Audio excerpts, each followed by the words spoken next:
Hello and welcome to the 5th CCT of this year, where we have 10 teams going through a group stage and 2 invited teams, so 12 teams in total, battling for their slice of the $50,000 prize pool.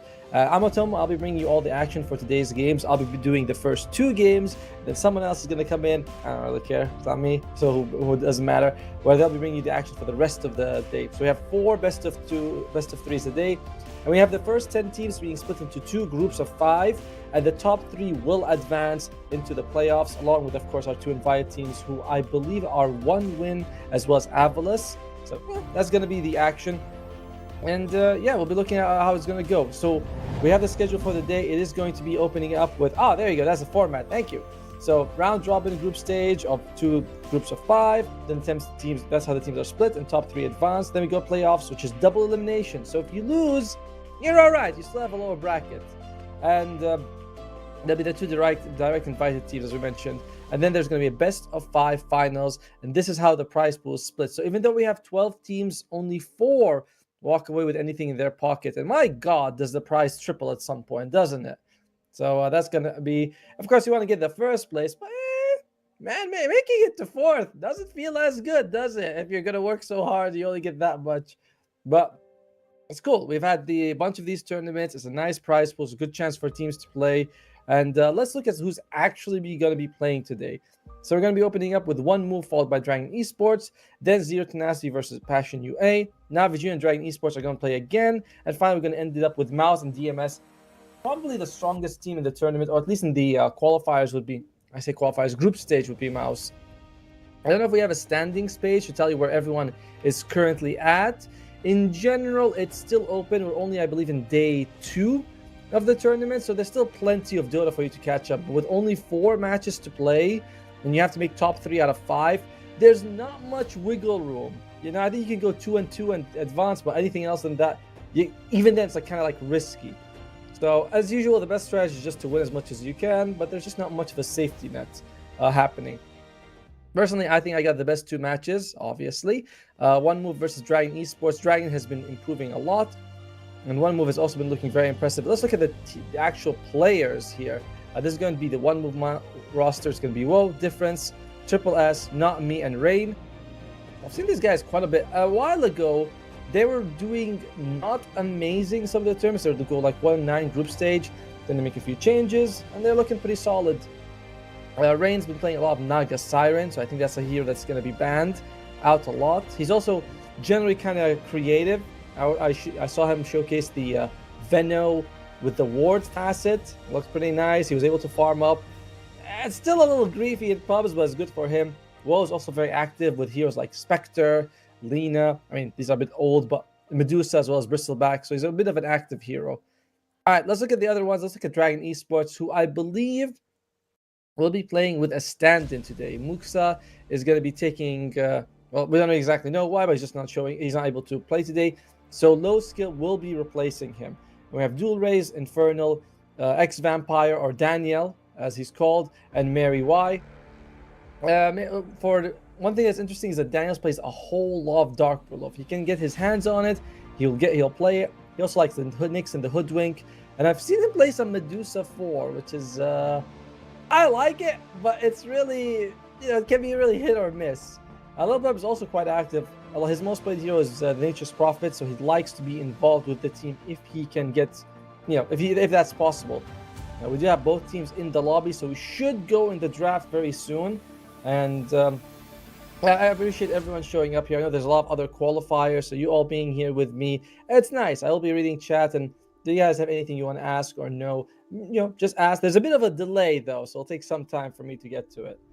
But overall, of the 2 teams, who do I think is gonna win? It's a bit hard. Sometimes you see these teams that, 3 or 4 months ago, you know how they've been grinding.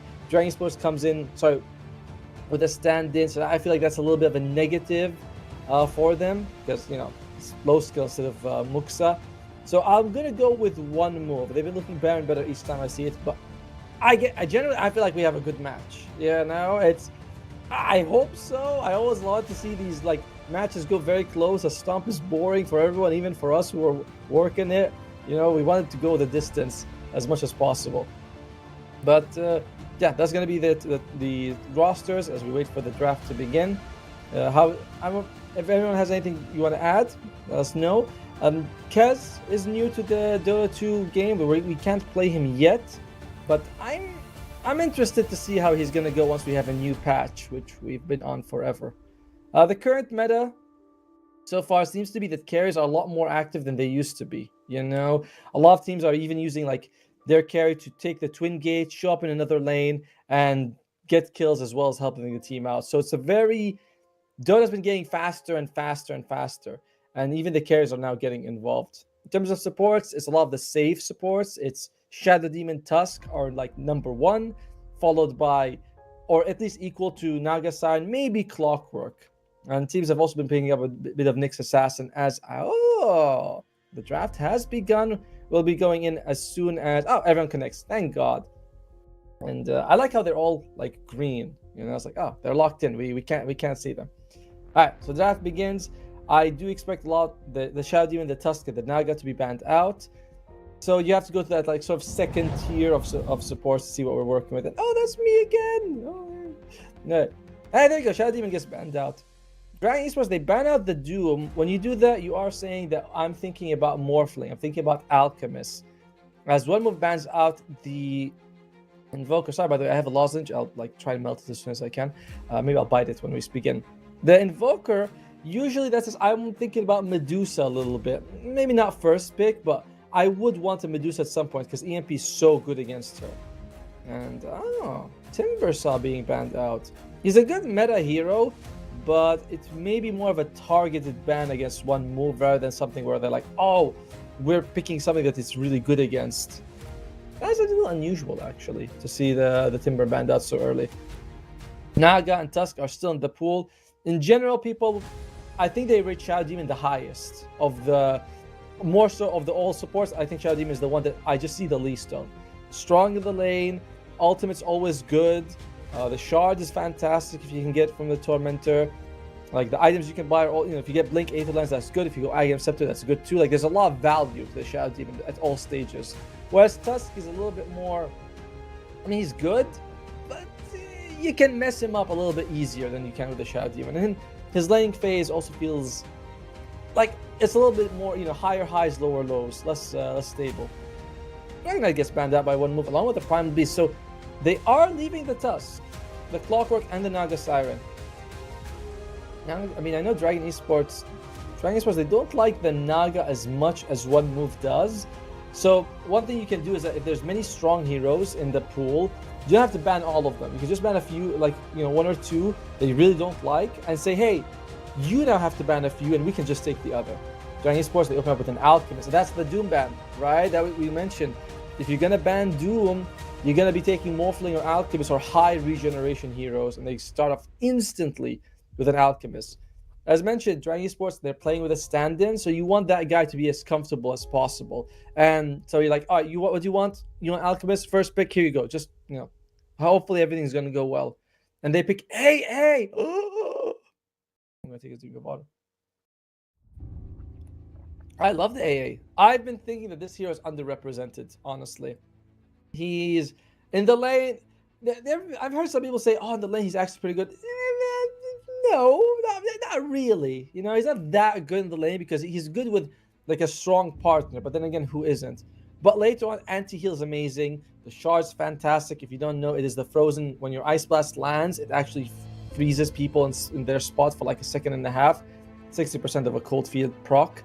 It's really good. He also has the Cold Rim ability, whatever it's called, where you reduce strength. So it's really good against heroes. Not only do you do damage, but you reduce their maximum health, so it's kind of like extra damage. There's a lot to like with AA. Big fan of this hero. All right, now opening up with AA. Very bold, very bold. They will need heroes on one move to actually take like advantage of the AA. In general, landing it not blindly, but without any assistance is not easy. And you can see Dragon Esports, they're like, oh, shit. I don't know if I'm allowed to say that, actually. But they're like, oh, dear. They have a really good pick from the start against our Alchemist, and now they're taking their time to think about this one. Well, Are they gonna ban out here? To be fair with you, AA is not a hero you can really play against. It's like, some people say like, oh, maybe you can get silenced and cancel his ultimate. Not really. You don't know when he's throwing it and things like that. It's a bit too difficult. It's kind of like, oh, he's there. We're gonna have to deal with him. The best things you can do is try to kill him.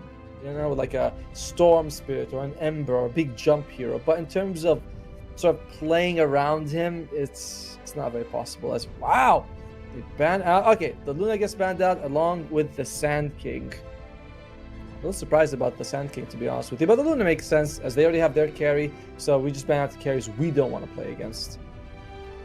If you're one move, now you're thinking, I should pair the Ancient Apparition with a kind of like a melee core with a stun or a slow. Ursa is ideal. I want to say something like CK and Sven would be good, so I'm thinking one move will go for the CK route. Very active, strong in the lane. I don't know if AA is guaranteed to be 5. He could be 4, he could be 5. But of the two, I mean, he's very fine either way. Kind of like a Phoenix, where your damage is always good. More items are nice, but your just landing your spells is beautiful. Fantastic. All right. One move, who do you want to ban out here? Going up against an Alchemist. They can still ban out like Clockwork. Actually, banning out Tusk would be pretty good. No, they get rid of the Beastmaster. They have a Monkey King. We talked about carries who have stuns, right? We talked about carries who can hold people down. Monkey King, while not the best at it, it does come with a stun. So, works fairly well for me. I don't know if his stun's long enough to hold people to proc a Cold Feet, unless they sort of like you Cold Feet and they walk in and then you stun them as they walk out. It's not a very big AoE, actually. And of course, it could be Monkey King as a mid, could be support. We'll see what they want to play with here. On Dragon Esports side, because Timbersaw is banned out, yeah, this is one of the better heroes at sort of like getting the Monkey King. You go for the Tusk. Mentioned it, he's a meta pick, so I mean, I know I'm a genius for saying it, but also it's common, it's a good way to dodge the Ice Blast. Even if you get hit by the Ice Blast, you can beat the Snowball so you don't take extra damage for a few seconds. Good to get out of the Wukong, so it's just a really nice, solid pick up here. Would they go for Crystal Maiden, or is the Tusk going to be the 5? I'm a huge fan of CM Alk in the lane, because this is just like one of the strongest lane duos possible. And it will force... we talked about him earlier. We said the Phoenix is like always good to have. They pick the Phoenix. One move, their ability to actually kill the egg is kind of minimum. The heals on the Phoenix are wasted, but if you get an Axe, you can sort of egg an ally. It's very much a 60-minute solution to it, though. You're not going to get Axe first item most of the time on the Phoenix. In general, it's not that good anyway, but it's nice. If you're hit by Ice Blast as a Phoenix, you can just egg. Doesn't matter to you. He's one of the few heroes. They're picking heroes who don't mind being Ice Blasted as much. Someone's saying 5 faceless bandits. No, they're not faceless bandits. Or are they? I mean, they didn't have faces before. All right, one move. Another support and an offlaner would be my guess here. You kind of want to flex the Monkey King a little bit more. If you pick a carry, you're like, oh, see, that was Monkey King mid. If you pick a mid, the same thing. So what would you want for one move? What would be another... What do you want as a 4? I'd say it's a 4, right? Snapfire is okay. You can help people. I'll think for the Dark Willow. Why not? Good hero to dodge some of the spells coming out. Not the best egg hitter, to be fair, but I love Dark Willow against Tusk, because oftentimes you snowball, you're going to move in, but there's all these brambles and you get caught in one of them. You're like, no! It touches my butt. I don't like it. It's, I think if you're Phoenix, you don't stop at the bramble. I'm not quite sure about that one. There's so many mechanics in Dota, and some of them you forget. But Dark Willow comes out. I imagine it's going to be an offlaner here. Something for triple S. Doom is gone. Centaur? Okay, goes for the Magnus instead. Also flex, by the way. I've seen Magnus carry mid and off in the recent qualifiers. So it's it's quite open. And it is what we're looking for AA. You have to make sure that he doesn't like skewer them away. They always do that, by the way. They RP that's like mentally in their brains. Like, I gotta skewer. But if you RP and you hold them there with the AA Ice Vortex followed by Ice Blast, you win every fight. There's just nothing the Dragon Esports can do if you can catch, like, of course, like 2 or 3 at least, not just one guy. All right. Wow, gotta say, one move. Very strong opening with this one. Dragon Esports, how are you going to respond to this? Go for a Visage. No, sorry, Visage is how we're going to be pronouncing it from now on. It's Ice Fox said so. That's how it works. Visage comes out. I mean, this hero usually doesn't go for mech, and there's a phase where he did, but it's usually going to be like drums into Vlad. I've seen some people go Phylactery, some people go for the Maelstrom, but in general, 80% of the time you're going to see drums, Vlad, push fast. It's a nice idea, because I do think that the later the game goes, the more risky it is. All I have to do is catch an Ice Splash or an RP, and I win a fight on one move. For the other side, not so much. The team fight, the egg is great, but I got nothing to work with it. So I do think Puck is the answer Dragon Esports is going to look for. You know, Puck, or I was going to say Invoker. Invoker's already banned out, but Puck would be what I'm looking at. What else would you want to play? There is a chance that this Phoenix is going to be a core, by the way. Dual Rays has played it in the past as a core. So, I don't know. I'd still ban out the Puck just because if he doesn't play it, he goes to a support, why would I want to have a Puck Phoenix against me? Yeah, the Storm Spirit, Earth Spirit's in the pool, and Puck as well. I generally feel like the Puck is the scariest thing for you right now. It's just, it's not worth it to get rid of the Puck. All right, whoo, oh god, that was a good one. I like it. All right, Dragon Esports. Now you see what you're up against. You aren't as sure. They banned the Morphling, but to be fair, Monkey King is as commonly picked as a carry. Same thing with the Magnus. The ban also tells me that they might be thinking Monkey King is going to go mid. Dragon Esports, they have the next pick. Pango's gone, Volker's gone. Swap is okay, but I don't want it. I've seen them play some OD. OD is actually decent in this game. Then there's Earth Spirit. I don't. With the way the draft is shaped up, it's very hard to pick one of them and be like, yo, this is the one to get. The Weaver. Oh, I did not see that one coming. But what are they going to be picking right now? They go for the Quab. It's okay. It's not bad. It's not amazing.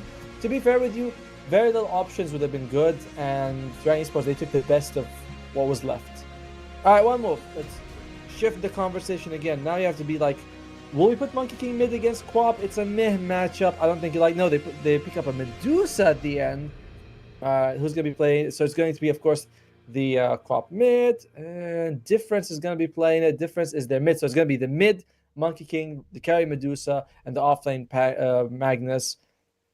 And it's going to be the position 5 of the AA. Wow! AA Medusa in the lane against Visage and Tusk. You know, Tusk can enable the Visage quite well.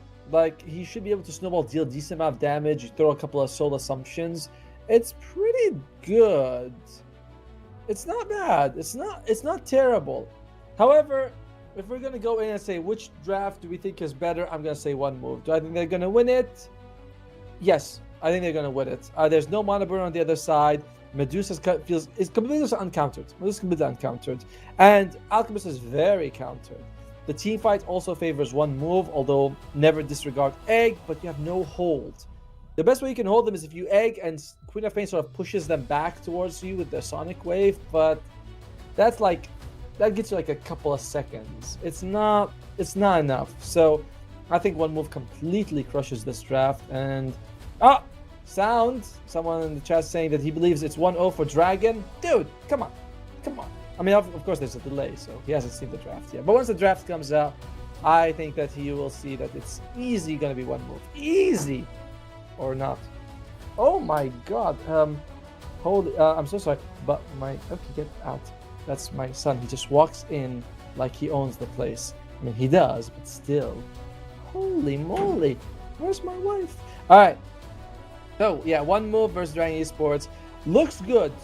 One move, they still have to perform pretty well. Like, if you miss an RP, you miss an Ice Blast, there's a lot that can go wrong. So you have to make sure that these land. On the other side, like, it's tough because you're scaling. You're very mid-game team fight, by the way.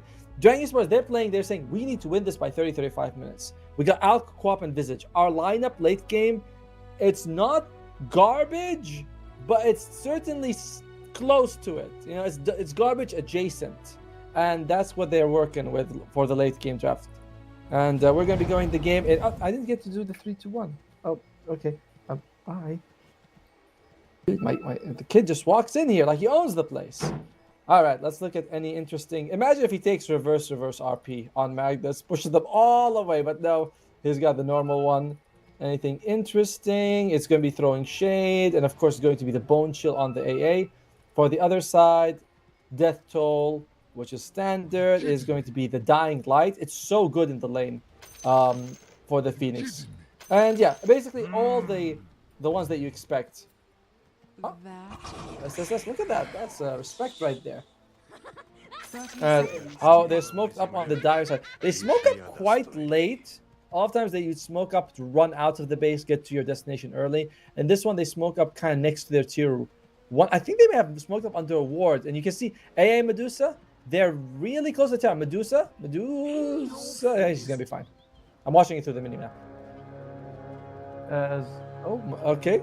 Looks like the bounty runes are going to be 2 for 2. Dire is going to be taking the Radiant ones. The Radiant are going to be taking the Dire ones. It's all a nice switcheroo. Yeah, in the meantime, Medusa's going to be taking a little bit of damage. But she's so durable. It's very unlikely this is going to bother her much. One thing I found interesting was someone saying that one way to beat Medusa is just keep harassing.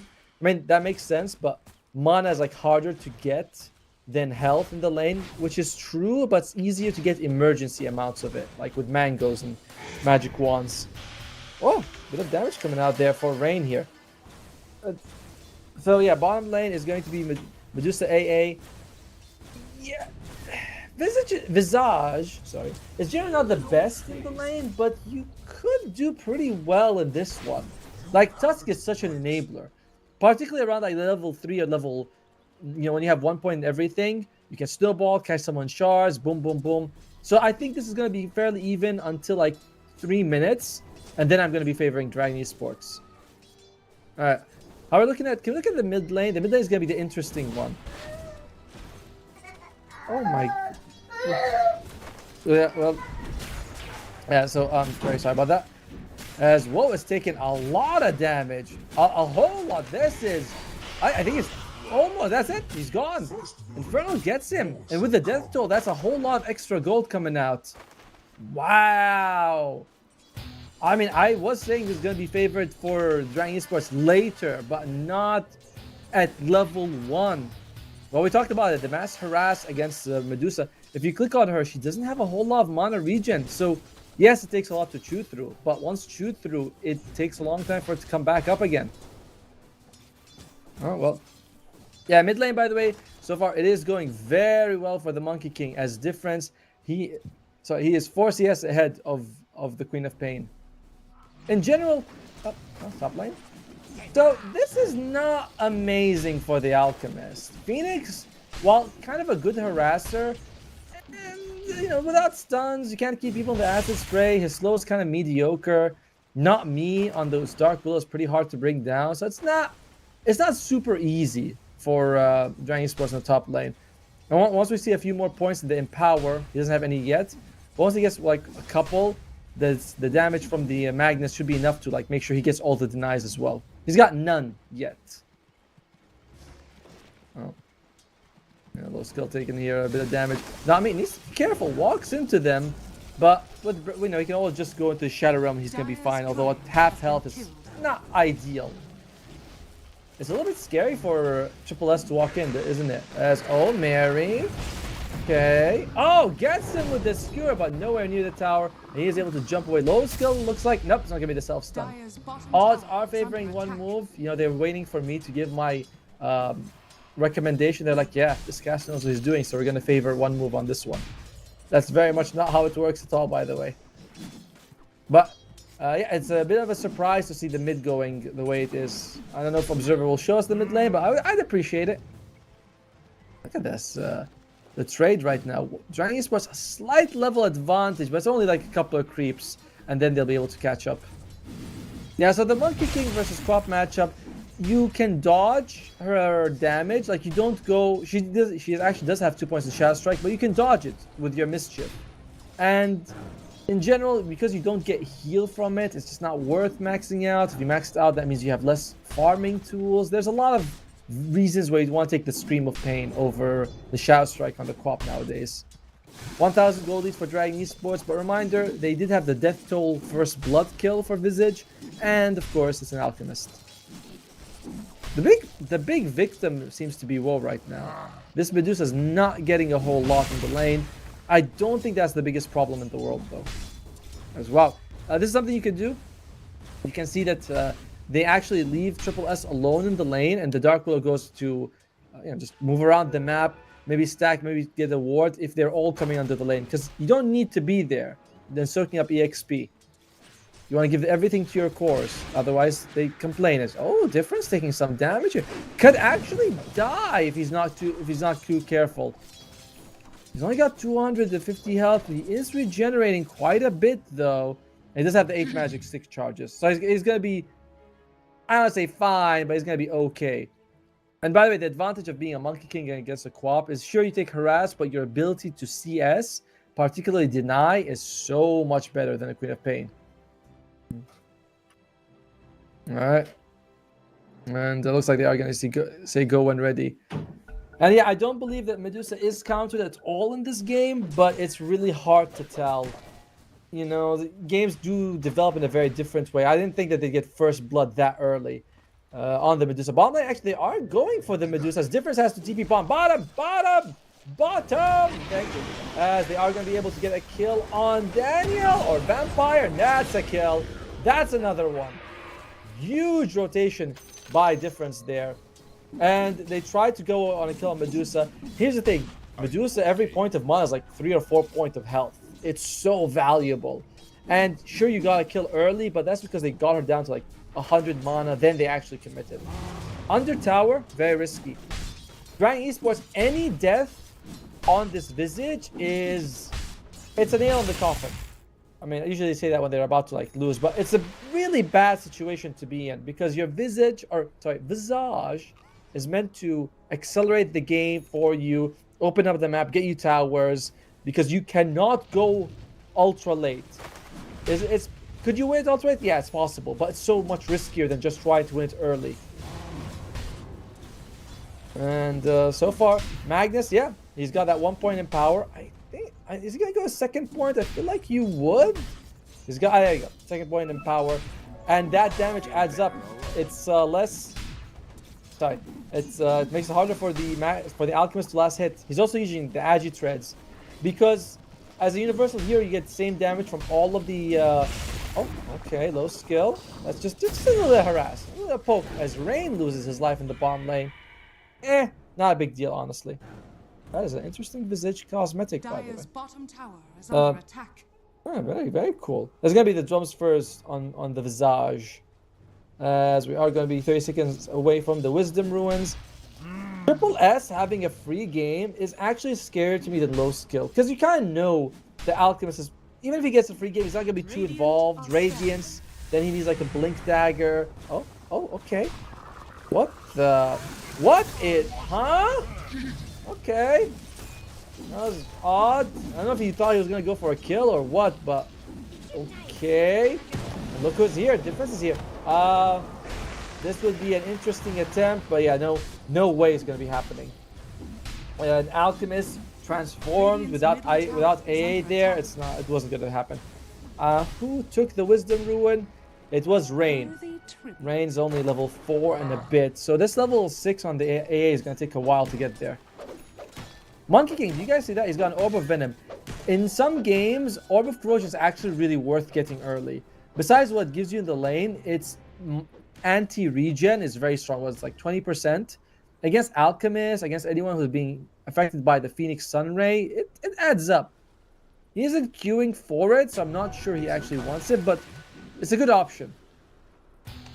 Bottom lane, looks like they want to go for a fight again on the Medusa. What a boundless strike. They're not able to get a hit, but the snowball comes out still on the Medusa. Difference, he wants to go for the big kill. They know if we can shut down Inferno, we can win the game. Huge Sonic Wave. They do get a kill, but they lose their mid for it as not me. What? Ah, nicely done. They still trade another support for support right now. It's 2 for 2 right now. Dragon Esports. I mean, we can look at the fight recap. I believe it actually favors EXP-wise, Dragon Esports, gold-wise for one move. Both teams walk away with the same, the same thing in their pockets. But Dragon Esports, they cannot be happy about losing Visage again. Oh, wait. By the way, someone in the chat was talking about the crying baby. Yes, my son walks in the room. He's not even 4. He's almost 4. And he wants me to play with him, and my wife, jumps in, catches him, and he's like, "No, Dad! Oh, RP! Ready to get a kill! Oh, not Inferno! Oh, Inferno's dead. Sure, they kill Wall, but if they can get 3 for it, oh my lord, it's really not looking good for Dragon Esports. Alk, yeah, Mega Farm, Giga Chat, and everything like that, sure, but he's not going to be contributing to fights for a while, as that is a brutal loss. Inferno, I believe he's 0-3. No, so he's 1-3. He did get the first blood, my bad. But Visage is such a snowbally hero. You cannot lose him like this. He is still second in net worth. Medusa's lowest, but it's not that bad. It's not like, oh, it's a terrible thing. But it's certainly, despite what the numbers are telling you, don't believe your eyes. All right, that's not how it works. Believe what I'm telling you. It's actually better for one move.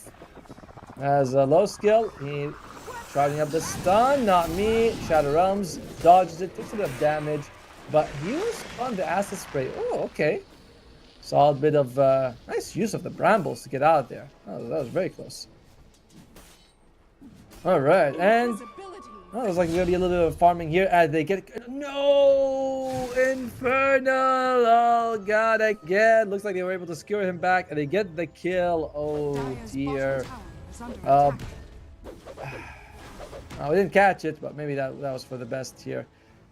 In the meantime, Difference is going to go for the Maelstrom. I really like it. I know that, some people are saying, Battle Fury for melee heroes is good. I really don't see it. I think Gleipnir's Battle Fury has to have its cost reduced by like a third. You can nerf the item in terms of stats, but like reduce its cost. It's way too expensive as a farming tool. And unlike Maelstrom that can become Gleipnir, which is great, or Mjolnir if you absolutely want it, it's not it.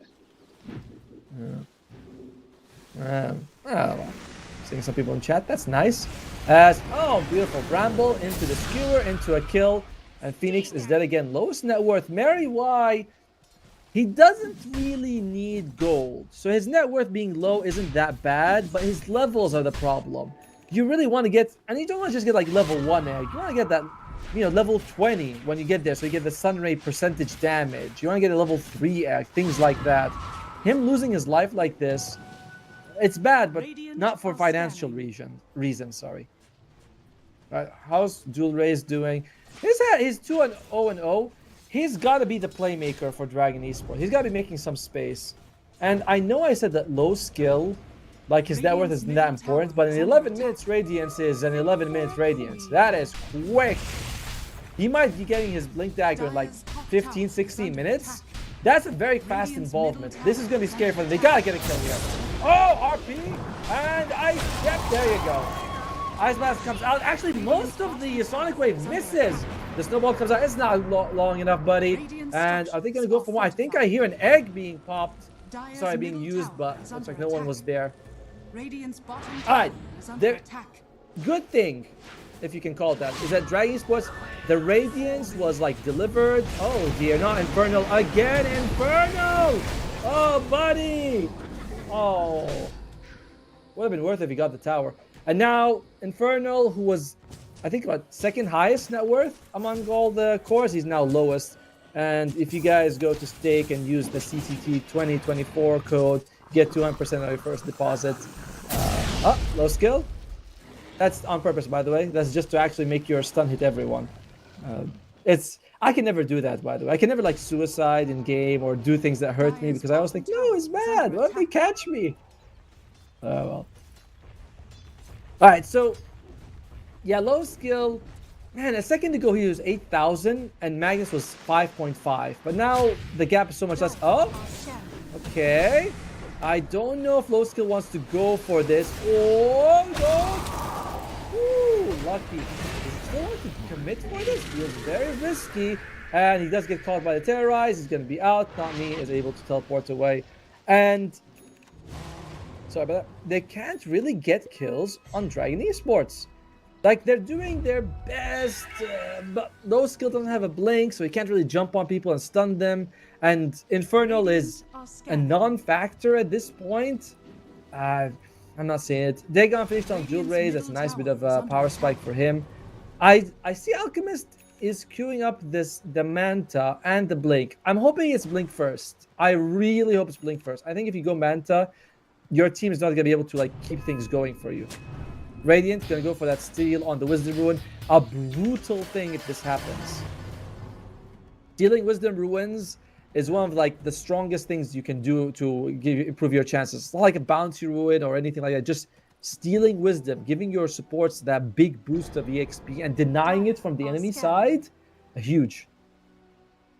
Well, reminder, at one point he was 6 in net worth, he's second. And gold on Medusa is worth way more than gold on the Alchemist. And, oh, look at that! Nice Wisdom Ruin as well for the Snake Lady. He gets Dark Willow to level 9 with that. What's Rain's level on the... he's almost 9 as well. The other side, it's 7 on the Phoenix and 7 on the Tusk. So you have 7s and 7s versus 9s and 9s. Now, I taught math. I can tell you, 9's a bit higher. Huh? Really? Again? Infernal? They used it. Ah, there you go. He's dead. The heal from the Phoenix is so cute. He's like, I'll try and heal him. It's like, nah. You're not. I'm sorry, buddy. Net worth is even, but as I mentioned, it's just not the same. One team's got Alchemist and one of them, and they've got... Oh! Okay. What the... Dinner, chicken winner. I think that's what they say. Yes, exactly. That's how it sounds like. Well, now you have to think about this. What is the avenue of recovery for Dragon Esports? And it's very simple. Low skill gets a blink, jumps on people and kills them. What are you doing, Inferno? You just died there, buddy. But in the meantime, hey, it looks like it was a 200 IQ play. As they do get a kill on Rain, Inferno gets it. Again, it is so desperately needed that he gets that kill. It doesn't do enough though. Oh, wait a minute. Alright, oh, come on. Don't count your chickens just yet, ladies and gentlemen. It's not me. Oh, well, okay. He makes that. He's fine. Blink Dagger available on Dark Willow. Looks like Alchemist is going for Manta first. I think this is a greedy decision. Maybe it might pay off, by the way. A risky play doesn't mean it's bad, just means that it's risky. To be fair, if he buys Blink Dagger on Alk, he has to get kills to make it worth it. So, going for Manta and farming safely, it's an idea. Bottom lane, by the way, it looks like they're sort of in the air, hovering around there for one move side. They were thinking about jumping on the Alk, but yes, it's not worth it. How's Difference doing in terms of network? Going straight up with Gleipnir. I like it. I really like the Maelstrom build. It's good damage, and you can just go and farm in the meantime. It's not like... Oh, of course you have Empower, so you don't even need Battle Fury.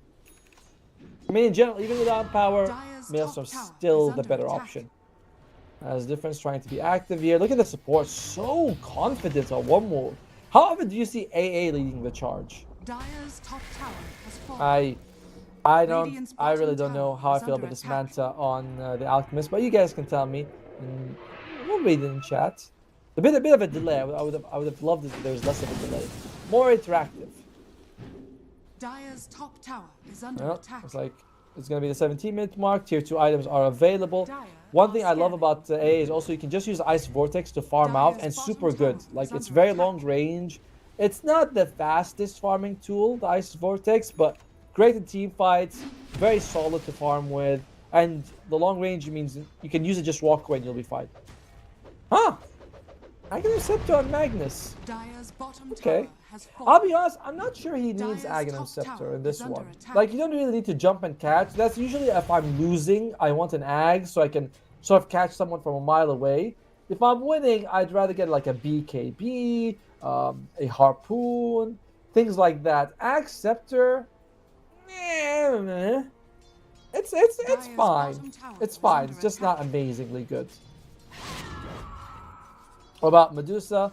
Manta finished on that way to the battlefield. Already just finished the Eagle Song as on her, so not too far from the battle. Oh, it looks like we are going to be getting engagement here. Low skill.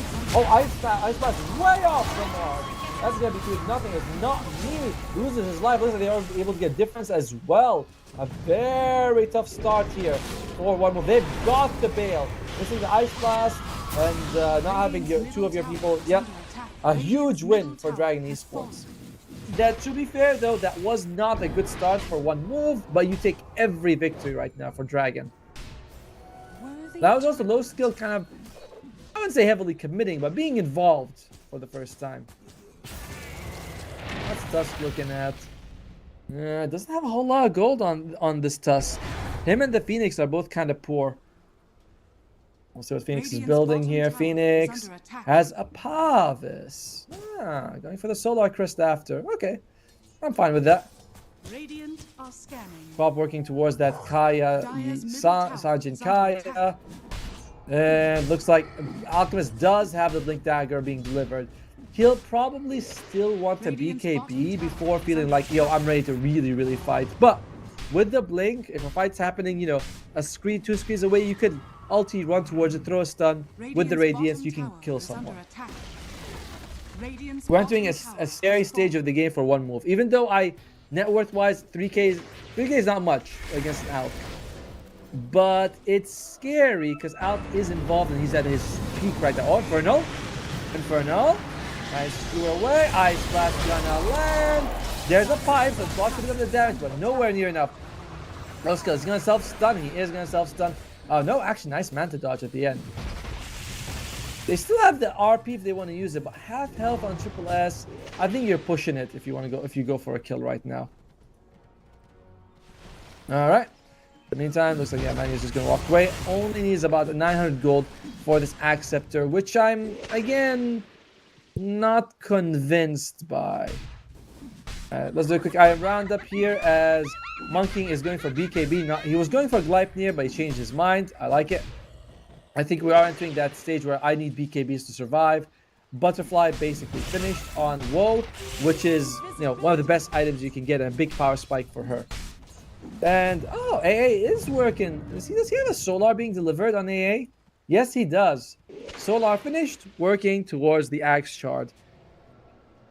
What this is basically a perfect item build for the AA. On the other side, Visage does have the Pike. That's going to help him out a lot.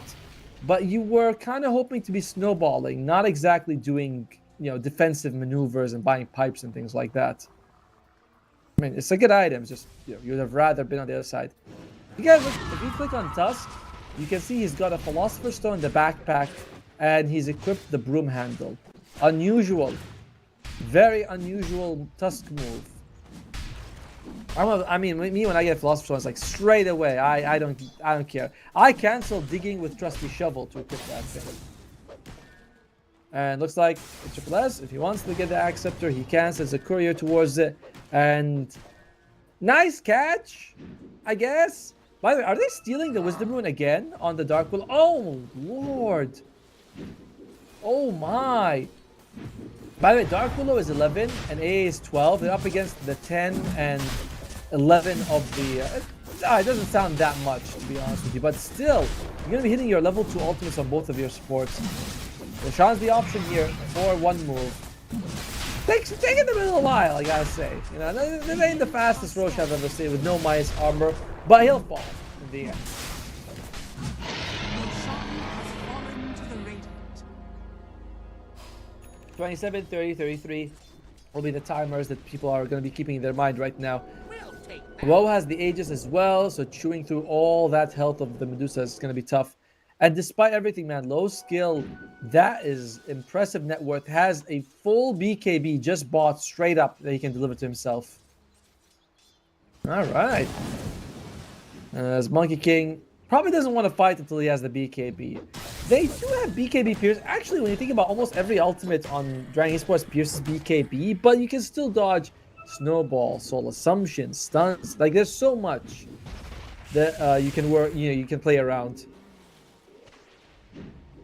Well, in the meantime, Dire's top tower is the under thing about attack. pushing, it's a strange part of the game. One move is ahead, you know what I mean, like in terms of actual like map control and stuff like that. But Dragon Esports is at their peak of Dire's strength. top tower The one is move is falling. like, do we want to fight or not? I do hear an Alchemist using his ultimate. I think they're jumping on the Dark Willow. Mr. Dark Willow, the camera down, please. I can't see anything. As looks like they are going to be able to send them back, running away here. Oh, that's the Phoenix. I need to be killing him first. Phoenix. Oh, RP. The egg is right there as well. Are they going to be able to bring down? Yes, they do. They bring down the Queen of Pain as well. Dulays is gone. Doesn't get his ultimate off. And now they want to be able to go for more. RP was pretty decent. Inferno. Holy shit, the arrows. How is he hitting him from a mile away like that? And they are going to be able to get more here. Vampire or Daniel. Blink is available. Does get it off after the snowball. Low skill. Throws a stun. I think you want to disengage as much as you can right now if you're Dragon Esports. 3-for-1 trades here. You don't even get the Aegis out of the hands of Woe.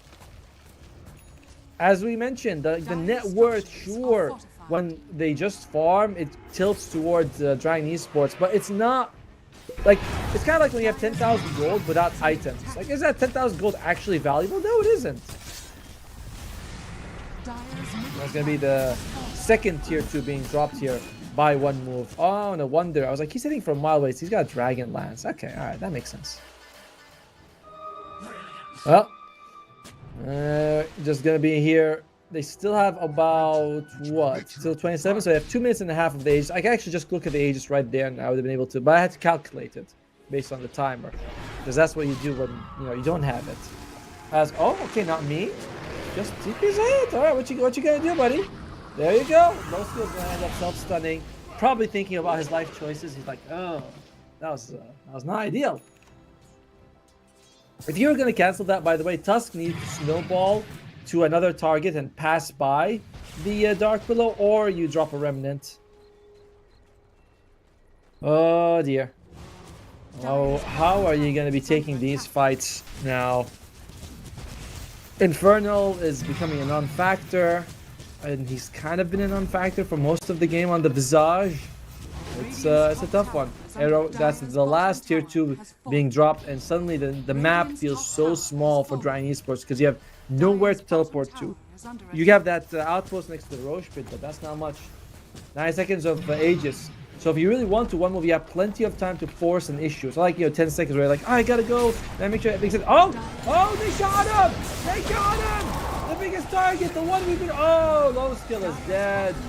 Oh, the Phoenix is dead as well. And honestly, I would not be surprised if we see them double G's come out right now. Right? Rax is gonna fall. No buyback on low skill. I suppose Dragon Esports, they're hoping one move is like, oh, we worry they might have buybacks and they'll back out. But no, teams are smart. They'll just be like, if you have buyback, use it. I want you to use it right now. That's going to be another set of barracks here. Dragon Esports, they know they can't fight this. Impossible. No egg. Probably the 2 most important heroes, the Phoenix and the Alk, are dead. And once this barracks falls, there's going to be no refresh for the glyph. There you go, and they have 10 seconds left, but they have 30 seconds of Aegis. One move. We'll see what they feel like doing. They say, yo, guys, we got enough time. They have no glyph. Let's keep going, you know? No RP, though, and no Stone Gaze. So these are 2 things that you're not working with. Jewel Raise has a Shield Ruin. Not easy to bring down, but it doesn't matter if you kill Dual Raise, you're just hitting buildings. That's going to be the range. Rax down. 1 Rax to go 7 seconds. I like it. He decides to go back. He's like, Aegis is about to be gone. I don't need to be here. Oh, they come from behind. They killed the Magnus. Camera. And look, beautiful Solitaire. Low skill, but still low health. Dies again. But they are able to kill not me here. Whoa. Reminder, he does not have the Aegis. He doesn't have a whole lot of amount of difference. Might. Oh, with the shard. He jumps away, and he's going to be fine. In the end, it is a 2-for-1 trade. But you've still lost 5 out of your 6 barracks as well. Oh, well. And Medusa's ahead net worth of the Alchemist. Still, if you're Dragon Esports, you can definitely say, like, it's not over. That is the truth. There is still a chance. It's just Man, it is not a big chance. What is the win percentage going to be telling us? Let's look at that for a second here. It is saying 2%. 2%. So 1 out of 50 games, Dragon Esports wins. I'm not thinking this is the one of them. Oh, Dual Rays actually gets a Wisdom Rune. I think this is like the first Wisdom Rune or they pick up since the 7-minute mark. They missed the 14 and 21-minute mark, so that's kind of nice. Monkey King has the Gleipnir finished along with the BKB, so there's a lot of control he can provide. And one move they're smoking up, they say, let's go gank a barracks. It's not exactly how it works, but, you know, this will be like, let's just show up, hit it a few times, and we're going to be fine. I don't think Master Protection is there. Oh! Yeah, get the Feet of Pain. RP being used. She does have buyback. So, in terms of real, you used RP, and if she buys back, you kind of still have to take a 5 versus 5 fight, but without RP. That's going to be the barracks taking a lot of damage here. Whoa! Or still jumps in. The Triple S can't catch anyone on the screen. Just a few illusions here. Looks like the Phoenix Egg throws out the Sun Ray. I don't believe that was the egg being used, just the Phoenix using the Sun Ray. And that's going to be the barracks falling. Kind of low effort for them. Low skill jumps in. Sure, you get a kill on the AA, who's been a thorn at your side. But I think you're going to be losing your life for this one. He's dead. And looks like the egg comes out. Nice egg. Action in terms of damage. They're not really focusing it down, right? Now they are. And the egg. Wow. Oh, really close. Makes that alive. But to be honest, this is all just, you know, fancy footwork. It doesn't actually result in anything. It's a bit of a wasted effort here for Dragon Esports. They are doing sort of their best. They do have buyback on the Alchemist. Alright, they do have buyback. They haven't called it. I mean, you gotta respect the team's grit to try to play this till the end. Visage probably is gonna buy back when the Visage respawns, and he's gonna be like, "Oh, we got 5 people right now." There you go. Okay, I thought I was. Oh, big jump in. They get almost. Yeah, they got him. They got not me here. Nice move by X-Vampire. X-Vampire probably gonna lose his life. Looks like Alchemist is not using his buyback. Okay. I mean, it's only a tier 4 tower, so I don't think it's... Oh, they just called. Oh, okay. That was slightly climactic at the end. But overall, a completely uncountered Medusa with an AA versus Alchemist, with a Magnet setting up. Triple S had a completely free lane. Like, this was a really good draft by one move. And by that, I talk with my hands off. Dragon Esports, they didn't have the answers for it, and they kind of like, you opened up with an Alchemist. And I know I know you banned out Doom, but and people don't think about AA enough when they should. But AA is so good. They just say like, all right, we'll take AA. You want Alchemist? We'll take AA. We'll be very happy with that. And they're gonna be very happy with that for one move. As I believe, what's their current score? They have, this is their first match actually. So starting off with the win would be nice for them. However, we're going to be taking a little bit of a break, about 10 to 15 minutes, while the teams regroup and get ready. And we'll see you guys in just a bit. So, yeah, see you in 10 minutes.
Radiant's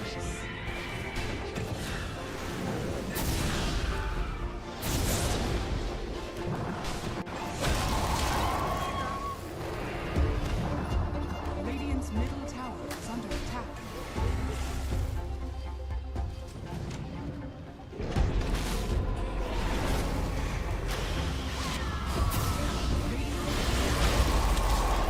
Dire's top tower is under attack.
Hello and welcome back to Dragon Esports versus One Move. Yeah, that takes a while. We're still loading here. One Move to game one very convincingly because Dragon Esports, they open up with an Alchemist. And they ban Doom. Cool. But then the other side's like, oh, we'll take AA, the global guy who prevents mass healing. Aren't we smart? And yeah, that was kind of it. They picked our Magnus to pair up with the AA, which was great. They shut down the enemy Visage, Infernal. I didn't notice that there was a Visage in that game. He died like 4 times the laning phase. And then for the rest of the game, as Visage, you're trying to catch up. Dulray's was on Quap, where he shows up, gets a couple of kills with Sonic Wave, and you're like, cool, but you need to be doing that every 2 minutes to have an impact. So, brutal game by Dragon Esports. I want to mention, though, that they are playing with a stand-in. So, and your stand as a carry, I know that the carry role was often seen as a very individualistic kind of role, but not so much anymore. We're seeing them use Twin Gaze to show up and help the team. In low skill, he was farming like a god, but he's on a hero that's countered. And, like, yeah, sure, you have all this net worth, but you can get hit by Ice Blast and you can't regen, and you're kind of just like, you melt in a second. Not it. All right. One move, match point for them. First match of the CCT, by the way. So starting off with a win would be great for them. Then they only have to win like 1 out of the next 3 games to guarantee them. I won't say guarantee, but very much get them a spot into the playoffs.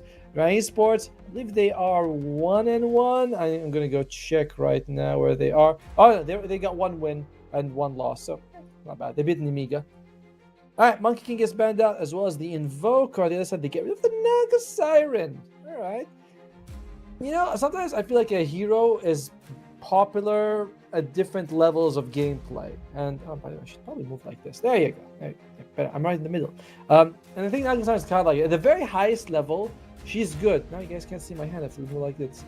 But if you go a little bit below it, teams are like, yeah, she's meh in the laning phase. She really just gives us a reset. How valuable is that? It's like, eh. So, so I do see her getting through bans in terms like these quite often. Oh! Pagna gets banned out. That's different. Very different. All right, what do they want to open up with? They open up with an Alchemist. There's a Doom and then there's an AA. So Dragon Esports is like, you can choose which one you want. I don't really like Terrorblade much as an off lane, and or in general. I think I rate him. I think, of course, you take Doom. I was like, I. Is it like Mom said it's my turn to lose? Is that what we're working with here? Because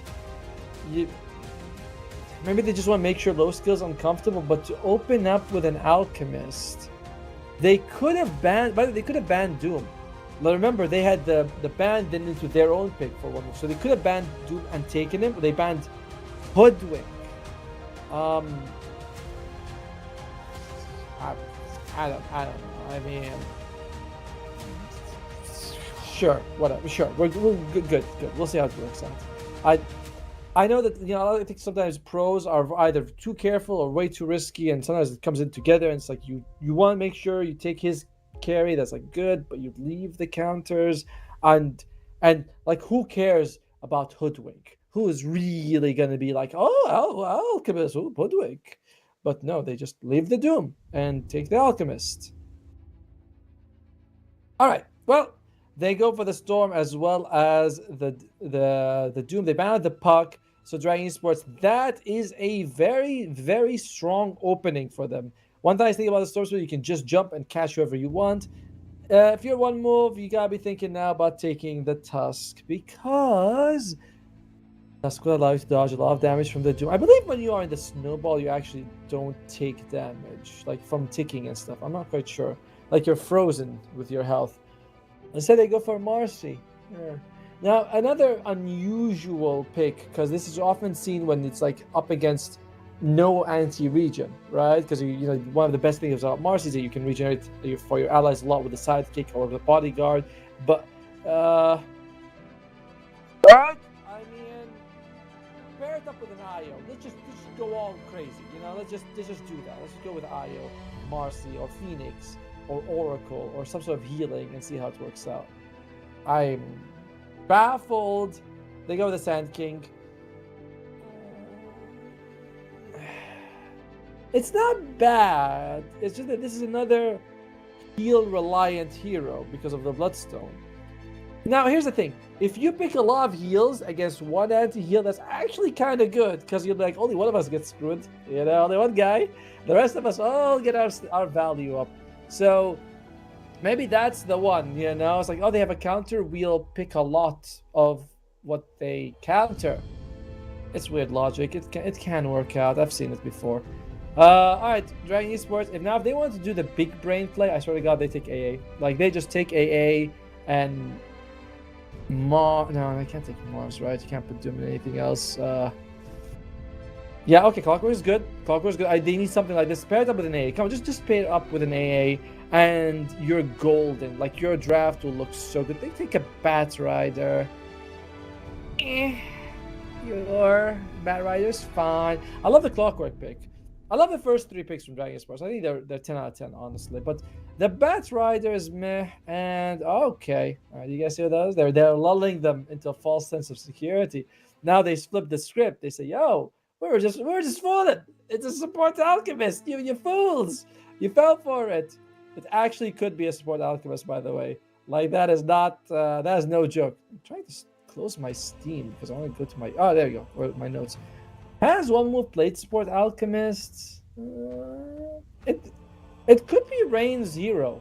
Honestly, they could pick alchemist and put it on the position 5, and that's gonna be fine. Because at the moment, I mean, you could put it mid, put the Sand King off, but genuinely, Sand King against Storm is not bad for the Sand King. Storm is not exactly an ultra late, long range hero, so you are gonna be walking to the Sandstorm and stuff. And you can see them, right? They're thinking along the same lines we're thinking, because we're so clever. They ban out Enigma. Why? Because they're saying, yo, Alchemist is going to be support, Sand King is going to be mid, they're going to pick an offlaner. It's very high IQ stuff. Dragon Esports. Who else would you want to ban out? Probably Centaur. If you were going to ban out something, you'd ban out the Centaur, because when you doom someone and they end up, the Stampede comes out, you're like, ah, shit, this sucks, I wasted Doom for nothing. Because Doom by itself, the damage, like, the best thing is that it doesn't allow you to heal, but the actual damage for the Doom is... Oh, okay. They leave the Centaur. Will one move take it? I mean, I think... to be fair, it's not great against, like, Clockwork and Bat Rider, because, Cogs, hook shot. They go for the... Oh! Mr. Ogre! I actually don't know if this is going to be Ogre off or it's going to be Alk off. Now, the traditional thing will be Alk mid, offlane Sand King, Ogre 5. I mean, that's kind of boring. Alright, the other side, you need to carry. You need to carry with some mana burn. It's going to be something... They left low skills hero for last this time. I don't think that was the better decision. You could go... You don't want Gyro. Alright, Luna's in the pool. Take the Luna and hope for the best, I would say. I don't think you want to take Gyro. You don't want to go that spread damage route. It's not ideal. You want to go for the Luna. Doom, Kanda, hit with a Lucid Beam, dead. And you can, like, clear someone out to take a fight 5 versus 4. What else would you prefer to take? DK's banned out. Drow? No. Drow against Medusa is a nightmare for the Drow Ranger. I had that in the pub the other day, and he went for Acceptor first on Drow. I'm like, why would you do this? You go for the Razor. Faster. This is a faster pick. Alright, so it's gonna be offlane Alk. It's gonna be mid Sand King. It's gonna be carry. Oh, okay. Alright, so it's gonna be well. I switched the Alchemist and the Sand King, but they're both cores. This is a tougher draft to predict. I will say that the Medusa is, again, uncountered. Because on the other side, you might be thinking, well, isn't Razor kind of good against Medusa? Meh. But once you get the Manta, you get so much damage from your illusions that, sure, he's taking damage from the main one, but the rest are still doing a lot. You kind of need to get a pipe on Dragon Esports because there's a good amount of magic damage on the other side. I think I still favor one move, but I don't feel as strongly as in Game 1. Game 1, I was like, wow, I know it. I was like 100% on one move in Game 1. This one, I'm more 60, 55. I'm pretty much on the fence on this one. Let's see, any facets we can look into. Oh, it's Thunderhead on the Razor. I believe that's the one where you choose extra lightning from you. And that's about it. And it's going to be Bodyguard on the Marcy. I know there's going to be a bit of a pet peeve that I mentioned, but I am so not a fan of so many of the Marcy skins. Like, there's the one with the pink hair, the Sailor Moon outfit, and I'm like, wow, that's a lot. But overall, I think one move, again, because of that switcheroo at the end with the Alchemist, I don't know. I'm liking it. I like it. It's a nice trick that they did. They also have Ogre Medusa, which is a fairly strong lane against the Bat and Doom. Bat's pretty good in the lane. That's a tough one. On the other side, you have Clockwork and Razor against what is it? Marcy Alk? Now that's an interesting one. I favor one move, Marcy, but definitely can go either way on that one. So that's another bit of an interesting. In mid lane is going to be, of course, Storm versus Sand King. I already mentioned that I really like the Sand King in the mid lane, so I think that's going to be fine. And looks like the tips are coming out. By the way, they're throwing out some tips as we are going to be going to the game in just a second. I'm going to do this thing. I was going to snap my fingers. Come on, production, give me a chance. Give me a chance to at least look that. But all right, fine. That's all right. It's all right. So yeah, overall, Dragon Esports better chance than game one, for sure. Like a very winnable game. You never want to say a draft is impossible to win, but I was looking at it, I was like, my God, I really don't think you could take game one. You don't want to say it though, because you look like an idiot if you turn out to be wrong. And this one, very, very open here. Marcy Alk will be the interesting lane to watch up against a Razor Clockwork, as the odds are favoring one move a lot. I'm telling you, the bookers, they're looking at me and they're like, yeah, we're gonna follow this guy. I wouldn't say it's that much though. In the meantime, though, looks like they walk. The smoke breaks. They're under ward. One move, they don't have to walk into this. They're like, yeah, we know. Here's the thing about Dragon Esports that's going to be very bad for them. If they fall behind, recovery is very tough. If one move falls behind, you can always go late game with Razor, Sand King, Alk. Like, that's super strong. Oh, 3 bounties for one move with them having an Alchemist? I think those odds were correct, actually, that we just saw earlier. All right. So, yeah, mid lane. Storm versus Sand. Personally, I hate Sand. It's coarse and rough and gets in your ass. Wait, that's not the quote, is it? All right, so, yeah, difference. Should have a decent good time as Storm Spirit's like, yeah, you can harass him a little bit. But Sand King is fairly durable. And look at him. He's going to... The Sandstorm's only going to get bigger, by the way. And... it's going to be more and more difficult for the Storm to deal with that. Top lane. It's going to be Medusa. Ogre. Ogre level 1 is just the body, but he's a big, strong... Oi, oi, oi. As I mentioned, this is the lane to watch, really. As Triple S. 1A got him. Again, got him. Gets the kill. I mean, it is... it's a tough one. If you cog and catch, that's it. It's really tough for them. Hey, what is this one? Oh, yeah, Thunderhead is twice as active. Oh, cool. That's kind of... I mean, I usually see the other one, which is like 20 movement speed gives you 1 spell amp or something like that, or 20 damage gives you spell amp. Alright, but one move. Infernal is by himself right now. Yeah, Batrider's gonna have to show up right now. That was a 3-man attempt to get the kill. So despite the getting first blood, one was actually ahead in net worth because of all those bounties and the Alk factor.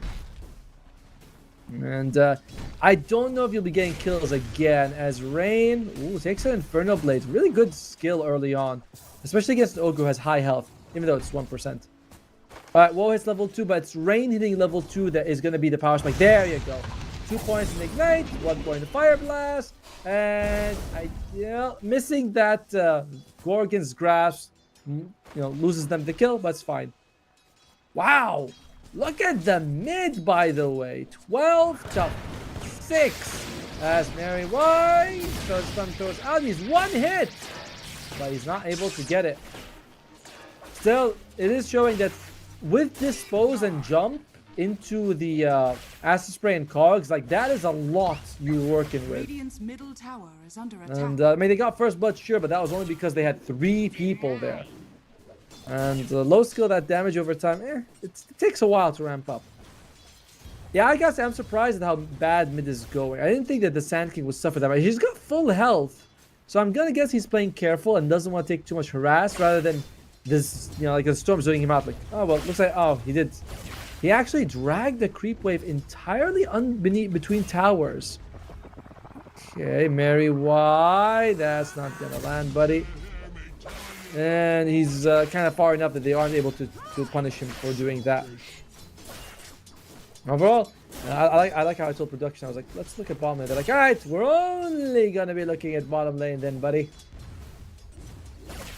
By the way, one nice thing is that oh, okay, no, it's not happening.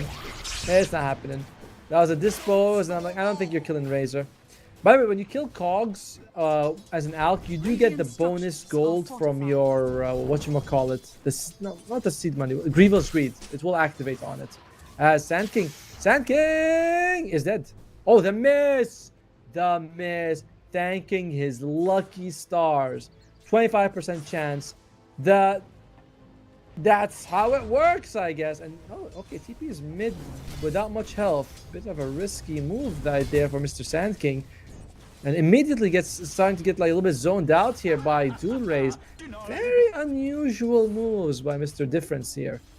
Does get himself a nice ball refill. Immediately puts the Iron Branches in the backpack so he can actually get a little bit more health out of it. But overall, it is not Dual Difference's lane right now. Radiant's He's like, get it, yeah, get it. One hit, oh, dude. Oh, shit.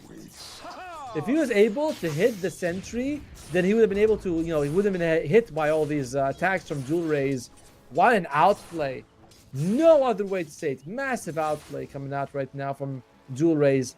And honestly, across all 3 lanes, it's going pretty damn well for one move. Like, look at bottom. This Triple S and Marcy coming Infernal. Oh, one hit would have gotten it. Looks like Vampire or Daniel is doing well for himself. Woe's got no mana. By the way, that's a mana burn creep on the Doom. So, yeah, very easy for him to get. Oh, okay. A couple more hits. Looks like it's not going to happen. Woe is probably dead. Look at that slicing. The head of the snake is gone. Wow. Is this kind of wild? As it does feel like Dragon Esports are just crushing it in this game too. On some lanes that I wouldn't have thought they would be crushing it this much. I mean, I know bottom is a bit of a factor, but they're losing it by a lot. Oh well. There's always, as you mentioned though, being behind in this kind of draft, it's not the worst thing in the world because you can recover. Stun. There you go. Throws out the stun, but it's before the acid spray. Interesting. And oh, the Dispose actually gets low skill further away. They get a kill. But I love the second lightning, by the way, that comes out of Razor when he kills someone. The lightning from the sky. I thought that was like a fast, but no, it's just like how it looks. It's really awesome. Wow. Sponsored by 1xBet. I mean, stake, sorry. Yeah, you receive 200% bonus deposit on your first up to 500. Use the code CCT 2024. Okay. Definitely not how I thought this game was gonna go at all. And that's gonna be a good kill for them. Just as he hit level 6 and has a regen ruin. Massive kill. That was without Difference even using it as top lane. Rain loses his life, but if he loses, that's a neutral creep deny actually. That's fine. All right, some signs of life, much needed signs of life, honestly. To be fair, one move, if you can just get like the blink on the Sand King, if that's what he's going for, and you get a few kills, it's not so bad. They're a slow draft. It's a problem. They're so slow, they can't really afford to lose that much. But they're also like, as I mentioned, they always have that chance of recovery. Looks like Mid, top lane, you know, just gonna be farming up here for Woe. Difference, he's got phase boots after. We don't know if that's gonna lead to a Bloodstone or a Blink Dagger. You often start with phase boots and then decide what you want. Just because, you know, being able to move around the map faster is so valuable for the Sand King.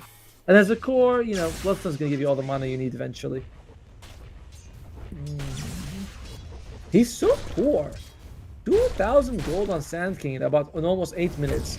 More like 2.5, but still not much. As there might be a 4-man gang coming up here as Dual Race is coming top on that Storm Spirit. Rotations will need that. Low skill also use the Twin Gate. If you just lose range for this, you're very happy. If you're one wolf. 5-man rotation just to kill the position 5. He also got D-Ward off. I think that D-Ward was a bit earlier. That's okay. Losing the tower, slightly less good. You know, not as ideal. As by the way, Triple S is going for a Blade Mail on the Alchemist. Okay. Difference showing up top. Can he actually kill the Doom? Okay, he's invis. Oh, okay, trying to go for it. All right, that's you know, that no mana on the difference. That's still gonna be a good kill for them. The fact that he didn't have to use his ultimate in the end came out to be a positive. That hasn't been Infernal series. Even in this game, he's not really doing as well as he should. Alright. By the way, so someone's saying that Z10 for the next one. I'm kind of hoping that Z10 does well, but just because, or Zero Tenacity, just because they're, you know, I'm a fan of some of their players. But that's the next match. For now, we'll see how this one goes. Not rolling schedule, so you guys will have to wait for after this match ends for if it's a 2-0 for quite a while. Nice bit of gold coming out here for Mr. Triple S here. The Blade Mail. It's an interesting build. I feel like the Alchemist, they picked it and then they saw the counters and they had to adjust. Whoa! Gets Duel. Not exactly a big deal for him, but probably going to cost him his life in the end. As it's a lot of damage and Woe's going to... Oh, nice use of the magic stick again. No one wants to help him. By the way, they're like, sorry, buddy. That's on you. You know, that death. Very surprising no one shows up. Very surprising. Bottom lane though, they're not me also loses his life very deep to be caught in that situation as they are bleeding kills all over the map on one move. The biggest problem I will still say though is going to be that their mid is having such a tough time. Difference. Okay. He starts pumping out the ultimate, but it's not going to result in anything. What is he building? It's going to be Blink Dagger first. Much needed. Absolutely critical. If you go Bloodstone first in a game like this on Sand King, when you're losing and you're up against a Doom, you're really not playing to win. You're really not like doing your best in that situation. As they do give mid lane to Daniel, just get that free solo EXP. Top lane, Infernal would be a juicy target. The smoke breaks, they know he's around here somewhere. Not exactly ships in the night because they knew where they were there, but he's unable to find him. In the meantime, in the backline, low skills here. But actually, this might not be the best one going for Woe when he's almost full mana. Everyone's sure. Oh, wow. Woe's just dead. And so is Rain. I think the difference actually TP'd. I TP'd out. Mid lane difference kind of left his team. I thought he was going to show up with an Epi and turn it around, but he was out of there. Damn. Win percentage is... I cannot believe it's only 51% in favor of the Radiant. Because this 3k gold lead for Dragon is more like a 6k, honestly. That was a wild attempt. Oh, Inferno. Okay, that's wishful thinking to try and kill him. People show up. What an odd move by Triple S. What an odd move. And okay, stun comes out. He's baiting them. Rain should show up soon. Rain's here. Okay. The Doom comes out. Actually not the best Doom. What I thought was weird turned out to be oh well, actually still weird. Still weird. As they lose Triple S and they lose Rain in the end. Radiant's middle tower is under attack. Wow. One move with misplay after like 7 misplays in a row. I cannot imagine what the hell the Alchemist was thinking to go for that fight. He's the only one who's got decent net worth, and that's only because he's an Alchemist. The other two cores are at less than 5,000, while the enemy cores are over 6,000. All I need to do is see Hand of Mice on Ogre Magi. I'm not going for it. Difference, where are we at? In nope, still doesn't have the Blink Dagger. Okay, that's kind of cool. Can he get the... Yep, he does get the Bat Rider. Going for Mary. Not bad damage, actually. But this is going to be a 2-for-1 trade. And Dual Raze is dominating this game. You know, as much as things are bad for one move, if one or two fights or like good pickoffs go for them, and they bring this to a close game, like close net worth deficit, they can win this. It's just that it's snowballing very much in favor of Dragon Esports. That's the problem. I mean, it has to, but for them to win. But I'm just shocked at how much that's happening. All right, difference. Once he clears out the creep camp he's farming, he will have enough gold for the Blink Dagger. And once he has the Blink Dagger, we might see a big epicenter. That's going to be their first sort of avenue of comeback, is the big reveal of the Sand King Blink. You show that up, you know, we got a game on our hands. Blink Dagger's available. All right. They're going to be losing tier 1, but, you know, you're going to have to give some to get some. They smoked up. Alright, Sand King. Merwai is if Merwai breaks the side, he does break the smoke. Okay, they're going for the clockwork. They can get a kill. Oh, unfortunate as hell. And the blink reveal of the Sand King amounts to nothing. Beautiful move by Mary. Just walks in, reveals everything. Got a tranquil boost, so all that harass he takes is kind of meaningless. Not ideal. Not ideal at all. Dual Raze has an 80 rune as well. It's got a Sanj and Kaya. I don't see that very often picked up. Usually like Witchblade, Kaya's picked up true, but not this early upgraded. Oh, alright, what's Alchemist building? He's got Orchid. Okay. I'm down with that. I feel like Blink Dagger is just as good, but you know, Orchid it is. They're thinking about going top here, and we'll see. Trying to kill Infernal when he's underneath a tower would be insanely risky. Considering how one move is playing, though, insanely risky seems like it would fit. What? Difference is pumping his ultimate, but no one's showing up. He's waiting. Wisdom Rune gets picked up by Infernal. Again, not an easy target to kill. And they wasted a lot of time hovering in the area. Alright, not me. Needs to get out of there before they jump off. Oh, there's an invis. Oh, Storm Spirit. He's gonna jump in. He jumps on triple S. Gets the ultimate off. So he's a little bit. Got some durability. Can get the stun off at least. Nice jump in. That's gonna be a kill on Dual Raze. Mary Y. They also get another kill on Daniel or Vampire. And Mary Y might be losing his life. He does. A huge move there. Being able to use his ultimate like that on the Alchemist. He actually, by the way, he did the most damage in that fight because he also got the Blade Melt proc. And then followed up by the Epicenter. And suddenly, yeah, 5,000 gold, 12 minutes. Not bad. 4,000 more than 16 minutes. Not great. You know, I mean, it's still good. But it's definitely not the spot you're in. And Woe is recovering. Once he gets the Manta, the recovery speeds up way more. Orchid on triple S. Reminder that there's no defensive items on Dual Raze. So when this Storm jumps in, and I think he's going to try to do something aggressive right now, and gets Orchided, he's going to lose his life. Oh, okay. Who are they going to be able to kill? Yeah, he gets silenced. Is he going to do? Oh my lord, is he going to die? He does. I knew it. I see this happen so often. You lose the Storm and you get 3, so you... Oh, wait, no, you only get 2. Oh, they killed Vampire in the meantime as well. I believe that it was the Ignite. That is a bit of a disaster. Alright.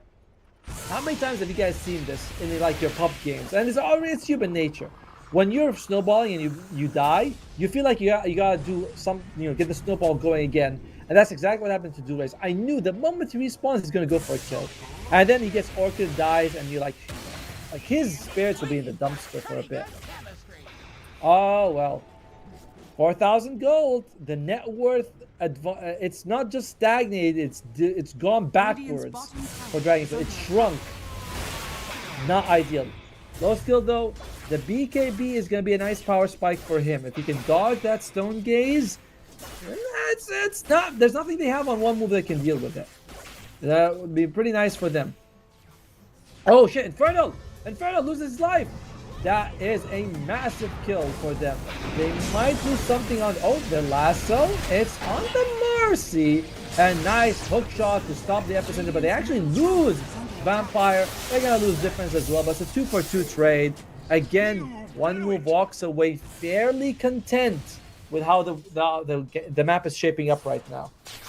And Jewel Race immediately has to go for the BKB. He was thinking about Witchblade, but now he's gonna go for BKB instead. This cannot feel too good for Jewel Race. Rain, oh, I love it. He's going for Hand of Midas. I know earlier when I was saying it, I was like kind of being a bit mean. I was like, oh, Hand of Midas. But now that the game is shaping up to be like okay, going Hand of Midas is the best item for Ogre. Some people are like, no, go Solar, go Force Staff, play a position 5. Like, no, if you play Ogre and you can get a Hand of Midas, you always get it. Always get it. Looking for me? We'll take that. Dire. All right. Low skill at the top of the net worth. Woe has recovered very nicely. What are we looking at for the Sand King? Not too far from the Bloodstone. About 1,500 gold away from it. Having it will enable... Oh, I hear a stun. Oh, that's just... Yeah, Barra's gone. Oh, Izzy, the Doom comes out. They do get a Doom off on the Alchemist.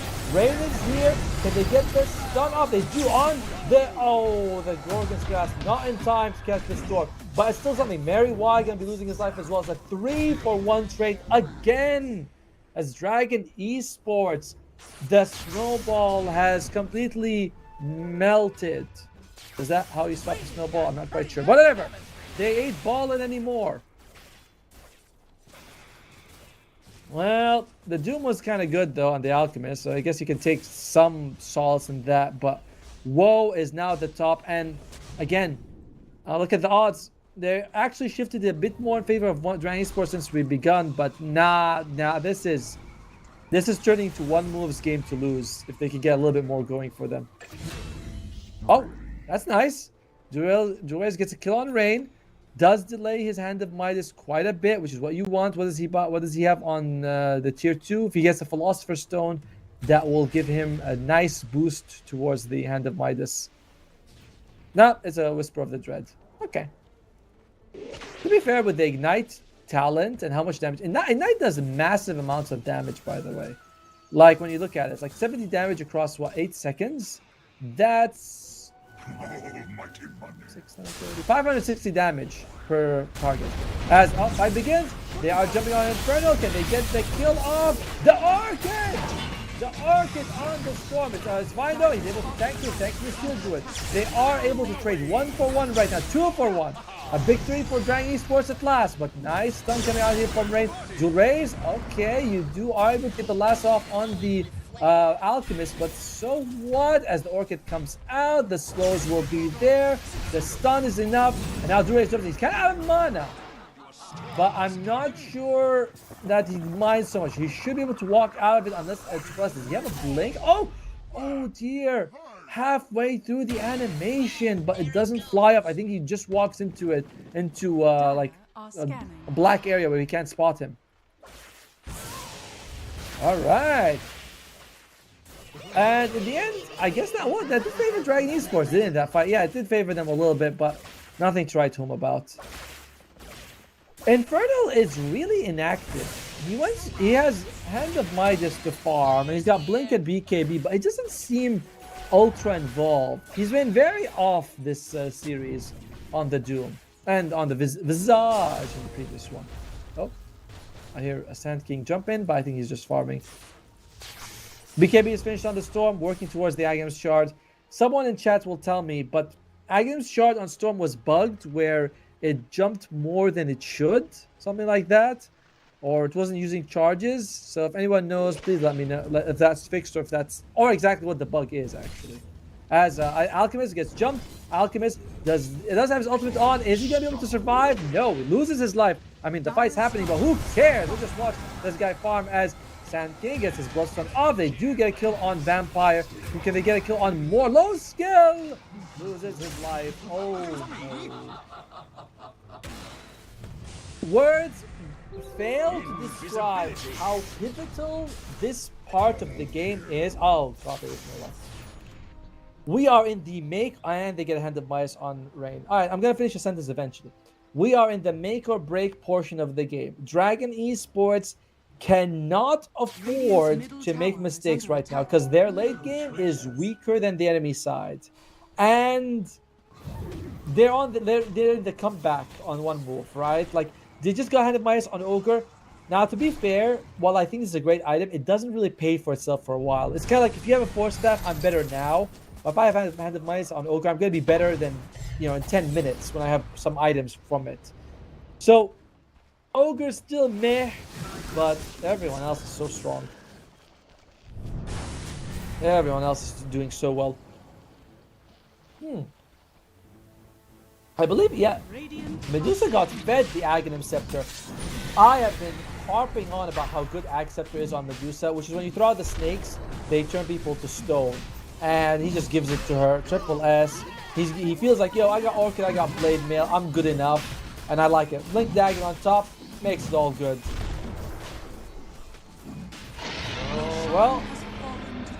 Well, this is gonna be Aegis on Woe. 2830 will be when it expires. An awkward moment right now for Dragon Esports, where we should be in the we are ending the game mode. Okay, top lane. All right, that's kind of cool. Going for a difference here. Throw a strike away. He's all right. Does not have the jump. Nice blink by him. God, and what a jump! What a jump! Bloodstone being used. Epicenter being shot, but doesn't he just decide to stun them out and hold it? It is not good. It is not good. Rain loses his life, but so what? As he is able to distract those for long enough. Mary Y gonna be caught up, and this game has spiraled completely out of control in favor of one move. The 2-0s are looking pretty good right about now. And with the start that they had at Dragon Esports, the biggest moment for them that caused them the loss was when Storm Spirit comes back. He respawned after dying the first time, and he zips into an Alk with Orchid and gets silenced, and he dies again. And at that point, you're like, dude, your momentum as a player has just been completely stiffed. And that's it. It's gone.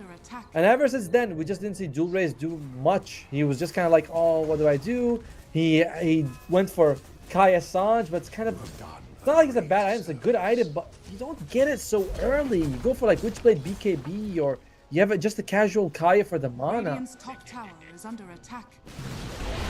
Radiant's top tower Well, what do we have on the Radiant that could switch things around? Now, to be fair, you have a Bat Rider. If you can jump and catch someone, there's always that chance. Oh, we jump kill someone, we take a 5 versus 4. We have Storm as well, can jump someone else.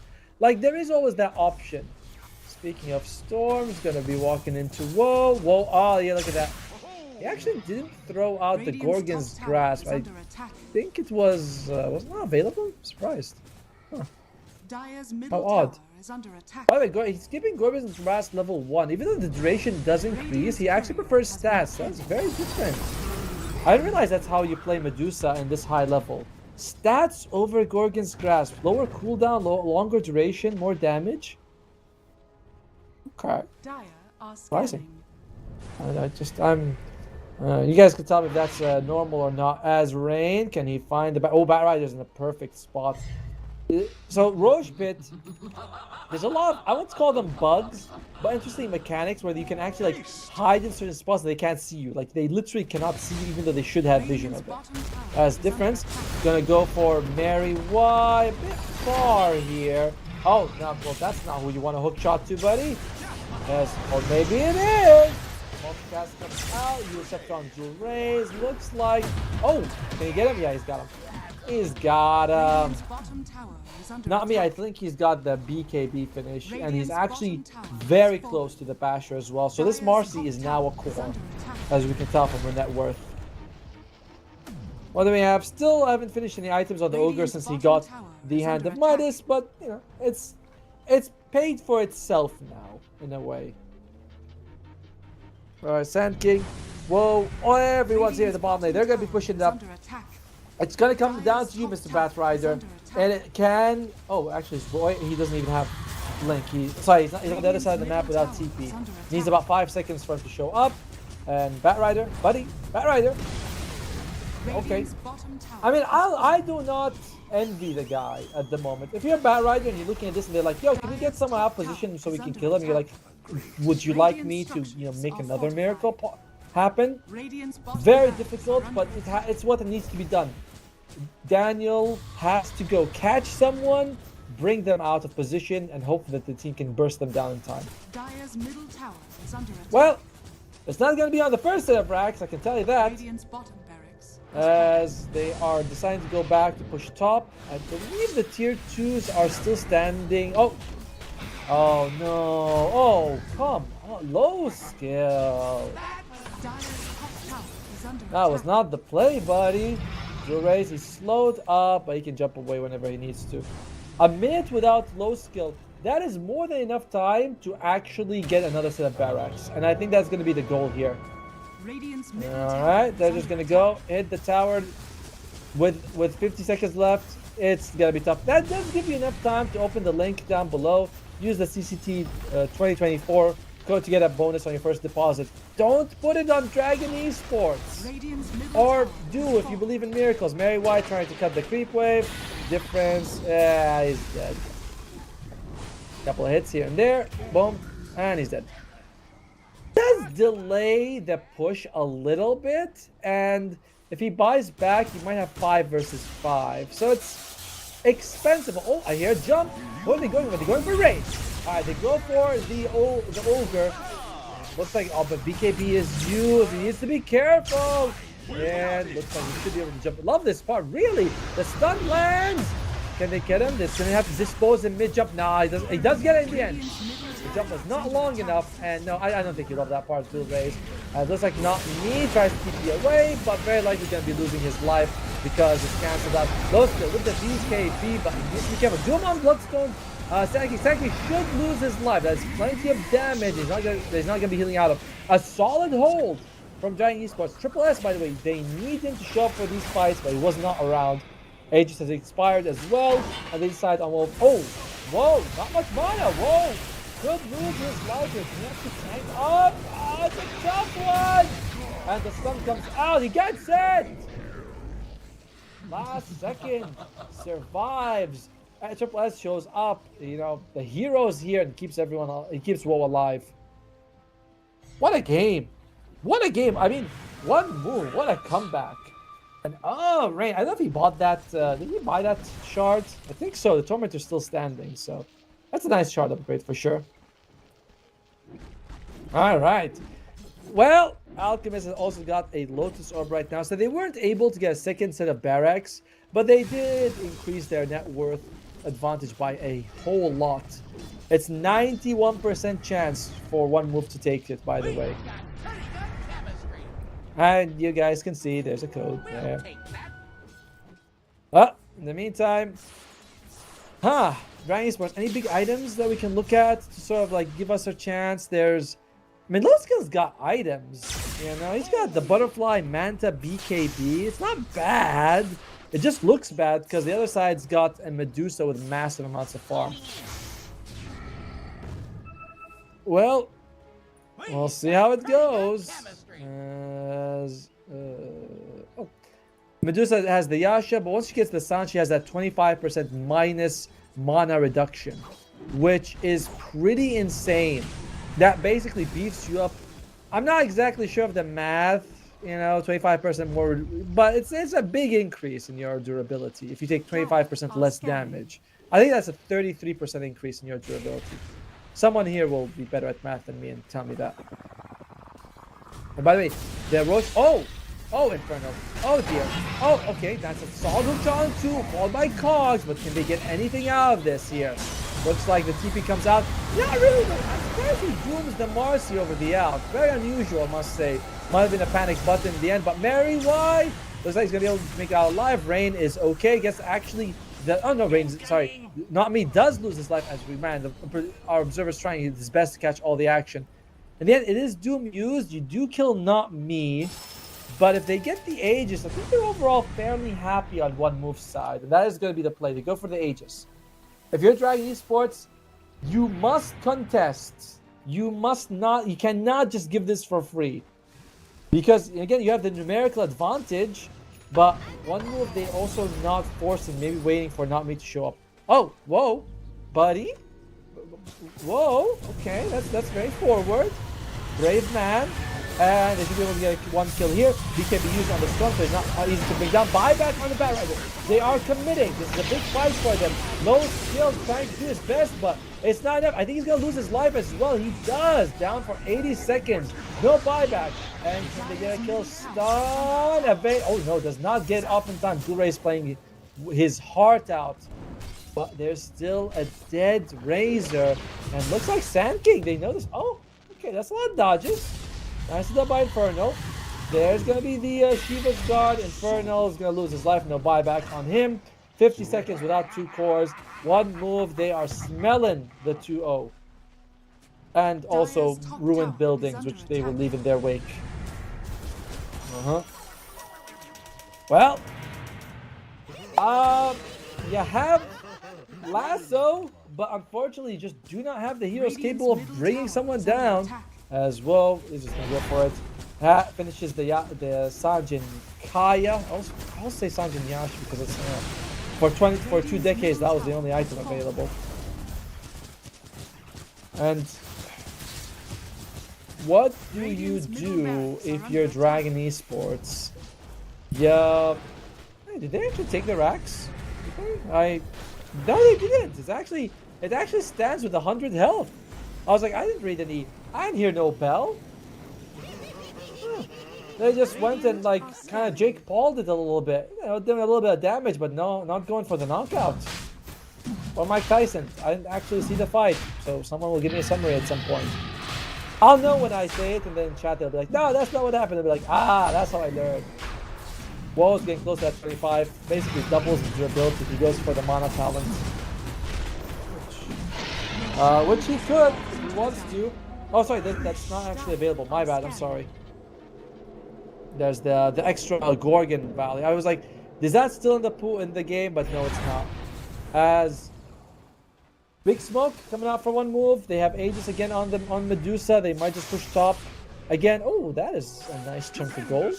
Very tasty. Never underestimate those bounty ruins. Individually, they're not much, but you can get 2 or 3. That is a big amount. But he just got 1,000 gold for his team. And the courier kill adds up as well. However, these are drops in a bucket compared to the advantage one moves has. You need a lot more a jump in there. Who they got? Low skill melts. The man was not even, you know, you just didn't see him. As it looks like Medusa trying to get her ulti off on someone. Mary Y, good jump in. Oh dear, nice dodge by in front of those fingers. Very quick. As one move, they're kind of being baited into chasing these kills around. They might get a couple, which is nice, but overall, they could just leave and go for barracks, which would be the better play. And Y dies, no buyback. And now they can push on one move. Again, I don't know if they know that low skill doesn't have buyback. I don't believe he used it this game. Did he? No, he has not. So they might assume he has it, but they're like, all right, just use it then. You know, we're the ones. We have Aegis. We have 2 lives on our carry as well. Looks like it's just gonna be a very nice, easy barracks here coming out for one move. They have Lasso. I've been saying they have Lasso for a long time, but we'll see if it amounts to anything. Solar Crest on the Ogre. By the way, he's got charged with Solar Crest with the Hand of Midas. Hasn't really gotten him a whole lot, this Hand of Midas. This one's fine.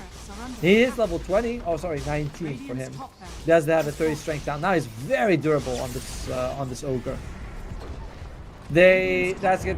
Mega Creeps are taken. One move. Again, facing little resistance in this one. Smoke up on Dragon Esports. This is going to be the last hurrah, by the way. They're going to smoke up. Going to go for a fight. They lose it insta GG. To be fair, like you can blame them at that point. Can they catch on the back lines? They want to go around the Medusa. Very clever. You know you cannot beat her. You know, okay, we're gonna go straight for Medusa, baby. Why not? We can't beat her. I think they do a decent amount of damage, but she still has half mana. What a risky move to jump on the tankiest hero. And GG's called instantly. They're like, yeah, it ain't happening. I'm very surprised that was the decision to go for. Because I thought they were gonna smoke up, you know, go from behind, maybe catch yourself an ogre, a Marcy, pick them off, try to, you know, do something like that. Then they're like, nah, Medusa with Aegis, so we're jumping. That's very much we know we lost, let's do the thing that's gonna definitely get us a loss rather than try. I don't know how it works out, but in the end, it was a very bold move to jump on Medusa. And you ever watch a game and you're like, huh, that was very odd. Because if you look at the graphs, by the way, up till the 20-minute mark, big lead for Dragonsport. I think there was some point there was 6,000 or 7,000 gold ahead. It was going really well for them. But Dual Race dies. It's the first death. It happens. He was like, what when his first death? What was he? What is his score?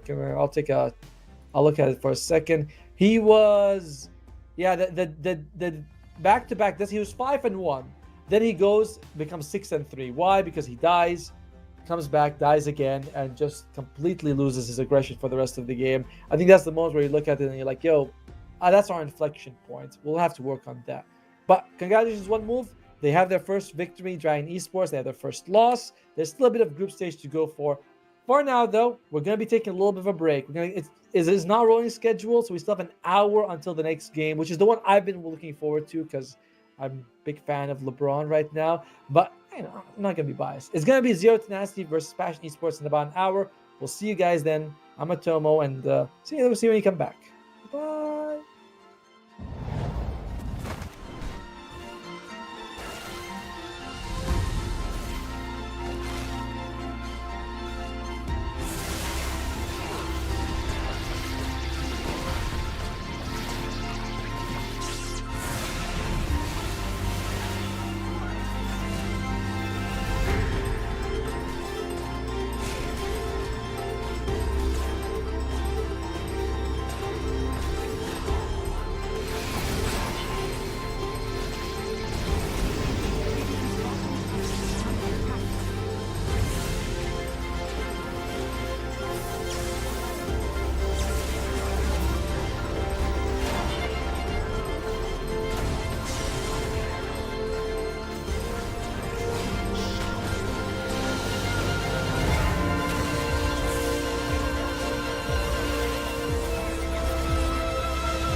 Hello and welcome back after that hour-long break to the CCT 5th edition.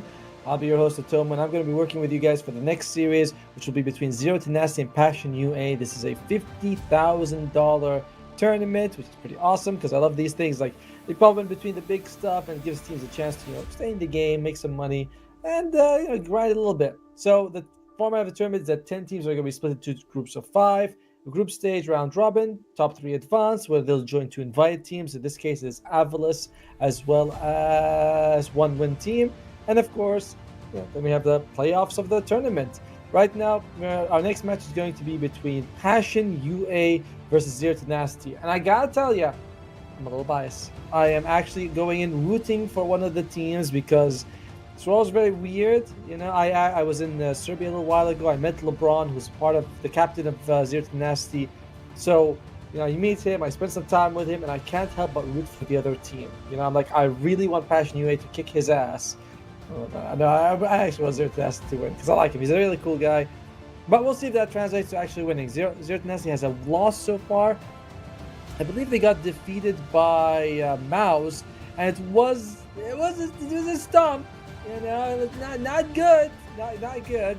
But Mouz is definitely coming as one of the favorites in the group stage. And this is going to be the roster for Zero Tenacity. It's going to be Dods, Tukov, Muksa, James, and LeBron. Wait, James? I thought was there a change? I need to check. I think yes.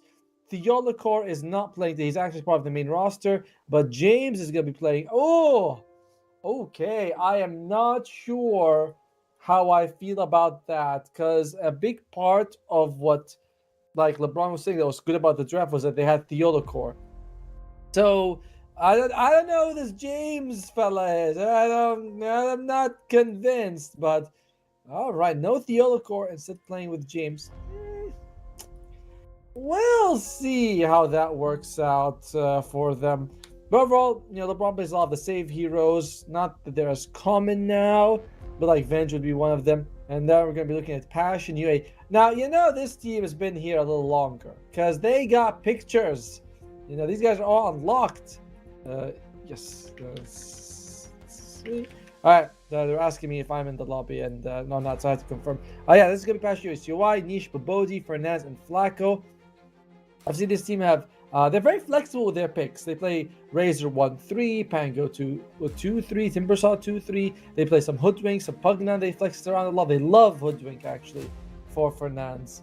And overall, because of the change, we'll see the draft, but not having Theolokor is going to hurt them a lot, and being asked to praise LeBron.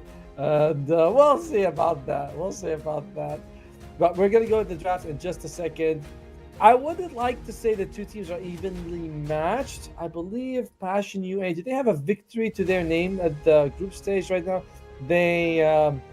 Looks like they do. They did take their match pretty decently against DMS, who's a pretty solid team.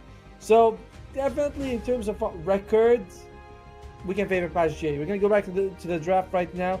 And bam! There you go. Yay, it's my face. So Sanity gets banned out first by Passion UA. Okay, I'm fine with this. I mean, he's always a solid hero to ban out. There you go, right in the middle. They ban out the Terrorblade and the Alchemist for Zero Tenacity. So they're leaving a lot of the strong supports. Then again, they do have, I believe, 2 more bans. So they could get rid of, the Shadow Demon or the Tusk. Interestingly enough, if they don't ban any of them, then Passion UA could ban one, pick up the other. Well, Shadow Demon is, very top tier in terms of supports right now. Everyone, their mother is losing their minds over him. I think he's fine. I don't think he's bad, but there are other supports. We'll see how much Zero Tenacity cares about this. Again, they're the ones who could ban it out. If they don't ban it out, they risk Passion UA taking it. So we'll see if they're going to be willing to take that risk or not.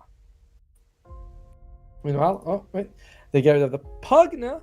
We did mention that Passion UA does play a decent amount of Pugna and Hoodwink. So and Pugna is a save hero. If you have a lot of physical damage and no magic, then Pugna's like, oh crap! And they get rid of Nagasan. Okay, all right, Passion. You can ban Tusk and take the Shadow Demon for yourselves. That's an option for you if you want to do it.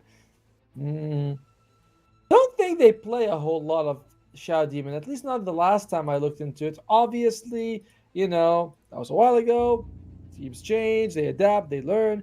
They could have picked up the Shadow Demon as part of their comfort picks, but it's in the pool. It's right there. If you want it, if you like it. Well, they're taking their time right now thinking about it here. Tusk as well. The thing is, if you don't ban one, you are giving the other one away as an option. Nagasaki gets banned. Man, the Pugna really prioritizing it, isn't it? When you ban out the Pugna, you kind of, they banned the Clockwork, you take the Shadow Demon, now you can take Tusk if you want. I would have rated, I like Clockwork more than Tusk, but I know the pros are rating Tusk higher than the Clockwork in most situations. So, doesn't matter though, Zero Tenacity, you can take it. There was Clock, Tusk, Shadow Demon, one banned, one picked. Now, you can take the leftovers if you want. Sometimes I think teams, when they feel like they're forced to take a pick that's meta, they might just choose not to, just to kind of be a little stubborn, like, oh, you thought you were going to take Tusk? No, Tusk. So there's a lot going for Shadow Demon, they go for the Panga. See? It's like you get the feeling, right? You get that feeling inside, they're like, I'm probably not going to take Tusk. Just because they don't want to give Passion UA the choice. Whereas, you guys think we're going to take Tusk because you took everything else, we're not going to take Tusk. Passion UA, they don't play a whole lot of Dark Willow, though. But they do play some Hoodwink. Which is actually a good hero to have against the Tusk. Hoodwink and Dark Willow into a Bramble, into a Bushwhack. They're very annoying situations to deal with. Let's see what Passion UA is going to go with. Alright. What would you like to ban? Zero Tenacity actually likes the Dark Willow for LeBron quite a bit. So they might pick it up. They might say, oh, you guys can take the Tusk, and we'll take the Dark Willow.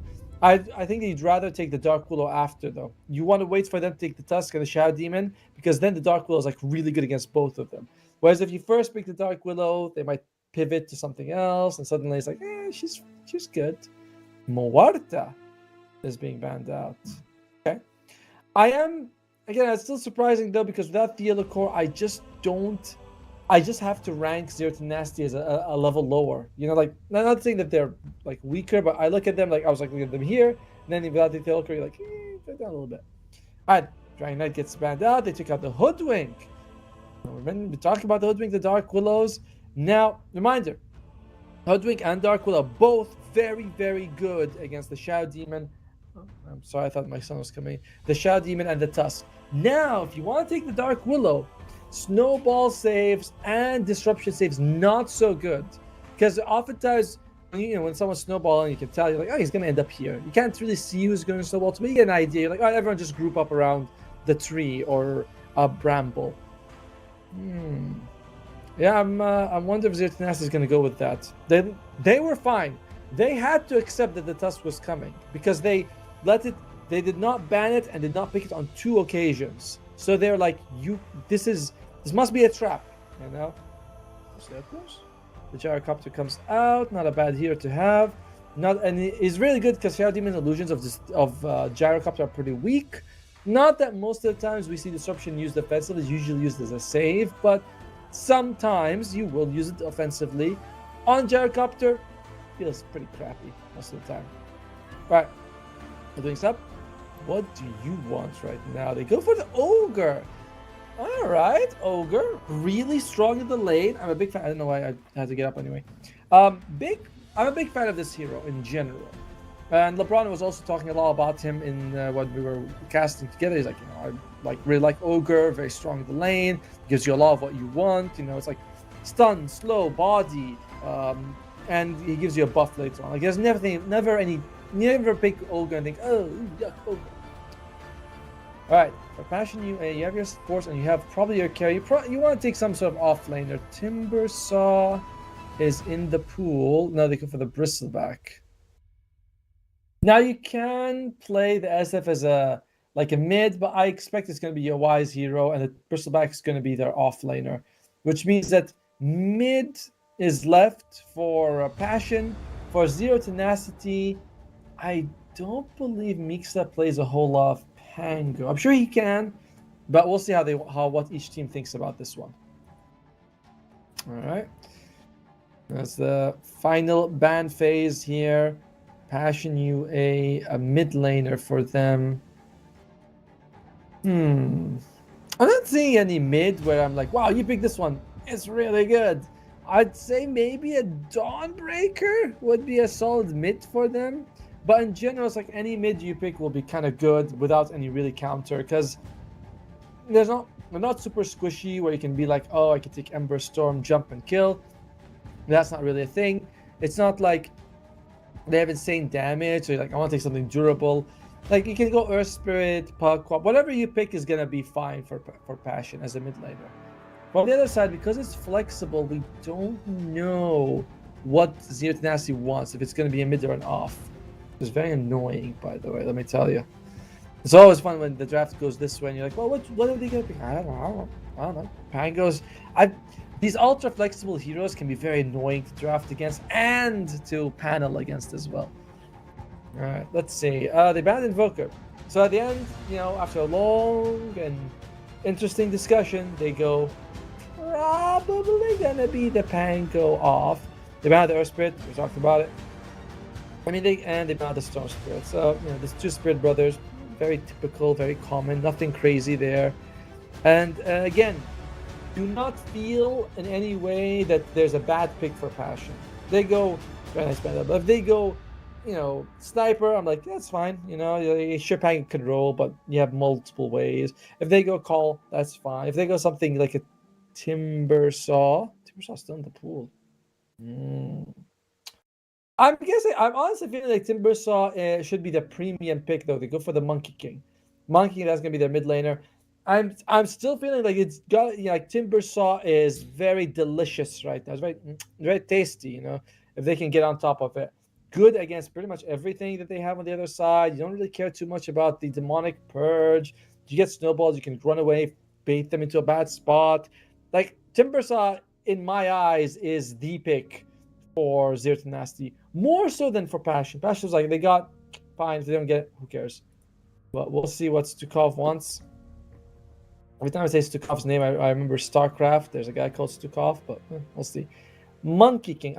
Quap is a counter to the Monkey King in the lane. Today I saw her like crush. I was very surprised by that. No, wait, it was the other way around. Alzheimer's.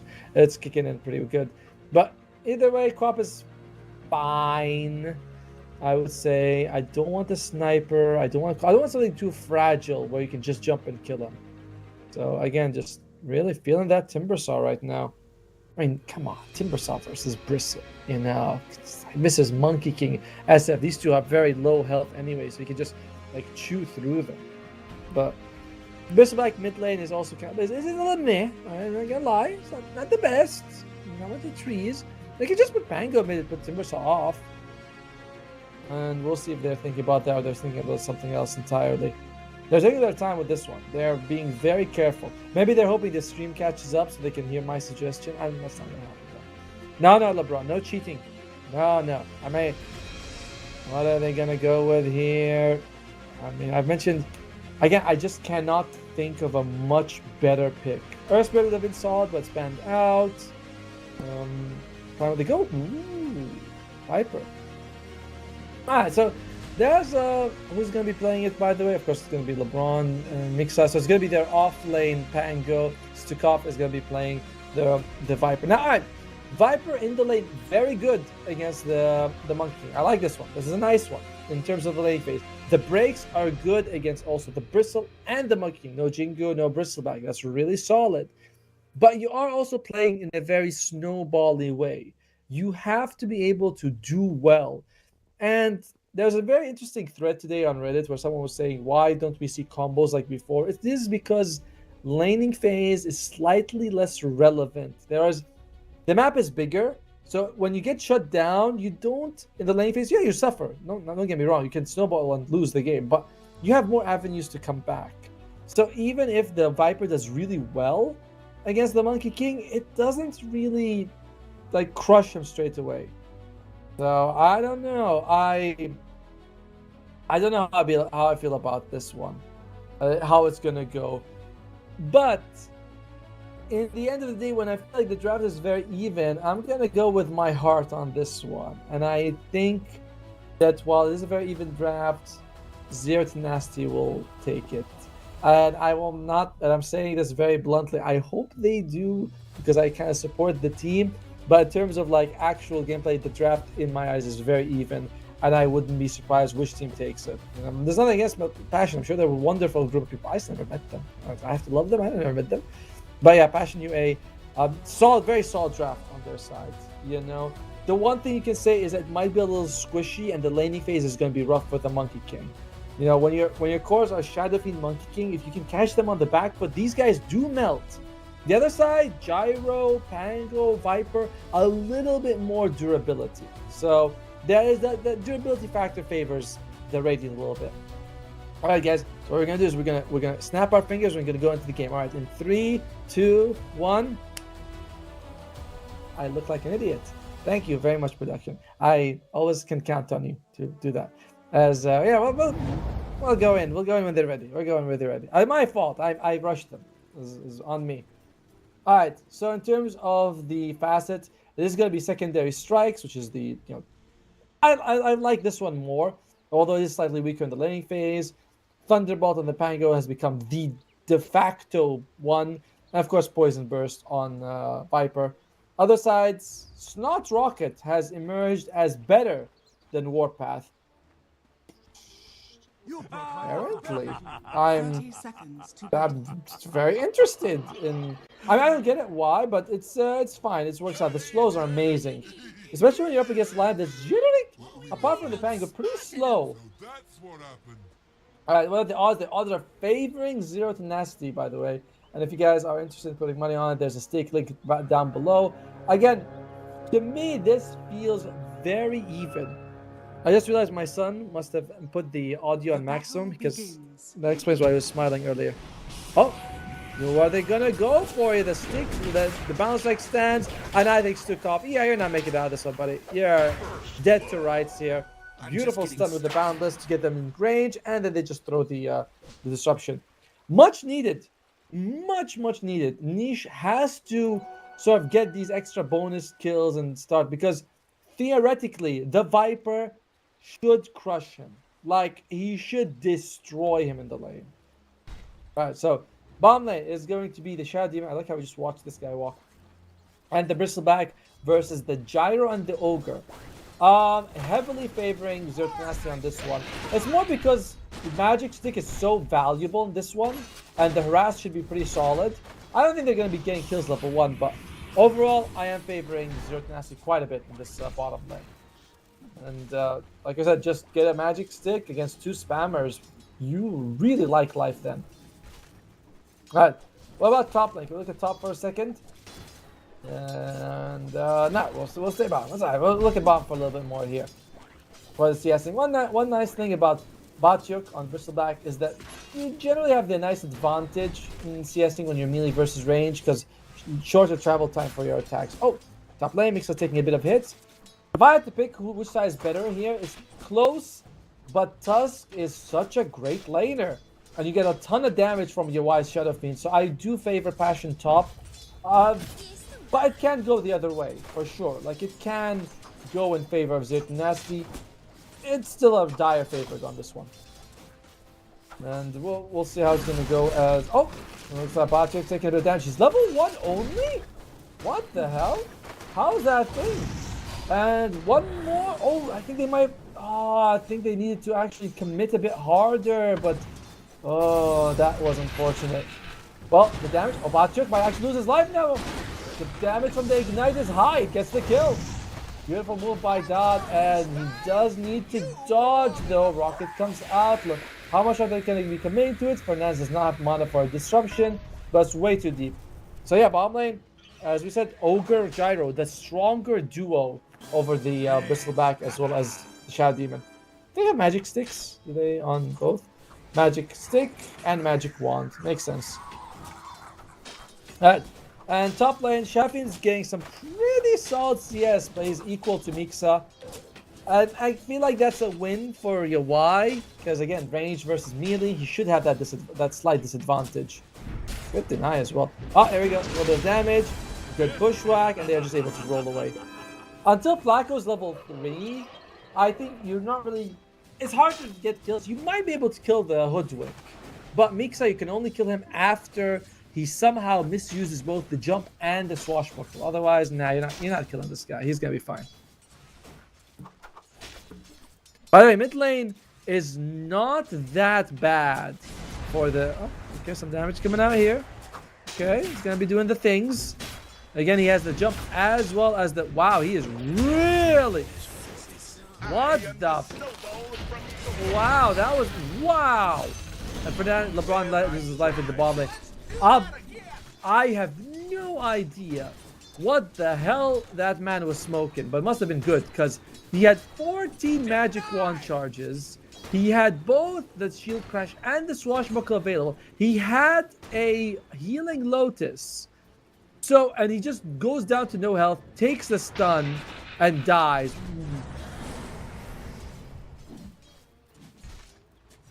Moment of silence for whatever the hell that was. It looks like they're going to go top lane here. Nice rotation coming out here from the Monkey King. Feeling like, yo, I could get something, a bushwhack. Does land on your Y, but I think Mixa's dead. He's going to be losing his life again. Mixa, what the hell was that? Yeah, and it's a nice move by Niche.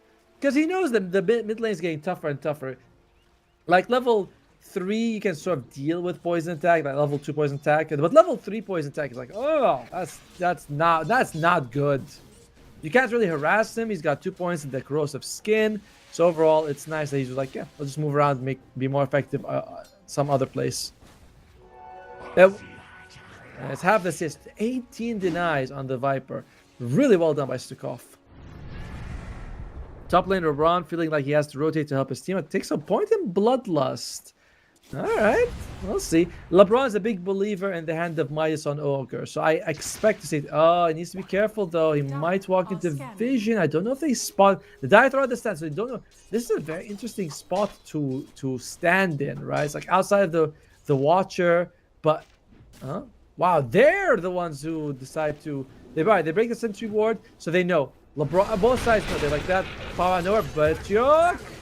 Nice kill right there. And that was a big rotation. James gonna try to get something here, but looks like not much for his combo. I think there's enough mod for Bushwhack here. Stun comes out. They are being a little bit outmaneuvered on Zero Tenacity as they got 4 people. Good Bushwhack.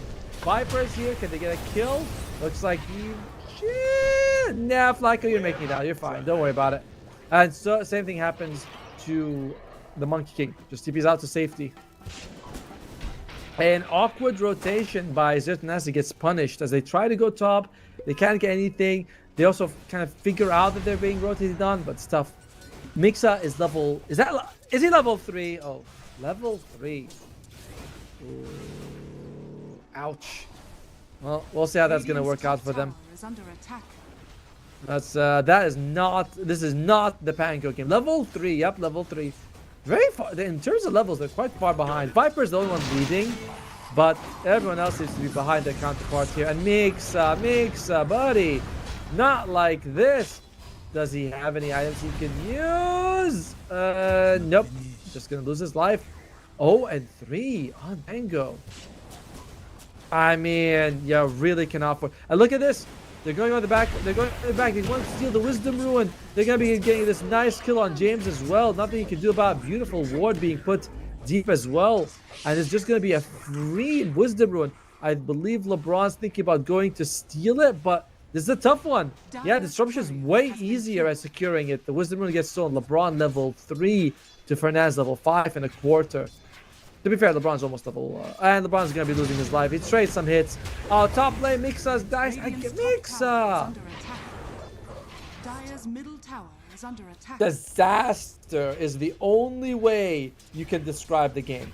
It's like... Mid lane is fine. Stukov is doing okay compared to the Monkey King. But he's not doing that well compared to the overall game. You know, like he's not like he's massively ahead. Your Y is the one who's massively ahead. And this Pangolier is just... Now the positive is that if Pangolier loses, but the lane, but he gets level 6. He can still have value because of Rolling Thunder. Like, Rolling Thunder is always good. But you can't really suffer this much as well. As bottom lane, they're going to go for dodge. Okay. He's going for it. The secondary strikes, only one actually lands. I think it was a nice guess by Bachi to go the other direction. He has taken a lot of damage, and Stukov loses his life, but does get a kill on Niche. Where is the rest of Zertanas? I guess they didn't realize that was happening. They lose James as well. LeBron is going to lose his life. Triple kill for Yawai. As man, Mixa might be losing his life one more. Is he going to do it? An ultra kill at 8 minutes of the game. Wow! Holy moly! Are they doing it? 28 souls, by the way, on the Shadow Fiend. Massive! And you guys can go on the link down below and use the CCT code 202 to get 200% deposits. And yeah, that guy's been deposited into the ground. And it is a run for it's complete disaster. 86% chance right now for the Dire to take this game. Trying to think if there's any item coming out soon that's going to change stuff right now. It just doesn't feel like it. They're going top. Mixa still level 4. For the love of God, leave this guy alone. He has just... They neutered the poor fella. And they're trying to look for him. By the way, he's a Grandmaster Pango. So... unexpected. Oh, Mixa. They found him. He's dead. Oh, Mixa. 0-6 and 0. Middle tower is under attack. I mean, maybe he's not comfortable. I really didn't think the match. I know I said the matchup favorites to die, but I didn't think this thing down much. They're going to dodge the missiles come down. They might be able to get a kill on the bristleback. Nice save to prevent that damage over time. Run out that timer as Flacco walking in level 6, by the way. Very tanky on that tusk. As looks like they might. Oh, a nice dodge of the balance, but it makes no difference. Yawai is doing the damage. Oh, LeBron throws the ignite. Maybe he's thinking he can get something. And it is 3-20. Passion UA. They need 2 more kills to I don't know, just I guess get a tower. Who knows? But 2 more kills for Passion UA would definitely be hype. 30 souls on the Shadow Fiend. I mean, look at, he's got 110 bonus damage. He's going for Silver Edge. I guess the break is pretty solid on. Oh, Mixas did again, I think. Unless he makes. No, that's not. I mean, it's a deny. It's something. But he's behind the net worth of the Shadow Demon. It's games like this tend to be rather tough to cast because there's not much to say except that one team is rolling over the other team and destroying them. How do they come back? Stukov could be the key, but Viper is one of those heroes where it's like, yeah, you're really good, but you're so slow and immobile, so you don't making plays with this hero is very difficult. You kind of rely more on being ahead and fight, taking fights at towers, and they come to you and find out you're unkillable. But chasing people around, that's not Viper's thing, ironically. Well, let's see how it's gonna go. 8,000 gold for Passion. Love the trusty shovel, by the way, picked up. Who's got trusty shovels in this one? Let's see. Just one trusty shovel right now on Flacco. Such a good item. Free bounty runes is so good. Yawai is insanely farmed and very involved with his team as well. Once he's level 15 and he can hit buildings better, that will be the scary moment where you're like, holy crap, guys, we might be losing a lot of our buildings soon. By the way, you know what's the problem with Feast of Souls and why nobody puts a point in it? Because it costs 5 souls to use, and no one wants to do that. No one wants to be like, I gotta spend 5 souls. You farm souls, you want to keep them. Alright. Looks like mid lane, actually, maybe they might be going for something here. Yawai is kind of by himself. They might have caught him. Oh, nice save. We'll be able to kill. I think they want Snowball wants to grab. He cannot. He's too much. Doesn't make a difference. He just lives like it's no big deal. They lose Mixa. I think that was the first roll of the game. Looks like Dodd might be losing his life. He is. And it is a 3-2-2 score, of course. That's what I meant to say. And oh my lord. Okay. Maybe they could get niche. I mean, I guess the disruption and the snowball are there if they really need it. Ah, there you go. Disruption comes out. I believe the bushwhack missed. Snowball goes, gets him away to safety. Oh, Mixa. The redemption arc, is it real? Oh, no, he's dead. Never mind. Yawai? Okay, Yawai is doing something. He's taking a few hits. Can they kill Yawai? Disruption? I think they is it? Are we doing it? All right, we're playing some more. All right, so 3-26. So close to killing Yawai twice, but he ends that fight with 2 extra souls, and the 13k at 13 minutes. The biggest thing is that you just do not have an offlaner for Zero Tenacity. Like this Pango's not having an impact at all. He's going for a diffusal. I guess that's an idea, but maybe you would want some defensive items. It's hard to tell. It's really hard to say what's the right thing to do here. Oh, that gets a Wisdom Ruin. That's kind of nice for him. But he's half the net worth of the Shadow Fiend. A nice thing though is that he's got like maxed out Rocket Barrage and he does some decent. Oh, makes that. No, come on more. And it looks like he might live. Oh, that's nope, just dies as he's rolling toward. This could be a nice kill. Alright. In many cases, trading your position, your mid for position 5 is bad. But when you're this far behind, every kill is so much gold. And if you're thinking about getting some gold, you can get some. Oh my lord, you're what? Okay. Stall them out, the damage coming out. Ah, man. The break comes out, hits the bristle bag, but it doesn't matter. GG is called. They feeling it. I mean, honestly, what a kind of one-sided game. The top lane completely fell apart. It should not have been that one-sided for them, but it was. And mid lane, it's like, yeah, you have the Viper versus the Monkey King, but smart players know. If I'm in a matchup that's unplayable, I can always just leave the lane. I don't have to say that. And I love when he did that. I think Niche went top where they killed Mixa. He comes back, he teleports top, and then he dies again. And you're like, my God, you're going to miss so much because of that. So beautiful move by the Monkey King to do that. And UI 14-0-7. Insane. They gotta find some way to get Mixa more involved.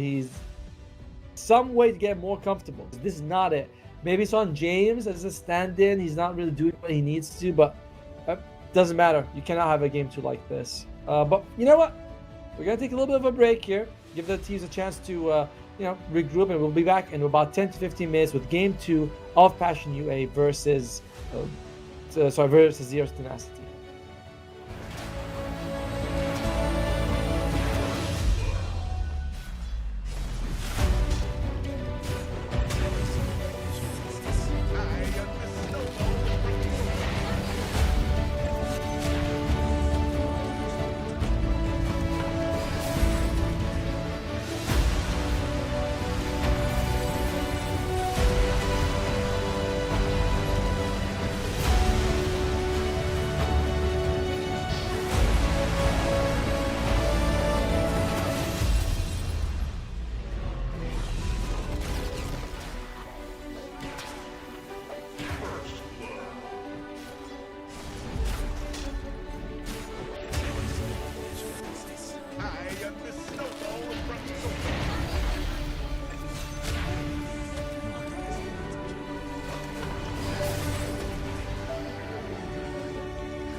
Hello and welcome back to the match between Passion UA as well as Zero Tenacity. It was a stomp and a half in game one. You know, let's call it what it is.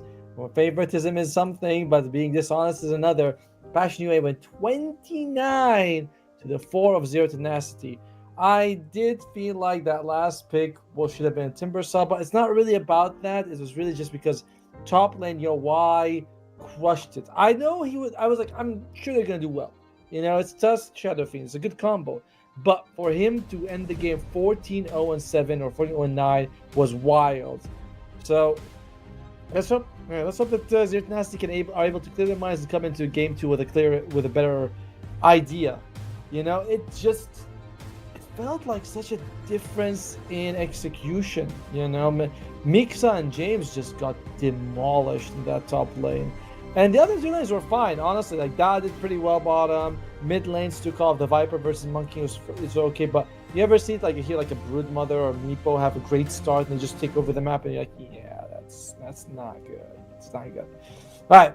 The bans are coming out hot and heavy in this one. And we'll see how it's going to be going. By the Shadow Demon gets banned out by Passion. The Tusk is in the pool, but Nagasan's gone. We'll see if Zero Tenacity wants to take it. Last time, they had the choice to take the Tusk, but they chose not to. I believe they took the Hoodwink instead, and, you know, Passionate took the Tusk, and they're like, oh, we're very happy. They were able to do some decent work with the Tusk. Really won them the lane. Final gets banned out. Hey, okay. All right, Terrorblade comes out instead. You know, I see this, and I can't help but think that maybe they just don't like the Tusk. Maybe James is not fond of it. It's a very kind of like team-dependent hero where it's like, I got Snowball, Blink, save people. You have to trust that I'm going to Snowball in the right place, things like that. And when you're in a stand-in, come in a position for a stand-in is probably one of the hardest to swap into. So maybe they're just like, yeah, we can't really play him without it.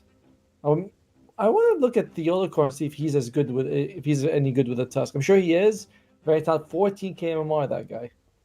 All right, Passion UA. You see the Tusk. Sorry, the TB first pick. You want to take the old Tusky Wusky over there? You can take Tusk and then pair him up with a lot of ranged cores, and you have a very strong lane. Another thing is that TB could be the 3, could be the 1. We are seeing the rise of the TB off lane. I tell you, I'm not it. And they go for the Tusk, of course. Why not? Basically, very similar to something like Enchantress, where when you pick this hero, you have a guaranteed decent time in the lane. So, alright, Tenacity, you pick this one. We talk a lot as casters, so we have to drink. Make sure you guys drink as well, and take a little bit of a walk, like 2-3 minutes in between games. And alright. Well, we can do it now while the draft is going. But don't mute me. Hear me. All right. So Zero Nasty. Now, what do you want? The thing about the TB is that you are flexible. Does Dodd play a whole lot of it? Doesn't seem like. Neither does Mixa play a lot of Terrorblade, but it does feel like maybe after the way he played Pango at the previous game, that maybe it's not a day for him to play something like Pango. Maybe a Terrorblade would be more suitable for him. A loss for Zero Nasty, by the way, puts them in a very tough spot in this tournament because they have to. In a group of 5, only the top 3 advance. So going 2-2 in the group stage is okay, but having 2 losses so early means you have to win the next 2. That's not easy. I believe, who did they play against so far? They have to go up against Dragon Esports. I suppose that might be beatable. And Namiga. So maybe they have slightly easier opponents, but I mean, still, I would count on it. Alright, you can't go 0-4 then expect you're going to recover later. That is just not how it works. Visage gets banned out. Okay. Visage removed. Worried about that fast push from Passion UA. He's also a very solid partner for the Tusk. You can do the Soul Assumption, Snowball Shot, punch, second Soul Assumption. And it's really good. Like, you can really rack up the damage. It's a very low cooldown, so you can use that cooldown to get the stacks up again. Oh, Phoenix. I guess they're gonna be taking heroes that don't have much attack speed on them. The Phoenix ban is a little unusual, I must say. As Morta comes out, This was banned in the previous game. They didn't want to play against it. All right, what do you want to play here on? Medusa's are actually pretty good at this point, wasn't it? Oh, they're been pretty good. Since all types of damage are the same to Medusa. So magic, physical, pure is all the same. And one of the things about Morta is that when you go into the magic form against high armor heroes like Terrorblade, you end up dealing so much more because your damage changes from physical, blocked by armor, to magical, which is not blocked by armor. Dark Mode comes out. Okay. I was thinking this might be something LeBron picks up earlier. As I mentioned, he's a big fan of this hero. It could, of course, go for Passion UA side.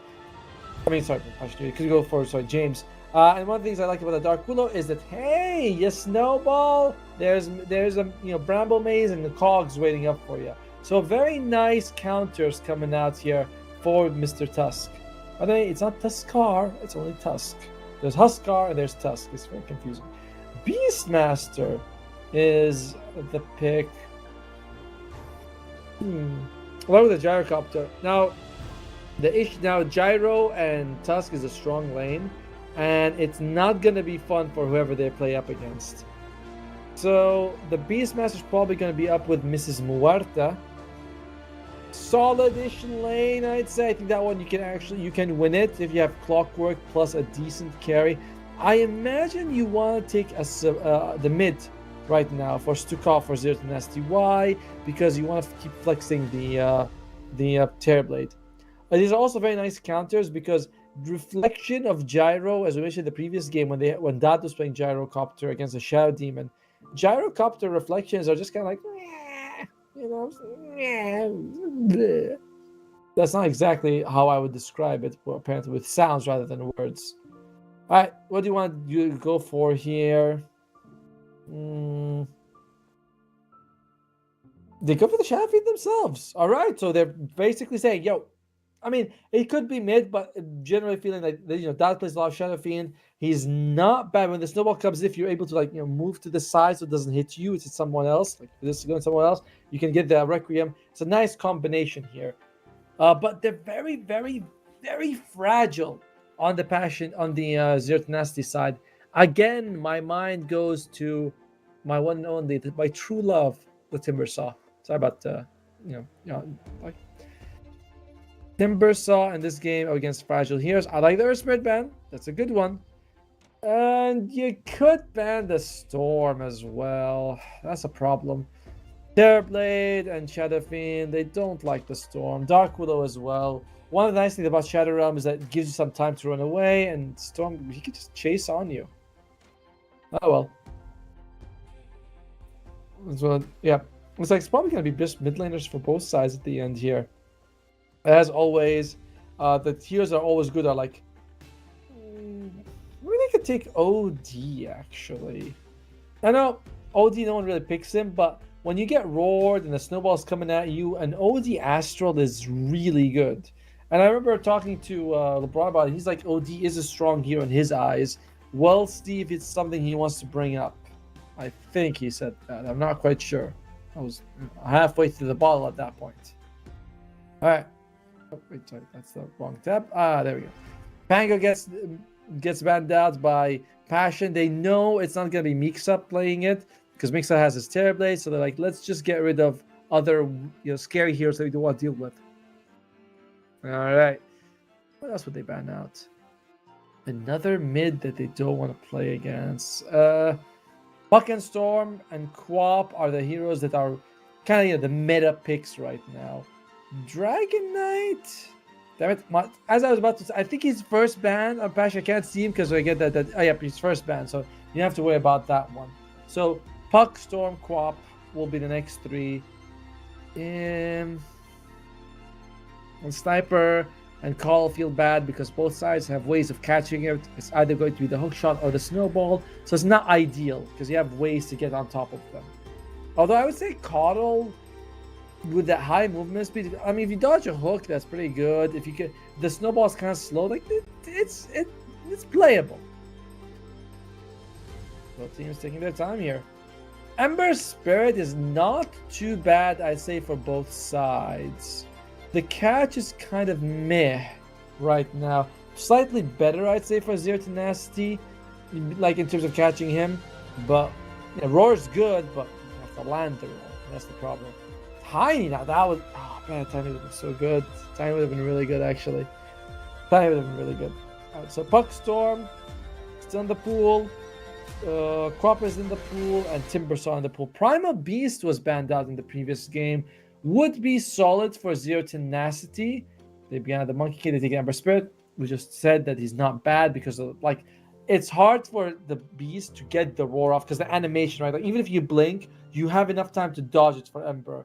And Dead Shot, Snowball, Rockets you can see a mile away. Like they all have stuns, yet none of them is an actually great stun to catch him. Now on the other side, you could take Husk. He's in the pool. He's nice. He's juicy. Destroys the Ember in the lane. You could take a Viper if you want to, although I think Husk would be solid. They go for a Mars instead. Or this is gonna be Mars, isn't it? Right? Yeah. It's gonna be Babodi. Gonna be like that's offlane, so Niche is gonna be taking it. Okay. I don't see the Mars as being this massive counter to the Ember Spirit. It's kind of like it's fine, but it's just that's all. It's fine, you know. And okay, again the draft feels really close, very close to me. On one side you have like Shadow Fiend against Gyro. I favor the Shadow Fiend, but it's not like a big deal. Terrorblade's pretty decent. I say definitely a Beastmaster's better. I like the Ember here more than the Mars, but Mars is a good hero as well. Like feeling both. Really feeling both.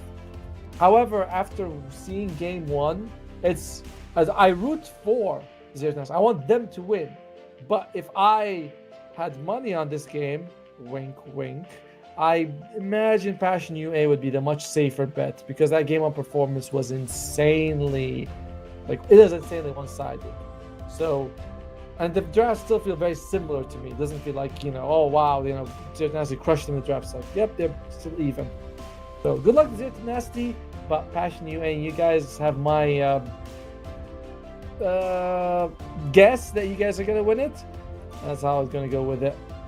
Looks like we are going to be going into the game in just a second here. Any interesting... it is condemned for the Terrorblade. It's kind of the same what we expect. And Afterburner being picked up on your Y. He just wants to fight. He wants to be in people's faces with the Rocket Barrage. And we're going to go into the game in just a second. 3... Oh, okay, no, what? 0. We're in the game. I counted so fast. I was able to get it. Yeah, the Afterburner is really good when your Gyrocopter wants to be in people's faces and doing damage. It's okay against a Terrorblade, I'd say. It's good magic damage. Everything else is kind of what you expect it to be. All right, here we go. Game 2, guys. Let us know in the chat who you believe won the draft. I actually would love to know your opinions because it's always nice to hear different thoughts. We all see the game very differently, and it's always like, oh, someone can bring up points you didn't know. And the odds heavy in favor of Passion UA. After game 1, I endorsed Zero Tenacity because I like them, but that was not it. It looks like they're waiting for someone to show up here. LeBron, he goes forward to the ball lane, but no one's maybe might be able to kill the Muerta here. As Fernandez, he is walking in. Okay, drops an Observer. They don't know that Observer was dropped because dropped it while smoked. LeBron is here. They spot him out. And looks like he's just going to be able to get it. No problem. 2-for-2 into the Bounty Ruins. And better start for Zitnas. Remind that they got first blood in the previous game. Monkey King on the Viper, which is the best case scenario for them. By the way, I like Fernand's haircut. I think this is the haircut all men should adopt. If I can't have hair, why should anyone else? Is my theory about that. Alright, so Ember versus the Mars. He's going to go for the Sly Fist. Obviously, that's going to be what you max out, but this is to see if he puts any points in Flame Guard. I believe God's Rebuke is physical damage. So, as long as you dodge the spear, that burn is always going to be pretty annoying. I believe you have a passive burn anyway. Yeah, it's always 10 damage. Pretty cool. Alright, so It should be a farm fest here. If someone's gonna die, I think it's more likely to be Stukov, just because he's way less durable. But I really don't see anyone actually die. It's just gonna be essentially the farm fest. Let's look at the side lanes, see what we're working with here. And you're ready. So top lane is going to be Darkwood on Terrorblade versus Tusk and Gyro. While the Tusk is always strong. Oh my, holy crap! We lost LeBron on the bottom lane. While the Tusk is strong with everyone, Gyro is a good combo for him. It's slightly weaker than it was with the Shadow Fiend. It was like this big burst damage. UI is Gyro combo, just slightly less effective. Again, not like it's a not dangerous combo, just slightly easier for Mixa this time around. LeBron dies in the bottom lane. Interesting, because I was about to say that I think the bottom favors Zero Tenacity. You know, Cogs into Razes should kill everyone. But First Blood actually goes in favor of them. Oh, by the way, Mixa's got 2 CS. Youch! That's not good. That is not ideal. They lose James as well. Not the start you're looking for, but at least Mixa's able to get a few of that CS going his way. Once level 3 hits on the Tusk, things get even worse, because then you have that 1 point in every skill. So, oh, the courier, James, there you go. Courier, James, you got it. Good job. That's 150 gold for the whole team. They do add up, these courier kills. Same to like bounty runes, getting all of them makes a big difference in the game. Tries to pull, does get a few of them off, but the flag bearer is not going to be one of them.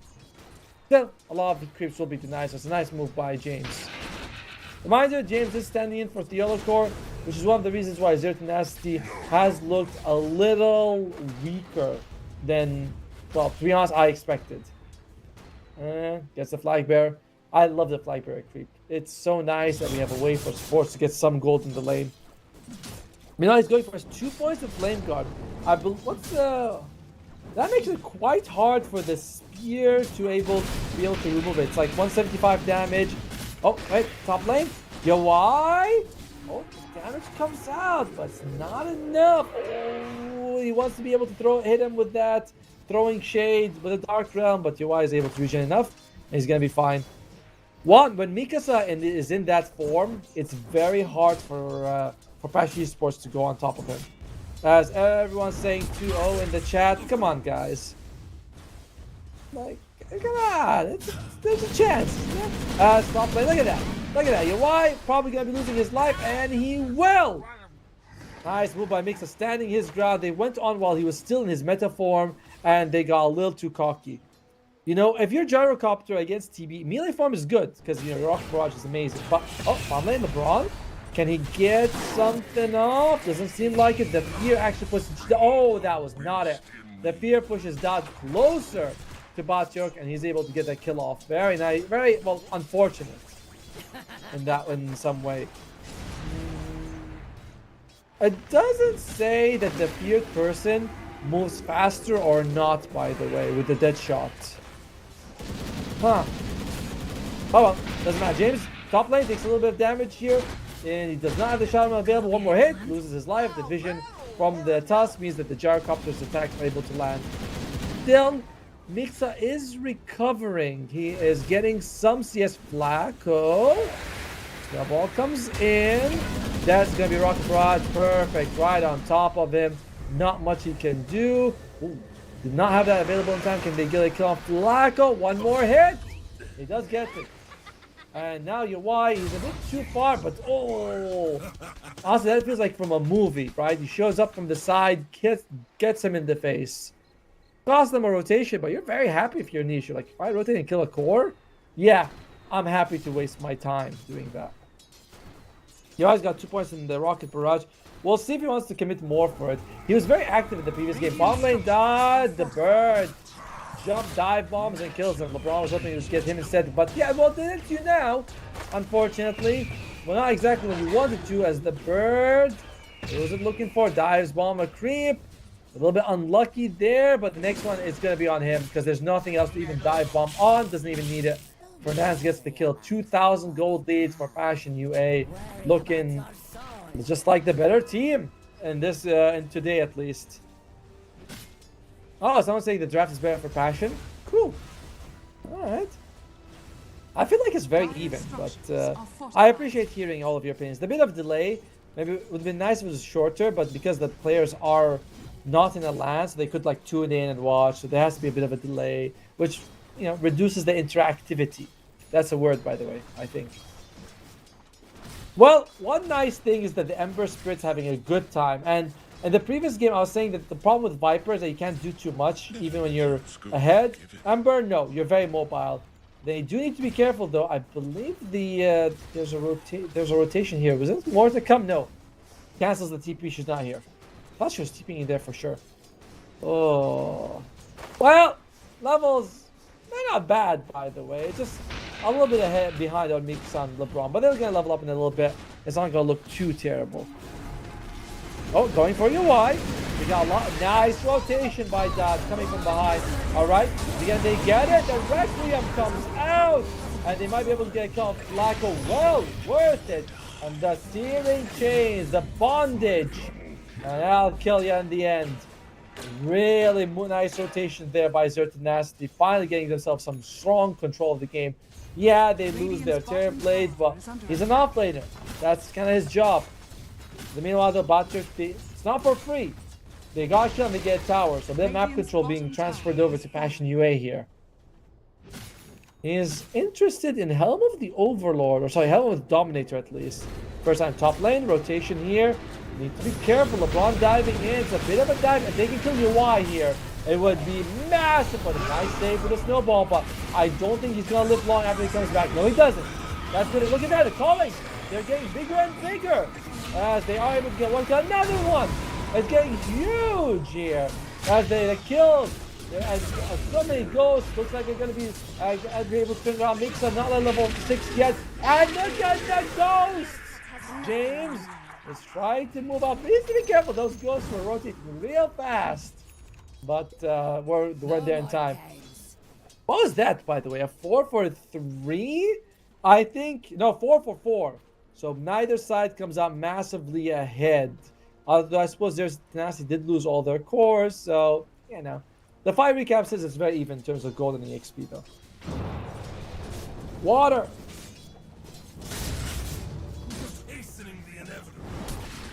Solid dodge there. Roshan wants to go for a Mage Slayer. It's actually pretty damn solid because a lot of the damage coming out from Passion UA is magical. You can inflict multiple people with a sleight of fist, so why not? Overall, though, win percentage is saying it's quite an even one. I'm having it. I'm enjoying this game. It's nice to see them have a bit of a chance here as the Shadow Fiend goes for first item Dragon Lance into the Mask of Madness. That's gonna be his next choice, and looks like LeBron. Still not level 6 yet. I like 1 point in the Rocket Flare, but he does not believe in it. Oh well, we'll see how it works out for him. Dark Willow has got the urn, and it's kind of out mid lane. Serena lands. Stukov, nice jump away. I usually go in. He's like, yo guys. I think that he might have been almost hit by the science there, but it's gonna be fine up. Roar comes out and beautiful thunder, but I don't know if it's gonna be enough. The rockets come out at the end. Mixa giving his life away kind of, well, his health away kind of for nothing. But can they get a kill on Fernand? Yes, they do. 2-for-1 trade. It's, oh, LeBron. If he had the hookshot, could jump away, but doesn't look like it. The Hawk lands 2 for 2. Would have said it was fine for Zertanasty, but losing 2 for 2, well, it's even, but one of your twos is a support. Is a core, sorry. Okay. Oh wow, just trying to farm the board there on James here. Unfortunately, not going to be happening. Dark Willow's got 2,000 gold in the bank. If I was him, I'd say hand up Midas boys, and I'm scaling. As nice dodge of the ghost. Snowball into dodge, but not easy. While Champion is relatively fragile, he's got a decent amount of stats on him. Power Treads, Dragon Lance, he's got the Mask of Mad, not the Mask of Mad, sorry, the Morbid Mask for life regen. Like, not easy to jump on him. He's not as bursty as a lot of the other ones are. You know, trying to make sure that the tower does not hit that catapult. Okay. What do we have here? Oh, the Ignite. Wow. Big kill. Massive kill on UI there that Mikas is able to get for them. Shut, This gyrocopter, he has built himself to fight. So these deaths are like, they're pretty damn terrible. He's got 3 points of rocket barrage. That doesn't help you farm too much. I mean, it does, but not that much. Mouz is getting very close to his Blink Dagger, and I believe the Dark Willow has decided to go for a Yule Scepter. Radiant's Oh, okay. bottom tower is under attack. No Spirit Vessel, no Blink. Dire's Yule top Scepter tower is under instead. attack. I believe all your Yules W regen a ton Scan. because of the innate ability of the Dark Willow. Mid lane, the Dire, they scan, but no one's there. They're smoking. They're like, come on, somebody show up so we can kill him. Stukov's here. Blink Dagger on the way. That's going to be the Blink reveal coming out very soon for him. Stukov just jumps away. I have jumped near to a ward, but it's like it's going to be fine. Dot is going to go for the BKB after the Mask of Madness. I'm one of those people who's like, I don't mind Mask of a BKB first item. I think that like dodging enemy stuns is so good. Passion UA. Oh, look at that. They might. Looks like Stukov just doing a bit of fisting right there. Oh, the miss. And LeBron, he's got the hook shot. Does he want to use it? He does. Lands it. Beautifully done. There. And they might. Okay, they turn this into more is the question. We jump with the Searing Chains and fantastic Terrorize. They're going to be cleaning up niche. Oh, maybe not. God's Rebuke comes out. He does die. But now have they gone too deep? Dad is going to be able to get that Requiem off. There's just simply not enough damage. We talked about those stats. And can they get a kill for Nans? The roar comes out. They do get scooped off. But now they're kind of low health here on Tenacity. Beautiful Sunder. Nice turn around right there. But they have to find a way to make it out of here. As I believe Mixa is in a lot of trouble. Can they get Fernandes? At least they do. So even if you lose your life right now, it's not the biggest problem in the world. As James loses his life. Overall, a very good punish by Passion UA. But I believe the entire fight is another 4-for-4 trade. What an even game. I'm loving it. Oh, Fernandes. Oh, whoa. All right, LeBron throws out the tip. LeBron is not the man who takes the trash talk lying down, as I would know from working with him. Looks like the Clockwork is getting very close to the Pavis. Very nice against all that physical damage you're dealing with. Not that it's that much, but it's nice. They got 80 Ruin on the Ember Spirit, and Yule's has just been finished up on James. On the other side, looks like it's gonna be drums on the Beastmaster. I'm seeing this more and more. Helm of the Overlord, sorry, a Dominator, and you don't level it up to Helm of the Overlord. You just keep it Dominator and you go for that. Stukov. They don't have a roar. They can have it in about 10 seconds. I don't know if they calculated or not, but if they didn't, they might assume he has it, but he doesn't. LeBron loses his life, but if he's able to get Batyuk in return, they get one. They need more. Oh, the roar is available now. He's probably going to turn around and throw it. Doesn't need to. Oh, he does. Wow, I thought he would save it because he's dead anyway. Meanwhile, they're trying to get a beautiful dead shot, beautiful rocket. The silence, the chain. What? Well done. What a dead shot. Someone give this man a medal. But it's still a 2-for-2 trade, so you're kind of okay with that if you're Zero Tenacity. Ultra late game, I kind of favor the Radiant a little bit more, but you know, there's a lot till we get there. Morta does scale though. That's one of the things. You have Morta scaling. The other side, Dark Willow, not so much because she didn't go for the Hand of Midas Axe Scepter. Just so good. Just so good. By the way, guys, if you feel like you want to put some money on this, I know a lot of you watch this only for me, but like the handful that watches this for other reasons, you can go on the link down below. CCT 2024 is the code for up to 200% on your first deposit. All right. Yo, why? Not a lot of health on him. Getting close to the Axe Scepter now. You know, I've seen people go for like 2 points of Rocket Barrage, then go for more stats. But when you max out Rocket Barrage and the lane phase is over and you're not fighting a lot, you're like, this doesn't feel good. How's Mixa doing? Is he building? This is unusual. He's kind of playing the core, you know, the carry Terrorblade. Oftentimes, when you see Terrorblade offlane, they go for the pipe because it synergizes so well with your high armor but relatively low health, so you get a lot of durability out of it. But no, He's going for Yasha, which I imagine is going to be a Manta. Okay. And yeah, his Beastmaster is going to go for the Crimson Guard. I gotta say, it's good against the Ember somewhat, but it's not great against the Shadow Fiend. Usually you hit so hard, like 300-400 damage per hit, that reducing it by like 80, it's not the biggest deal in the world. I don't know, I'm not the biggest fan of Crimson Guard against Shadow Fiend. Looks like the Flame Guard is going to be relatively hard to bring down here. As top lane, they're thinking about starting. Nope, he just jumps away, Stukov. Yeah, I feel like if you have a Mage Slayer and you had the pipe on the Radiant side, that would be so good against the magic damage from Passion. You really nullify it to nothing. But somehow, that's not the path Mixa's going for. He wants the Manta. I don't know. Alright, it looks like it's going to be forced up next for Muerta. Fernaz has been having a very nice game for himself so far. A lot of these callings have been critical to their successes, especially when they get multiple like layers of it. And wow, we're out of this again. Cool. We're steak. I like steak in the actual food, As they're going to go for mid here. Batyuk is in the front lines. He's not as durable as you might think. I mean, he's got Vanguard, but he doesn't have like the Axe Scepter to keep him alive. In the meantime, are they going for Roshan? Sneaky on the Radiant side. Yep, they got it.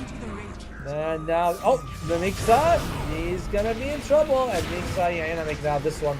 I guess the meta is good to remove the silences, but still not great. As they are able to get a catch on James, he is Shadow Realmed up, he is dead.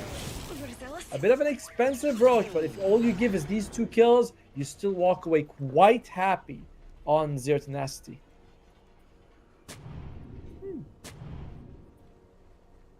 Sorry. I need another. When you're soul casting, you really don't have much chance to rehydrate. You have to talk the whole time. They're getting very close to the Crimson Guard and the Beastmaster. One nice thing about the Crimson Guard, though, is that it will reduce the damage to buildings by a ton, as the odds are heavy in favor of Passion UA. Heavy, in fact. Yule Scepter on the Ember. He is, like, they're feeling like, yo, guys, these calling silences are a nightmare. Although Yule Scepter against it is kind of half-half. There's a good chance you could land right on top of a ghost. So timing it properly is a bit of a tough one. And Mixa's only level 11. Fernand's level 10. It's just that it hasn't really been his series on this territory. But his farm is good-ish. It's solid. It's reasonable. It's acceptable. It's okay. LeBron finds Flacco. I think he missed a hook shot to get that. Whoa, okay, LeBron. Alright, that was, a bait and a half. But maybe he feels like he's got his team, right? They spent some time killing him. It's all a bait, mate. As a nice jump on the Yule. He's able to dodge a lot. And this this arena is kind of wasted. But unfortunately, they do get killed. Your Y loses his life to bring down James. And now they're going down. Reminder has the Aegis. We'll see if they're going to be able to transfer life or not. That's going to be the Aegis dropped. On the other side, you've used your arena, you've your Roar, your BKB, and nice use of the Yule Scepter. It prevents Batyuk from TPing away, but can you actually catch him? Doesn't. Oh, the Derek change on so many people. Batyuk is tanking. I mean, I said this guy, it's not going to help you out too much, but it keeps him alive. The Crimson Guard does work, and in the end, Passion UA, they limp away, but they make it. They live through the assault. Well, it was a nice attempt by LeBron to sort of keep them there for a while, but it took them a while to actually get there and, get the fight that they needed. Well, so we're still 20-23. What are we looking at in terms of win percentage? It's favoring Zero Tenacity, but it's only a little bit. It's not a whole lot, as Mixa, again, no pipe in a game like this. I'm hoping he starts building towards it because he really needs it. It really needs to start working towards it. On the other side, it's going to be Blink Dagger coming out soon on James, and LeBron has finished the Solar Crest. Lotus Orb might be the item of choice, and he's building a casual null talisman on the Clockwork. Whenever I play Clockwork, I also have built a casual null. It feels like the mana is such an issue with this hero. And who gets it? Okay, not bad. Flying away after you get a cause is a very nice thing to do. Meanwhile, Gyrocopter, he's got the Ags, he's got the crit, and he's going to be going for... Ooh! Almost loses Flacco. He had to snowball to dodge a lot of that damage. Fernandez gets it. It's a pretty nice shard upgrade, by the way, as it does get you that spell lifesteal and a bit more damage with your spells. Someone saying they went back to sleep on Zero Tenacity. Now they're like drowsy. You know, they're kind of in, kind of out. Dire's bottom tower is under attack. Flame Guard DPS is increased on the on Ember Spirit. He's really all in on the Flame Guard. And going for a Radiance. Okay. I'm honestly all for it. I love Radiance. Even on like kind of unexpected hero. Radiance, Ember, give me some of that. I don't know why I said it that way. Got Spear of Mars damage. Does anyone take this? I've seen so many people take the God's Rebuke talent at 15 for the Mars, but the spear damage is taken. How unusual, I must say. Chat, you can tell me, is this weird? I played a bit of support Mars. It was meh, but I always remember that everyone just takes God's Rebuke regardless. It's like so much more dependable than the spear damage. Seems weird to me. There's going to be a Satanic coming out next for the Gyrocopter, so that if he's able to survive a little bit with an Axe Scepter, turn it on, even if he gets stunned, you're still alive, so a massive amount. Oh, the Requiem comes out. Can they get a kill on Bot? Good, they might. So durable! Holy shit, he's durable with the Crimson Guard. And they are able to get a kill on the Shadow Fiend as well. I don't think the whole team was ready for that fight, as Mixa had a nice dodge with the magic and get a kill on you. Why? He does. Mixa playing out of his mind with that Thunder. He dodges the spear with the Manta. God plays. And they are going to be able to get a kill on Fernandez, possibly Niche as well. And that's going to be the damage from, well, not Jerax, but Jax, as it's called. And what was an amazing start for Passion. Thanks to Mixa. I mean, I've been rough on the guy. I'm not gonna lie, but that Manta Sunder turns into insane play. God mode on Mixa. I bow to his superiority in this game. All right, he's gonna go for BKB. Almost has it thanks to his incredible performance in the fight just now. What a turnaround! What a turnaround! The fight recap puts it as a massive victory for Zero Tenacity. I mean, we know that based on the 4-for-2 trade, but like the amount of gold they got out of it is wild. All right, and we're back to a very, very even game. I'm loving it. I'm loving it. Kudos to CCT for giving us this hype match. Oh, Bedlam damage on the Dark Willow. Yeah, that's kind of expected. Well, looks like Anish is going to go for that Refresher Orb. It's generally, this is how you play Mars. You know, you go for like Blink BKB Refresher, so you get the double arena, double BKB. Double, like, as the game goes on, your first arena becomes less. It's more about like forcing BKBs and things, and then it's your second arena that's like, oh yeah, I still got it, ladies and gentlemen. As TB finishes up this BKB, and Ember Spirit is getting very, very close to that Radiance. The mischance is going to be useful once, good against Muerta, good against the Gyrocopter, doesn't want to build MKB. Like, you don't like MKB on Gyro. Roshan not up for about 30 seconds at minimum. But LeBron is going to be pushing the top lane here. May be caught on the way out. Might to fly, my friend. Fly, LeBron! LeBron! Actually, the scan comes out if he loses his life anyway. Took too long to fly. I mean, I told him. I warned the guy. So, well, pros. You can't tell them anything these days. These sort of deaths aren't that bad, actually. Because you force the enemy to use a lot of resources to catch you. So that's not really that big of a deal. Flacco throwing the shards to get vision so he can snowball after getting caught. Pretty clever. Radiant's top tower is under attack. Yeah, it's like losing the tower, that's a little bit more hurtful, but having your clockwork position 5 die for a 5-man smoke deep into the enemy side, some teams even consider that a win. I personally don't, because that's bad for your KDA, but some teams do. Dire's bottom tower is under And attack. if they can trade towers, you'd walk away relatively content here. Dot even has time to TP top if he wants to and work on defending this, but doesn't seem like... Oh, wait, there's the team smoking up. They might go. Yo, Y gets the tower. All right, team. Are they going for this? The catch for Nez. By the way, Mars is not here. This will be a 5 versus 4. Mars, he takes the swing gate to come top. And they're going to go for LeBron with a save here. Gives sometimes beautiful use of the Terrorize. But do we have the damage? Doesn't like anyone's dying just yet. The Radiant is doing some work for Sukal. As they're able to bring down 2 people for now. Fernandez. He might be losing his life here. Why being chased right now? Mixa, he is God mode. And the reflection coming out. We are looking at a very different game, right, compared to game 1. As Zero Tenacity again take a convincing team fight. This time, there was no 2-for-4 trade. This was a 4-for-nothing. Dire's middle tower. Well, how the turns have tabled. As now they're also going to be able to get a tier 2 mid. They can honestly go high ground. Why the hell not? You have your level 20 Shadow Fiend. I was going to say 15 with the talent, of course, but he does a massive amount. He does 400 damage per hit. You put a Solar Crystal on top of that, but they are respecting, even though the Jared Coupler is going to take some time, they feel like it's still scary. You know, it's like, let's not take too many risks on this one, boys. All right.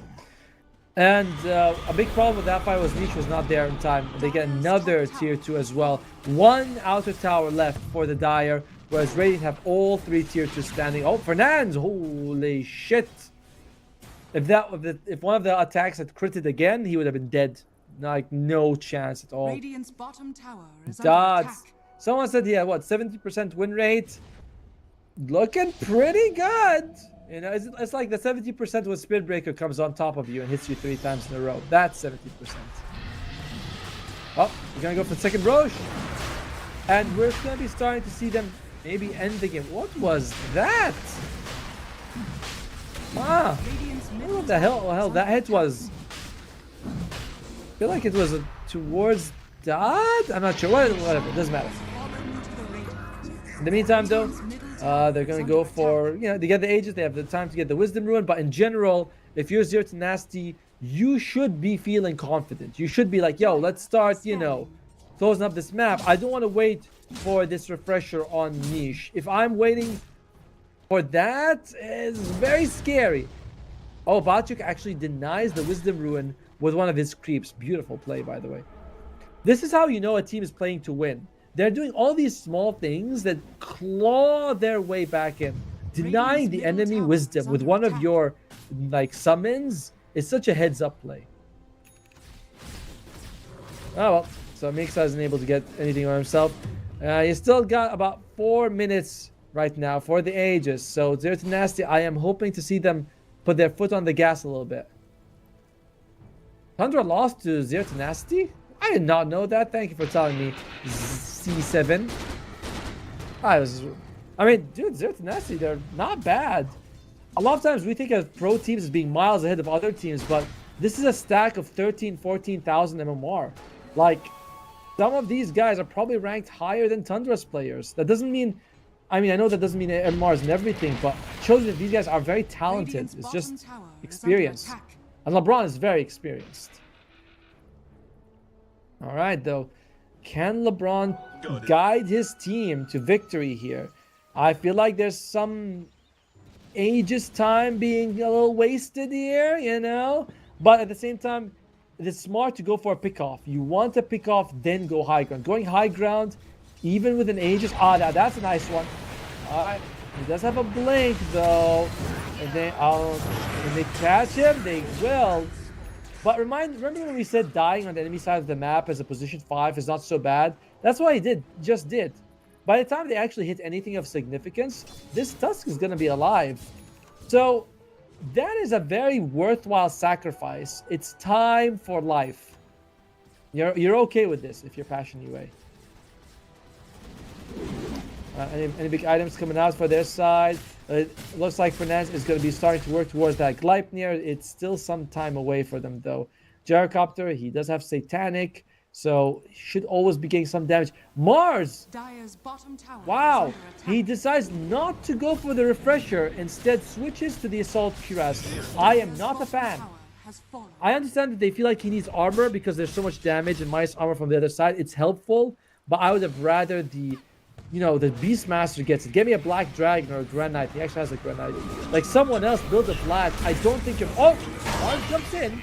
But buddy, he almost loses his life. Is forced into BKB. A second jump will not go as well for him. And that was pretty bad as it was. So, I can't help but feel like if he didn't have an Assault Cuirass, he would have died in that situation. So, it's something. It's something at least.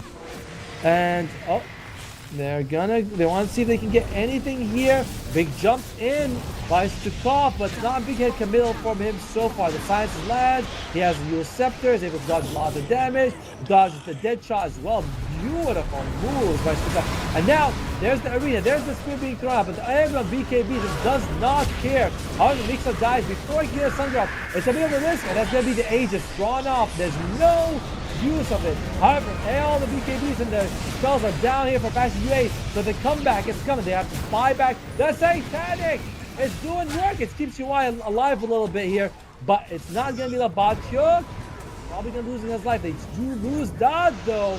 And Batyuk is kind of baiting him. And Stukov, yeah, you might be able to get this kill, but your team was melting in the backline. Did they get him? He's trying to throw out a spear, but it's not going to be enough. The punch is there. No spear yet? Good, you took the time for it. Well, spear does land.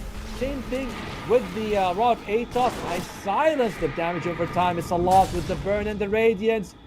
Can they get something here? Beautiful sleight of fist. Stukov is, after I'd say an unsuccessful push, Stukov at least gets them some kills on the way out. Oh, it lands. Why is the spears, buddy? I guess he's worried he's not gonna you're gonna use Scepter on them. Okay, BKB being used. Oh, that spear misses. Niche, you gotta be work on those spear throws, my friend. Yeah, I gotta say, Niche kind of played that badly in almost every regard. Going for Assault over Refresher, that's not great. He jumps in, forced to use the BKB, not ideal. Didn't throw any spears at Stukov. However, in terms of the way the game is progressing, that was a nice moment for Passion. They are able to hold what looked to be guaranteed, loss of barracks. Now I'm going to be drinking some water because holy crap, I'm talking a lot.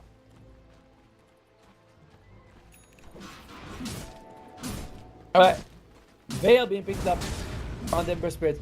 That's a nice combination with the Shivas later on with the Radiance. You're going to be doing so much magic damage in AoE. And no one's building a pipe on the Dire side. Feels like you absolutely have to get one. Like, the pipe is too good this game against an Ember Spirit with, Shiva's Radiance. Against the damage coming out from the Requiem. Dark Willow and Clockwork also give a decent amount of magic damage. It's crazy no one's thinking about it. And looks like Mixa is going to go for the Lincoln Sphere now after the Scotty. Very much, this is a carry TB being played in the offlane. This is not offlane TB. This is carry TB. Scotty, of all things. But yeah, the Lincoln Spear you can put on yourself, you can put on an ally, and it's a nice way to dodge some of that the roar coming out against you. Alright, Mars going back for the Refresher. You get almost as much armor from Vlad as you do from Assault. Not on yourself, of course, but for your allies. 3 to 5 armor, like, it's nice, but they wanted armor. There you go, Vlad. I was gonna say, I'm surprised no one's been built it on the Dire supports, but Tusk does. And the 18% extra damage, it adds up, by the way. Like, that is a lot of extra damage for your whole team. And we're entering the phase of the game when, Morta is going to be a core. Her net worth doesn't reflect it, but her impact damage-wise should be core-like at this point. 12,000 gold, though, not Not a big deal. 12,000 gold, it does feel like, you know, yeah, it's sizable. But you initiate on the right guy, you instantly kill them. And I swear to God, in the previous fight, I thought that there was a Bloodstone on the Emperor that was activated. But I was like, does he really have it? Did not. And he does. He activates it. It's very hard for them to kill him, as the odds are favoring Passion. But this has to be either delayed or for this entire series, because Zero to Nasty, they are in firm-ish control of the game. Firm-ish. Meanwhile, Butterfly finished on the Gyrocopter, so there's no MKB on either side. That's a nice bit of evasion that he definitely needs. Anything to keep him alive and get a few more procs of that Satanic would be great. By the way, guys, everyone who's here, I appreciate you guys, you know, showing up. I know that there are other tournaments, so everyone being part of CCT right now, it's you know, it's very nice. Diva Guard is finished up. That's also very nice. Looks like, I think they're on Zero to Nasty. They're gonna be waiting for second Aegis.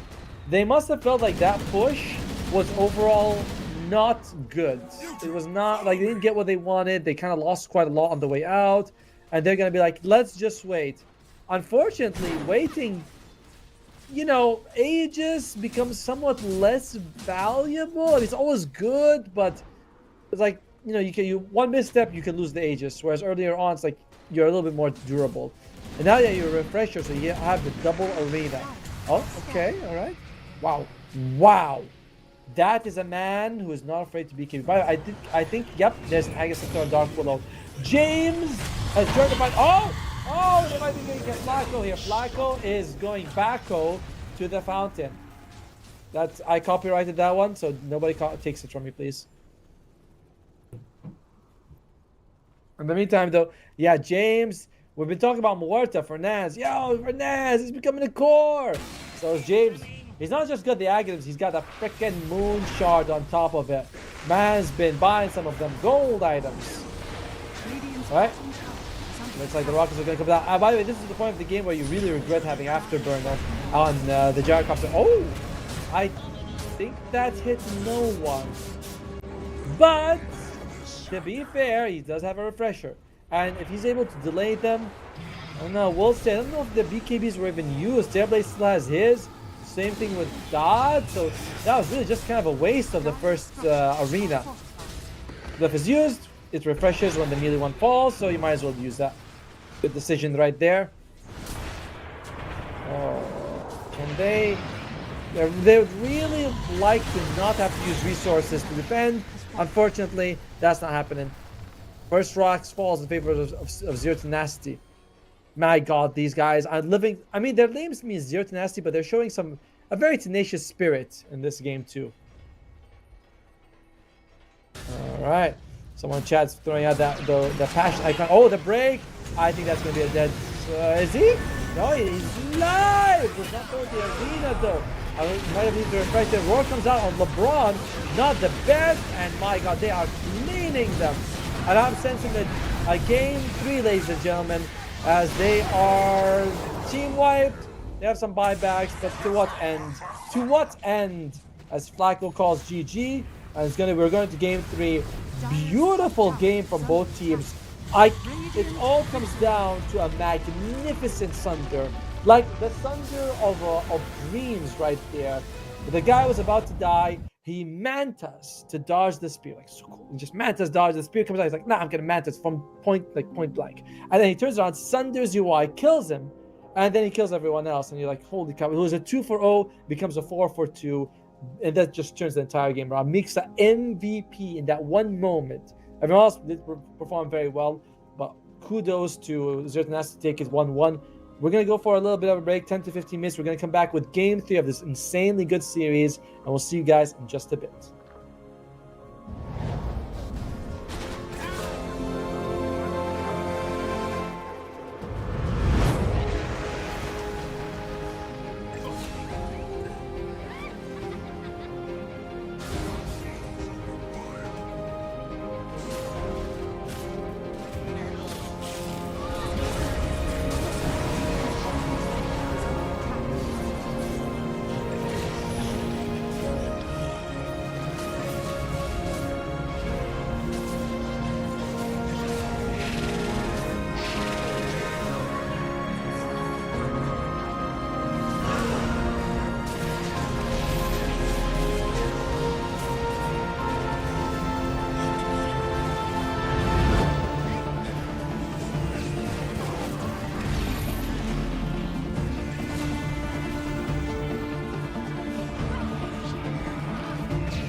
Hello and welcome back to the final game between Passion and Zero Tenacity. And what a roller coaster it's been. Game one, Passion, they smacked them down. They're like, no, you guys don't get to play Dota. Scores like 4-26 or something. It was massively in favor of Passion. Then game two, I came in, I was doubting. I was doubting, I'm not gonna lie. I was like, you see a beat down, I was like, I think so. But then, the draft was very even. And it was a very even game, very back and forth until one time Passion comes in, they get 2 kills, and you're thinking they're going to wipe the floor and start working their way back. But no, they're about to kill it here. He sunders last second, switches lines, has the condensed facet. So when he sunders, he's about to die, and he sunders after dodging a spear, turns the fight, wins it, and after that, it was all Zero Tenacity in this very clutch game. Oh, God, it was so good. So good. But that's game 2. We're in a best of 1. And now it's for all the marbles. Zero Tenacity, they need a victory. Going 0-2 at the start of the group stage is pretty bad. It's not great for the morale either. So we'll see how it's going to work out for them. I wonder how Passion UA is going to be feeling as well, because they have put kind of their heart and souls into that game 1 and 2. And when you're on the comeback, it's easier. When you feel like you're losing something that you should have been winning, it feels much worse than when you are like when you much worse than how good it feels to be climbing up. I'm sure that logic is weird to follow. No, it doesn't matter. What we're looking at in terms of bans, Passion UA, they get rid of the Shadow Demon, and the Dragon Knight on the other side is the Pugna and the Invoker. Tusk has been the staple of this series, but didn't look so great in the second game. And Passion UA, they're like, we saw that Terrorblade. No, don't do that to us ever again. And I really cannot blame them. I really cannot blame them for that. What else is Zero Tenacity going to be picking out themselves? The Tusk is a known quantity. You know what you're getting with the Tusk. So do you still want to ban it out? You could be worried about something else. I need to get some better headphones. Not better, but lighter. These headphones are heavy. I have no cushioning. We'll see if what they're going to be thinking about here. They get rid of the Shadow Fiend, and they take the Sand King. Shadow Fiend has been picked, I believe, twice. Has won both games as well. And the Morphling comes out now. If you want to go Gyrocopter, which has been the other carry that showed up both games, but both times it's lost, it's not as ideal. Another thing is that the Doom becomes a little bit meh, and not so great. I would imagine though that if you're Zero Tenacity, you're thinking about the AA. This is a hero that I discussed with LeBron. He's like, it's pretty solid. It's good. It's bad against us, so you ban it out. I wouldn't mind it. Now, to be fair with you, AA versus Morph, while amazing for the AA, landing the Ice Blast is much harder than it is for most other heroes, because he can waveform, he's invulnerable. If you could be fully strength Morph, it takes a while to land. It's not an easy one to land. But if I was Zero Tenacity, I would be seriously considering it. That it's a real possibility we can go for this AA right now. There's a Doom. We have seen Doom mids or Sand King mids. I mean, you can just Sand King mid offlane Doom is perfectly viable. But we'll see if that's something Passion UA is going to be considering banning or picking up, because they do have the next ban themselves. The next pick themselves. Water, good. Yeah, so we'll see if they decide to ban or pick the Doom. I mean, you could ban AA, take Doom. Honestly, that's not bad. Doom is certainly the better counter to the Morphling than the AA, just because it's so much easier to land. The ultis are both good, but the Doom is much better at landing the ultimate. I think actually Ice Blast might be better, to be fair with you, than the Doom, but it's relevant. We'll see what they're going to go with. The discussion has got to be on Doom. To be fair, I think you want Doom on Passion UA by a lot. Why? Because it's good against the Bloodstone. Yeah. There you go. See, it's so choreographed, so obvious. The ban on the Medusa is pretty clever, by the way. Since if you have Doom on your side, he's useless against Medusa. But that does leave AA. Come on. Give it to me. Give me the AA. Give me some of that Ice Vortex, the Ice Blast, the Ice Feet. Why isn't everything ice, right? Why is it cold feet? Should you just be ice feet? Or chilling ice? That would have been cool. Alright. It would have been pretty good. I don't know if AA would survive around. I mean, okay. If you don't pick him now, I guess you're not picking him at all. You can go. I think if you go for like AA plus a save hero, there's not many. Terrorblade, by the way, is actually very good against Doom because when you swap health, it's not considered heal or regen. So it's actually good if someone is like doomed or ice blast, so you swap with them. But of course, Terrorblade is banned out. There we go. I mean, they're thinking. I feel like they're thinking about. I feel like the discussion has got to center around it. There could be other stuff that they're thinking of, but well, it's gonna be Muerta. It's gonna be James's hero. Come on, LeBron. What are you gonna do? Actually, it could be core more than this one. It's not bad. It's not good, but it's pretty solid. Until you have something like the Kanda on Morphling, damage is it's a good mix, but dodging half of it is really good for you. They go for the clockwork. All right, nothing. That there's still hope. There's still hope. It could be core Morta, and then we see the AA come out. I'm a believer. I believe. But in general, I'm feeling like it becomes slightly less likely here. All right, for Passion UA, you should probably take both of your supports. You already have 2 of your cores. You're not going to show your mid right now. It's a little too early. But by showing both supports, you're also going to be showing both of your side matches. And in general, Morphling Doom is kind of... It's not bad, but as cores, they're not exactly super harassers. I'm thinking Hoodwink or Dark Below would pair fairly well with the Doom. And in position 5, Naga Siren is actually in the pool. Naga Siren's in the pool, huh? I wouldn't mind you just go for something like a Naga. Although Flacco doesn't play a whole lot of it. He might go for an Omni, a Marcy, an Enchantress, something like that. He doesn't play a whole lot of Naga. It's been a while since I've seen Zero Pool though, so he might have added those for the Ogre. Okay, always solid. Nothing, never wrong. And Morphling does need an ogre-like hero in the front line because again, you're not very impressive. And what are they gonna have pair it up with? Hoodwink. There. This comes out as comes out. Okay, now we're gonna find that they might pick a mid and flex the Muerta some more. Plus, if you make a mid, you can keep banning mids, and you leave Passion UA in a very odd spot where they're like, well, we don't know what to ban because we don't know what Muerta is. So I would think that if you're Zero Tenacity, you could take a mid and work with that. A mid in a game like this, let's see. I mean, I thought Stukov's Ember was 10 out of 10. I think the lockdown is a little better this time around though, so I would feel like it's a little bit riskier, but it was a 10 out of 10 performance from him.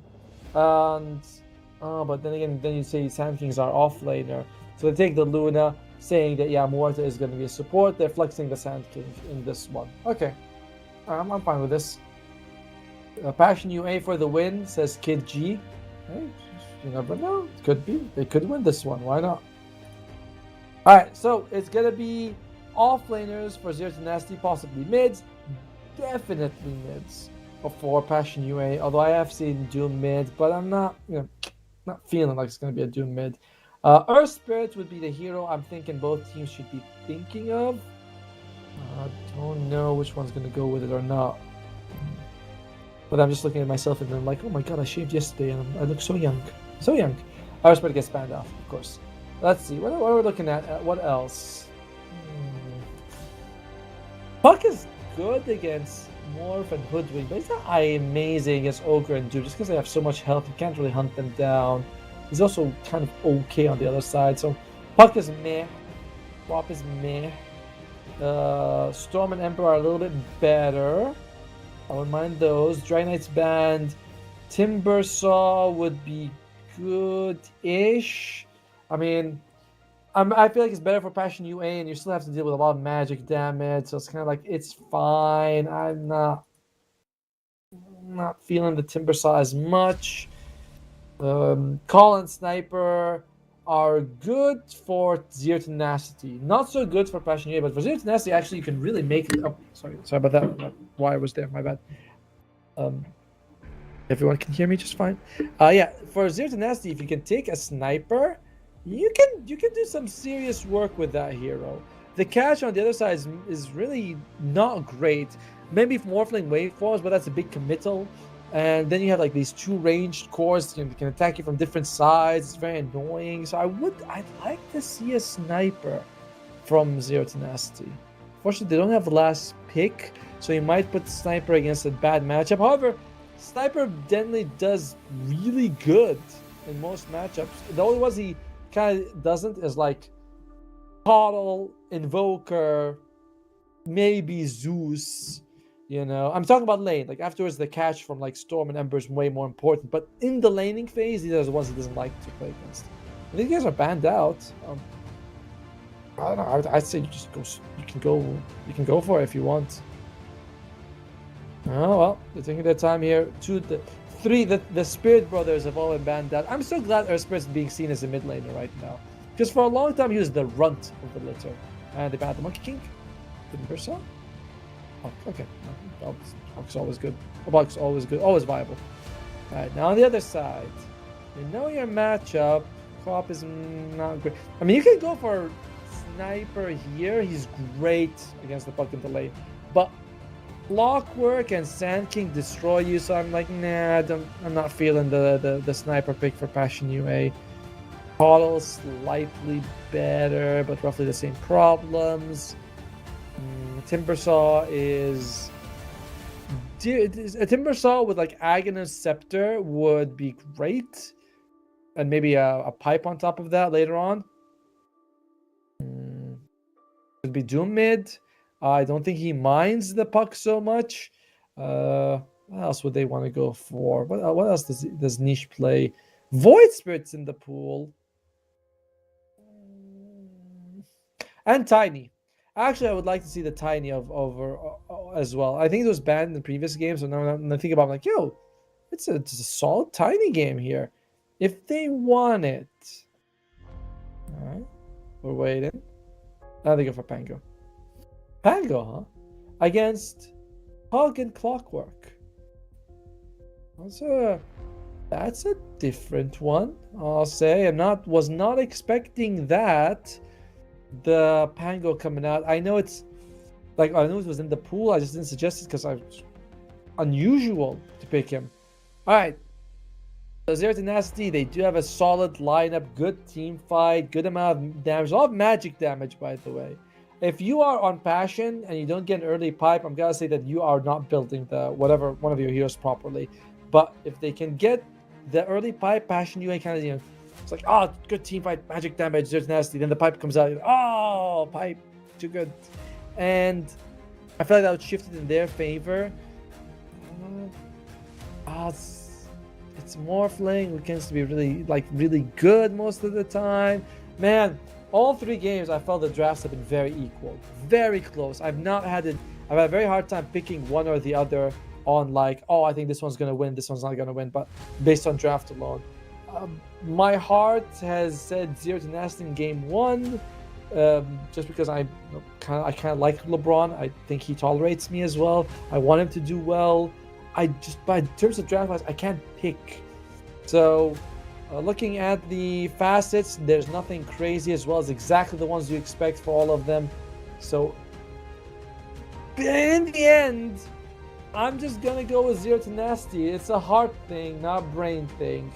I feel like it's very even. Really feels like it's a coin toss, but I'm gonna go with Zero Tenacity just because they are on a high. They made a great comeback in game 2. They maybe they ride that momentum. And on the other side, Passion UA, maybe the confidence takes a little bit of a hit after that loss. We'll see as we go into the game how it's going to be shaping up here. Passion UA versus Zero Tenacity, game 3. Winner puts themselves in a decent spot in the leaderboards. Loser, little bit tougher here for them to do. I believe it's actually the first game for Passion. They have a win at least. All right, we're gonna go to the draft. Let's see how it works out. And have fun. Good luck from your wife. What a nice guy. What a nice guy. Gotta say, there's a lot of money printing on the Passion UA side. If Batyuk, I mean, he has Devour, which is naturally some gold. Of course, we've seen a lot more ogres go for hand of mice if they feel like the game is even remotely like gonna go the distance.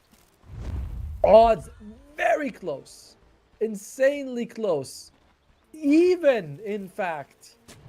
Somehow they went more in 30 favor of seconds to battle. Passion UA after I made my prediction for Zero to Nasty. I wonder what that means, but I will try not to be offended. I'm sure that the whole thing is, by the way, automated in such a way that our opinions make no difference on it. Alright, looks like level 1.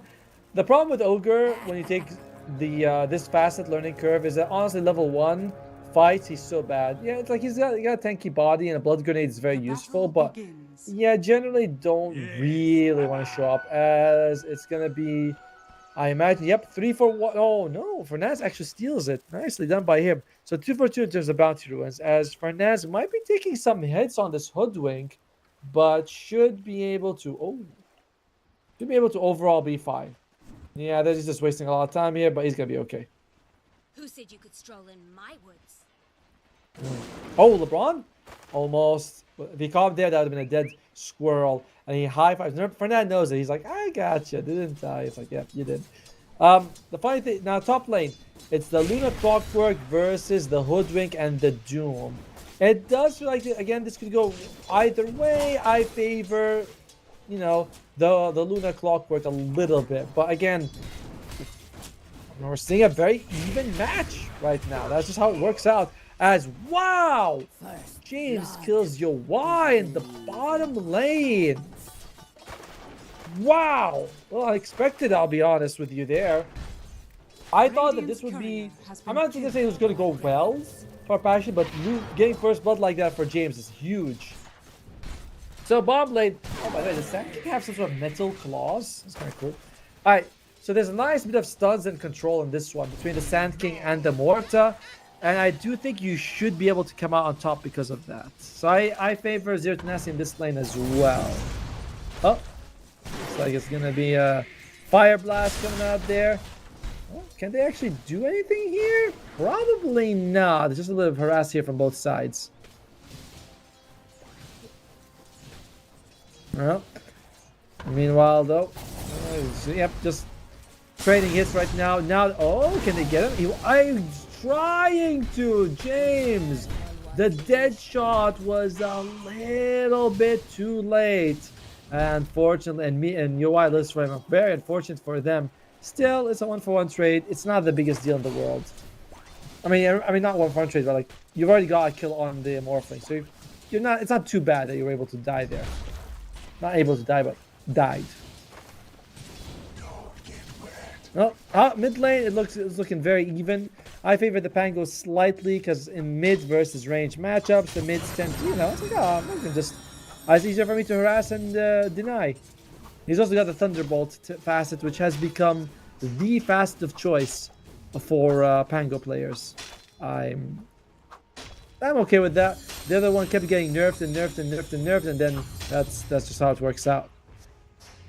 Someone's asking what's my rank. You can check my Liquipedia page. I'm 8K. It was 8.6 a little while ago. It's there. I mean, unfortunately, it just shows you you're immortal, I think, most times. It doesn't show you your actual number. Well, Luna is able to get that Lotus. Brain fart for a second there. So far, top lane looks like the Doom is farming very nicely for himself right now. And in fact, all 3 lanes are going very well for Passionate. Batyuk running forward, but not really able to get on top of anyone just now. 2 points in Lucent Beam, by the way, which is standard. The damage really scales up nicely, so you want to get that the second value point from 75 from 75 to 150. It's nice in the lane for harass. And they're actually having trouble, by the way. While I like the offensive power of Zero to Nasty, you get the feeling that going forward and trying to trade hits with Doom is very hard because this Doom is just so damn tanky. LeBron is thinking about it, but is unable to actually get on top of anyone. and use his cogs. Meanwhile, it just continues to sort of go more and more in favor of Passion UA across the laning phase, but not by like massive amounts. You know, it's like, yeah, 9 CS top is quite a big deal, but mid is... Oh, LeBron, if he can get it. Yeah, Fernandez, nice blood grenade. This should be a kill overall. He's got mana. Oh, turns around, but actually, it was a nice move. I was hoping that the Akon shot would slow them long enough, but nope. Just that minor pause gets them inside the cogs. It's not the worst thing in the world, just because Doom was able to farm that whole time, so it's fine on that. Vlad's gonna be first item on Morphling. I've seen a lot of people do this, and I understand, but I've never felt like Vlad's was that good. The value is because you usually high agi, so you get tons of lifesteal and damage, and it really speeds up your farm early on. But it feels dead-ish as an item later. Of course, when like we're talking like 35-40 minutes. And by the way, guys, if you're up for it, I mean, if you want to, there's a link down below. 200% on your first deposit up to 500. I'm guessing I didn't really see the currency dollars. Just use the promo code CCT 2024. Doom's got 2 bracers. We don't see 2 bracers being picked up a lot these days. Oh, Fernandez caught again, but Dad's not really interested in helping out. So he just takes a little bit of damage here, about half his health, but he's gonna be regenerating just fine. LeBron, out of mana, does not have any mangoes, is forced to use a clarity. Again, this is one of the biggest problems. Well, I don't say problem, but Clockwork is not high intelligence, but he does have to use a lot of his like mana to get his spells going. And he's going for a nice use of the Bushwhack. Plants a tree, and the coil comes out. He's dead to rights. I like what Stukov does. Just shows up, coils, gets the kill. And mid lane, yeah, Pango wins it by a few CS. More than a few. A decent amount, but it's not the biggest deal in the world. Stukov dives, and he's so tanky.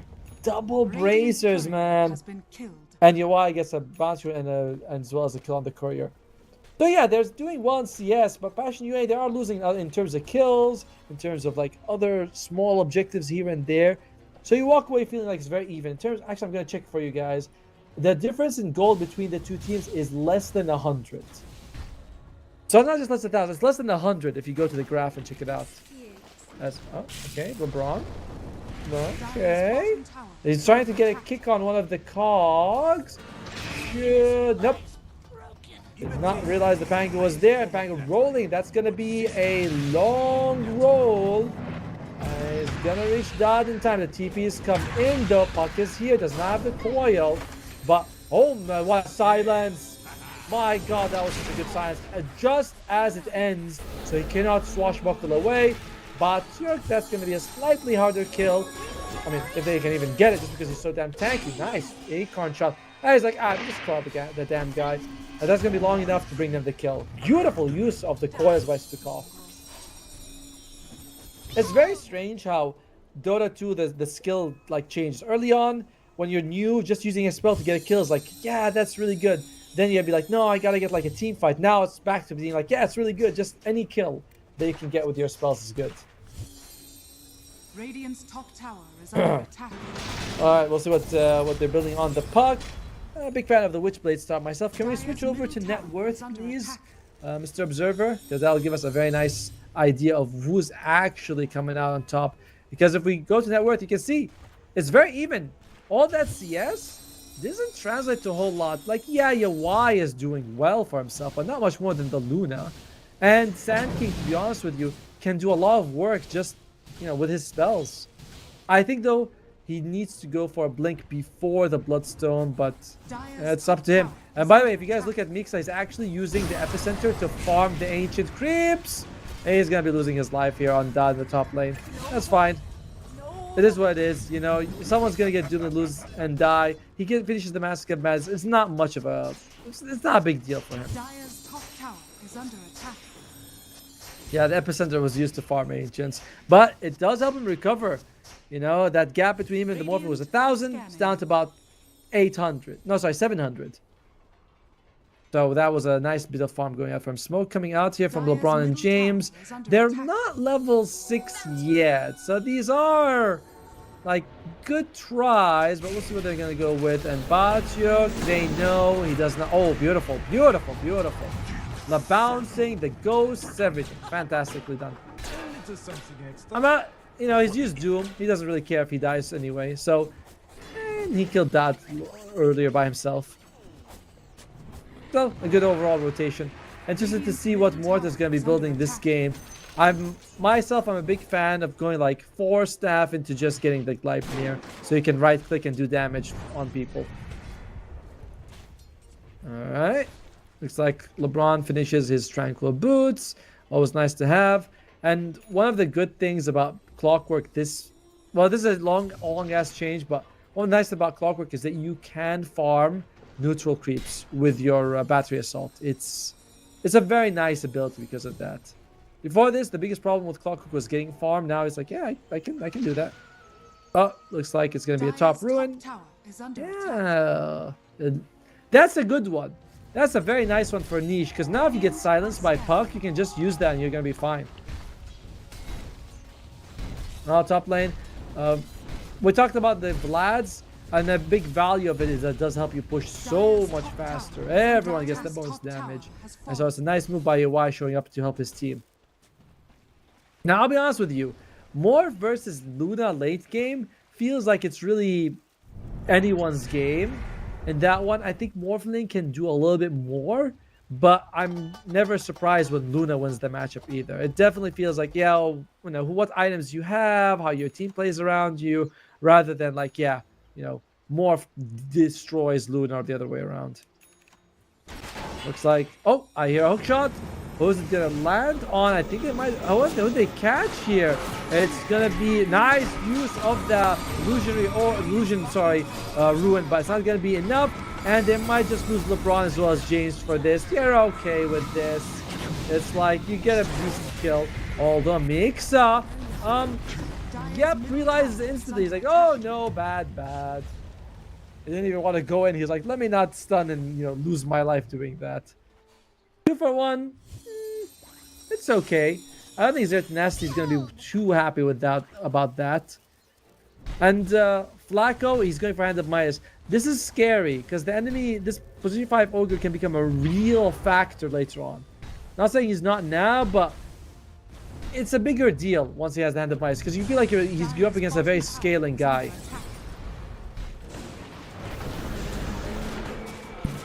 But in the meantime, though, it's going to be another kill here on Niche. And can they catch Fernaz as well? Fernaz, that LeBron, nice call to another kill. Batyuk, I think he's gonna get one. Can they go for more? They do have the coil, but he's very tanky, and that is not the best dead shot to bring him back. Radiant's bottom tower is under attack. Well, that is going to be a 2 for 1 trade in the end, and you get a kill on the Pango. I gotta say, I thought the Pango would be having a little bit more of an impact in this game, but not so much. Doom comes out, and who's it gonna be? It's gonna be on the Sand King. Sand King, they use the dust, they find him. No way out, he's dead. Well, a little bit unfortunate for him. Manta on the way for your Y, but still gonna take some time to get that recipe. Meanwhile, it's gonna be BKB on the Doom, recognizing that aside from hookshot, no one really bugs me on the enemy side.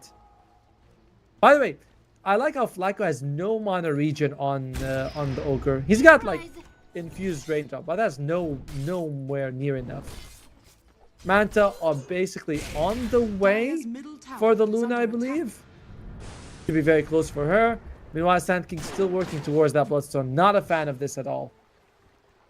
I really don't think that this Bloodstone is the way to go, but well, we'll see. I mean, it's a good item. It's just not the best in this game. To be fair, if someone else gets doomed, the Bloodstone looks like an amazing pick at that point. Alright. And they do have the clockwork, but oh, that nice catch there, and they get a kill. They do. He's caught the cogs and the sandstorm, but he is able to get out there. They trade 1-for-1 right now. They have Stukov here. He has the coil. Can he dodge something? Looks like he wasn't able to get his jaunt off in time. And oh, okay, we're just gonna be looking at Botchik for some reason, as they still have the coil available. If they want to, Deadshot is a little bit off the mark, and they might just get a kill on Fernaz. Oh, he transforms to the Sand King. Mixas here. He has to be careful. There's no Doom available, by the way. So where is the team? He dives too far. Where's the coil? Still not being used. Stukov, what are you waiting for, buddy? And he's gonna be losing his life. I am. Oh, James. Yeah, you're not making it out there, buddy. That was long TP. What was Stukov doing holding on to his coil for so long? That was a big question mark there. I can't say I love it. I mean, I'm not sure what the hell that was about, by the way. That was very strange to see. Looks like Ogre is going to be finishing a Tranquil Boots. This used to be an interesting build for the support Ogre. You go Tranquil Boots and Soul Ring. But I don't like it as much because I like having Guardian Greaves on the hero. But it's very, you know, solves your mana issue, solves your, like, health. You know, I mean, you always have massive heal and massive mana. You know, what more could you ask for? A bit expensive, though, to go for those two items. Alright, it's a 1,000 gold lead for Passion UA. That tells us that they have a 58% win rate, according to Gabe. And that's not much, to be honest with you. And Morphling is getting very close to the mat. Suddenly all that silence is coming out from the puck it's irrelevant to you. How about net worth as well? Bloodstone finished on the Sand King. I'm still really not feeling this. Yeah, but you know, I harped on enough about it. LeBron's gonna go for the Solar Crest. Such a good item. In general, I'm a big fan of the Solar Crest. In fact, it's just a good item, you know. It's good stats, good everything. Haste Rune being used, does not want to use his coil. Witchblade on the puck, and soon he's gonna have his Blink Dagger. The scariest part for Zero to Nasty is that late game, you might run into damage issues. You know? Morphling's tanky, Doom and Pangar tanky, and even like Ogre's gonna be tanky. You might have some auras on top of him, like, you know, Crimson is amazing on Ogre. It's a lot that you're gonna have to try to kill. Durability is a big positive for them. Oh, Mixa should be able to make it out. He's thinking about using his ultimate, and looks like everyone just walks out there on Zero to Nasty's side. Nice retreat. For Zero to Nasty, they're relying less on durability and more so on being evasive, right? Oh, you know, you have Puck, you have Sand King, and you have LeBron dead to rights there. Unfortunate for him. Even like the clockwork, once you have the fly with the shard ability, once you have the hook shot, both of these really help you get out of dodge. Your Sand King stun. Looks like your Wise actually just melted down. Doom comes out, but I think you're very happy to trade your Sand King for a kill on the Morphling. Are they gonna be able to get more is the question. Looks like the shot was being used. James is in trouble. This beautiful dead shot. Luna's here. They're doing their best to keep, you know, Colonel James alive. And James is gonna lose his life, but he drags them deep in. Botchik dies, Flacco dies, and but they do lose Stukov in return. They're gonna go for more here. Do they have Lucas being done? I think he might be out of mind, but LeBron's like, yo, I'm Superman, and jumps in with the hook shot and catches him with the cogs as well. That is an amazing move by LeBron, and he helps Dot secure a triple kill. A massive win now for Zero to Nasty. Someone, good guy, same guy, says Passion got this. Of course, it was a few minutes ago when it comes happens. Oh, cogs on cogs action. But the real LeBron's the one who gets cogs blocked. Huh. He's gonna go for Butterfly on the Morphling. Not an item I would have thought you would go for, because Kanda's so good on the Loon, and you don't, like, you're worried more about magic damage. Oh, by the way, Flacco has abandoned the idea of the Hand of Midas. He is going to go for Force Staff. I don't want to say boo, but Mixa, Gonna jump in. The silence is there. Can he get that kill? It's gonna be close, but it's not there. Oh, dude. Does he have coil? I don't know if he had coil when the fight began, but he certainly had it when the fight ended. Oh, that might have been... I mean, I feel like Stukov has been very conservative with those coils. Mid lane, though, might be getting a nice kill on Flacco, and he is dead again. Takes a bit of time, but you're not making out this one. James has gotten a decent amount of gold. That Rod of Atos, a good item. It works really well with your Ghost as well. Ogre buff on Morph late game will be OP. True. And that is the big worry. I feel like Zirtnest just has no way to really stand up to all that damage that's going to be coming towards them. And they don't have aura builders. You know, maybe Mixa can grace us with a pipe. But in general, you might see Glimmers and Solars, but no pipe, Crimson, or Greaves. Whereas the other side, they definitely would build them. We'll find out, though, as the game goes. So far, it's extremely even. Actually, sorry, like 2,000 gold for Zirtnest is nice, but it's not a big deal. It's like, that's less than one team fight. You know, one team fight, they win on passion, is going to swing in their favor by like 3,000 or 4,000. Run from this place. Run from this place? Alright, Morta, if you say so. Doom has the blink now.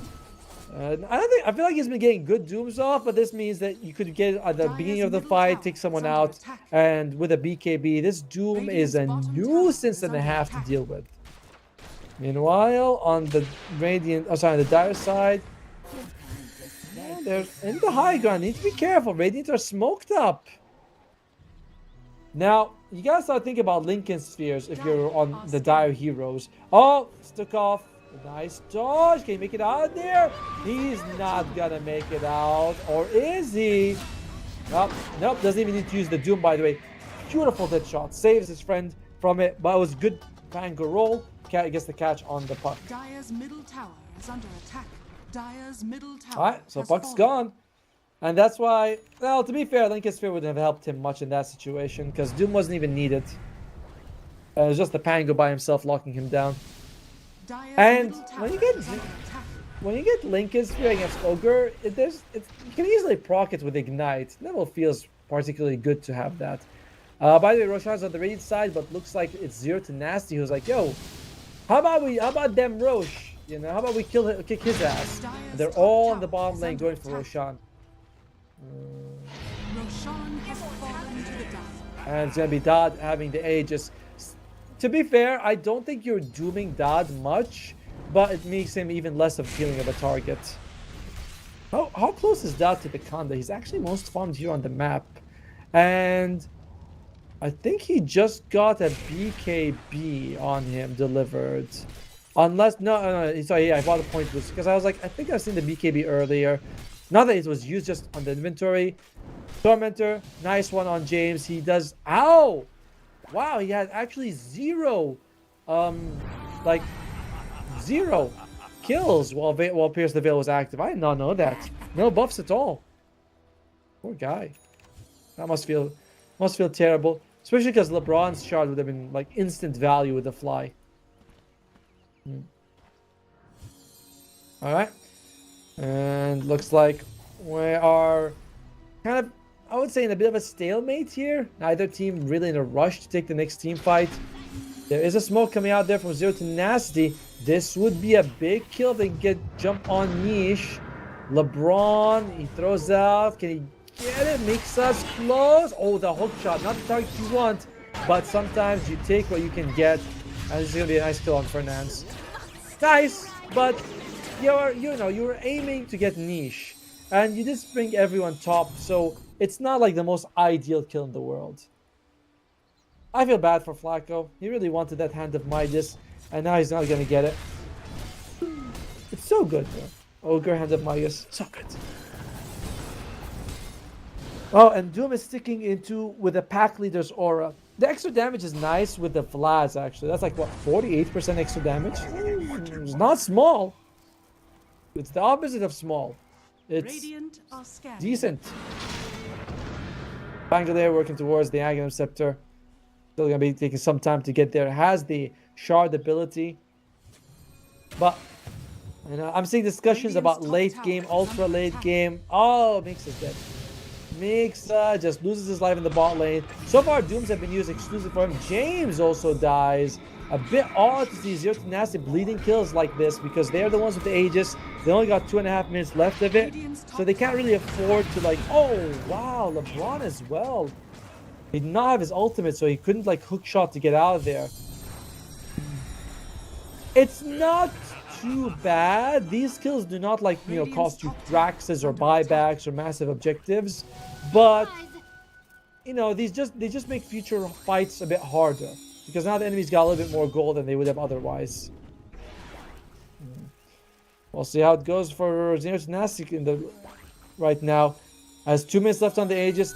Just don't feel like they're committed to using it that much. And Puck is going to go for Parasma. Wow, that's bold. No, he's like, I'm going to dodge the Doom. You're like, you are? He's like, yep, I'm dodging it. That's how I'm going to be able to survive. You're like, if you say so, buddy.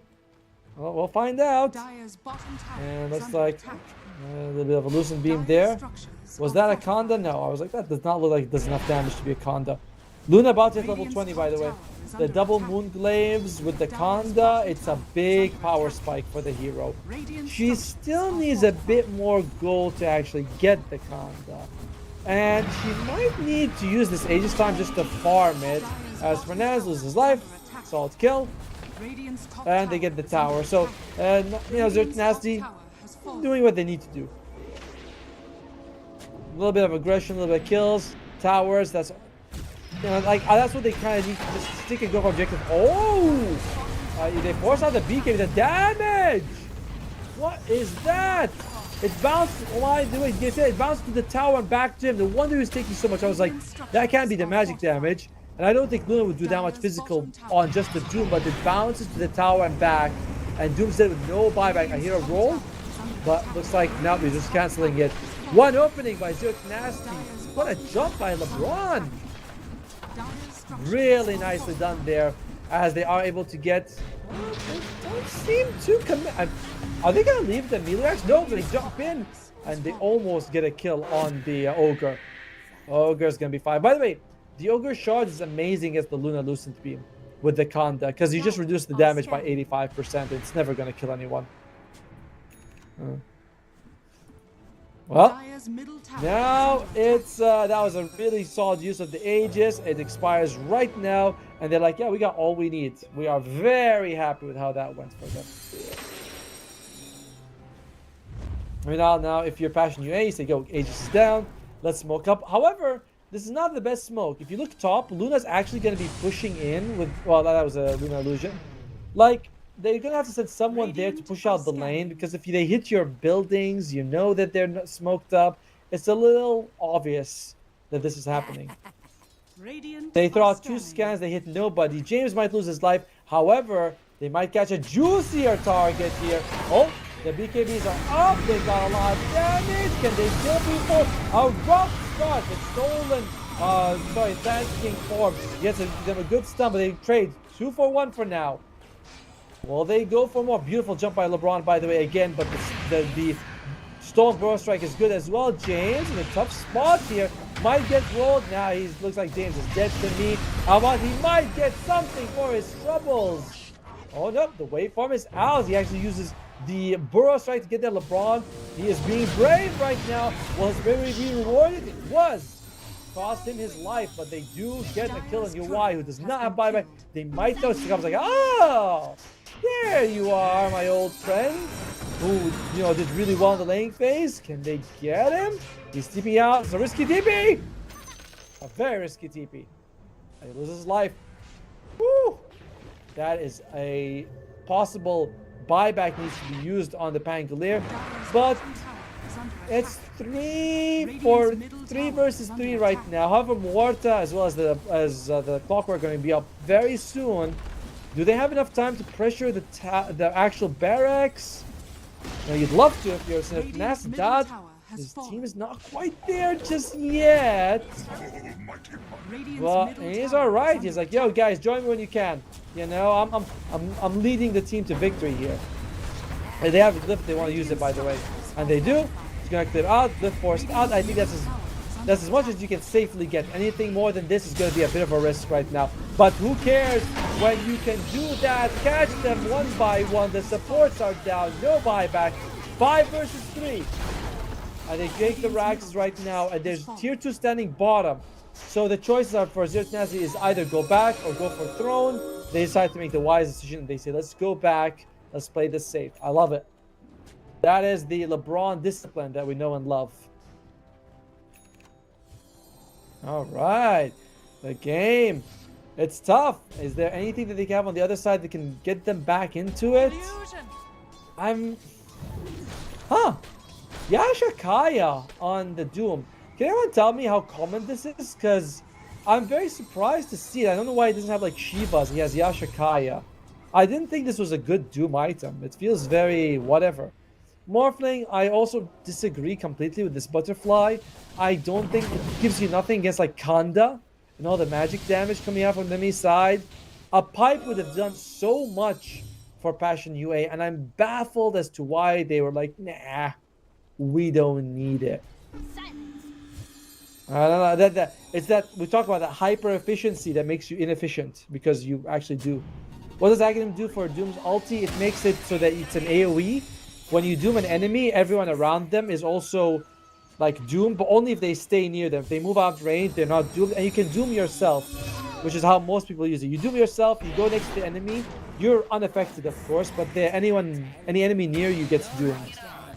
It's an okay acceptor. It sounds good, but usually just meh.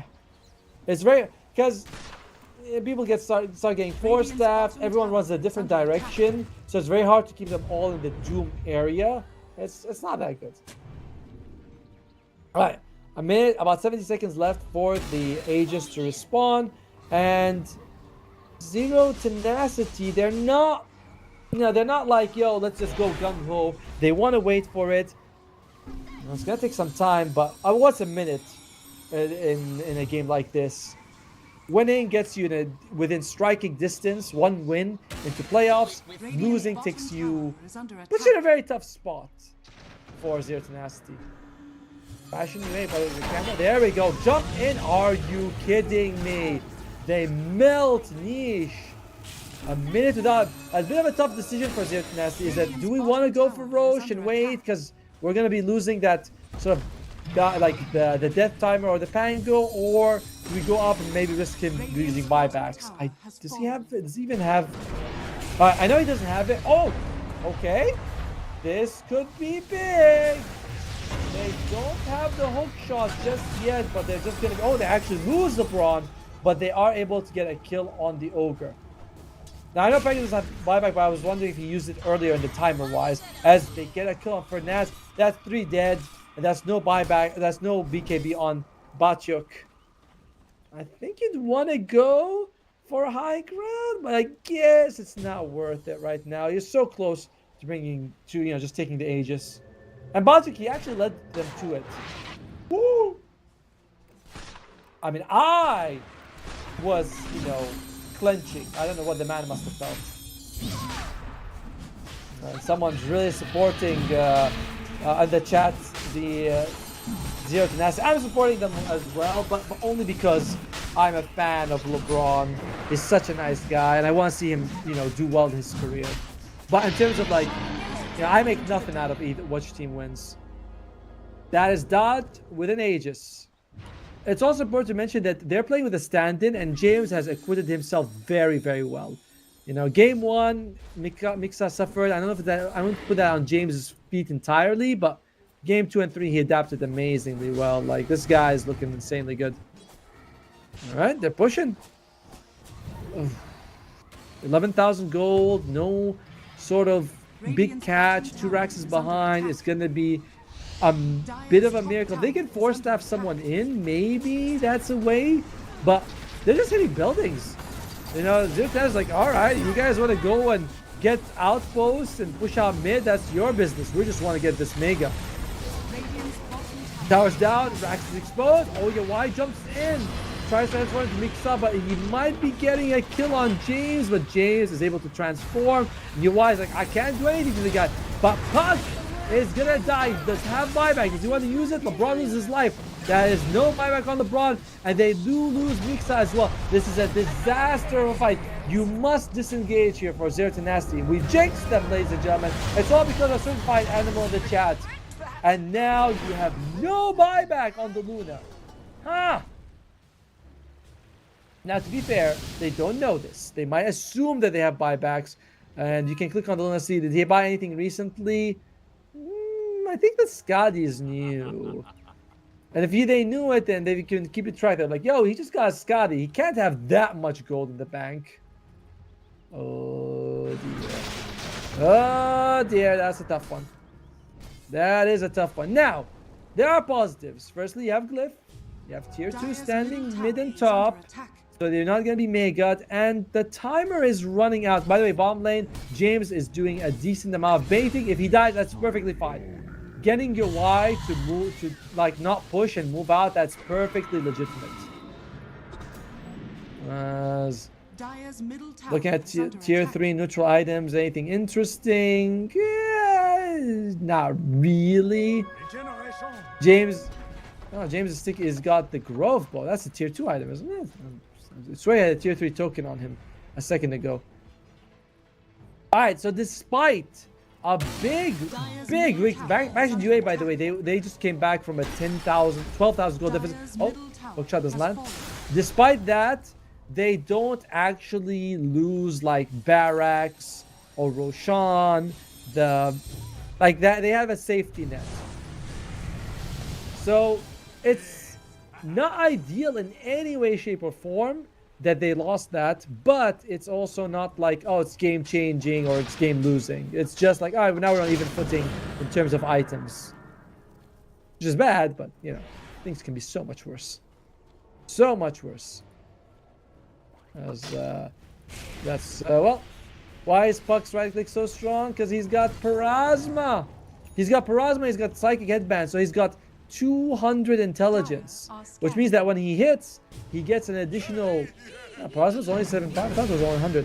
It does a lot, and he also has the magic corruption, so the damage over time from him is insane.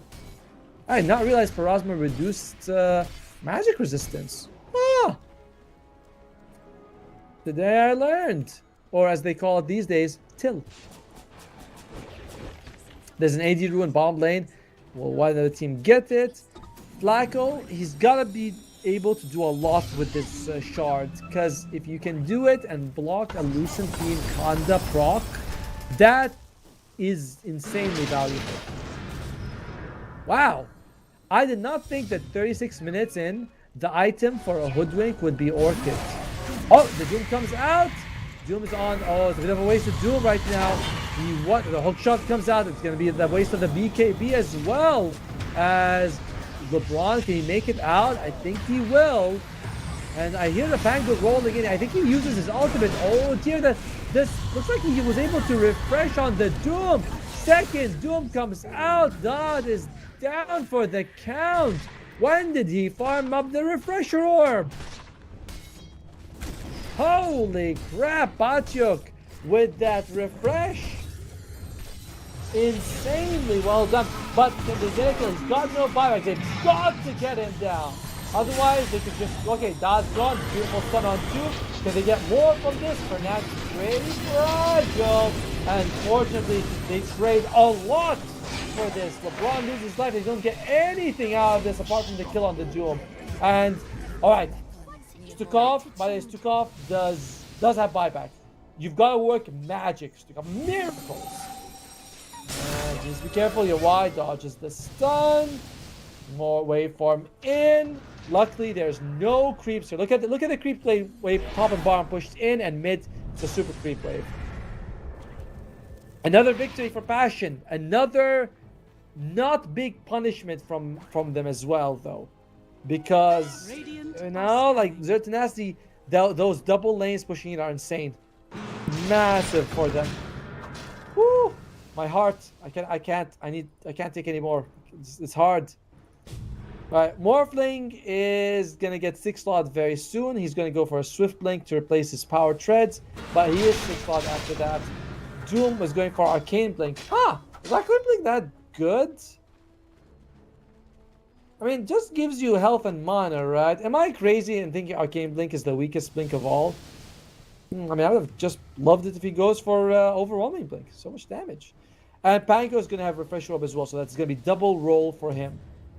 On the Radiant side, I don't think Dodd has made an item for a while. He really needs to save up for his buyback. LeBron as well, kind of sticking to what he has. Shiva's Guard finished on the Sand King. And Morta is going for boost up pairing. Not much damage coming out from the Morta. It's going to be Stukov who's going to carry them to victory, by the way. Well, we'll see how this one's going to go here. Oof. Crazy game. Crazy game. Oh, Trickster's Cloak. By the way, when doomed, you can use neutral items. So Trickster's Cloak, Ogre Seal Totem are fantastic. I mean, you can use items in general, actually. Roshan is not up. It will not be up for about a minute to 4 minutes. Yo, why teleporting away? If it's such a we need to stick kind of moment in the game. Anyone gets caught and loses his life, you know, that's it. I think Mixa was able to get an Ogre Seal Totem. Beautiful. You get doomed, use that. You know, there's a chance, or at least a bigger chance of living. Oh! James loses his life. Nash gets him. Where did he die? I thought he was with the team. Yeah, he was just kind of caught a little bit out of the jungle just then. Still no Yawai and no Niche. They are joining the team though. Yawai come in. He's kind of separated. Gotta be careful there, Yawai. Whew.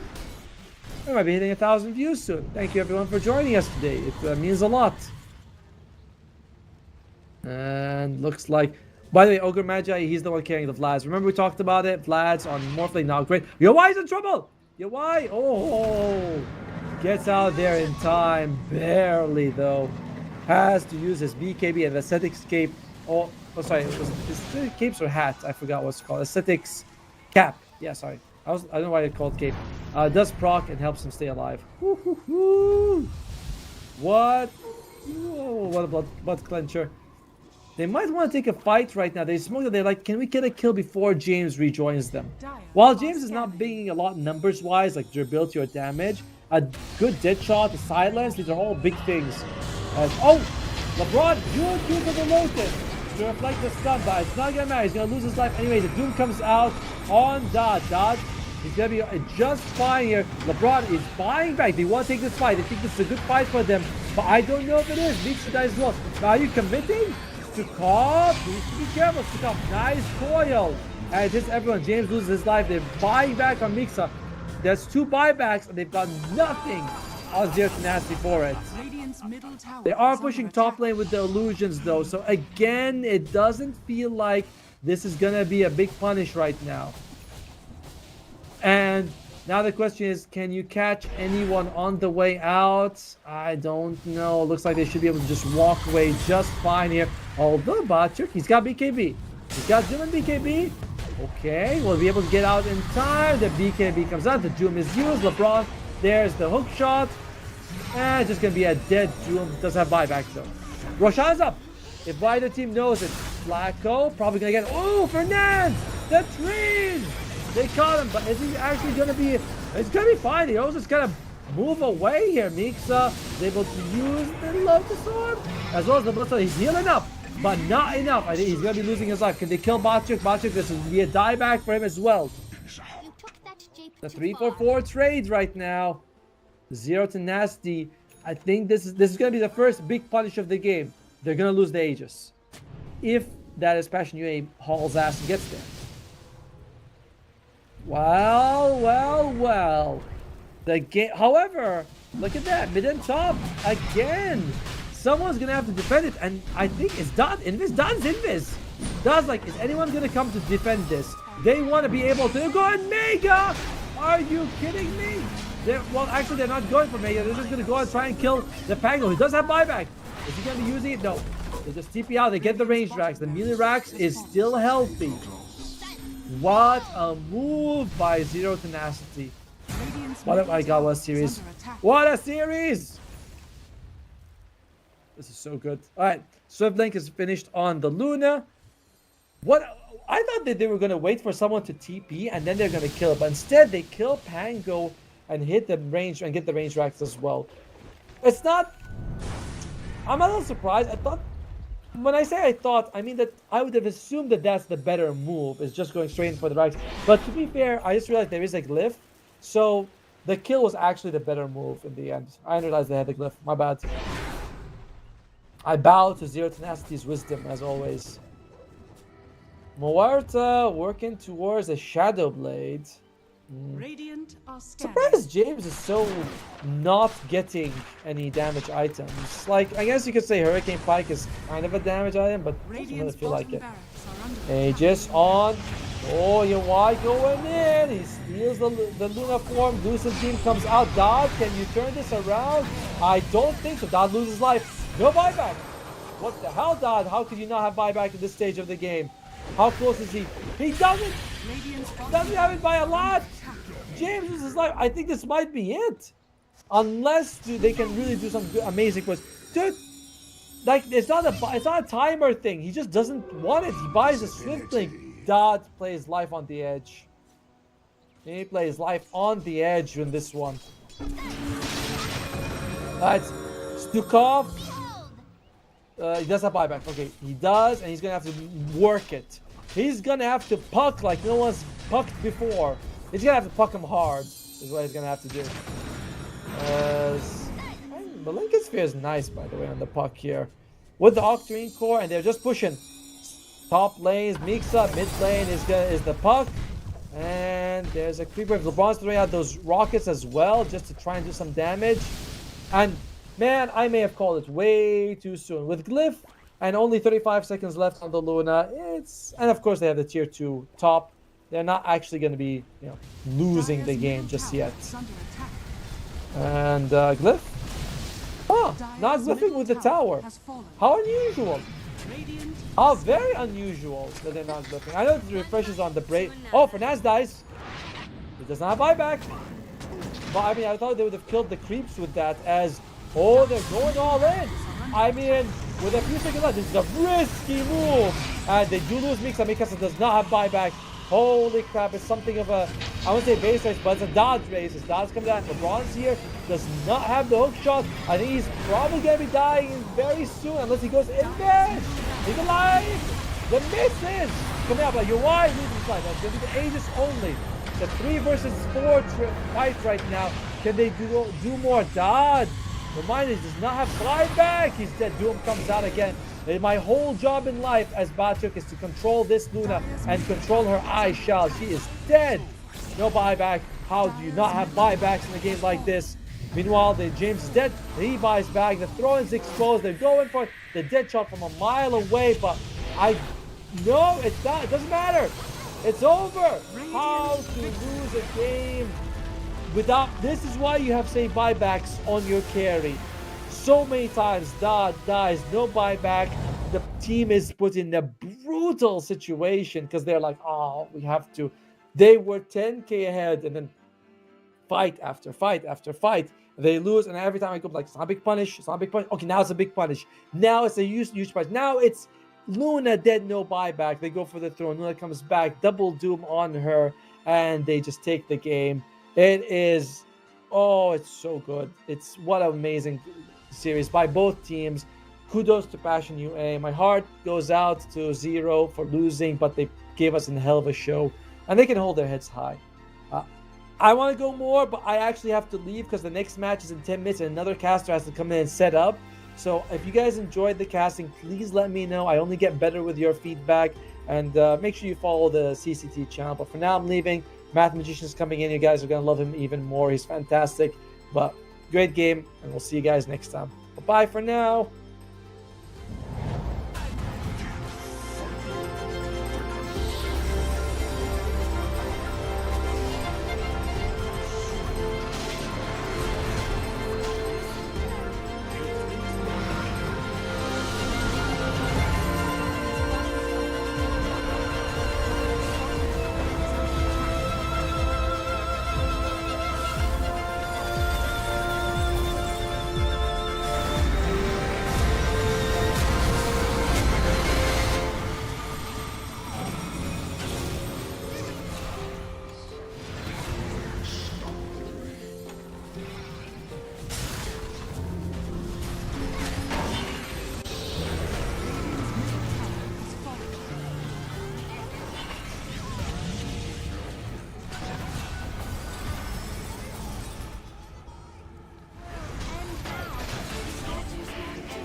Hello, everybody, and welcome back to the CCT Series 5. You guys already had auto to start your day, and now it's my turn, and we got some familiar faces here.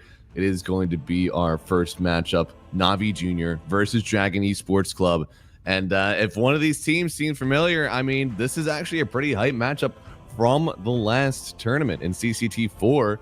We actually did have Dragon Esports versus Navi. Dragon Esports took the 2-1. So these guys have played pretty recently, and after that, Dragon Esports went on to win the whole CCT Series 4. So things are looking pretty hot for Dragon Esports right now. And in their group stage, well, they're not really showing that, fire. They have a 2-0 versus Namiga Gaming, but then they get the 0-2 versus One Move, which, also a good team. But for a team that just won CCT 4, a little surprised that they actually dropped that one 0-2. These guys have also been kind of familiar with each other because while we also have this tournament, we also have some qualifiers going on. And I tell you what, CCT right now just looks like a stacked qualifier at the moment. Got a lot of guys playing each other. They're seeing each other in other tournaments. And, some teams that have been successful in that qualifier, looking at Liga team, going a pretty decent way. Virtus Pro as well. And then, of course, One Win.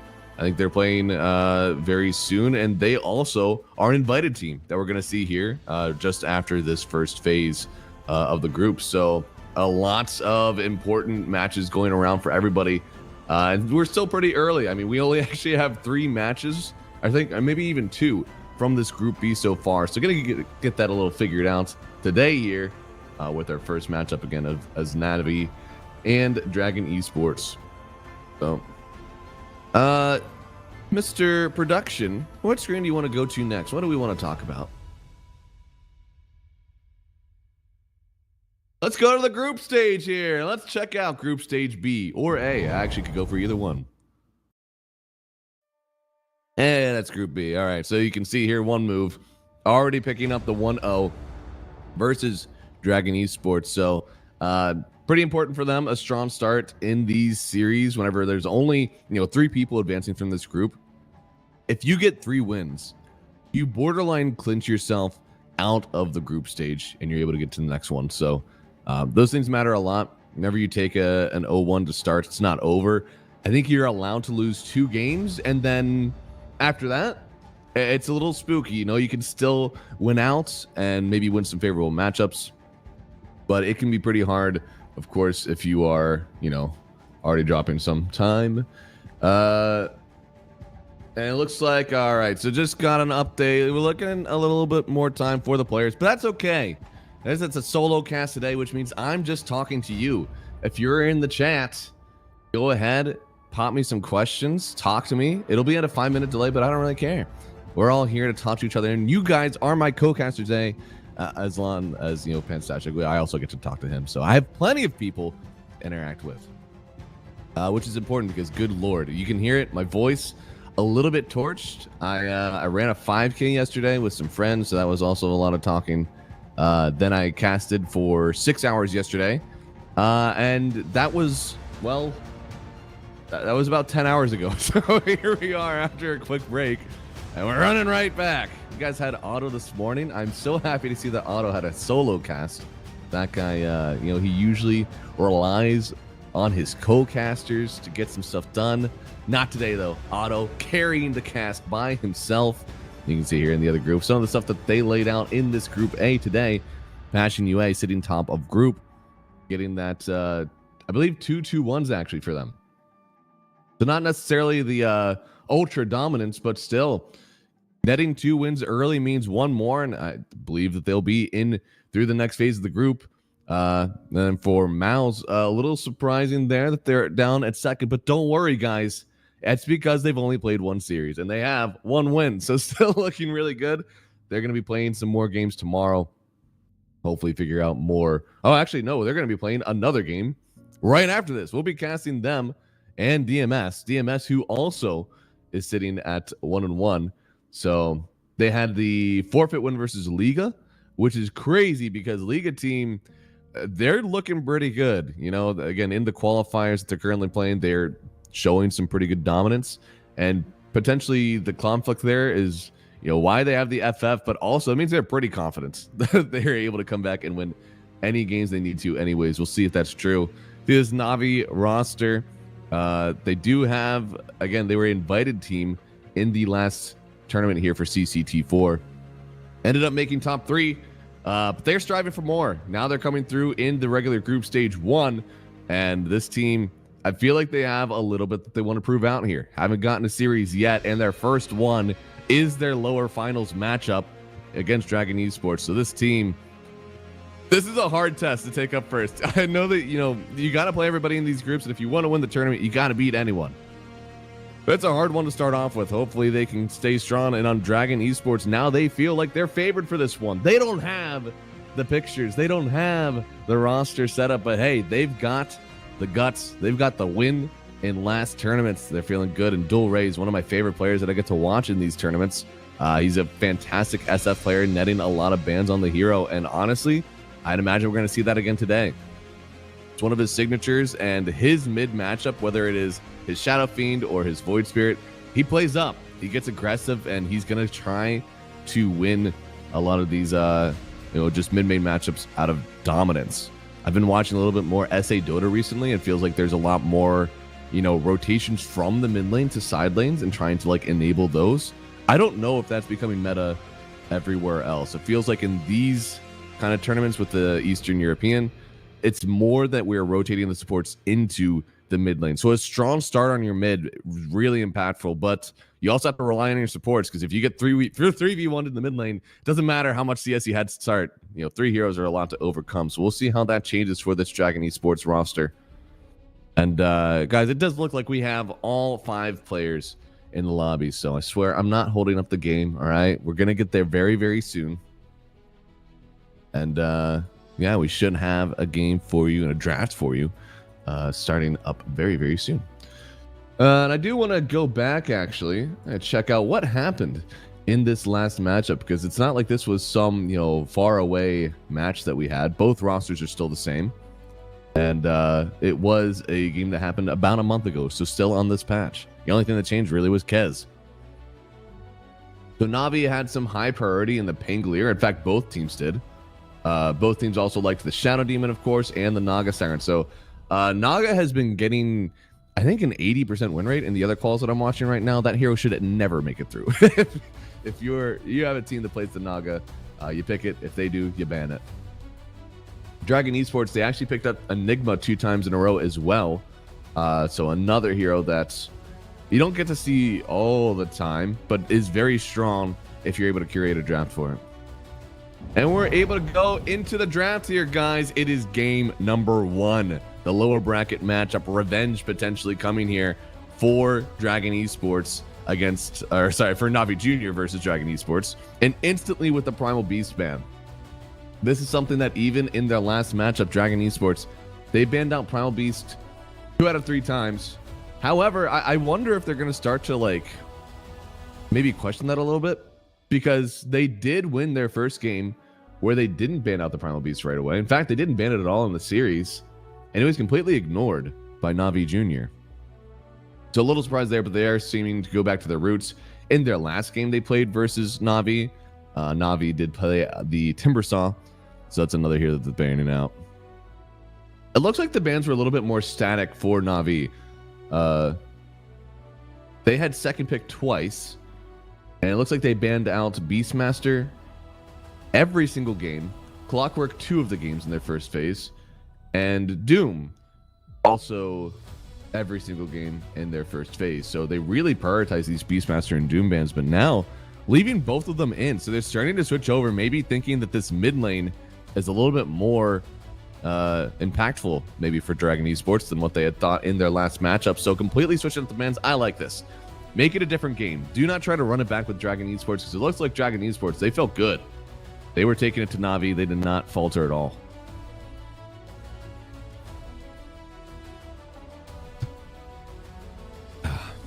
Remember to stay hydrated, team. Very important.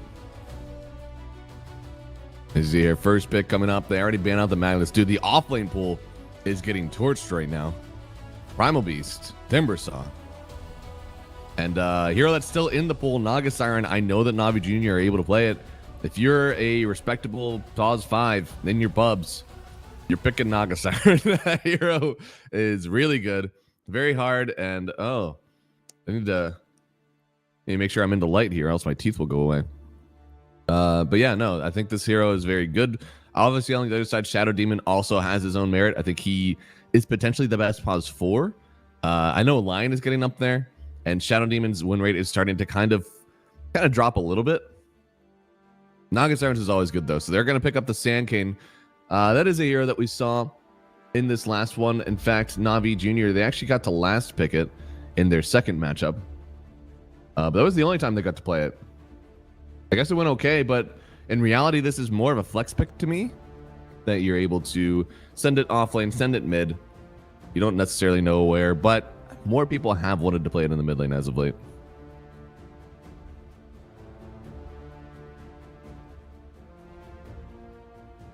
Got some warm apple cider. This is like for people who don't actually want to drink tea because they think the tea is gross. They drink, hot chocolate and apple cider. Is it actually as good for you as like tea is? No. I accept that though, I'll trade my health for taste. And that's probably why I'm in the position that I am today. Why I'm dead inside after running a 5K. It really shouldn't have been that hard. And now it looks like I'm hiding the drink under my name. I go to drink here. That way you guys... Oh, and he took off the whole right side of my face. I can just hide myself completely. All right, and the gyrocopter picked up here. I want to tell you that this is a flex, but I really don't think it is. I think in reality, the Morphling banned out, they're kind of seeing like, hey, mixed damage core, his illusions aren't that strong, and just feels like he leans into pretty much anything. This is already, I think, a really good gyrocopter pick, and honestly, the Morphling has been one of the carries that I've wanted to play against the least. Not for myself. I mean, gyrocopter still does well enough versus the Morphling, but your team does die. Your team will get flacked, and they will perish.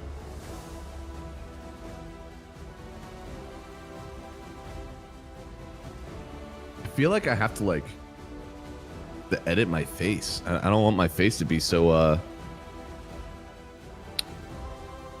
I don't know. Maybe I'm too saturated. Is that what it is? Oh.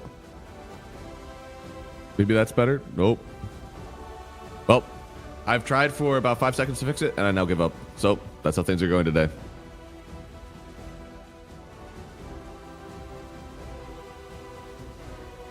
Dawnbreaker picked up now. So looks like they're trying to go for the save strat into this high damage output lineup that we see from Na'Vi Jr. already.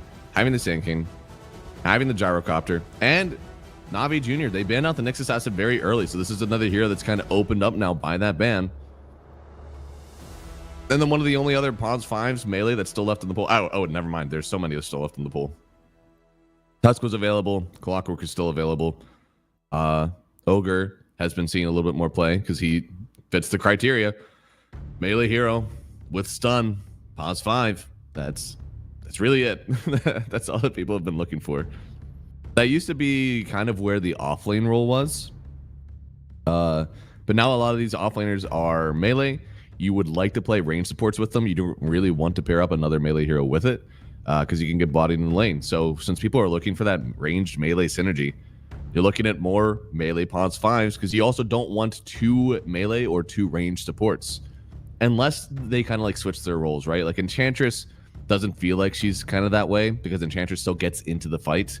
You just don't want 2 heroes that are sitting on the backline the whole time because as soon as one person finds them, they're dead.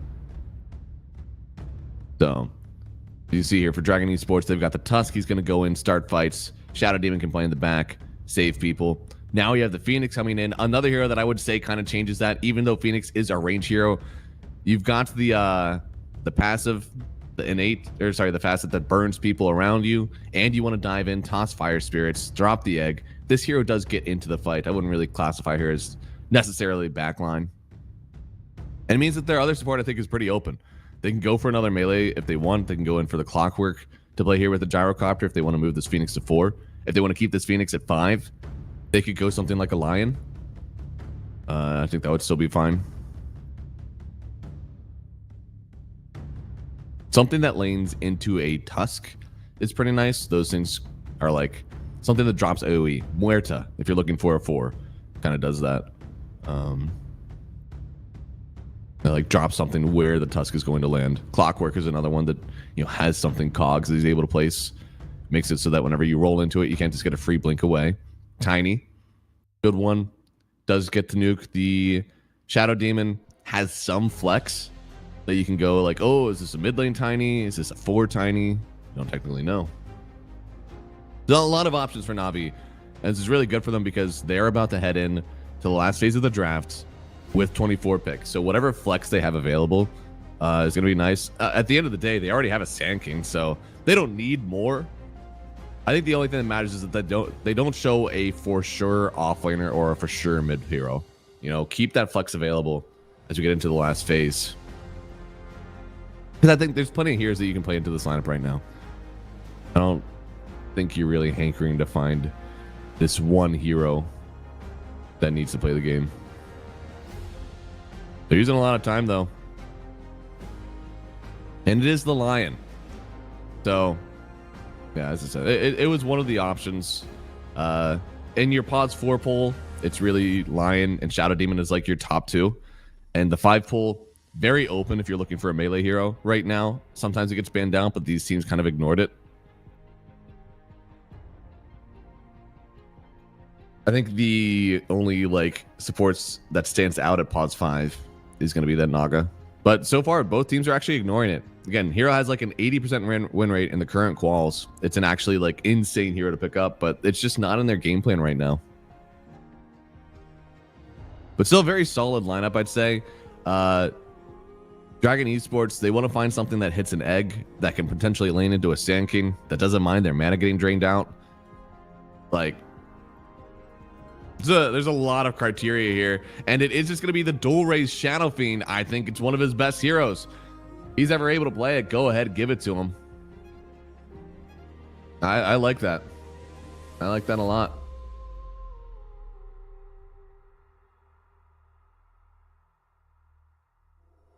Crack my elbow, man. I am feeling it. I am feeling the pain. All right. So, as I said, it's probably the dual raise Shadow Fiend. I think this is one of his best heroes that he plays.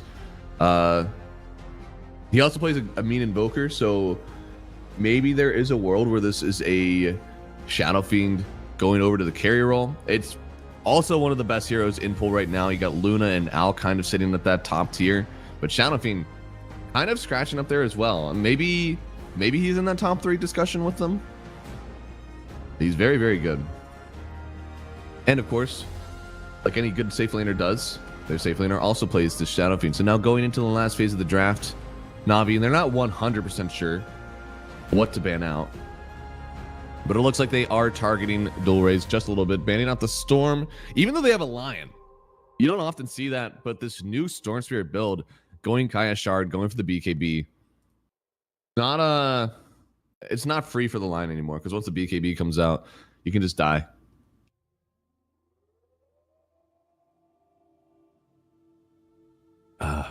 I forgot to check my Twitter to see if Coxier's tagged me in anything.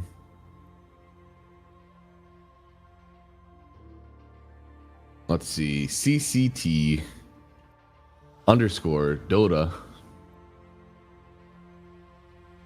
And there it is. We got some Atomo Dota getting tagged in there. Sunday's a good day. There we go. We retweet these. Let's see. Casting now. Come check out. And then I tag the stream. There we go. Or CCT _Dota 2. Or is this just CCT _Dota on Twitter if you want to check them out. We're getting into the last phase of the draft here. 2 spirits banned out. So they are expecting a mid laner to get picked up here. Carry pool still pretty open, but they ban out the Huskar. And they pick up the puck. So dual raise, he did play that last time versus Na'Vi. It was one of their losses, actually, I believe. So the other 2 times he played Pango and Invoker, and they won. First time he played Puck, though, he did end up losing that game. So Also, playing Puck into Lion is a crazy thing to do because Puck really doesn't like building BKB. I know it's kind of in the Storm build now, but you don't love that. They go ahead and pick up the Mars now, good versus most ranged carries. And I think the only saving grace they have is a Dawnbreaker. You don't got to see people to drop the hammer. As soon as the Mars arenas, if there's somebody in there, you can drop your ulti in without actually having vision of them. And it'll be a little nice. Although you don't know what you're getting into. It's got to be some good team comms. Your team's got to tell you, like, hey, are you diving into an egg and a gyrocopter that's going to murder us all? Or do you actually have a chance to get in here? So it's going to be hard for them. I think that this is a wild draft for them as soon as they picked up the Puck. Navi Jr. feels like their draft does really well with everything. They didn't do any like spooky things in my mind. It's just so standard, right? You got a Sand King that was flexing all over. Gyrocopter still has a really good game. The Phoenix, really nice team fight to round out, especially with a Mars. Lion with huge lockdown. I mean, it doesn't seem like they have any real issue to spot up with their drafts. On the other side, though, Dragon Esports, I like Shadow Demon. I think it's a great Dawnbreaker game as well. Tusk, one of the best 5s. Low skill, playing one of the best carries. This Puck pick just does not spark joy. I think for that, I'm going to have to give it over to Na'Vi. Even though Dragon Esports did win this matchup, I think the draft is slightly favored. So Dragon Esports have a little bit of outplaying to do in my mind, but just because the Puck can't get free kills, you're going to have to play entirely like off of vision.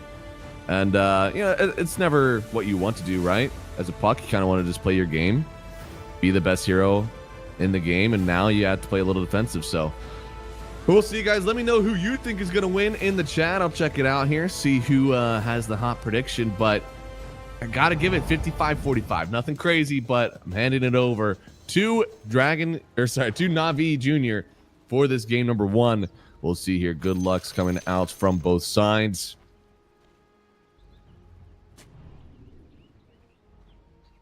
And we have the odds straight up. I'm not like, they didn't give me an ad read or anything, so I'm not here like telling you that my bosses are making me tell you to bet, but yeah, just check that out. CCT_stake, right? Was that the what was the link? Let's see. Oh, okay. CCT.gg/stake. And you can use that code. Guys, give Alk once. I see. So I think low skill really likes Alk. That's nice. I was talking about it a little bit in my other casts, but I like where all chat is in Dota, but also because of where all chat is in Dota right now, this sort of all chat where it's good mannered and just like people having fun with each other, it makes it feel so much better to watch. I think just makes it really fun when you know that all chat could be a weapon for some people. To see it as like people being friendly is really nice. I grew up in the StarCraft era though, so I grew up with like dipshits like a Villo who would all chat all the time, and then whenever they got all chatted, it would be really funny, and Huck would like kind of bully people. It was just amazing. Speaking of bullying here, Daze should get out in time and doesn't TP home. He TPs up to his Mars. Really nice job here from Daze. Could have made the lane really hard for the Mars, but instead things are fine.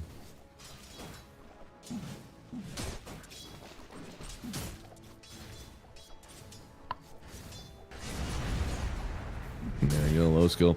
I don't know why, but like the Dota Plus, like the built-in Dota Plus in Dota, it says that a bunch of SFs take their passive first. I think that is just like a crazy thing. I don't know if they're spreading misinformation or something with Dota Plus, but there's just no way that it is ever the right thing to take a passive first on SF. There's just no way.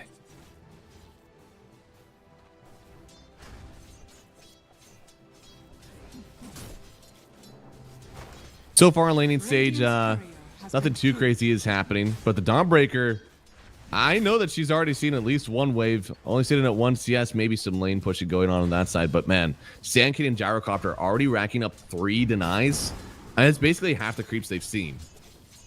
So that's quite good from the both of them. Oh, missed the deny. Oh no. Okay. I honestly wish I could toggle the passive for SF sometimes, because it does mess up your CS whenever the tower does more damage than what you're expecting. You make up for it, of course, by you also dealing more damage than what you expect, but not everything. Looks like Radies did de-ward that small camp, so SF or SD wasn't able to stop it.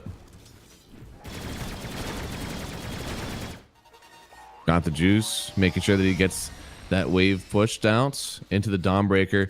It's interesting. Sometimes whenever you have a lane that you don't think that either team really has kill potential, you might just shove out the wave. And honestly, versus a Dawnbreaker, she always has the hammer away. It's very hard to kind of catch her off guard and get the kills that you want. And Daze, speaking of catching people off guard, gets the kill on Mary to start out this game. Lion, of course, a very good hero in this pause 4 role. And giving him an early start with this gold means an early blink dagger. And you never want to see that if you're playing against a Lion. This is what these pause 4s live for. If they get those early initiation items, they want to start fights for their team. They want to be the ones that's like genuinely contributing and getting a win. Niku actually just going to go ahead and farm there, but on the other side here, a spear connects, but I think he just speared into a body block for himself because he couldn't get out of the shard. Blood grenade hits, and the raise from low skill gets the kill. And SF, lowest CS, but he's got himself a kill now. I'll take your tribute.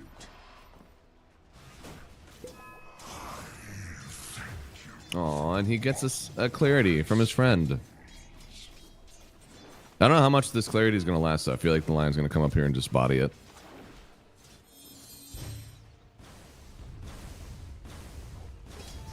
Current gold? Man, Sash has got something to say. Spend your gold team. Right? Don't let it sit. Thinkin's having a really good time. I mean, both of these heroes do clear the waves, but you control the area a lot better. And oh, speaking of controlling the area, Infernal, the burn! It's too much. The Phoenix pause 5 sitting here with the gyrocopter. There's only one stun in this lane, but there's so much magic damage. And now Daze also in danger. He gets raised down. Low skill starting to feel himself in the safe lane. Another kill for him, and PMA. He and Daze are starting to feel, well, a little outplayed right now. So this is a hard lane, man. Only gets better. And oh, speaking of only getting better, got the juice turning onto Infernal here. Gotta get back with the rocket barrage, but Infernal playing on the lane so he doesn't take all the rocket barrage damage. It does mean that he's still taking damage from the Phoenix, just barely getting away now.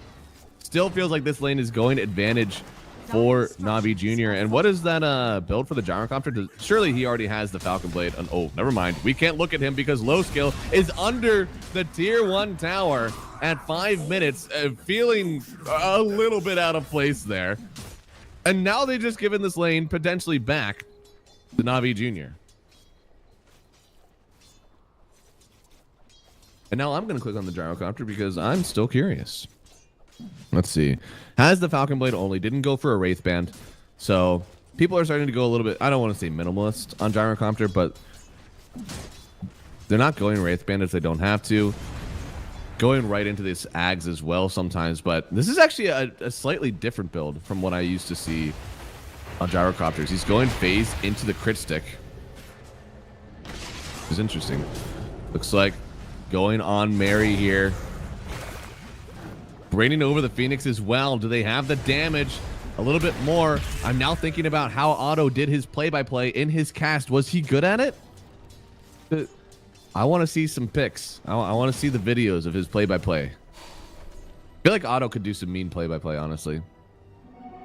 He's very, like, expressive. That's what a lot of play-by-play is. You think it's talking fast? Nah. Play-by-play is just inflection.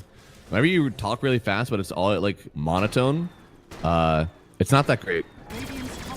Whenever I used to, like, when I was learning to cast, I was doing things really early. I watched by my cast and I was like, ah, man, I don't know. I sound like a really weird auctioneer. Just absolutely no inflection whatsoever.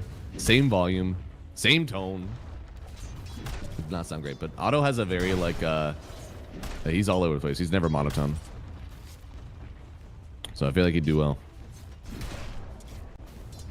Are you able to disassemble phase boots on gyrocopter? Because gyrocopter's innate allows you to disassemble most items. Whoa, it's even bigger. Are scanning. Sign up using CCT 2024 CCTGG/stake. And on the other side here, Dual Raise gets the kill on Lion and gets the Wisdom Rune. That is a huge buff here for Dragon Esports as they net both Wisdom Runes, meaning the levels for this Na'Vi Junior team are about to suffer.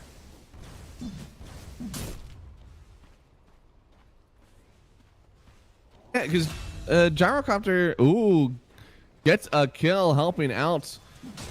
Riddy's in the bot lane. They get the kill on this Dawnbreaker.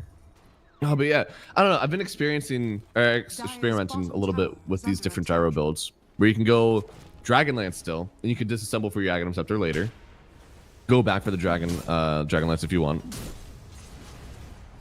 And now that I think about it, you could also probably go Phase Boots early, get the armor, get the move speed, but you also get the Blades of Attack, so then you can disassemble that for your crit stick later, go back for the treads for the attack speed. That feels like a lot of movement though. Dragonlance is pretty easy. Just one item. Niku with the bottle. Getting that DD, getting the kill immediately. And now they're looking up here, seeing, can we take some stacks away? Because he's got a DD. But now he's taking a lot. Yeah, he's taking a lot of Shadow Poison. Got to be careful. And speaking of careful, they bring down the Shadow Fiend, another carry who's diving on a tier 3. And oh no, the coil. Dude, this is so aggressive. Everybody is playing on the other side of the map. No one wants to respect their own area. And Niku, he really doesn't want to let these go. In fact, trying to go in, get the stun on Dual Raise. Dual Raise does get on. In fact, he could stay. Maybe he wants to stay and get the kill on Niku. They drop down the sentry. Have him in. No more DD for the Sand King. Bringing in the Dawnbreaker as well. Another kill. Has there been a kill that has happened on the enemy side of the map? I think it's all on your side. You're just playing defense. Low skill. Okay, this is one that's finally on the other side of the map. Got the juice, comes down, gets revenge. What an absolute insane first 10 minutes of this game. These guys are both playing up.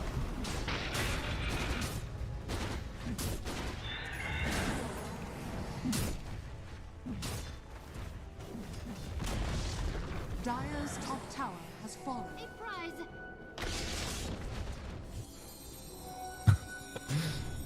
And because of this, the support gold is actually kind of good. Like if you're at 2k net at 10 minutes as a support, it's pretty nice. You think about how poor sometimes you are.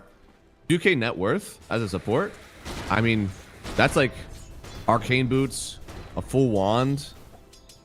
If you're really bare bones, it could be like tranks and then some other movement speed items. I mean, that's at least it's full boots if you're at 2k gold. Of course, our Shadow Demon not at 2k, so he does not have full boots. Tusk. Also, he went a full wand. A full wand and brown boots.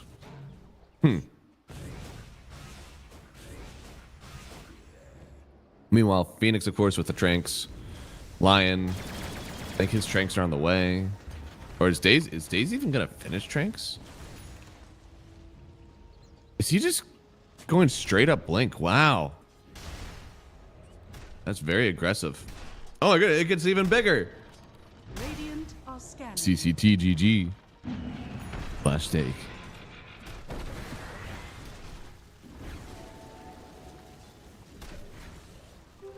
Invisibility. So far, things have died down since the absolute massacre we had been seeing early on. And so far, it's been favoring Na'Vi a little bit. They got the top tower, so Mars is able to take a little bit more gold. Whenever you see something like this stagnating on the map, it's who's getting more farm. And right now, it is looking like Na'Vi, and they're trying to TP in and save Riddy's here. He already dove away, so he doesn't have one to close the gap. But Niku coming in with the stun. One more Starbreaker. It won't get the kill. They'll take down Dawnbreaker. Now looking back at the Shadow Demon, he'll fall as well. And Na'Vi Jr., after dropping this Dragon Esports club, coming back, playing the game they know they can play.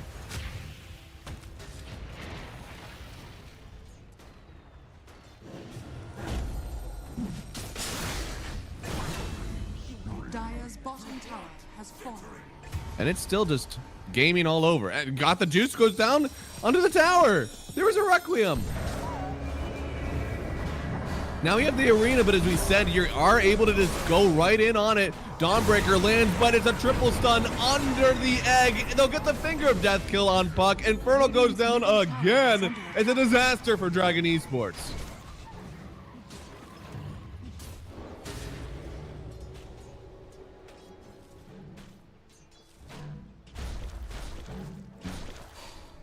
Maybe I'll just change the way that I cast and go back to this really deep voice that I absolutely cannot inflect with. That way it's easier Dire's middle tower on my is under voice. attack.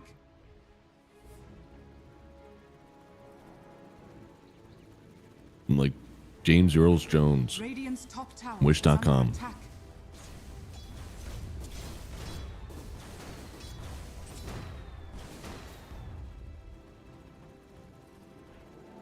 That is how Wish.com does things, right? They have like a different name. I can't do it. I can't keep it up. All right, so phase boots complete. These are 3 items that use a blade of attack. Crit stick, phase boots, falcon blade. Didn't disassemble a single one. But he's going for the Aghanim Scepter now. This is kind of like a way for you to get more involved early. With the crit stick, you actually do damage. It's a heavy investment, right? 2K, but it does allow you to show up to tower fights more frequently. And since they have yet to lose a single tower, I think it's the right move. Keep those towers healthy. Keep defending them. Because Dragon Esports, they need to find a way into this game. They're going to smoke up. Dire are scanning. See if they can find the gyrocopter. Low skills farming on the other end. He wants to get his BKB. Dire's middle tower Not the is juice. under attack. He wants to keep farming, but yeah, scan. They're about to find out. Somebody is coming for their wisdom room. Got the juice. He's going to be too late to it. In fact, he doesn't even want to go over there anymore. With the scan hitting, he has no idea how many heroes are around. And there's a smoked Mary. They were trying to find this gyrocopter. And instead, they are going to lose their lives. But they do get themselves a wisdom rune. In fact, I think they get both wisdom runes. So that's still pretty valuable, I think, as a move as a whole. But, you know, getting the gyrocopter would have been the cherry on top. Holy moly. Banishing himself. We'll save him from the rocket here, but stun connecting from the lion at the end. They'll still get the kill. Got the juice, picking it up. Pretty farmed on all these cores, except for the Dawnbreaker, really. She's the one that's having a hard time, and where the real net worth separation is, it's on the supports. I believe there is a Blink Dagger available for the lion already, so he's feeling pretty farmed.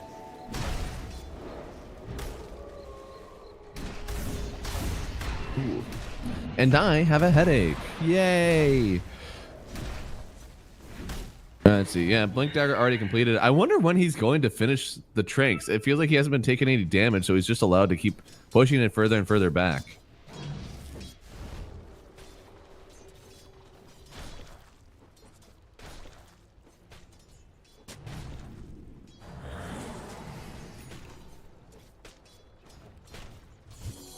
Man, Navi really did their research. After losing the series to Dragon Esports, they definitely are coming back with vengeance. They're sitting where they need to sit. They're farming really efficiently. They're not getting caught off by these really aggressive smoke moves to their wisdoms. Just everything kind of like hitting where it needs to.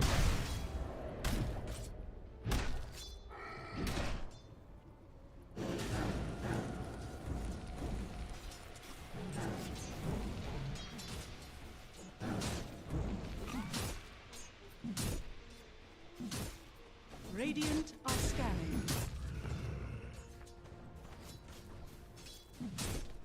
I will say that I don't know how much I love this lull, since Shadow Demon is Shadow Fiend is a pretty good carry. I think as you get him more time, potentially a BKB, he could turn this game around. I still like what Na'Vi have as a whole. I think their Arena Egg is really good. I think the Gyrocopter items always feel really nice in this game as well. And Gyro also is very close to his BKB, so I don't think that his game is necessarily, you know, falling off at any time soon. Also, I don't love the phase boots that he went for because now his mana is a real issue for him, even though he does have the Falcon Blade. He's doing this because of the Shadow Fiend. Applying 7 armor reduction, and Gyro does kind of have to face up versus an SF to hit him. So now Gyro giving himself another 7 armor. 4 coming from the phase boots, and then also having some from the Spark of Courage. Oh boy, big stun, having the Finger of Death as well. Looks like they do have the kill on SF, coming through with the Dawnbreaker as well. It's under the egg. Can they get on it? No, the Fire Spirits, it might be too much. Then the stun in from Niku. They tried to go in for the egg, but it was well too much. Now speared up on the Buck here. I mean, Buck might actually live through this one. They're going to get another kill on Vampire. Na'Vi. They are just running the map right now, torching Dragon Esports.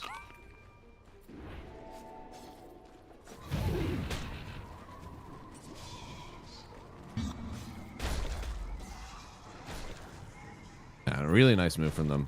Just finding exactly where this SF is. He hasn't been able to enter the game just yet.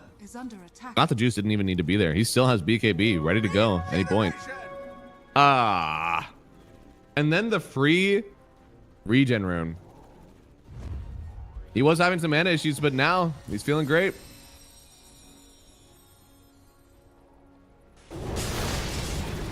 No, and then they sweep the map, find the SF again. Oh, it's a disaster. Oh, I would be so tilted if I were low skill. I mean, you literally just went across the map because you're like, man, they just 4-man smoked at me on the top side of the map. I can't be there anymore. I have to farm bottom instead. Then they just smoke up the entire other direction. It's a really risky move. Sometimes you'll end up finding another hero, but Na'Vi Jr. doing a great job, not even trying to farm camps. They just want to keep moving across the map to get kills. Getting another one now on Tusk. This game feeling more and more out of control. They still aren't going for Roche yet, but they don't need to.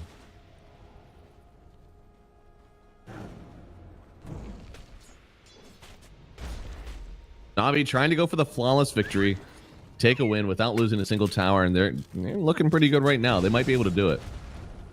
Dire's middle tower is under attack.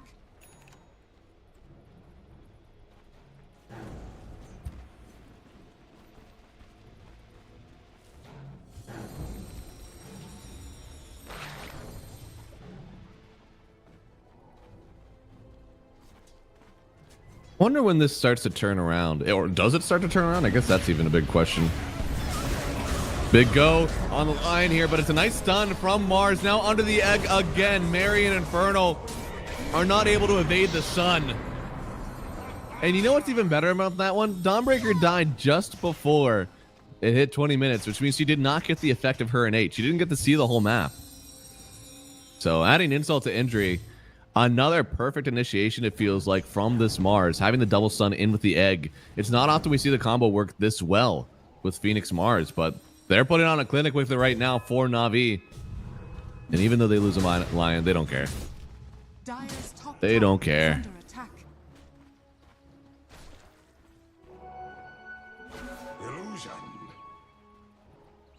Illusion.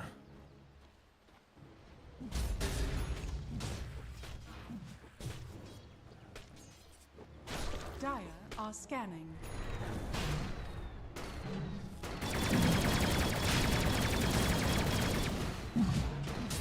Well, it's about time to go after Roshan. It's been a long time coming, but they're finally going after it.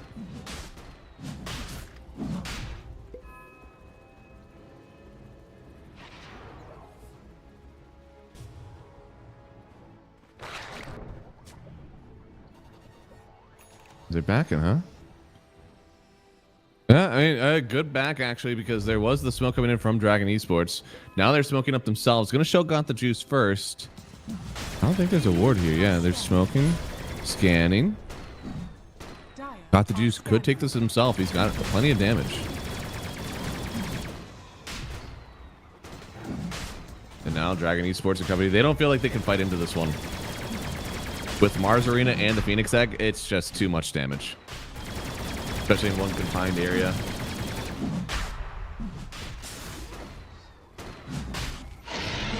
Hey, I can feel how much attack speed this gyrocopter is missing. Is under attack.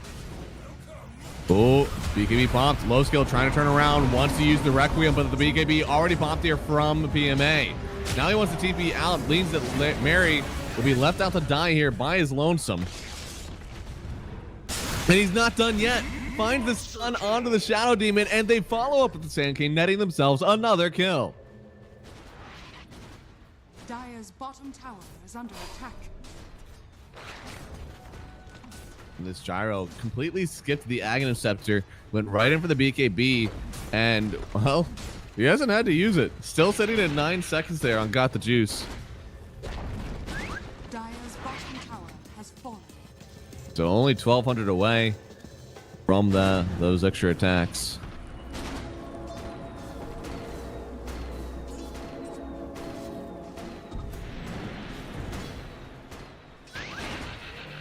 This is looking like a pretty solid game from Na'Vi. Have the Aegis. Already took a tier 2 tower, and they might just continue to sweep. This is something that they like to do.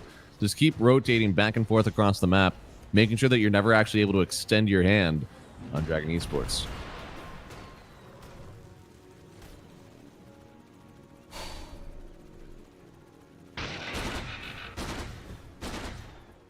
Quickly as I go.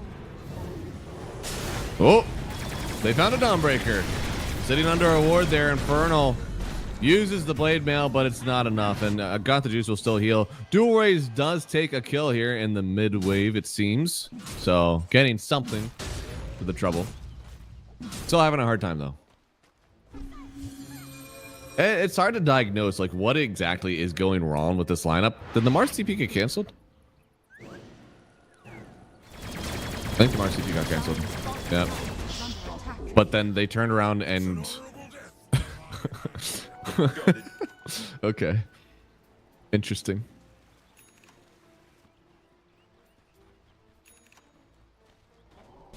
So, Aghanim Scepter complete on the Gyrocopter now. But yeah, I don't know. I said that I liked the Na'Vi lineup. I definitely did believe that they're going to have a good time in this game. I didn't think it would be this bad. I thought that there would be like slight struggles from the puck, if anything. But the rest of the lineup I thought should do well.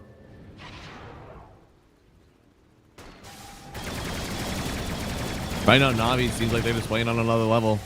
Gonna get themselves the Tormentor as well. Daze is likely gonna die here if he's not careful. All right. Radius picks up the shard. Huge shard to pick up.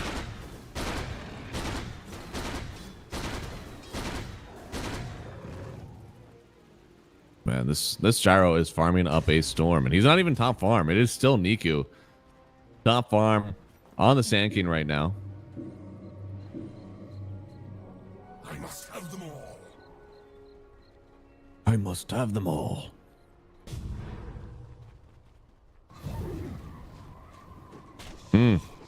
So much good farm. So much good farm. Oh, TP top.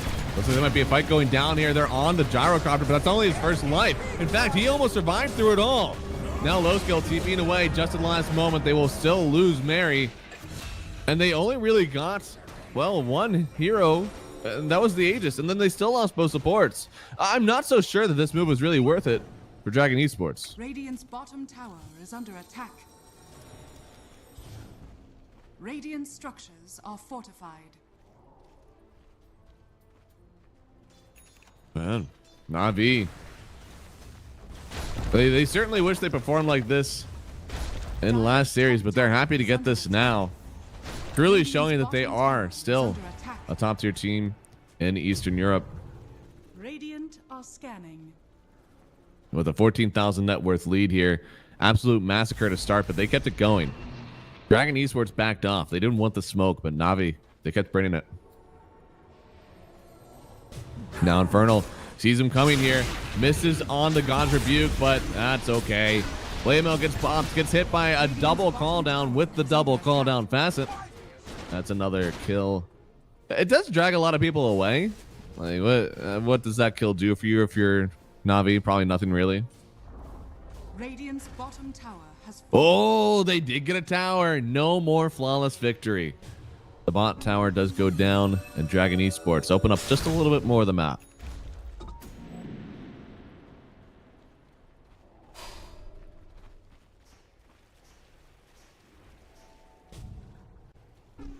Looks like they're running. Dire's top tower Nuku is wishes he under could find someone here. But at the end of the day, this is just going to be one of the last tier 2s you can take. And they'll be happy to just sit in front of it, thinking that, I don't know, Dawnbreaker's about to be up. If Dragon Esports wanted to take a fight, it should be soon. You gotta be careful taking those tier 2s then, knowing this is exactly when they want to fight.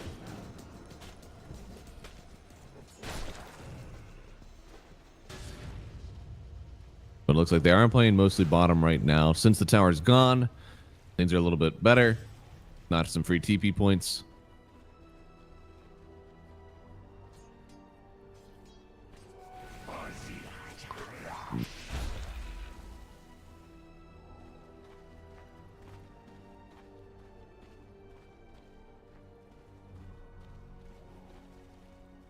Oh, they're just kind of sitting and waiting. Na'Vi. And group stage like this where every win matters a lot. You're basically counting yourself up to 3 wins. You don't want to give this game away, so they're not going to play super aggressive if they don't need to. They feel like they're getting the right amount of farm on the map, and they're right. They're getting a ton of farm. Phoenix is now on top of the net worth of the Dawnbreaker, so that's kind of a symbol of how this game is going. Dire's middle tower is under These attack. supports are farmed. Out Lincoln, trying to find anyone here. I don't think they got anybody just yet. Mary, oh, just barely getting away.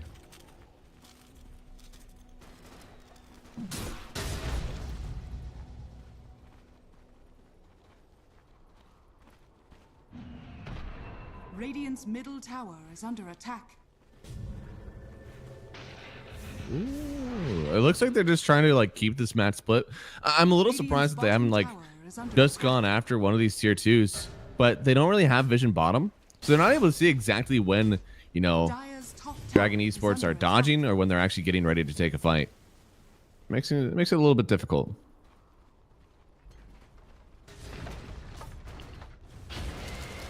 Radiant structures are fortified. Dire's top tower has fallen. Dire's middle tower is under attack.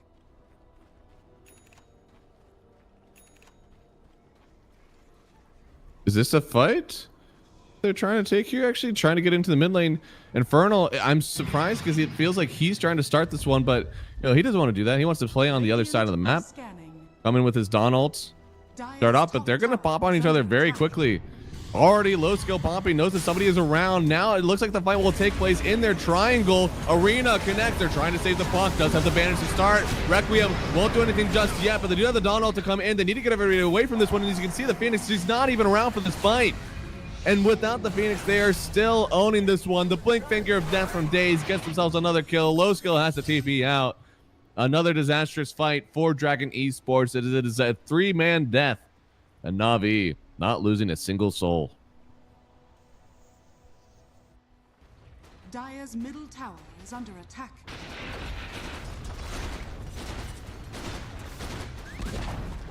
Dire's middle tower Well, has fallen. I don't want to diagnose this one too early, but if you're not able to win a fight when the Phoenix isn't even in there, it's not looking good for you.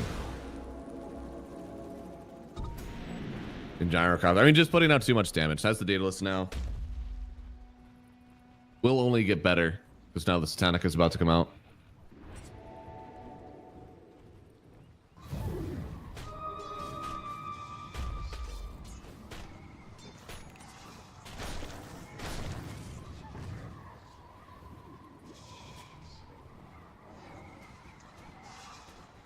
Going for AC on Sand King is crazy, but he just wants more armor. Continuing to make it so that this SF really can't do damage. And everything has been kind of angling to that. The Shivas, now this AC, got the juice, going for like this phase boots. Even more armor for all of them. And I'm surprised that they're giving him so much respect on this SF, but that is how we've gotten here, right? Dire's bottom tower is making it so that he's never able to do enough damage, constantly focusing him, TPing away whenever he's here. And now it looks like a fight is happening on the other side here. Egg drops, low skill, does get the kill on the egg, but I don't know if he has a BKB any longer. Tormentor will spawn, low skill, trying to get the Requiem and turn it around, but he has to kill the rocket. And yeah, he won't get it in time. Another kill, got the juice. He'll even turn and hit the Tormentor afterwards. Kills the Dawnbreaker with the Tormentor off of his flat cannon, but at the end of the day, it's still 2 supports traded away for 4 gone on Dragon Esports.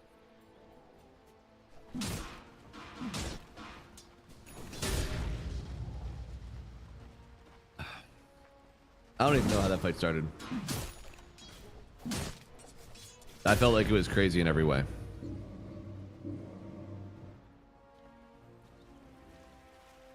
But Dragon Esports, they're kind of punching air right now. They're not really sure what they need to do, so they're trying to do something, and that something just isn't working.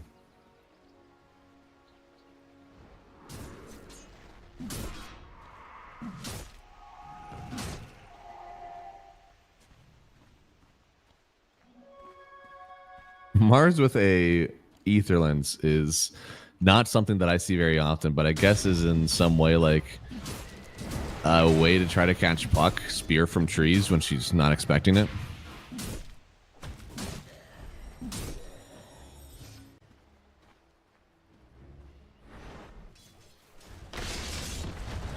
Roshan has fallen to the Radiant. Got the juice, gonna pick up the Aegis here. So he's got the Satanic, I believe. He's got the Daedalus. Already has the Ags, of course. Had it for a long, long time. So Gyro, he's raid boss now. Going for the butterfly next will be the nail in the coffin for this Shadow Fiend. Certainly can't do the damage through this armor that they've all been building, and then you add in the evasion. I just don't think he's hitting. Shadow Fiend, his next item is going to be the Silver's Edge, so he wants to kind of just like break this Mars, try to get some kills that way, but I don't think your Mars is the biggest problem any longer. And got the juice. Satanic through that blade mail. Kind of surprising. I didn't think he was taking that much damage. Dire's bottom tower has fallen. And they're just going to let him go. Should get a Rax here. They may even trade away their tier 2 bottom just to make sure that they get these Rax. Dire's bottom barracks has fallen. Yeah, they get 2 towers, sure. But you're still losing your high ground. Dire's bottom barracks has fallen. Next one on the menu here. Question is, do Dragon Esports defend this one? Looks like they're going to try to. Smoking up on the Shadow Demon, making sure he doesn't get caught out by anything crazy. DQ sending down the Sandstorm and the Spear. It doesn't connect. They don't need it to. They just need to keep people away from Gyrocopter. Even the vision gets taken away. This Roshan's men are doing a lot of work. Now jumping in on this Tusk, trying to get something started early. Have the arena as well. The egg will fall. It is the double arena. Just call it, man. After that one, your team has just gotten disintegrated in their base. There's no buyback on SF. There's no buyback on the Dawnbreaker. They didn't even get to cast their ultis. Dual Rays will try to get something going here with his own coil. Daze, though, turning around. They don't even kill the Lion. That's 3 gone. Hitting tier 4s. Dire's middle tower has fallen. Dire's middle tower has fallen. Frustrating one here for Dragon Esports. Felt like nothing was able to get going from them. And GG is called here. Game number 1. After taking down Na'Vi Jr. in the lower finals of CCT 4. Na'Vi Jr. They come back, dominate this game number 1 in the draft, in the game, in the lanes. Everything was pulling up for Na'Vi. There's a lot of changes that you need to make on Dragon Esports. I don't think there was a single thing that really was like your biggest factor. I think it's a really hard game for Puck to play, and part of the reason why she wasn't able to make those rotations because there's this insta stun. It's very hard for you to just kind of like play the game without getting insta bursted. Thorways is a very good mid player. I had a lot of respect for him, of course, going into this game. I still do. haven't lost all my respect for him. He did die only once, but he only got 4 kills, 4 assists. He just wasn't able to play like an animal, right? He even had to buy the BKB. Like, this is just completely away from how Puck wants to play. By itemizing and playing not to die, he is unfortunately just not able to do as much as he can in this game. I do think that this offlane probably just needs to play better, straight up. Like, I know that this isn't the easiest game to play into the gyrocopter, but Dawnbreaker and the Shadow Demon really felt like they had a rough time. Tusk was trying to get stuff started as well, just couldn't get it done because of how much chaos is around the map. And this combo, Mars and Phoenix, obviously looked really good this game. It helps whenever there is this overwhelming team fight in the Puck and the Dawnbreaker, but Na'Vi Jr., they kind of want to control that area. That's something that you can do into, like, when there's a ton of team fight that is, not Black Hole, basically. If it's Wukon's, if it's Arena, somewhere where, like, there is an area that's kind of dangerous, you can start to take over that area for yourself. They did that with the Egg and the Arena, making it so that the Coil and the Donald just didn't feel that important. So really well done from Na'Vi Jr. We'll see if they continue that, or if Dragon Esports go back to the drawing board, figure out how they won that last series and replicate it again here. So we're going to go to a quick break, and then we'll be back with game number 2.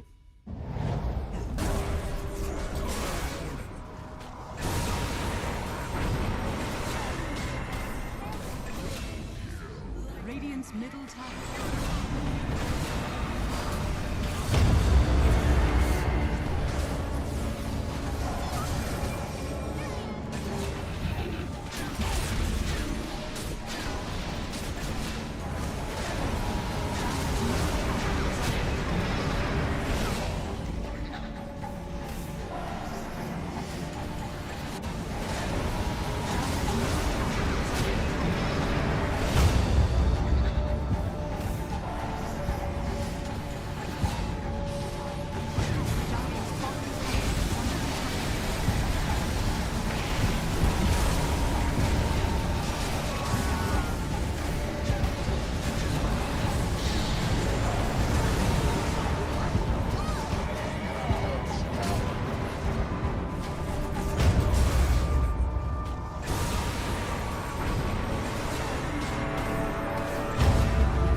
Hello, everybody, and welcome back to the CCT Series 5.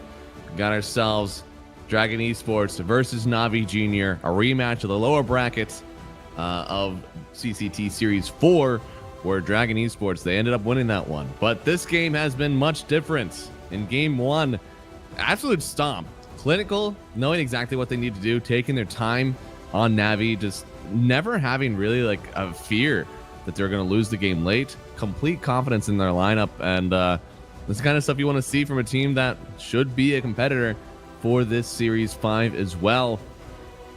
I don't know, man. Yeah, Got the Juice. If you're a Got the Juice fan, you had a good time. That dude was just cleaning up, tons of damage.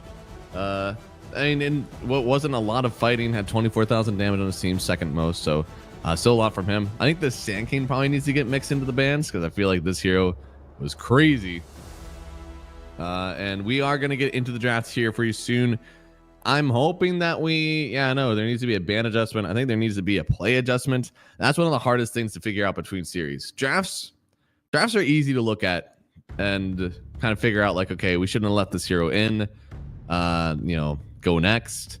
But like play, if you're looking at it like, look, I don't know if a different hero changes how my team played in this one. That's hard. That is really hard to figure out in between a series because you just don't have that much time. Dragon Esports, they've had a rough time today. I didn't realize it, but that series that they lost 0-2 to 1 move, that was today. So last time they had a 30-minute and a 37-minute loss. This time they've already locked in their 37-minute loss. Hopefully they don't. I don't want to see them do this again. Dragon Esports just won CCT4. I don't want to see them just fall off, because something that is really cool about this series, there's a lot of teams that are competing in this. They're the ones that are going into these EU quals, the ones that are starting to dominate. This tournament is very good for the scene. I don't want to see Dragon Esports succeed once and then fall off again. I want to see the competitiveness continue and continue to grow. So in the last game,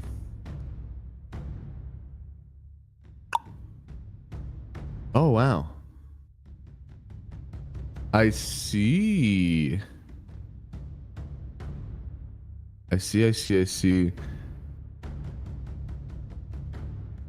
Navi, they're kind of owning at the moment versus this Dragon Esports Club. They have a very good history versus this lineup.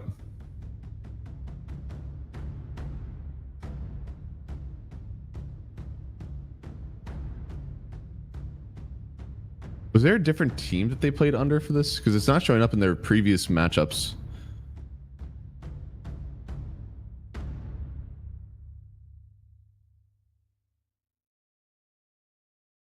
Oh, no, it is. Oh, I see. It doesn't show. Oh, if that's the game that I have selected, it won't show up. Ah, I did not know the Dota buff works like that. Okay. Okay. Well, in the last draft, of course, it was the Sand King picked up on second pick there from Navi Jr. This time, we're going to need a completely different draft. They banned out the Sand King. Now we picked up Magnus as our, I believe was that a first pick Magnus in the order? Yeah, it was first pick Magnus. Something that did get banned out last time from Dragon Esports. It was their third ban before picking up the Shadow Demon. So clearly these guys like playing it. And they go ahead for the Monkey King, which I don't think is great versus Magnus. I don't think it's like that easy to play. You can get skewered out of your Wukons. Monkey King hates hard lockdown because he wants to get all of his Jingu stacks and then get his stun off. So a well-timed RP can kind of ruin that. A little surprised about this Monkey King answer, to be honest.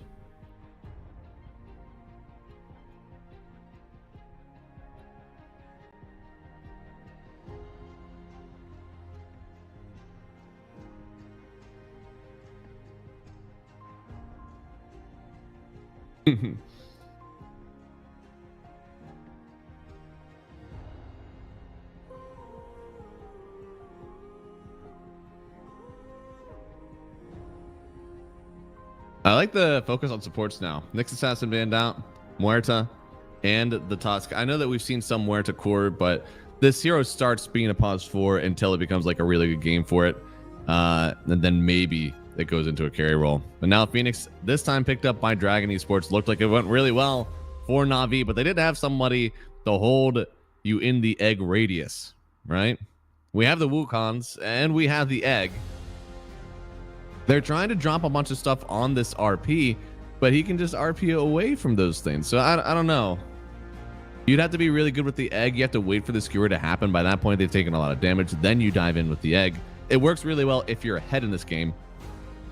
So they need to keep their lineup going so that they are winning these lanes, winning the mid game, because otherwise when you fall behind, I think that this strat is going to fall flat. And honestly, maybe you just completely disengage. You go something like a centaur, something that gets you out of this radius, or continue to fight into it. Holy Na'Vi, they are seeing these team fight abilities and they're like, I'll kill you. I will take the fight to you. I'll sit there, I'll flak, and I will hit your egg while also killing your team. Also going for the Ogre Magi. Again, a little surprised since Ogre doesn't seem like he's the best Pause 5 melee with stun that's in the game right now. But he does have the Bloodlust that helps out to hit the egg with other people. Amps up the Gyrocopter, and it seems like Got the Juice likes to go for this phase boots. So anything that gives him attack speed is going to be really valuable. He doesn't have the treads for that. It is DK Rubik and then instantly countered by the Viper here, which is a little bit insane because it feels like there's a lot of good stuff for the Rubik to find in this game. You know, you have the steal for the Magnus abilities. You also can get Viper Strike, which pierces spell immunity.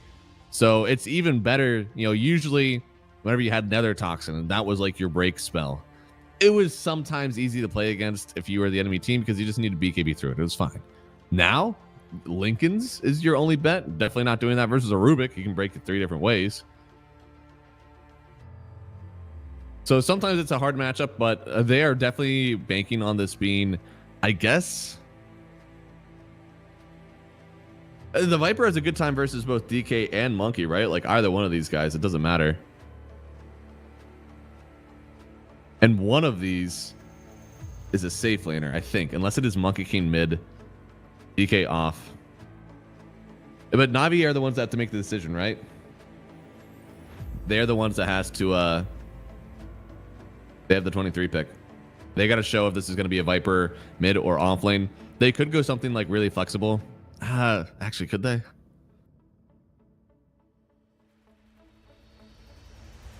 Oh wait, have they shown their course? Is it Mag and Viper both core roll? Thus forth it would be Mag off lane and Viper mid. And they think that there's still an off laner missing from Dragon Esports, so they're picking up the Mars ban, making sure that that combo isn't available. What's something else that kind of I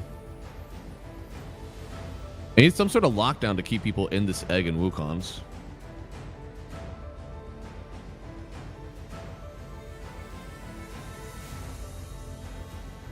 Mars is the obvious choice. I'm not sure what the second one is. I don't know if there's any hero that really super ties this lineup. There are things that are like acceptable, maybe. I don't know if there's anything that really changes how I feel about this draft now that the Mars is gone, though.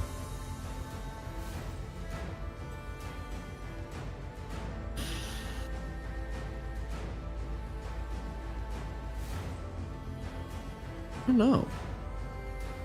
And what other hero has an ability like Arena? Enigma? Can you Enigma in this game? I feel like it's a lot of team fight. Kunkka? Axe? I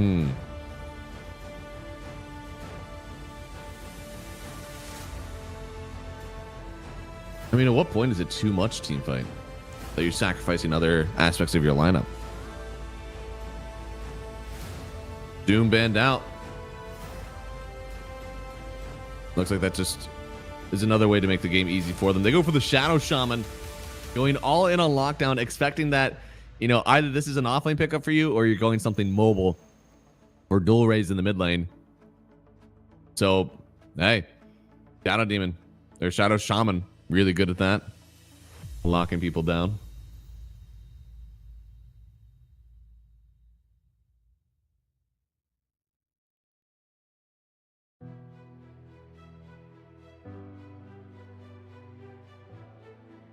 Is another good spell for Rubik to steal, but you have to solve a few issues with this one. I think you need something else to lock down so that your team fight goes well. I think you also need to find some sort of other damage. Because your lockdown is really nice with this lineup and like singular stuns, right? Lift, Dragon Tail, and then the Boundless. Be able to catch people. But Rubik doesn't really do much damage. Phoenix is some damage. DK is some right click if he gets off the ground, but he's going to be playing into a Viper, I think. EB, what are the positions for this team? It's okay. So Infernal is going to be the one that's playing the TB. So that is going to be off lane Terrorblade.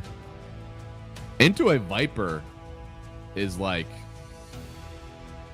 Is that the answer? It protects you from the magic damage that the Viper wants to do.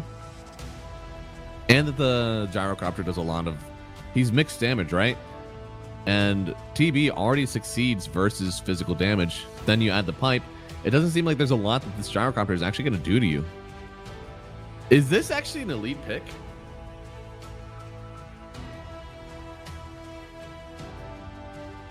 This might have rounded out the draft in a way that I didn't expect, and maybe I like.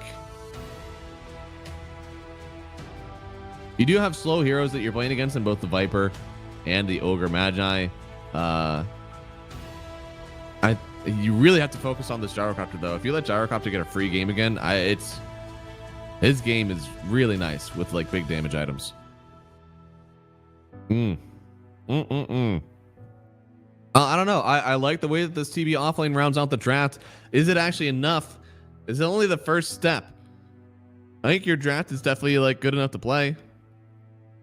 But the next step is, can you play it? Can you play well? Can you do a better job than you did last game? Because I think that if they play as they did in game number 1, it doesn't matter what this draft looks like.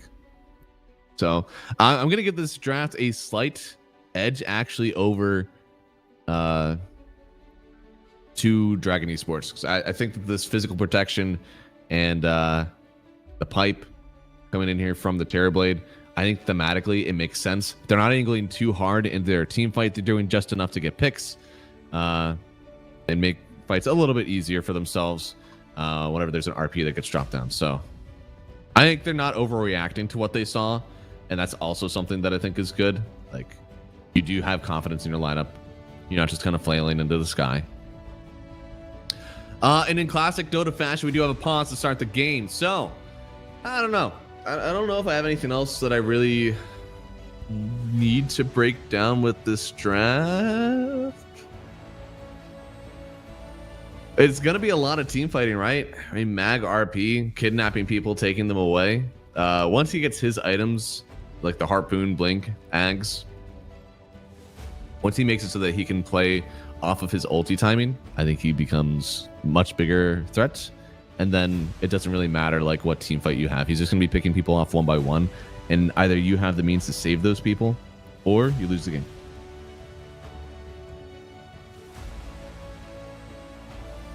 That's a hard place to be. I guess we also don't know. Did they get to play that Magnus? No, Navi never got to play the Magnus. It wasn't even banned versus them, so interesting.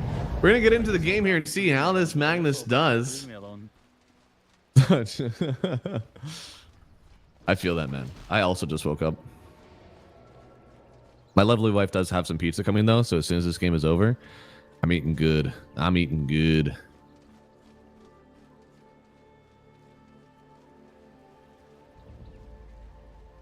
It is game number 2 here. Go to cct.gg/stake.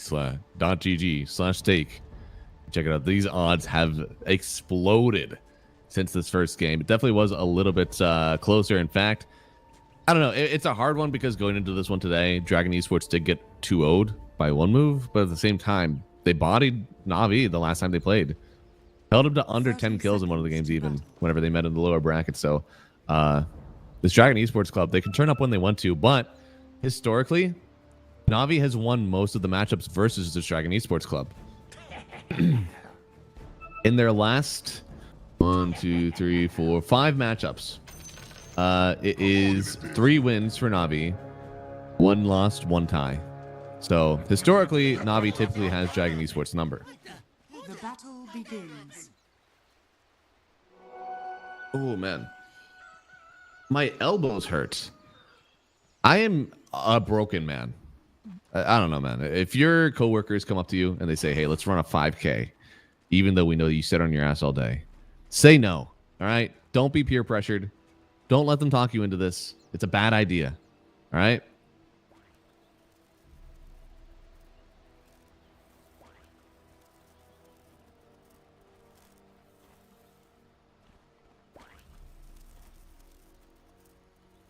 Looks like slow start to the lanes, it seems. Nobody really fighting for the runes. Just going to take each other's and go. And we'll see. Oh, man. Infernal should do really well versus a flak first gyrocopter as well. But eventually, once the levels start to pop off for this game, then things get a little bit weird for the TV, I think. Got the juice. He'll end up getting more points in his queue. Radius will get more points in his ignite. That's when things change.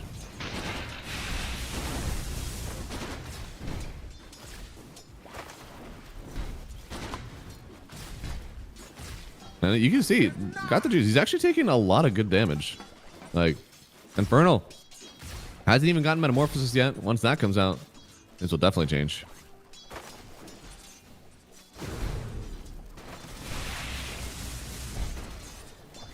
Dude, the reflection spam is so much. It's not even like raindrops helps against it. Not like stick is even that great. So they're trying to take this like heavy magic dealing support, and there it is. First blood. Mary getting the kill on PMA. This Magnus, I didn't know why they were first picking it. It didn't seem like it was something they prioritized last time. But right now, looking like a bit of a rough pick for them. Still at 6 CS, so not the worst thing in the world. Still hitting creeps at least. But first blood, never that fun to give up. Tower is under attack.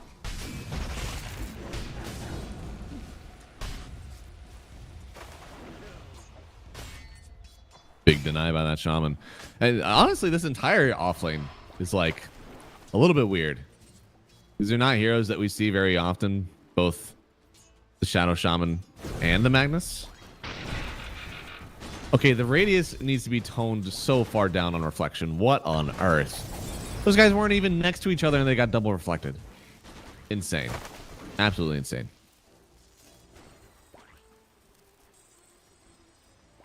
Phoenix taking a lot of damage here. They're just kind of trading like madmen.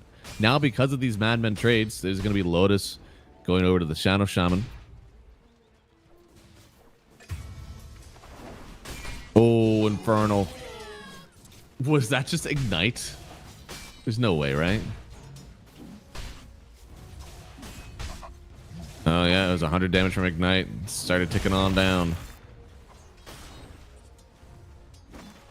One way that this Terrorblade loses the game is if the lane is bad. I know last time I said that this offlane left a little bit to be desired from Dragon Esports. They were once again playing into a gyrocopter, doing it again, and things aren't going as well. A lot of CS for the gyro, somehow able to just flak spam a Terrorblade, who only really succeeds versus this physical damage.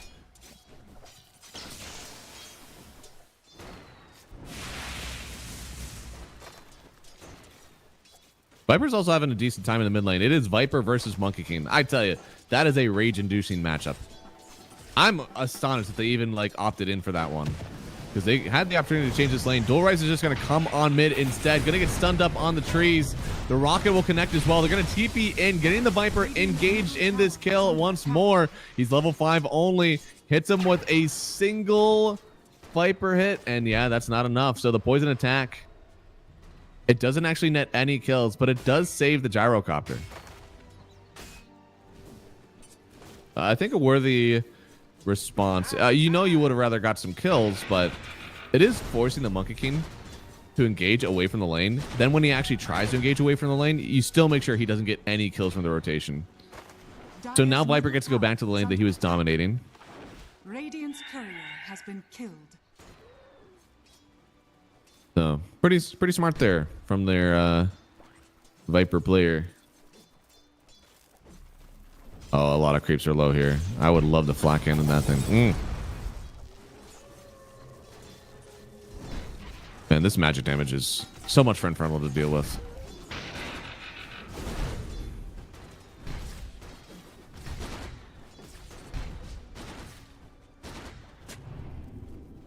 It is insane that you're allowed to go 1-1-2 versus a Terrorblade. Feels like the way that this lane goes really well for you is when you go for more points into your Q. It's a low HP, high armor hero. But Got the Juice is just getting all the CS that he wants. Another stun onto the Ogre Magi. This time, I don't think there's going to be a rotation in from the Viper. But Got the Juice is actually going to put his body on the line first. That was a Metamorphosis, and they get away on the Ogre. Then he tips Dual Rays. Nice rotation, idiot.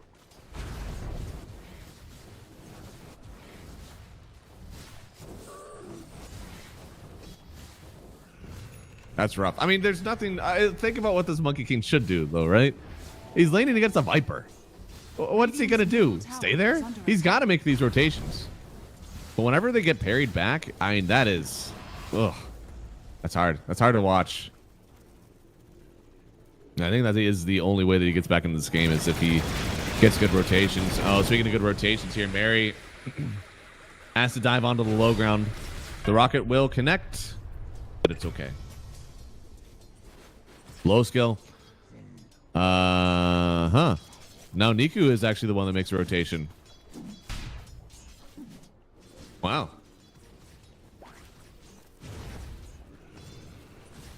You're about to see here that this looks fine for now, but the gyrocopter is about to pop off with the net worth.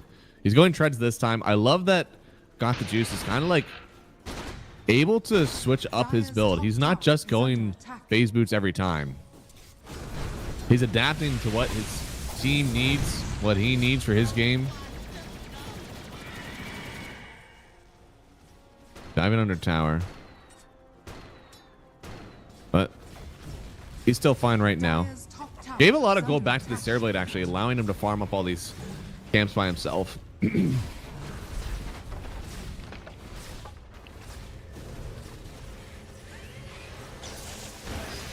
No, they're trying to get some revenge here.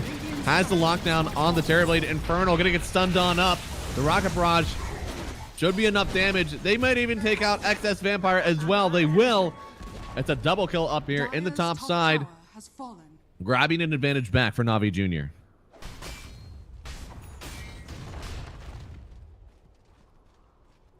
Fortunes change.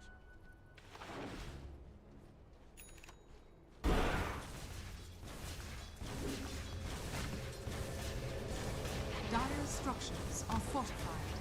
Jumping down. Viper, this is a huge kill if they can get it. I think they might. At this point, he's just trying to get revenge, but he'll still die.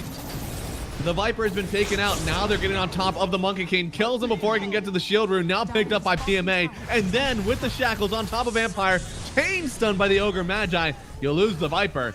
But once again, the Monkey King has fallen. They're even trying to find Infernal here. Has the rocket on him. The Rocket Barrage hitting as well from Got the Juice. It's going to be 4 gone, it seems. Actually, only 3 gone. If they get the call on Infernal, he's actually dodging through the trees. They're under a tier 2. Will get it, giving it to the gyrocopter. And they might get this tower as well.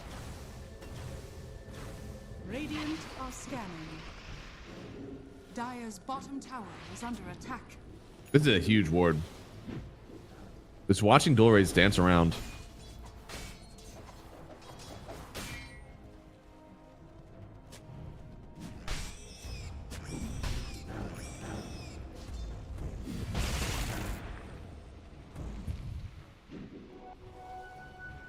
He's diving. Dude, Monkey King wants this. He wants to keep these rotations going, and look at his net worth. 3K only. Definitely needs a little bit more. Wants to get a few more range creeps himself, but it's so hard versus a Viper, man.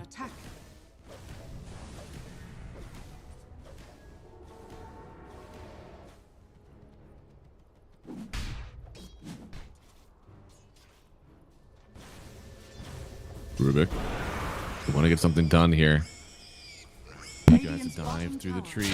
Oh, read him like a book on low skill. Does get the Viper strike. There's no level 6 on Excess Vampire just yet. Drops the wards on Daze here. Wants to create an area that they just can't fight into, but here comes the Wukons. Think you have area control? Well, think again. It is Dual Rays picking up the kill on Niku. It's gotta be cathartic for him. And then he gets the kill on the Shadow Shaman. A double for the Monkey King. He has turned up on the net worth, getting right about where he needs to be. Still a little bit low, but hey, he's playing versus a Viper. He got the kill on the Viper. He's only about 400 gold down. It is perfectly fine for Dual Rays. He can come back from this one. And he certainly is now. Already on the path to recovery. Oh, got the juice. Turning around with the stun. I think he's going to get the double hit with the double strike. Wait, does he not have double strike? Does he have... Oh, no. My brother. You only have 1 point in your queue anyways. Why? Okay. I think double hit is most of the time the good one. But also, I mean, he's so adaptive, right? Maybe Got the Juice just sees something in this game that it's a better facet for him. Looks like they are going in the mid lane. This time it is double Viper strike. They're both broken. Now the egg hits. They have to turn around and start to hit it here, or else it will just be another kill. Niku, no way! Gets the kill on the Rubik, then gets the kill on the egg. Impeccable target practice for Niku. Hits exactly who he needs to. And now I'm going to go to Dota 2 Pro Tracker to find out if I'm vindicated or bad. Gyrocopter.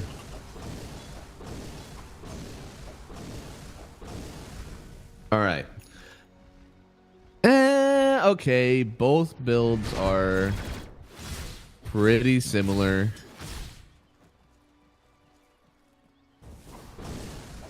Similar win rates. Now, secondary strike is a better win rate, but only by a little bit.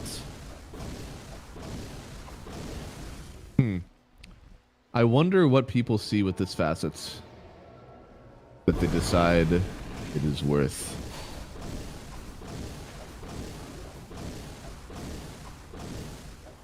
All right, let's do some critical thinking, team. Let's investigate.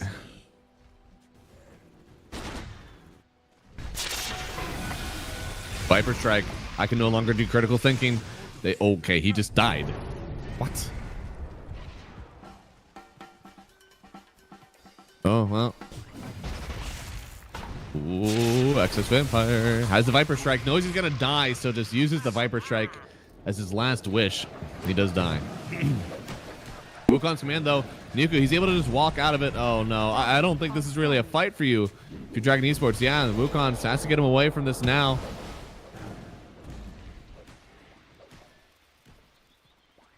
Rough. All right, so Afterburner. Every successful hit of Rocket Barrage increases the movement speed. I mean, is this like a late game movement speed thing? That, like, you don't have to buy boots when you get into the late game? Is that what's happening?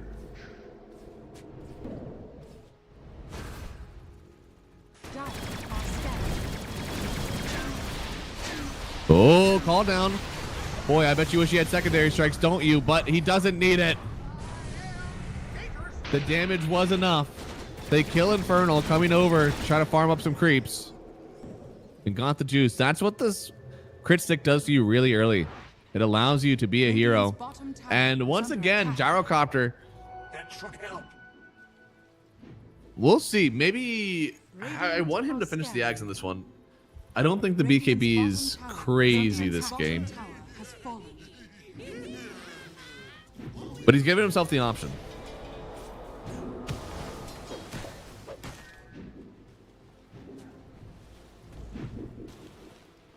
On the other side, Dual Rays. Getting himself a lot of physical protection. Going for the Maelstrom next. He's still low on the net, but so is his Terrorblade. And Na'Vi. once again pulling up, having themselves a great laning stage start. Who do I think takes it late game? I mean, surely it's the Gyrocopter, right? I think Gyro kind of owns this game. All he needs to do is make sure that late game he can fight outside of Wukong's. And that can be anything from Hurricane Pike to Disperser to get yourself out of that one. Brave Gyrocopters will try to just fight in the Wukongs. But that's hard because you get like, I think it is, oh boy. I think this is a kill on the DK. Does end up stealing something here. Oh, he got shackles. So he's shackling up Niku. Niku trying to turn around and he won't get out of this one. Shadow Shaman, he barely gets away. And now PMA, oh, trying to get away. But the shackles. Oh, what did he just steal? Is this actually still a fight? I mean, Riddy's just traded his life away for the Magnus. That's not so bad.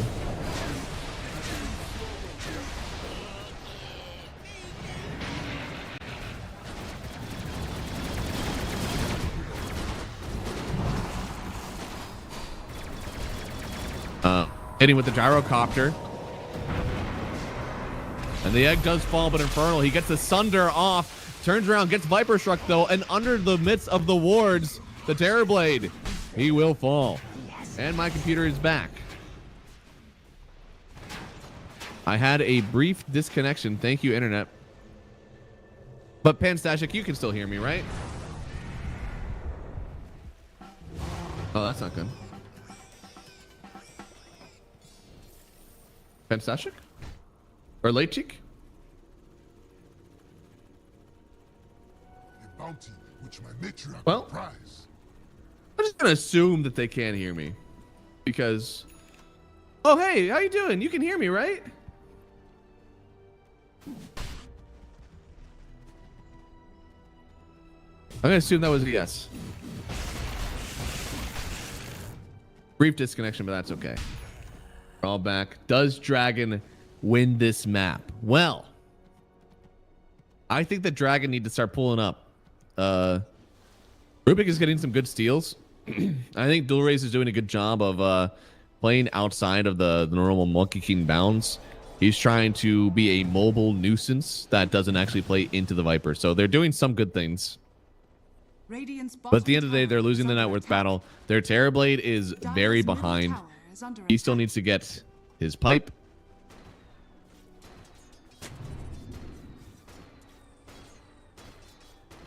And his pipe is far away. He actually ended up going for a Falcon Blade as well because he felt like he needed that HP.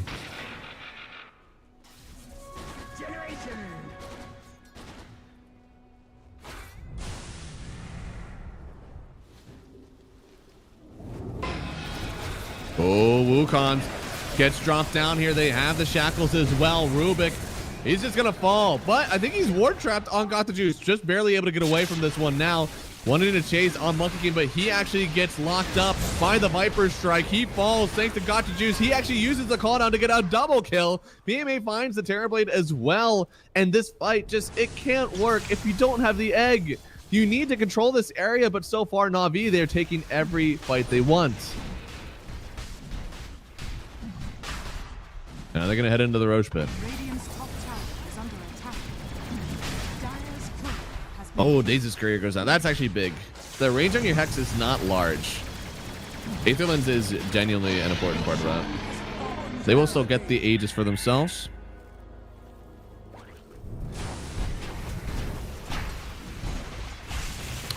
With the 7,000 net worth lead, this is looking very similar to last game. I think a lot of things are going better. I think their play is a little bit better in this one as a team for Dragon Esports. I think their draft hurt them even more in this one. At least in the early game, you know? And the offlane still had some troubles versus the Gyrocopter. I'm not sure if this is a Gyro thing for them. Because they have played against Gyro twice and they kind of got struck by him twice. Perhaps they need to adjust that.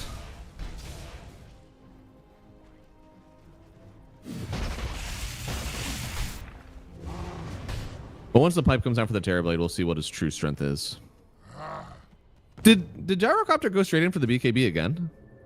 Instead of going in for the Agnum Scepter first? He did! He did! Interesting. Okay, so 2 times in a row, he's kind of like foregoing the Ags, just thinking the BKB is enough. And it seems that that's true. I mean, he's doing a lot of great damage.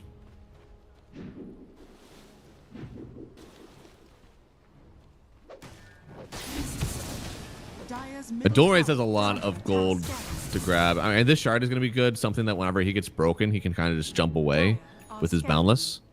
BKB, very important. Your SNY, probably good as well. Looks like Bonsai, they do get the kill on X-Vampire. And now the Sunder connects. They get the kill on Riddies very quickly. But now got the juice. He's going to drop the call down. Wants to get the kill on Infernal. He will. The egg is falling. But the Gyrocopter isn't alive, so as soon as he respawns, he's going to get hit by this egg drop. Mary dropping 2 wards down, wants to provide his team the optimal fight, but, yo, Monkey King, he wants to fight now. Daisy able to get away. Now they have the Sun on the Gyrocopter. Still has a BKB to use. Trying to turn around with it, but it doesn't have any lifesteal, so he still could fall if he's not careful. He's going to have to TP away. All in all, trading a Terrorblade for an Ogre. It looks like that was still slightly favored for Na'Vi, but they also lost the Aegis, so maybe a bit shaken up after that one, thinking that these fights should be theirs, but Dragon Esports, they showed that they're still in it.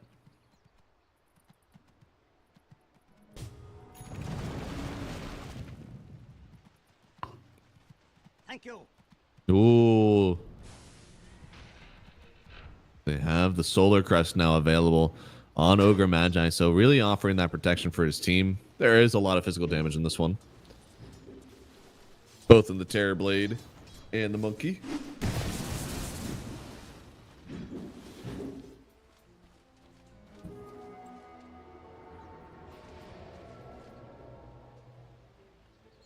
Yeah, I guess the Dragon Knight is supposed to offer up some physical damage as well, but Low Skill just... he's been playing more of a mid laner for his team. He's been the one that's trying to start things. Even though he went Massive Madness, Armlet, like that should be a farming build.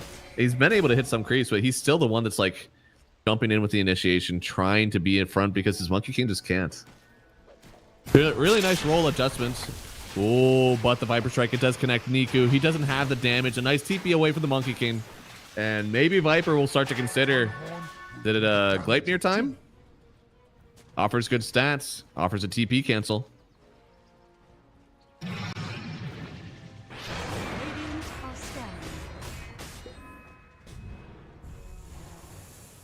Phoenix going for the Hex. Where were those wards dropped? Was that top? Or they just taking a tower with it? Let's see. Radiant's top tower has I wonder if supports use voice lines more than cores do, because they're just like smoked running around. They're not focusing on their next item or, you know, farming up a good camp. They're just walking together. top tower is under attack. And they're gathering a lot of people top. Ultis are all available, smoked up from Dragon Esports. They want to take a fight here. Low Skill, maybe going to be the one to start this one off. Jumps over onto the Magnus. Got to start on him or else he will just RP and take you guys away. But turning around, got the juice. He has so much damage. They're trying to fight under the egg. This Terrorblade, he's in so much danger. He is going to get healed up for a second. He even gets the Sunder off on Niku. But the Wukong's, was the Wukong's out the whole time in Inferno? He just took so many right clicks. Low Skill is low. Mary's dead. It looked like it could have been really good here for Na'Vi, but oh, the Wukong's, it was just too late. Dire's middle tower is under attack. Dire are scanning. Oh. Dragon Knight has the blink.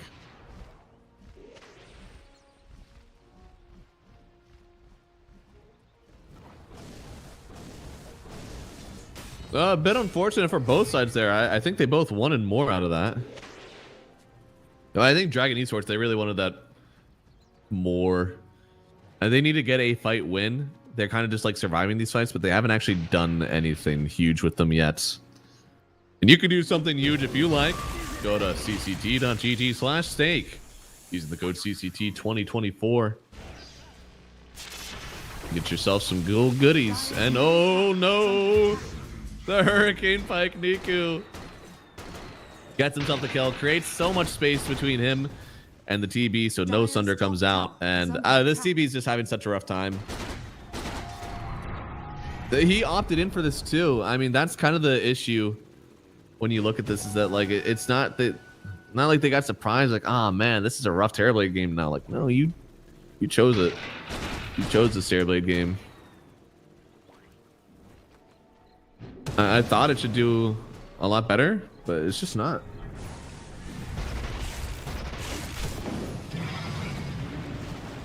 Well, they see him dual raise. Oh, did he dodge the right click? No, he didn't. Still taking the damage. Now with Ignite, he will never get onto a tree. Hexed up. They get the kill, dual raise. This Monkey King is also having a rough time. Now, he didn't choose this. He did not choose to play into a Viper. So that one is unfortunate for him, but there's just not enough space going around right now.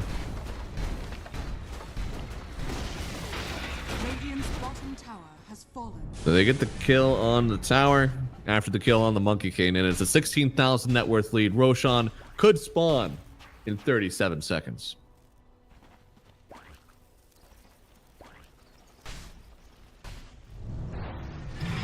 Radiant's middle tower is under attack. Radiant's middle tower is under attack.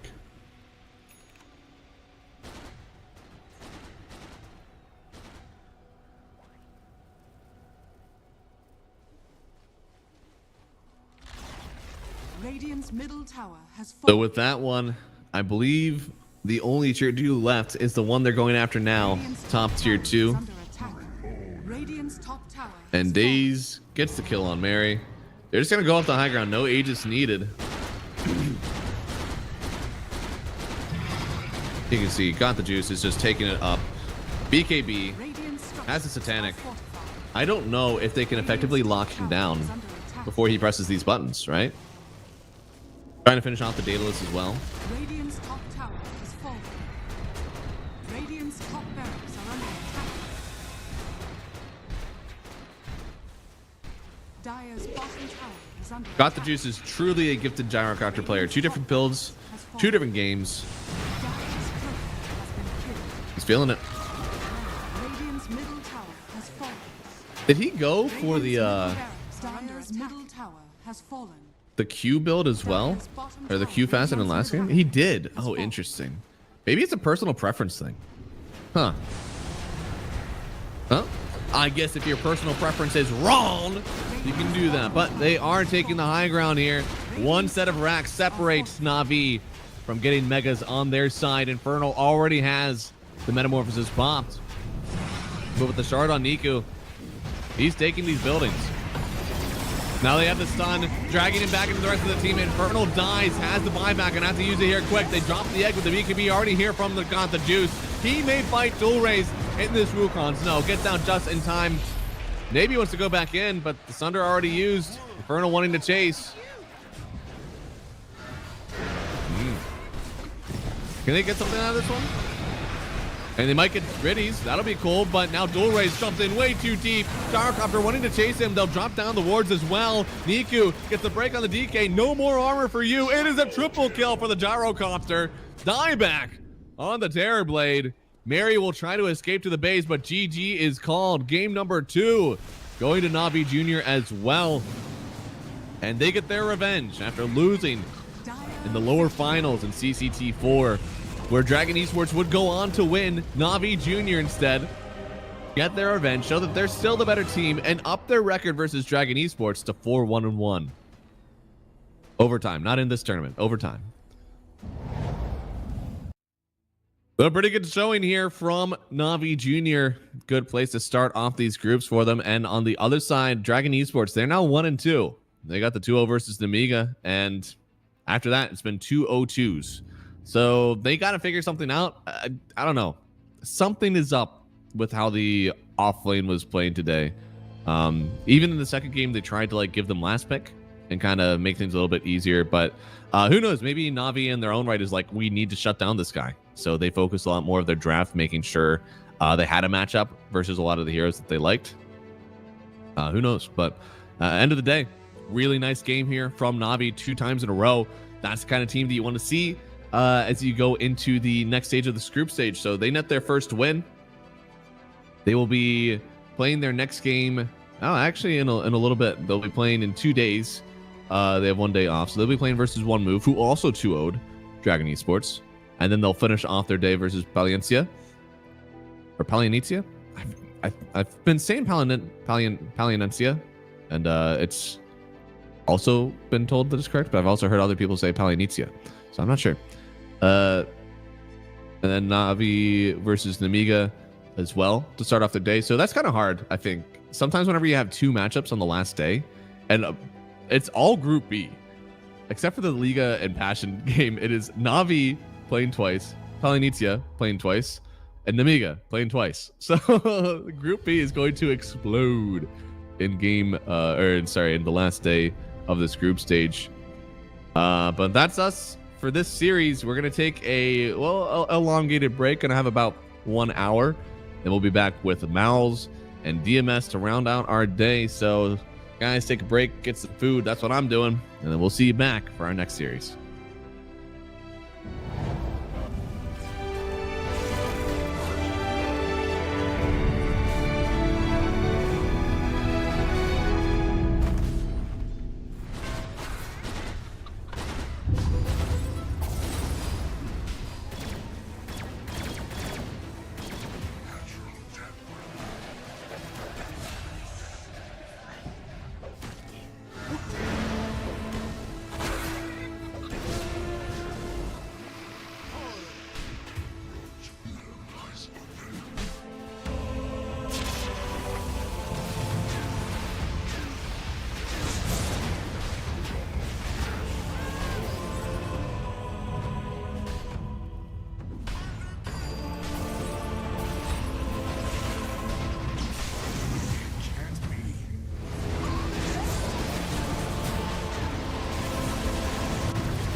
Hello, everybody, and welcome back to the CCT Series 5.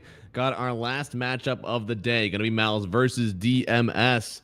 And I believe we can kick it over to the standings, but I don't know if we have much to give to you. I mean, Mouz, they 2-0'd 0 Tenacity, which unfortunately they are 0-2 right now. And on the other side, DMS, they got the forfeit win versus Liga, but they also lost to Passion UA, who is also top of group. So honestly, with Mouz only having the one game in front of them right now, it's hard to tell who is genuinely favored in this one, because DMS has had decent success in some of these tournaments so far. So Mouz, of course, is more the household name. I imagine there is a slight buff to them. I think that if we see the odds here, it's going to be a little bit in their favor. But, you know, there's always a chance that things can switch up. As we saw last game, Dragon Esports, they're the ones who were in charge, it seemed, of Navi, seeing the last CCT. But Navi made some adjustments, came back, and they dominated those last two games. So things are definitely changing maybe a little bit in this series. We'll see if it stays that way. So we do have most in the lobby. We're just waiting on one last person, and then we'll be able to start this game up for you guys. But yeah, you can go ahead, check it out. Thank you, Mr. Production. Got ourselves already the rosters here. Unit, Supreme, Force, Immersion, and Toby here for the Mouz roster. These guys have been seeing some decent success in their qualifiers. Unfortunately, I believe they did not qualify to the most recent round. So that's, they're still looking for the pinnacle of success, but this roster is always improving, I feel like, whenever I watch it. So hopefully they continue on their way. We love to see these teams, as they do better and better, grow together. Unfortunately, also for Mouz, oh man, they had, in the last qualifier, they started off against Liquid, who did end up qualifying, and then they got their lower bracket match versus OG, who ended up taking down Gaming Gladiators at the end as well. So they've had some rough draws here in these quals. I'm sure they're not feeling too bad about themselves then, knowing that they are able to kind of take stuff down when they need to. But yeah, of course, we want to see them get as good as they can. On the other side here for the DMS roster, Shigetsu, Melojul, Emptiness, Problems until the end. Team that we've seen many times in the CCT series. Again, I feel like because of series like this, we've had a lot of growth in this region. A lot of guys playing further together, getting a lot of reps, and just, again, growing as one big tournament. So hopefully they continue on their way, because for DMS, I think they've at least had a top 4 finish, right? Yeah, they literally were top 4 in the previous one. So these guys are able to pull up. They even finished above most of these other teams that are in their group right now. So only finishing below Navi Junior, VP, and Dragon Esports Club. So yeah, no, definitely can get some good games out of these guys. Looks like the lobby is starting, so we'll have a draft for you very, very soon. Let me know who you think is going to take this game. I think there's a slight buff to Mouz Esports, but DMS, they definitely are still a very good team. And I believe the draft is connecting. Oh no, are we actually going to get the connection? 3 seconds. Oh no. All right, well, somebody didn't connect to the lobby. It was first pick for Mouz, and then they chose Radiant on DMS. Interesting that they're going for first pick to start up. I know that most people just want Radiant, and so DMS, they're probably happy about this. I don't think second pick is bad. I think there's some heroes that definitely need to be taken out of the pool. If you're playing against a Naga Siren, you might have just lost straight up. So that one's going to need to be banned out. Shadow Demon has been looking pretty good. A lot of these teams will start like in the draft. They'll kind of focus, is it a support thing that we need to focus on? That didn't seem like somebody actually joined the slot.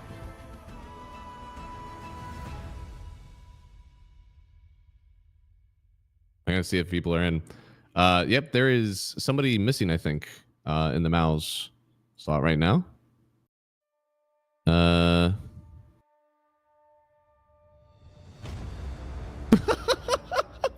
4 versus 5. Okay, it looks like we are all disconnected from this one. Thankfully, I do believe that since the drafts didn't actually complete, it doesn't actually count on the ticket. So, unfortunate, guys. We will get right back into the lobby, get this game going as soon as possible.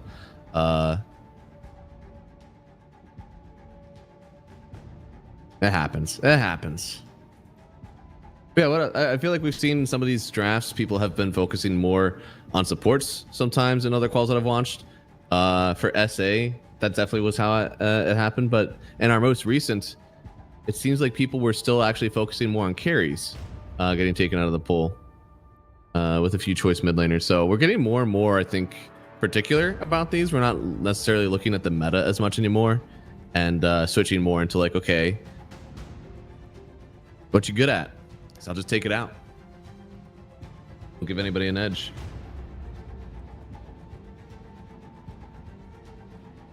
All right, lobby is back up.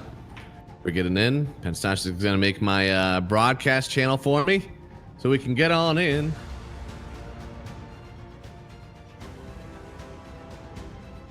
Yeah, I believe it was first pick. What did I say? First pick for Mouz, Radiant for DMS. We gotta be happy. Start the match. I'm trying. We're just waiting for everybody to get on in. Unfortunately, it is a little bit confusing at the moment. Yeah, new lobby. We are in.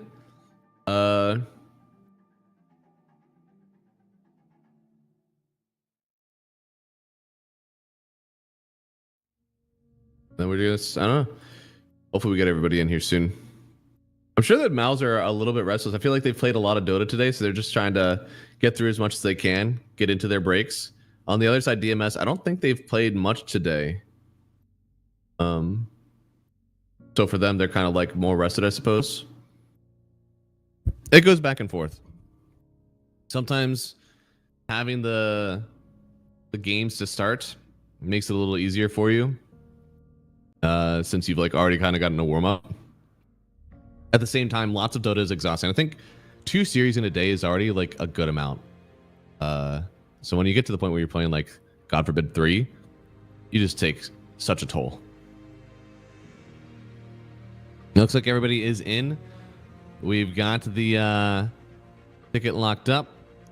Got all the teams. Should be ready to go very, very soon.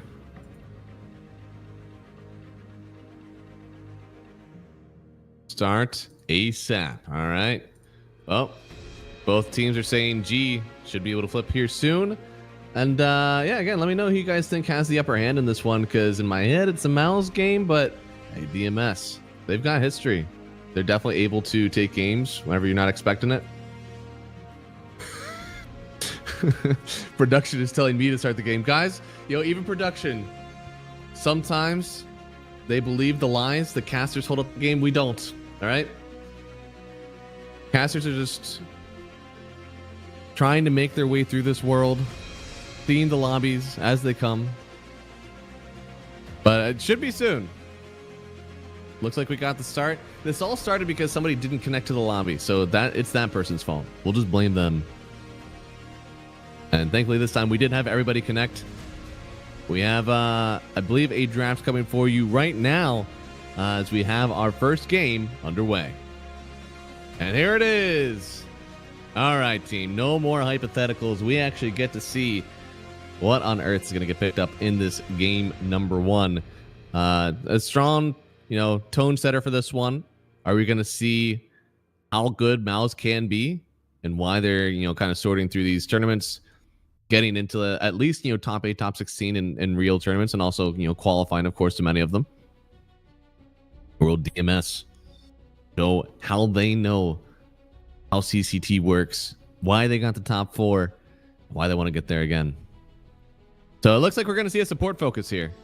Shadow Demon, Enchantress both banned out. I imagine that means we're going to see a Naga Siren.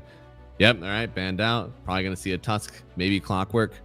At I guess after this point, you know, Shadow Demon and Naga Siren are both like very good support heroes. And on the other side, Mouz, that Enchantress feels more of like target ban. Not necessarily a great hero. Definitely good. If you're playing versus Snaking, you definitely ban it out. But versus everybody else, I don't think that the hero is actually that, you know, insane. The Doom Alchemist. With the Doom being taken out, there are heroes that kind of like open up now that you're able to play. You have both the Bristleback and the Sand King, both Bloodstone builders, both hate playing against the Alchemist or against the Doom. Alk is another hero that doesn't like playing against Doom since he is mostly regen based and a low HP. And DK as well, yeah. Seen Doom counter a lot of that, and I kind of like from Mouz, they're just like, we're not playing this game. We're not going to see who gets the Doom first. We're not going to see if, you know, you leave a bunch of these heroes in and then, you know, you ban out the Doom at the last second. Just go for it. And with the Doom out of the bowl, they pick up the Pugna. So lots of regen, lots of save. You automatically want to mix damage if you can. Luna is a perfect example of someone who does that. Gyrocopter is kind of fine as well. Muerta has also been something that we've seen. Has the silence, has a stun. But they just go in for the Sand King. Bloodstone builder and no Doom and Pool. Seems like a pretty decent game for it already. I think I healed. I think my voice is finally in an okay spot. That's nice.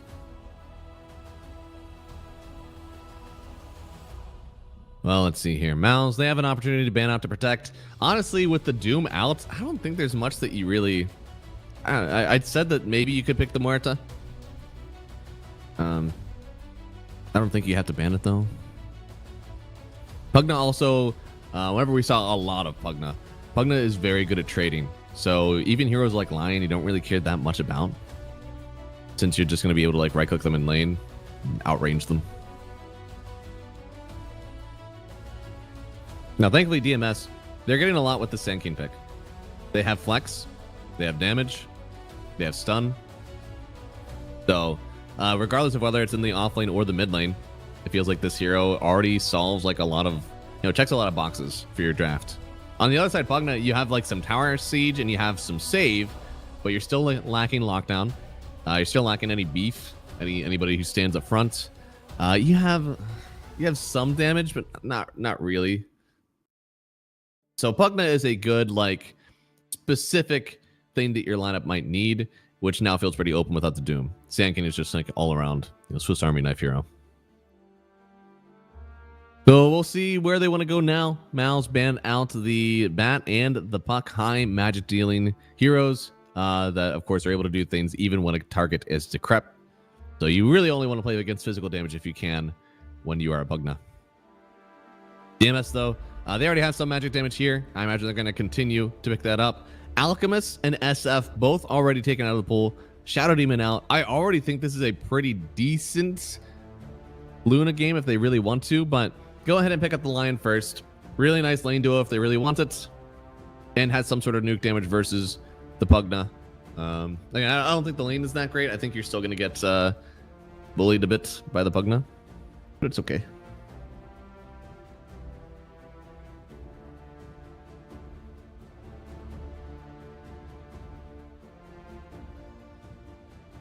And just like beefy boys all out of this pool, man. Alk, DK, Beastmaster, Doom. You got a lot of offlaners still left in pool, of course. It's not everything. And for the Pugna, ooh, the Volker. Not the worst lane into a Sand King, not the best. He's just like able to play that lane. Has some nuke damage.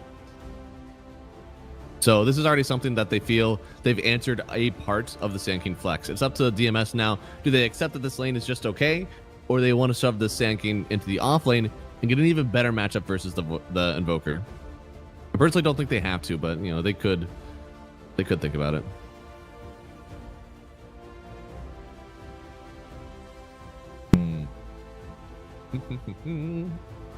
Oosk. I mean, so far, I like melee boss 5 with stun. been pretty popular now. Adds a lot of the right click to this, or adds a lot of the lockdown to this lineup that you were missing. Ooh. Guys, stay active. God damn it. I sat down during the break. I yawn as if I'm tired. I'm not tired. Not bored. My body thinks I'm tired. I'll show it what's up. I like the Tusk combo's okay with the Pugna, right? You're able to kind of like keep people in the shards, just nuke them down, kind of be a front line. Because right now, you two backline-ish heroes, very backline on the Pugna. You kind of get into the fight on the Voker, but not really that much. Whereas on the other side, Lion starting up with the initiation, getting the Blink Dagger, getting in. Same with the Sand King. So I want them to keep closing that gap. Do I want them to get their own like outrange? Because these heroes don't, I don't know, Tusk's frontline grab. He doesn't get onto the back line. Voker, same thing, like Tornado, EMP stuff. That's on all frontline abilities. So the more and more you close the gap on DMS and close out the space that Mouz, they don't really want to see people up there. Could be better for them.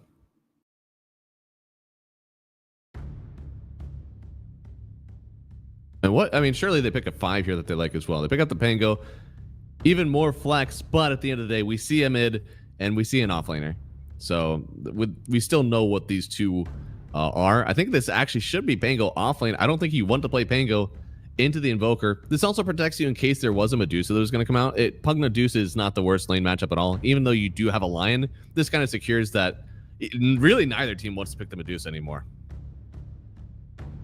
Now you pick up a Pawns 5. Preferably, again, melee hero, just because, yep, clockwork. Sounds great. You're going to want to eventually pull up with a Luna, Gyro, Morphling. You know, again, stuff that has some sort of mixed damage. Morphling doesn't look so bad right now. Gets through the shards. Still has a huge nuke for the Pugna. Might be up to Mouz now to pick up an offlaner that already does well versus those mixed damage cores. Something that builds pipe. High physical protection. And honestly, I think this hero might need to build BKB because there's a Pango in the game. I don't think you can go Primal Beast because Pulverize will get canceled by the hook shot. They just go ahead and pick up the Gyro now. Okay. I like it. Ban the Deuces. Still don't think, even with the Invoker, they don't think it's enough. I'd imagine it's going to be Luna as well. Oh, actually, no. It's got to be Morphling, right? I think it's a good Morphling game. And now there's a Gyrocopter in.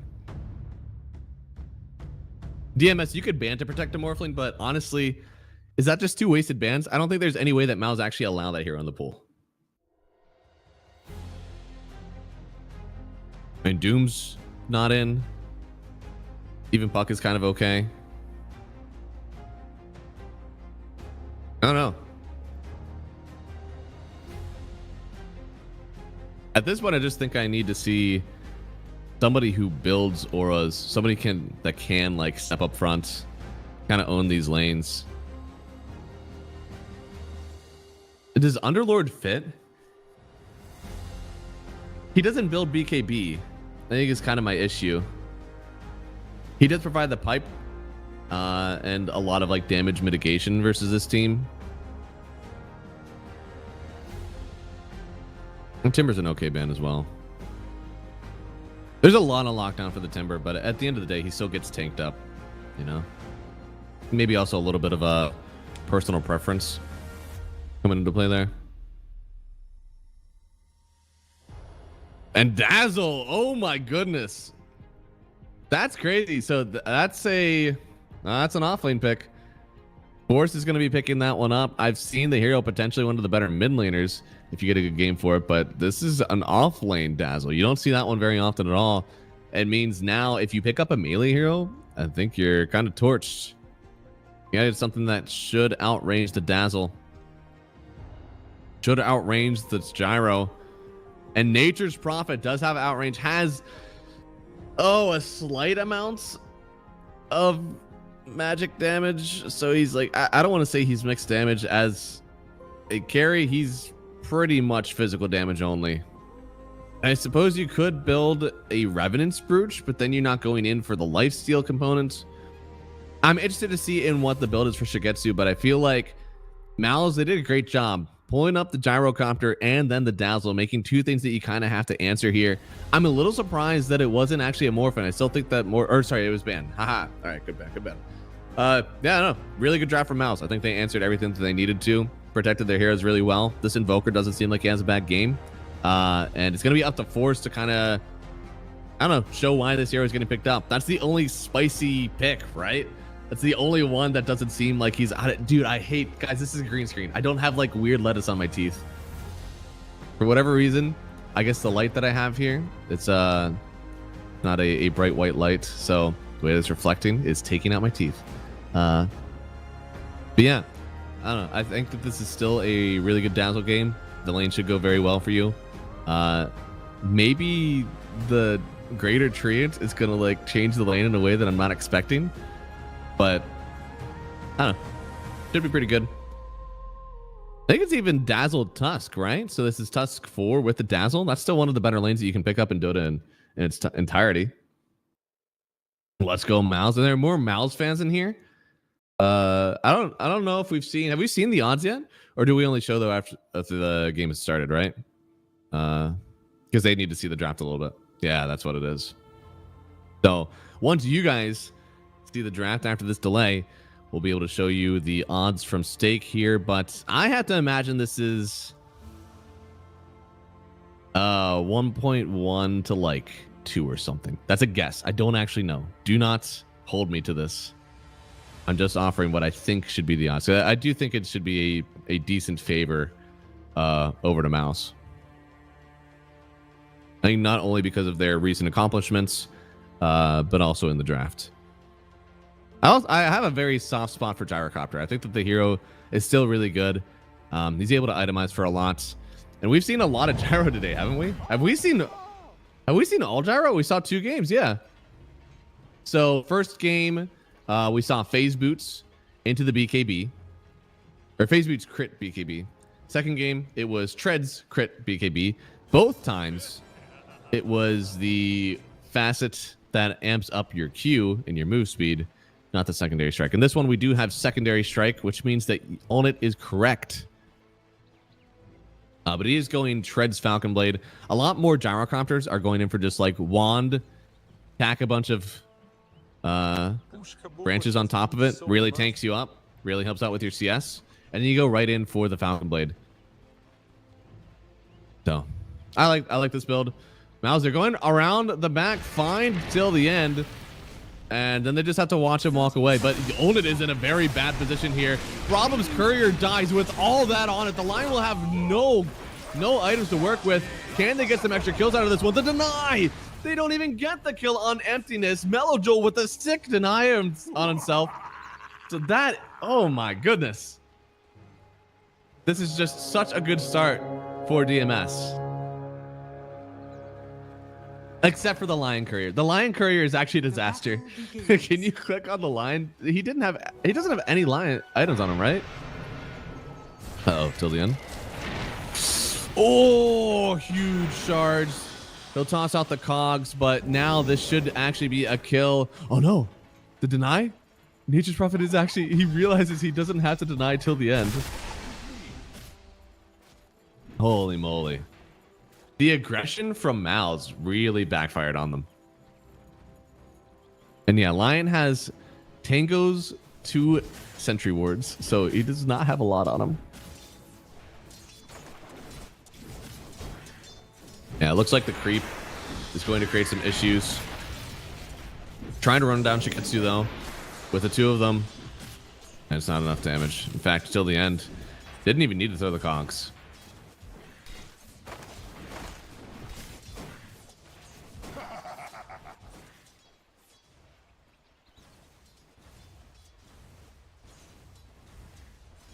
So Nature's Prophet though, even though he's getting the harass, he's not actually getting a lot of CS. He just barely got 2 off of that end of the wave. Another Courier. I wonder if somebody's going to try to find the Lion Courier since it died so early. That's a lot of stacks on the Treant. Does the Treant even take that much damage to the heal? Not really. Now they're going to cogs up Force. I think he just dies here. He does. Oh, no. Guys, why did I think that the Dazzle was going to have a good time? I was so wrong.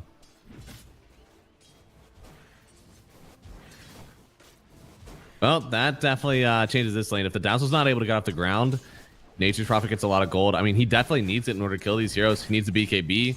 Still needs to go, like, I don't know, crit Satanic, I think. Maelstrom, of course, to farm. So his gold matters a lot.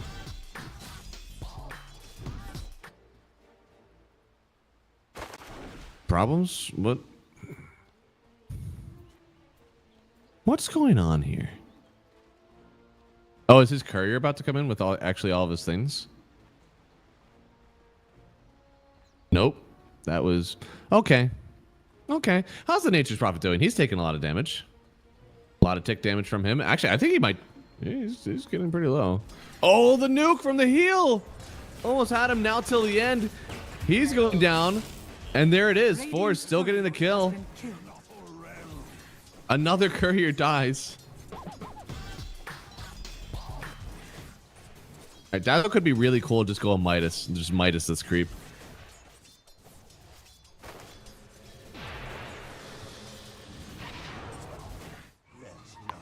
It means he's forced to use this poison attack on the creep instead of just running down these heroes. And he's taking a decent amount of damage from it as well. It only gets worse.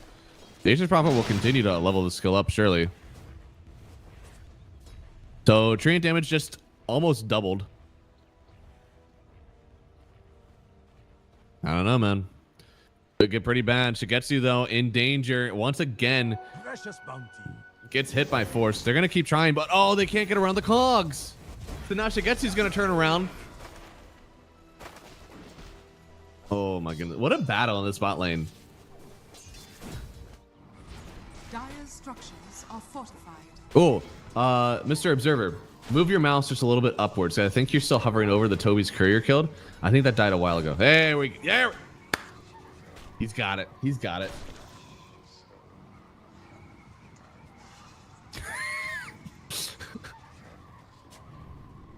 There you go. No longer seeing Toby's courier with the salve died.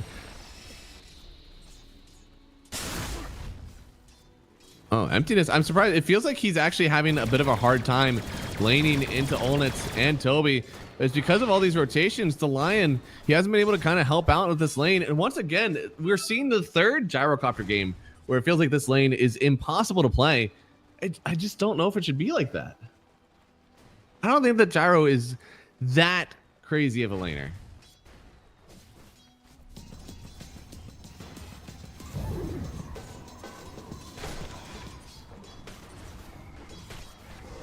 Oh, this is really good for the Sand King. He's getting the hard camp. Oh, wait, did he still get it? No, he didn't. I was picked up by Toby.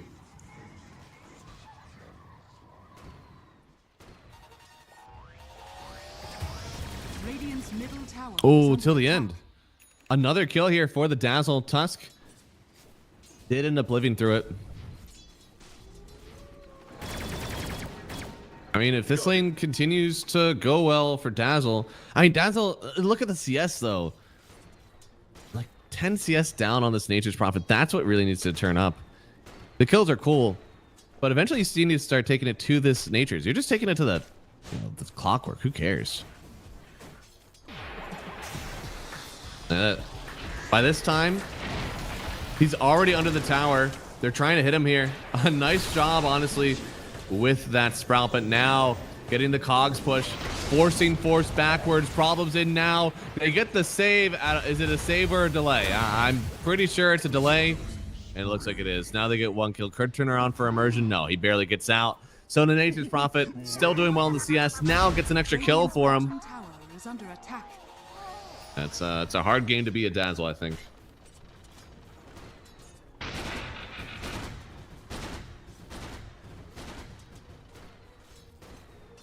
But on the other side, of course, this Gyrocopter, top 2 CS here. How bad is it? You know, if your Dazzle has a bad game, but your Invoker and Gyro have an awesome game, I know that Dazzle typically needs a good game, but maybe is that fine? I feel like it's fine as long as your other two cores are dominating.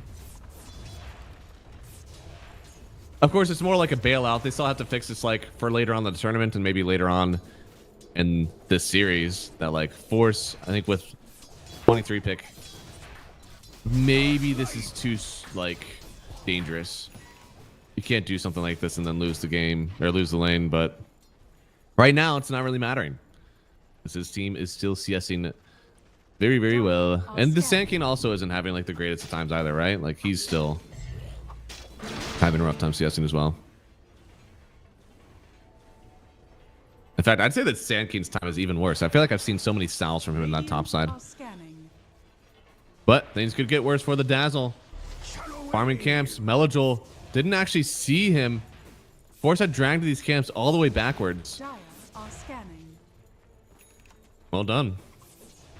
And Dazzle did take the facet Poison Bloom every 4 attacks. Poison will deal additional damage and split. So, yeah, it's an interesting one. We don't get to see that one very often, I don't think. I don't think we get to see the hero very often. Hey, what is the other Dazzle? I don't even know what the other facet is. Dazzle's overhealing is converted to a barrier. I do remember seeing that. It's an interesting facet, but I don't know. I don't think either of them are really like groundbreaking.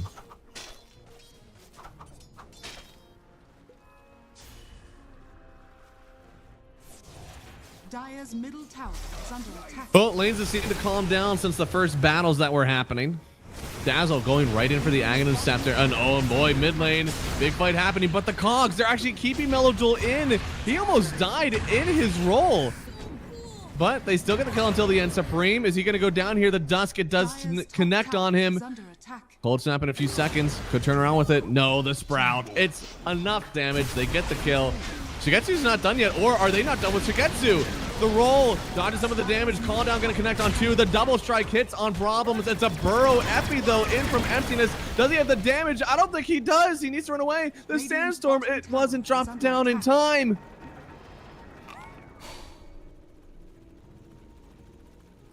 I think eventually you need to start doing damage, my friend. Oh. Stuns away, but the last hit. Hold it. Picks it up. I don't know. I'm surprised he didn't press the Sandstorm right away, but I guess he was saving the mana. I think, yeah, he only had mana for either a stun or a burrow, so he was just saving it out for the burrow strike.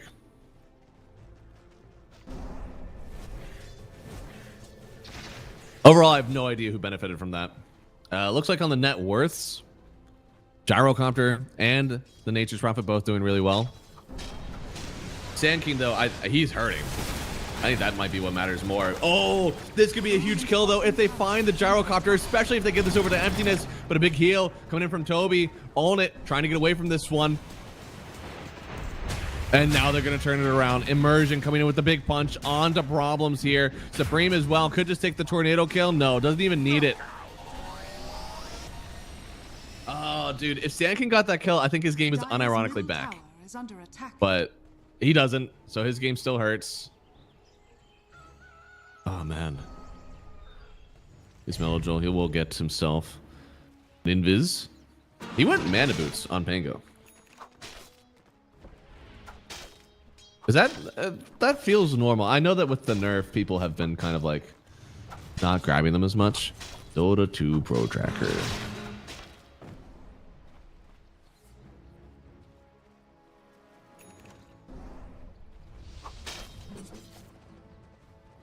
Oh yeah, no, it's mostly treads. Interesting. I wonder if there's like, because you're playing into a Pugna and playing under another ward, you're likely to lose more mana. Must be what they're thinking. They're also thinking, where is everyone? Because Melojol playing under Sentry. See Supreme. Supreme doesn't know he was slowing up the Bango though. So now the roll comes through. Gonna connect onto this Tusk, but they've already killed till the end. So now the Troll's gonna have to do a lot of work. The rest of Mouz is still here. Gets a nice call down. Could connect onto 2 here, but oh, the tornado actually disjoints things a little bit too much. So now they get the kill on Onit. He doesn't get any revenge just yet. And here comes Emptiness, but Emptiness is missing so much HP, so much gold. They'll trade 2 for 2, but so far it's 2 supports for DMS and Mouz. They lose a core, both their supports, and they're about to lose these bounty runes. Precious bounty. Radiant are scanning. Woo! That was, I mean, you miss 100% of the hook shots you don't take. It was a good try. It was a blind one. Invoker is going to try out for the right-click build. So he's got the Dragon Lance. Gonna hopefully have that done soonish. Middle tower is under attack. Oh my goodness. I don't think Sand King got a lot of those creeps.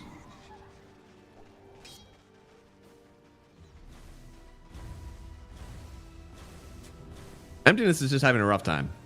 It was a first pick, so in some ways you don't really care if he has a bad time, but part of Sand King being a first pickable hero is that you should have like stacks or something that you can take. They just didn't stack for him, so now after his lane went poorly because he got first picked, he doesn't have any recovery tool. But it's gonna come back to bite them if they don't actually like prioritize getting him gold.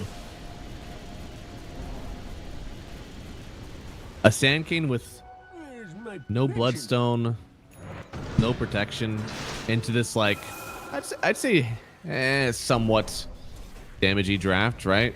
A lot of early magic damage from the gyrocopter.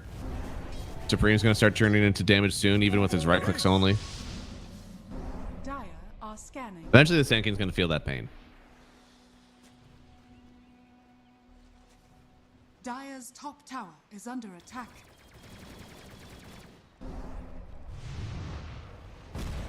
What is Nature's Prophet building? Looks like he's just kind of farming along on the triangle. Probably gonna be a lot of Dragon Lances in this game. Hook shot connects on the Invoker here. Supreme gonna get rolled on. Oh, the shards, they didn't protect him. In fact, they actually provide another wall for Melojo to bounce off of, so they will get the kill on the Invoker. Now turning on to this Pugna, and the damage is too much. Now the call down is actually going to connect twice on problems even. Dire's top tower. But they'll still take the fight victory.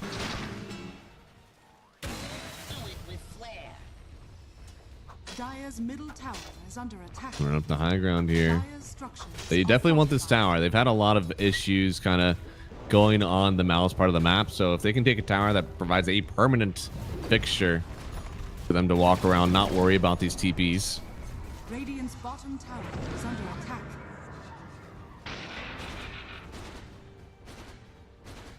Supreme almost wanted to start. Almost.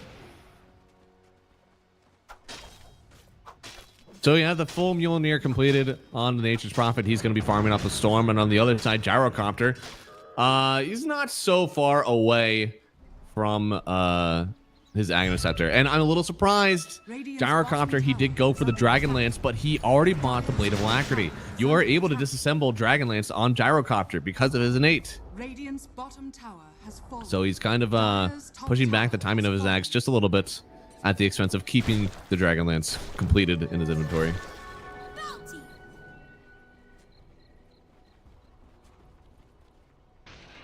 Radiant's middle tower is under attack. I think that build is cool.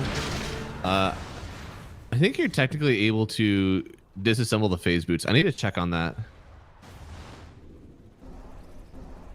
Because I think it could actually be a really cool build if you go like phase boots in a physical damage lane, and then you disassemble for like crit stick or something like that later.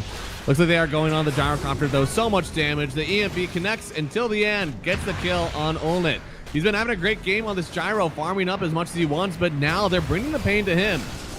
Immersion trying to get away with the stun. It will connect, and Emptiness should end up getting the kill here. He does, and he needed it. Sand King so poor to start, finally getting something else. He's not the lowest net worth core any longer. That belongs to the Invoker now. And the neutral creep deny hits Melojul, and he doesn't even get the kill credit on that Dazzle, who also wants this net worth.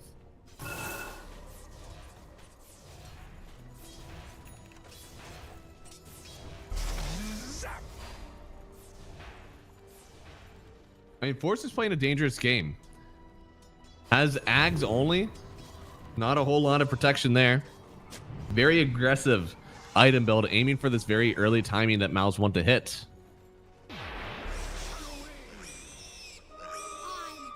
Really good for farming though, so if he gets away with it, he's allowed to get the defensive items he needs quickly because he's farming with Ags, and then he'll be fine. Oh, I've seen this one before.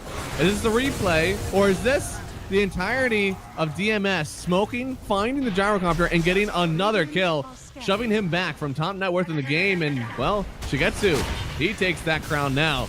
They get a nice hook shot in Immersion. They're not able to save their Nature's Prophet. Now going on to this Clockwork as well. Toby is creating an area that Mouz can fight, and they keep taking it. Not Mouz, Mouz. Jesus. Radiant's middle tower is under attack.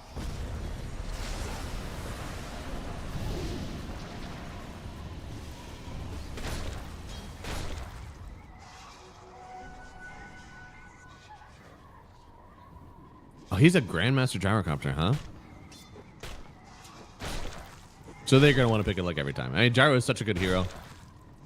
He's, unfortunately, with these 2 deaths, it will make it seem like the Gyro isn't working as well, but those are 2 costly moves to go over and find the Gyro 2 times in a row. I think Mouz are going to start playing together a little bit more. You can see here in the mid lane, really wanting to find themselves another kill, this time on till the end. And they will get it. Trying to get it only involved, but he just took the tower. He'll be happy with that. Still getting gold, still using his body as the strength of his team. Regeneration.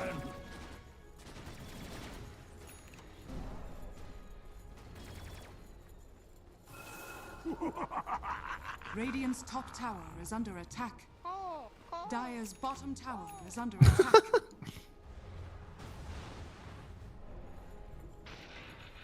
Dire are scanning. What is that tip? I don't think he even showed. Did he show somewhere?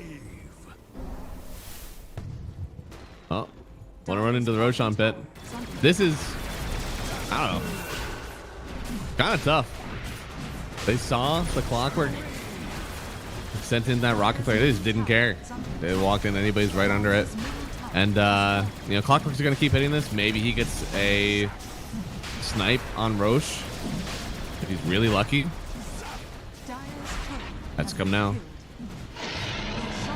They won't get it. So it's going to be Roshan getting picked up there by the Gyrocopter. Now they find Melojul. Hook shot. It does connect onto Immersion here. Melojul trying to get away, but there's too much damage. Now till the end is in a rough spot. Own It will show up. Took a lot of damage already on this Gyrocopter, but not enough to kill. So now he's able to run on forward. And Shigetsu just barely getting out of that one.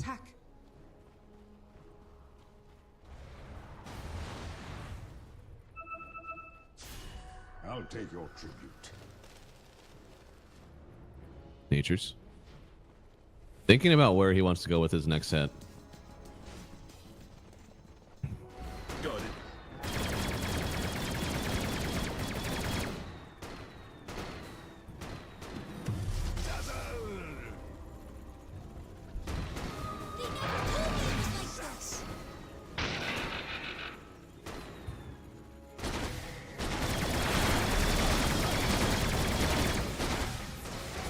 Does Force?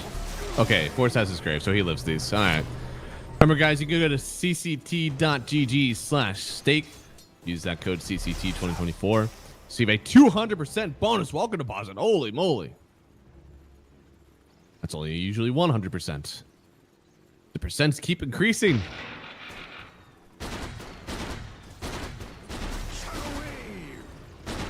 Right now, I don't know. I said that this was going to be favored for Mouz. They have Aegis barely. They're not even getting a net worth lead out of this one right now, though. And Nature's Prophet has been having a pretty good time. I feel like Dazzle's going to fall off. and then eventually the Sand King takes over. So if Mouz don't really push the issue, I could see a world where DMS, they wrap this game around. And some of you are going to be salty. You're going to say, I can't believe that they threw this one away, but I just think they're on a timer. Radiant are scanning. Gyrocopter is really good, but on the other side, Nature's, he's not a bad carry. Radiant's And then bottom Pango and tower Sand King is will under actually get attack. net worth and start to really participate in Radiant this game. structures are fortified. They haven't gotten that yet. Their lanes were too Dire rough. structures are fortified. Dire are There's scanning. so many fortifications. There's so many scans. Radiant's Please stop bottom telling me. tower is under attack. Hmm. Dire's Oh, top tower jump is forward. under Immersion does find the Sand King here. Does have the stun away. Once they get close enough to the high ground to pump himself over, just barely gets there. Tornado connects. Sunstrike queuing it up on Supreme and doesn't hit it. Radiant's bottom tower is under attack. Dire's top tower is Still will walk up the high ground though. Had the dazzle behind them. Oh, never mind. No, they don't want to go up there.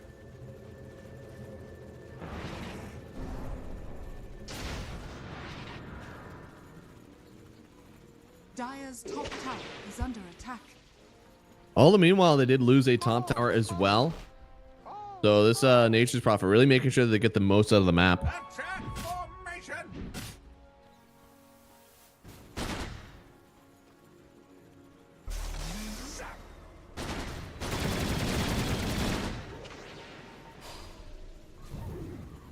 Dire are scanning. Rooted after them.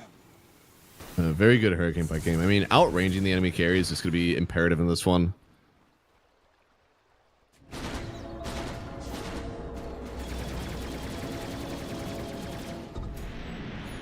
Radiant's top tower is under attack.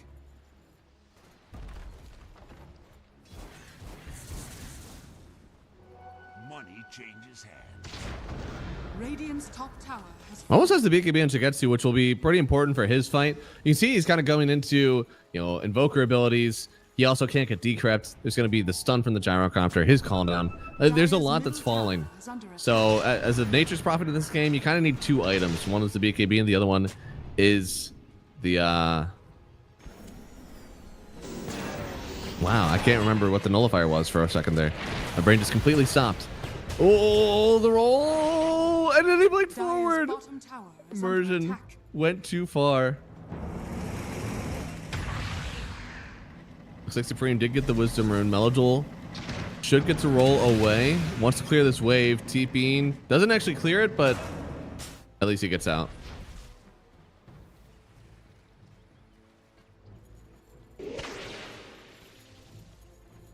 I like this. Once the BKB comes out in force, I think I believe a lot more in this game.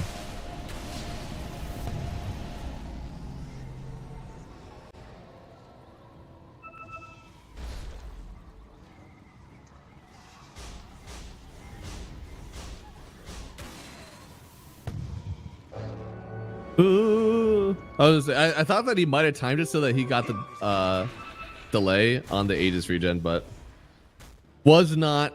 Still has plenty of regen there, and that means that DMS, they have not only kited out this Aegis, they also got a tier 2 top out of it. They're defending their base. They have a net worth lead. This could turn around for DMS. Going Satanic on this Nature's Prophet, which means he is going to go physical damage. So there will likely be a nullifier. Oh, trying to find Supreme though. Does get the Force Staff away. Hookshot connects. Still have him. He doesn't have any way to get out of this one. Does connect, but now here comes the call down. Do they have the damage? Supreme, it looks like he'll live. Now Shigetsu's trying to take this 2v1. I don't know if he has that sort of damage. Roll will not complete on Melodol. They'll trade 2 for 1. Wait, what? How did the Invoker die? What? The Mjolnir proc? Okay. I did not know that happened, but Shigetsu, okay, really solidifies that go. And at this point, with the Invoker dying there, I'd say this is a favored match now for DMS. Shigetsu's items only get better, but this Gyrocopter, we need some items on you. He has the BKB complete. Going for the Daedalus, and now because of how farmed this Nature's Prophet is, actually kind of has to go for a Hurricane Pike, because if he gets sprouted, he will get leashed. Then you will not be able to hit. He's very close to that 20 talents. Going for his own Satanic here on Shigetsu. I wanted to get a Nullifier after that. It provides the armor that he might want versus the Gyrocopter and also allows him to kill whoever he sprouts. Because they will not be able to get the Force Staff away. And you're playing into a Pugna. So. Dire's top A tower lot of good is stuff under there. attack.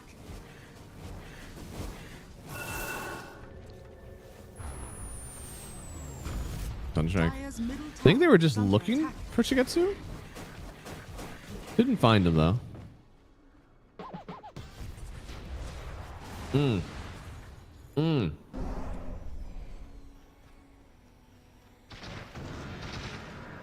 Almost a BKB on Invoker. Grandmaster Invoker as well. Holy moly. They've got some comfortable heroes here. Problems. Oh, gets the dust. Send the chain stun. Beautifully done. Wow. Textbook right there from DMS. Chain stun into all the damage. Invoker can't live through that one. And now his team, they feel frightened.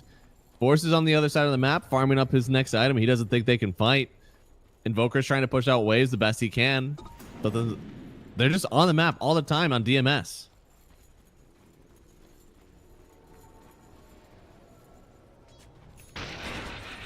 Roshan will be up in 2 minutes. It's a long spawn. Means that I think that's slightly favored towards Mouz. Because they certainly need something. I think in their current state, they're not able to take out what DMS has. Dire's middle tower is under attack. Oh, but wait. This means that Roshan will spawn bottom, which will be exactly where DMS controls it. Oh, no. Scanning. And they're trying to find Shigetsu again. They mass TP to try to find him. He's going to drop them a tree and then TP away as if he's taunting them. Oh, no. Mouse. They're kind of feeling the pressure. Meanwhile, Melojol, he's coming back in his game. Sandking coming back as well. I think Sandking, does Sandking have Bloodstone already? Yeah. Then he's going in for the Shivas. That'll be one big boy. You can see it. Yeah, emptiness. Dude, they have two heroes that pump fake their ultis. Oh, this is a disaster. I mean, just say a prayer for Panstasha, because every time that Melojol starts to channel up his role, you have to look up at the top bar and see if he's actually doing anything. It's terrible. Observers hate this one simple trick.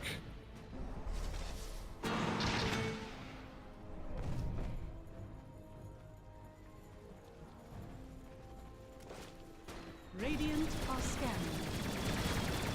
Dire's bottom tower is under attack. So they are going to try to fight at Roshan. It will spawn in 30 seconds. Now, technically, either team could take it before it translates, but the roll already here from the Pango. They're saving the Dazzle, but they're bringing him into even more danger. Does get the Grave off with the Burrow. Epi coming through, trying to find this Ancient Prophet. Shigetsu's turning around, wanting to fight onto Onit. Onit stepping forward, though. He'll take down Emptiness first, and then he wants to run forward, get even more done for his team. Sunstrike does connect, finding the Lion, but that's all they can find from it.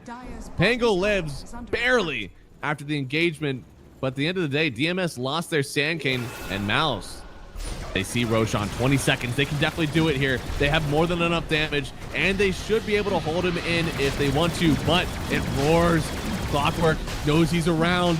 Could try to do something just to save it. Sees everybody here. Supreme TPing away. If he's out of here, Clockwork could get it himself. Does get the vision of it. Hookshot in. Radiant take Roshan. Delian takes the Aegis. He gets everything. Dire's middle tower has fallen. No more Aegis. Poor Mouz Esports. They won the fight, but till the end, he won this individual battle. That should... Wait, no shot he gets out of this. Please tell me he doesn't get out of this. Okay, the call down will secure it. But then on the other side, there's something else happening. Melojol dies. Mouz? Out of an Aegis steal from the Clockwork, they just got themselves 3 kills completely across the map. What?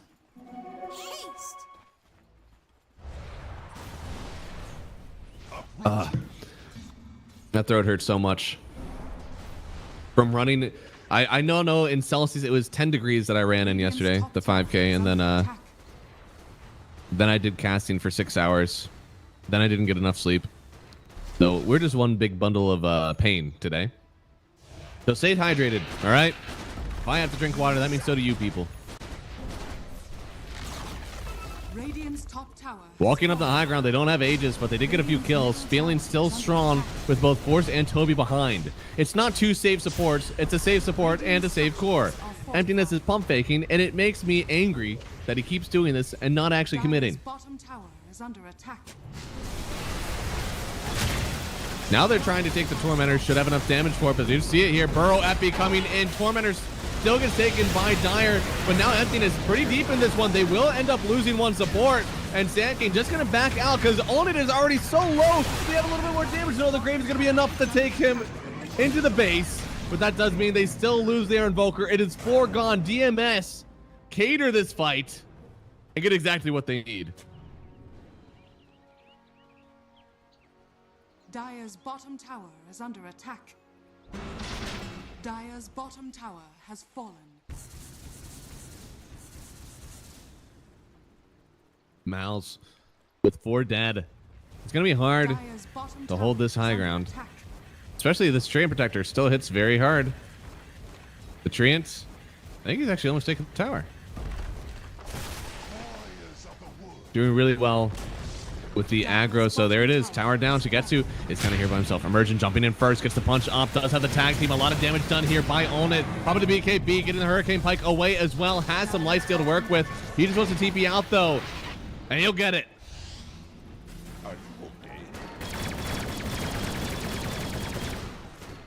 I told you guys, I think there's a timer for this Mouz lineup, and I think they're hitting it. DMS are now the ones that feel in charge. Their Sand King is actually a Sand King. Nature's Prophet has all the items that he wants. Bango isn't even that much of a nuisance yet. He just got the Basher. Now this guy is a problem. He's going to continually bash up this Gyrocopter. Make his game completely unfun.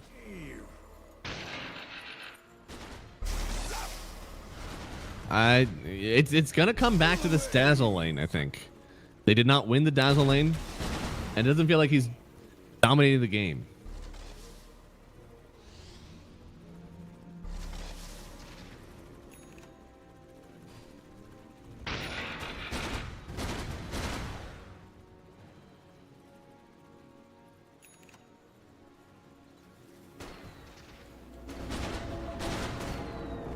Oh.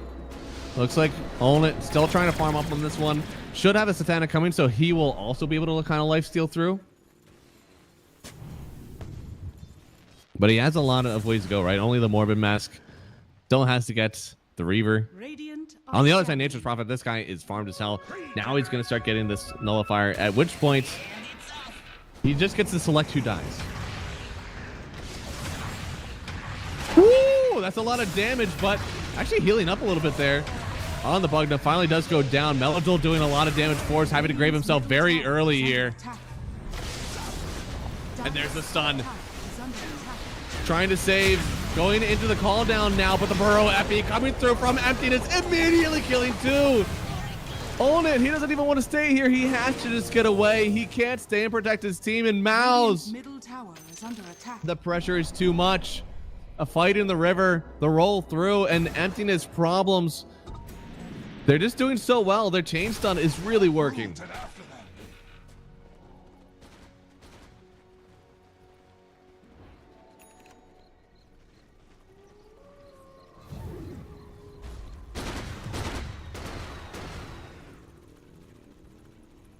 it looks like Gyro, I think the Reaver is coming on his courier. Unless the Clockwork kills it? No, okay.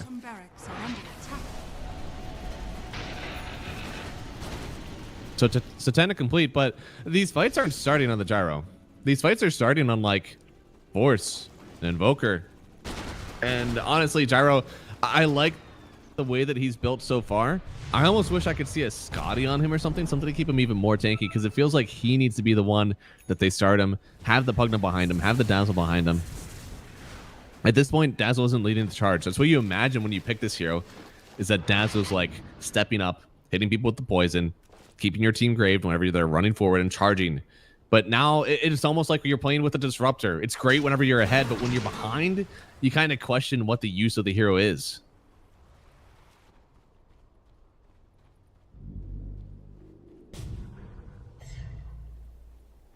Oh, you guys just saw the Aegis Seal too. That Aegis Seal was sick.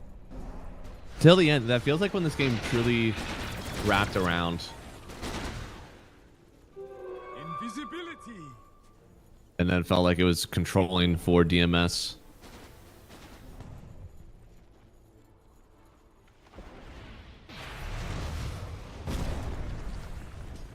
Melojul really wants this one. Broom doesn't know that there's somebody hunting him though. Alright, Roshan will spawn in a minute. You know what happened last time? You guys literally just saw what happened whenever Mouz tried to take it the first time. So this next one, I think that means that if DMS try to take it, it will roar. Since they were the ones credited with the kill. I actually think it's disastrous now. If you are fighting in the Roche pit, and you get the kill on Roche, but you don't get the Aegis, it is so much worse for you.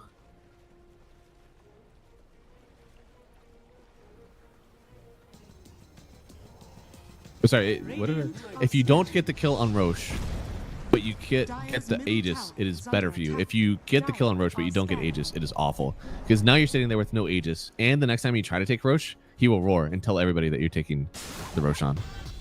It's just like so bad. It's actually like the worst outcome. Dire's bottom barracks are under attack. You would actually, I think, rather lose on the gold that you get from killing Roshan and lose the Aegis. Like you would rather lose both just so that next time when you are taking the Roche, you can sneak it. Till the end is actually taking them for a wild goose chase. Holy moly. How many heroes are chasing him right now? Is it 4? 5?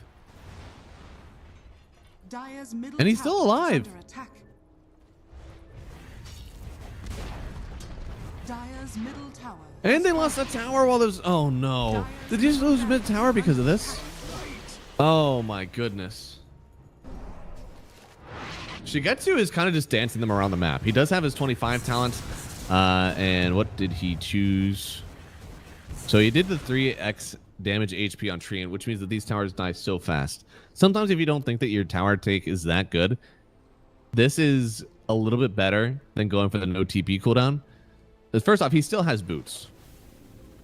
So he's not like super slow. He doesn't need to just TP everywhere.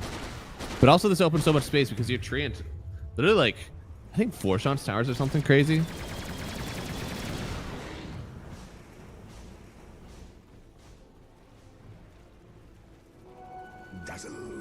Here they come. Hold it. Leading the charge. There it is. They find Shigetsu. This is a huge pickup if they can get it. He doesn't get the BKB off. He never gets the turn and hit. And that is a gigantic kill for Olnit.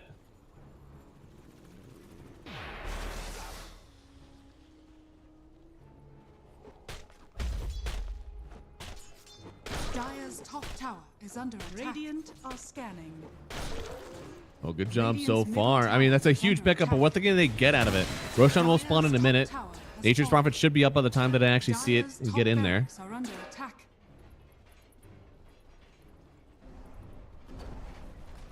it should just be map control. Mouz are all huddled around Roche. It's not up. Dire's top barracks are under attack. They're actually all going to go bottom, knowing that there's no way that Roche can be top any longer. Means that DMS, this is a little bit better for them because they're the ones that have the outpost. They're still going to wait here. Now they even know that this Mouz team is waiting in Roche. 30 seconds. Clockwork will keep on flaring these. Nature's Prophet will need to buy back if there is a Roche fight.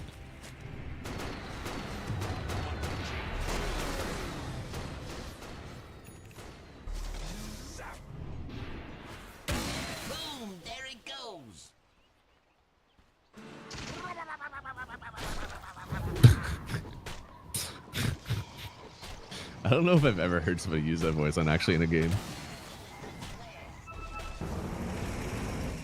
Rolling. Melojul, who does he want to start on? Looks like he might have found the gyrocopter here. Putting up the bashes, even finds out. Yeah, immersion right there. Forced to put up the roll immediately. Needs to make sure he gets hit by the rocket while he's still in the roll, which he does. But it is a big roll down for DMS. And the fight is still ready. No, wait, Shigetsu, he's just taking the base. He could die here. But even if they do, he's going to get both racks here. Needs to start microing. Wait, no, he doesn't just want the racks. He wants to kill. No shot. Shigetsu is just 1v5ing. He types good game on them. Of course, he doesn't mean it, but oh my god. It is a 1v5 Nature's Prophet Vial. Hurricane Bite forward. He's going to sit in the meatball. He'll finally die, but not after taking both racks and the lives of 3 heroes from Mouz. What a god. An absolute best player in lobby. Write it down now. He's allowed to chat wheel GG after doing something like that. Dire are scanning. Holy moly. That is just demoralizing. You TP back for it, and now, I mean, yeah, he's dead, but so is your gyrocopter, who also died during this. Oh my goodness. It looks like on the other side, Melojul got the kill on Onit. So I'm not sure how that happened either. Oh, it actually was just... Huh. It was just physical damage from the penguin.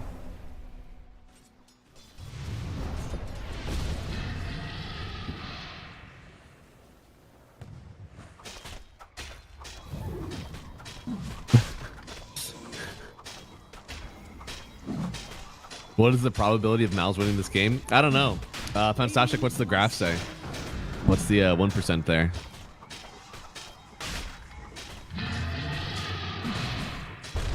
Let's see, I think I still have the hockey for that one. It is a 92% win probability for DMS right now. Probably even better now that they have the Aegis.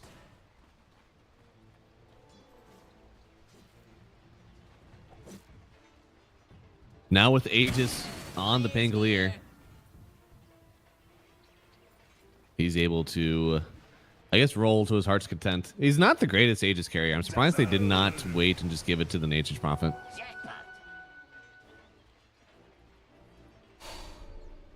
But he does have buyback. Actually, just like tearing this team apart. Going for the refresher here, so he just wants more Satanic and more BKB.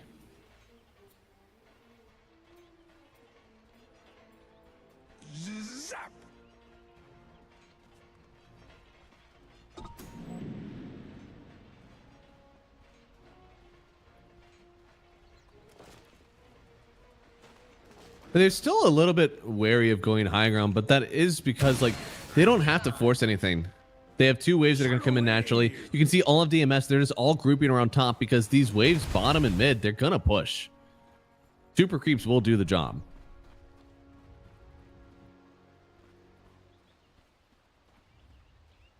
But they're also just kind of waiting for some reason. I'm not sure why. They have bots too on Pango, so he's always able to get in the fight. He doesn't technically have to be there. H's can also just TP in. Then like Lion is sitting by Roche pit top. No, going back here. I'm not sure what he's doing. Clockwork is pushing out, but they got a nice little 3-2 here. If you guys are basketball fans, look at this. You got the left wing emptiness. You got the point guard here, Pangolier. You got your right wing on Clockwork, and you got your forward and center Lion and Nature's Prophet. So if they were playing basketball, they'd have a really nice setup. It's very good against 3-pointers, not very good in the paint, though. Thankfully, Mouz have not been able to get in the paint since the Roshan. They just have not been able to get through the perimeter defense.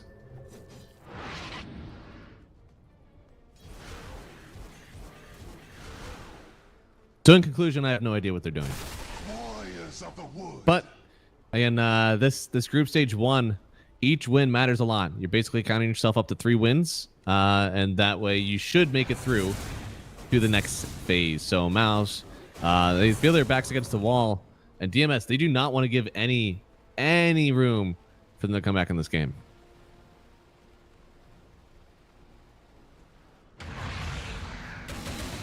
Oh, Invoker Could get gone on here. They do see him for a second. They actually kick back the Bangalore. Immersion punching him up into the sky now. Melojul's still alive, though, and still with Aegis. He feels fine for now. They'll play under their ward, both Bugna Ward and Obs.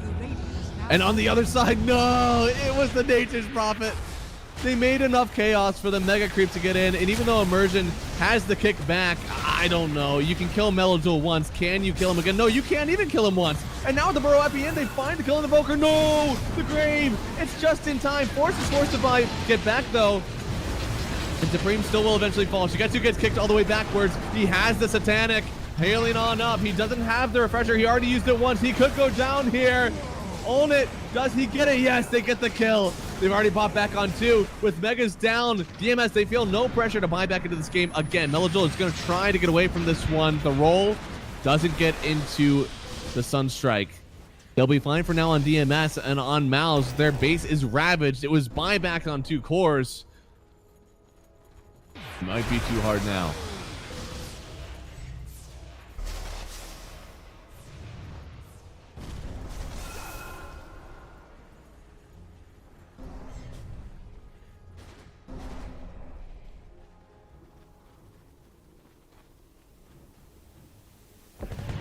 What's Ona cooking up on this gyrocopter? Has he queued up the rapier yet? Is he sad? Ah, there it is. Yeah, the thing is, because of where his build is right now, I think he has to buy the rapier and then not have Aghanim Scepter, which is like, it's sad. I'll be real with you guys. It is very sad. I think that's a life, though. You can't wait to get rapier plus another 1,600 gold.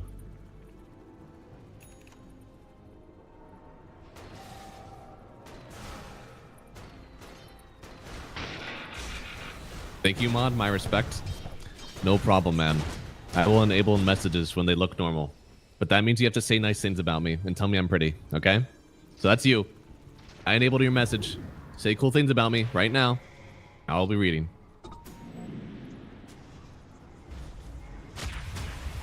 With Megas coming in, looks like they did try to kick somebody back here. They did find out the Sand King emptiness. He goes down. That's a pretty big kill for them.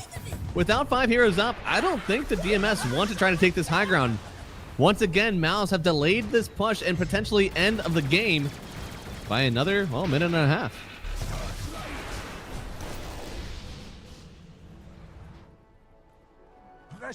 Oh, yeah, I couldn't save that message, guys. I'm sorry. The Automod does he murks some of you guys.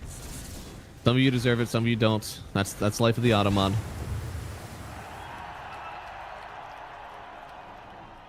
What is that cheering? Is that a soundboard? Radiant are scanning.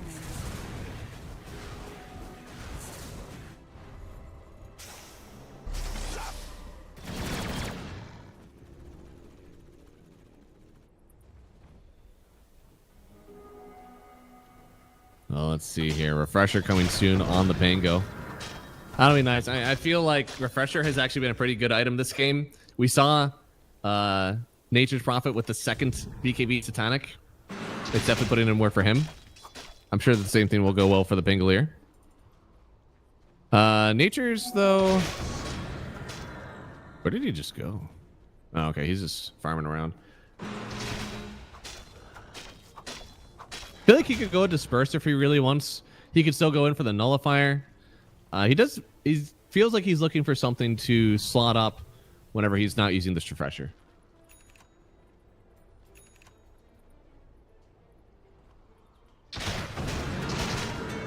Some of this to make it to 50 minutes, it's all from the perseverance of DMS. They weren't winning this game the whole time. Mouz looked like they were the ones in control of the game. And a few things happened. First off, it was the Aegis steal from the Clockwork coming in. And then we also have... Okay. Yeah, whenever I said Automod sometimes catches people, that's funny. One of you did get caught.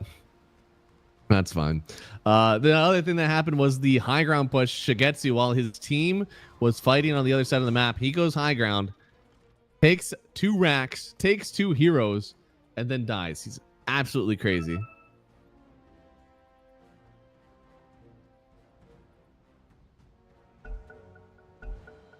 Oh, G? G?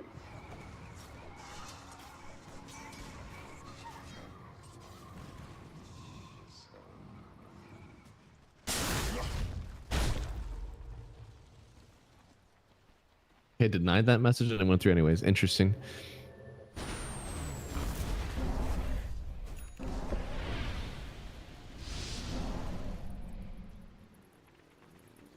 Looks like smoked up here. DMS, do they want to end the game now?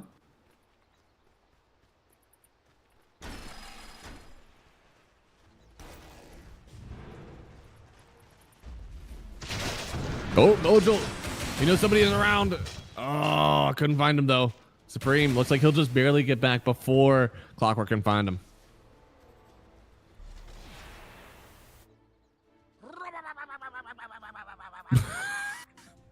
This is a good opportunity to learn. The voice lines as soon as there's a pause is crazy. They did not hesitate at all. All right. You know what, Fantastic? Show me the items for everybody. Let's see. Is there anything cool? Anybody building something interesting? Never mind. They've already paused. Well.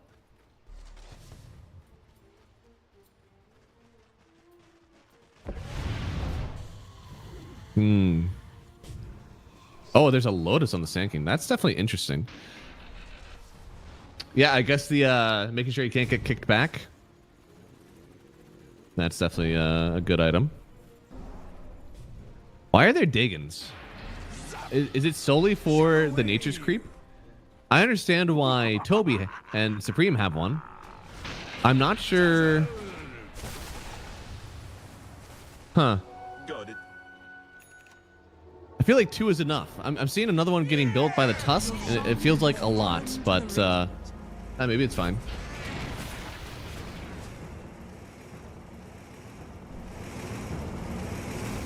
Melojul, I swear to God. All right, ban this guy.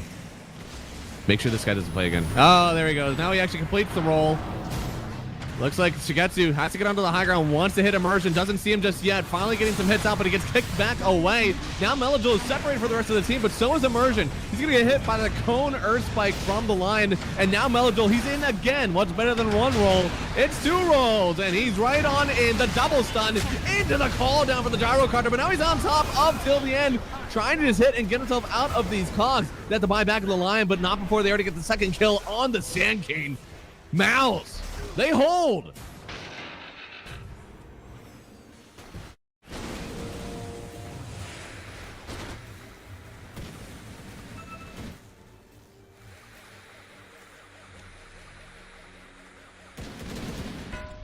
Oh no, stop. Yeah.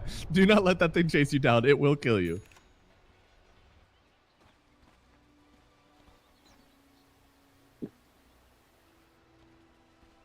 What a crazy fight. I mean, at the end of the day, it was just buy back on Immersion and Problems.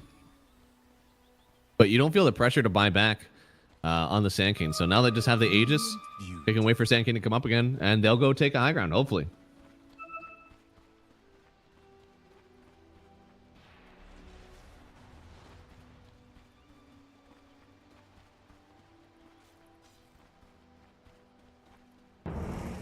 What are they looking for? Somebody to show on this wave, I suppose. There it is. Right on top of this Pugna. Gets bounced right back in. Does have buyback. But at this point, it is Melojul's job. Can we force the other buyback? Oh my goodness, he just kills Force. Force doesn't have buyback. He's going to get kicked back now. In a little bit of danger. Does die, but he has buyback. So it's kind of okay if he dies, especially after taking out 2.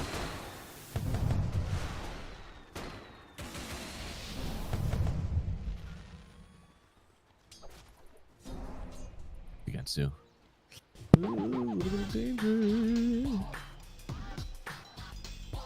Do they know he's around? He's so slow. He's under 300 move speed. But it looks like he does get away from the smoke. Nice thing about the caster is unlikely you're a successful serial killer. That's rude. I want to be good at everything. What makes you think I can't be a successful serial killer? I'd say that might actually be a mean thing.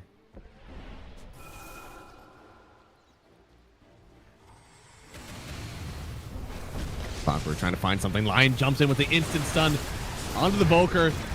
Stun as well coming through, but Problems is the one to die, and now Own It. He's dishing out so much damage. That is the Rapier on the Gyrocopter. Somehow Supreme is in there, Fountain, but here comes Own It. All he needs to do is the damage. His team just needs to watch. He's going to take the first life of the Nature Prophet. Sand King can't stay in this one because the damage from the Gyrocopter is just too much. They have this Bloodstone coming on in, but Own It, I don't know. He still hits way too hard. You can't stay on top of him here. Just barely getting away on Shigetsu. But Own It. Is he too big? Is this a Gyrocopter game once again? I'll take your tribute. Going for a Butterfly next. I imagine that's what he's going to slot in instead of the BKB. And then another Rapier for the base. I'm a little surprised he doesn't want to prioritize a Moonshard.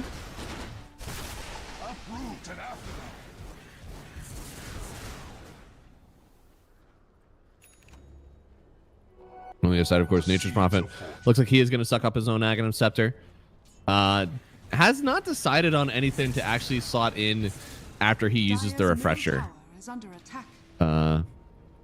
Maybe he just doesn't want to. Oh, no, that's a Lincoln's. I see. So that's what he's slotting in. Some amount of, like, you know, protection that you can get after you pop your refresher BKB. I like it. Till the end. Oh my god, they see him. Okay.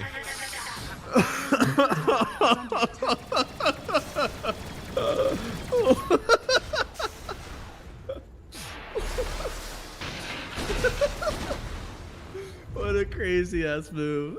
Just trying to get an advantage. He does get the vision down, so that's something. But does mean they are smoking up. Roshan could spawn another 3 minutes, which is no mistake. They know that Aegis just got reclaimed, so they're looking to make a move here on Mouz if they can, but their base is still getting pushed in. These Nature's Prophet creeps, they've already almost taken the whole base. Only the one tier 4 remains.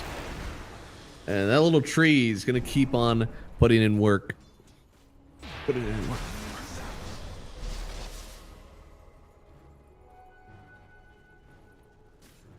What's buyback looking like, Mr. Ponstashik?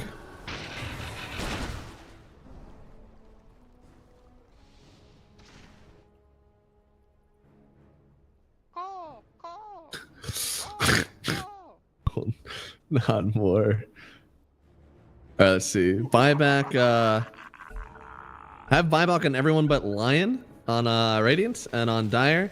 Only on the Gyro and the Dazzle. So definitely possible to catch them off guard here. Get some good kills. How many kills does Toby have? At the current moment, 3. At the time that you're watching, probably also 3.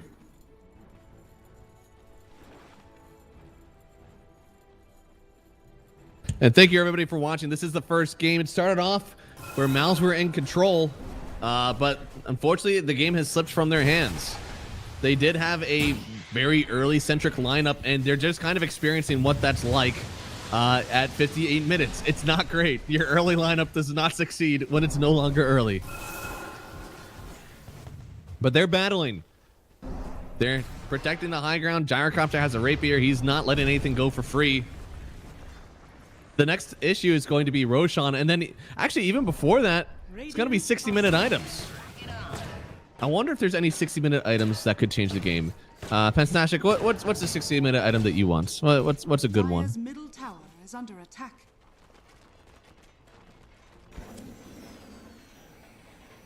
He didn't answer me, so I got to make up an answer for him.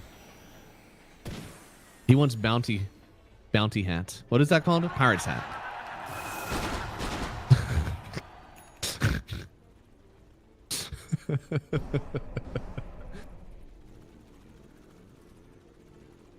I love that. The crowd noise is pretty good. It looks like we're getting close to the butterfly on Gyrocopter. Doesn't have a lot of available gold. Oh boy, Pango. Where's Pango rolling to? I don't see anybody getting damaged on this side. Looks like they're trying to get on top of the gyrocopter. He's getting stunned up for sure. He's going to be off soon. Here comes the roll again. Only to be able to kite himself on backwards here and go back towards his team because Shigetsu trying to take them down. He forced that forward. Want to get in the face of the Nature's Prophet. He's able to get the Hurricane Pike onto the low ground again. The base is falling. The call down hits. But Gyro, does he have enough of the tank here? They'll use up the Satanic. Make sure he can't hit. Pop the refresher as well, leashing up the gyrocopter, but he doesn't care. He has a tower in these trees, turning around on this DMS lineup. Shigetsu will get the stun on him, the Deafening Blast. It connects, same with the rocket. Force that forward past the clockwork, and the hookshot doesn't connect. This ultimate gyrocopter, he is standing strong. Who can take him down? He just barely misses the kill on the Pangolier. Problem's able to get the blink away, but Mouz, once again, they have held.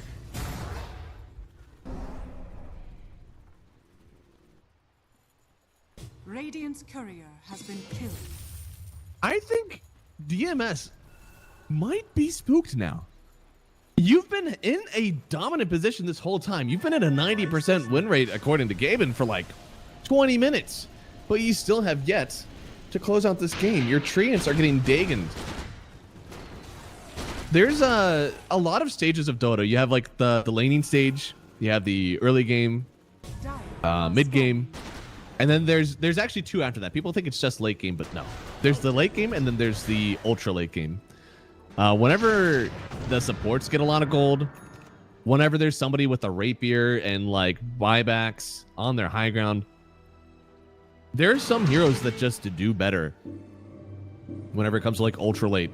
I think one that we've been seeing a lot of is Muerta. Muerta is an ultra late game type of hero where her buttons are just better than everybody else's. Those used to be Faceless Void, whenever that was an actual hero. Spectre was more of just a late game, not ultra late, but late was enough. And we're getting into the ultra late lineup here for Mouz, where Gyro is really tanky. He's got a Satanic. He's got 2 rapiers. He is queuing up 2 more rapiers. So he no longer has the Hurricane Pike, but he's relying then on his supports to get him forced down forward. He also has the Mirror Shield, knowing that any stun that gets tossed on him now could get reflected on backwards. And, that does signify there are 60-minute items on the board right now. Mirror Shield on Shigetsu and Emptiness. Melodil picked up the Arcanist Armor. Till the end is still deciding what he wants. Force picked up the Stygian Desolator. He is amping the damage of the gyrocopter here, as well as applying that Stygian throughout his Aghanim Scepter as he selects them with his wave of a healing wave. Seer Stone picked up on Problems. Immersion picking up the Book of the Dead to try to save someone as they get gone on.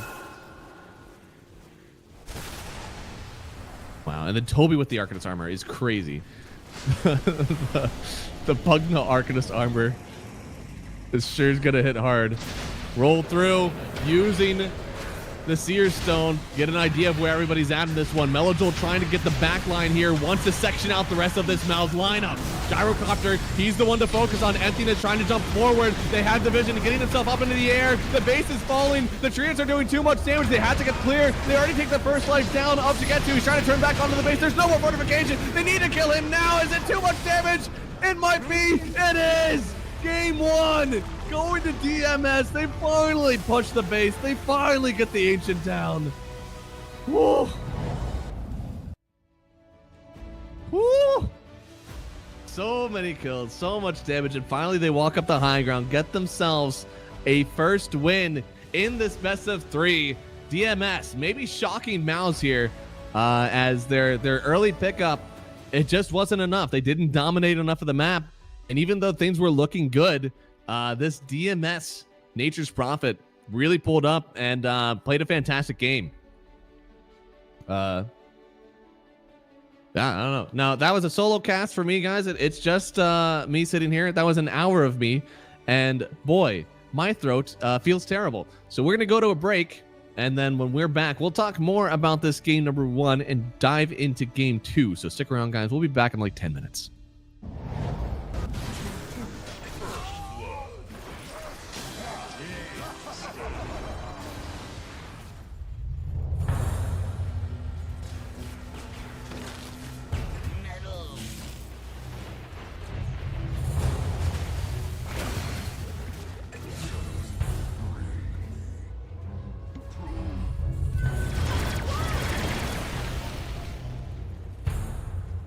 Radiant's bottom tower is under attack. It's under attack.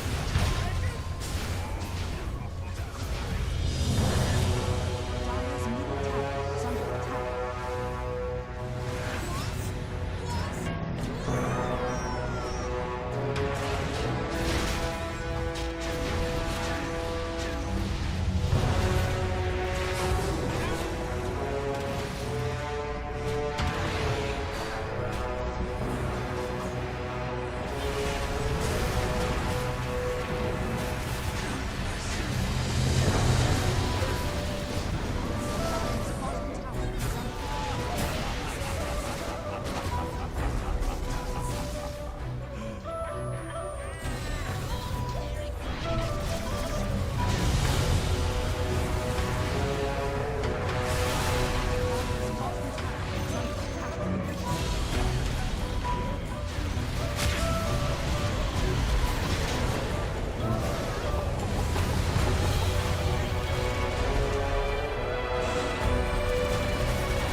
Hello, everybody, and welcome to game number 2 of Mouz versus DMS. I don't think this is necessarily going to be an easy game for either of these teams going into the next one, but DMS, they're feeling better. They came out with a game 1 win, and we're already into the draft for game number 2. So we'll have that up for you very soon. But yeah, no, game 1, it was looking good for Mouz. They had an early lead, and then DMS kind of came back in it. I think throughout the whole game, the Dazzle pick was a little bit of a head scratcher for me. And of course, as it got later and later, that got more exposed. I don't even think you can cope it up and say, that's just what happens when it goes late. Like, I don't think the Dazzle was really performing at any point in this game. No, I don't know. I think there was a lot of good stuff that happened in this draft. I love seeing the Sand King banned out. I feel like that hero was crazy. Despite having like some issues in the early game, it came in a strong way. Doom taken out as well, meaning that the Sand King is still potent. And the only other one I think you need to worry about, now that the Pugna is also banned out, is going to be either DK or the Bristleback. So let's see. Did I miss anything cool in the chat?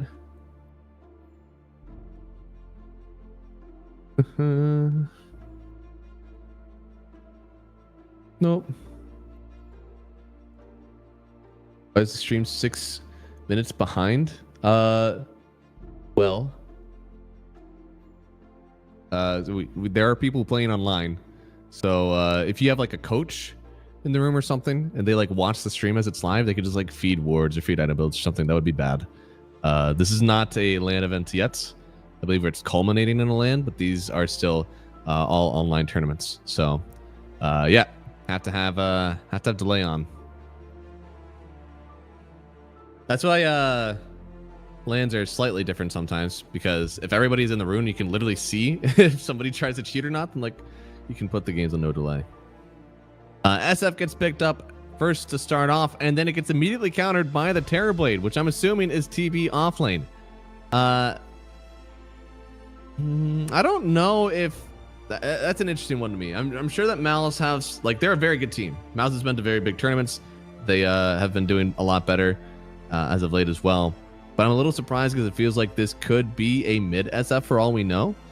But maybe not. Maybe Mouz knows 100% this is a carry SF. Feels like even the lane is still pretty rough versus you then, because you're going to get raised to death. And honestly, DMS, I would consider banning the Lion straight up. I don't think there's many other supports that make this lane bearable as a TB. So I think you ban out the stronger support there in the Lion. Then you go ahead and you should have a pretty strong lane for yourself. Oof. Man, I'm telling you, that run, just in every way, has hurt me in some way. I'm just in pain. The Anvil hasn't been helping. It's rough out here, but at least I have Dota in front of me to help me out and make me feel happy. Let me see the Clockwork picked up here. One of the pause 5 still less in the pool that has a stun. The other one is the Tusk. I wonder if they do you want to pair Tusk with SF if you're playing versus a Clockwork and a Terrorblade? Clockwork is one of the heroes that you usually want to play against the Tusk. They go ahead. Okay, they're going to go ahead for the Tusk anyways. Pick up the Pango as well. DMS. Their Pango definitely played really well last time. Absolutely no qualms with me here. I love what their draft is showing so far. Mouz were the ones playing the Tusk last time. Tusk played well. Early game was fine. Started kicking people back, trying to eliminate them in the game. That looked good. So things are going well.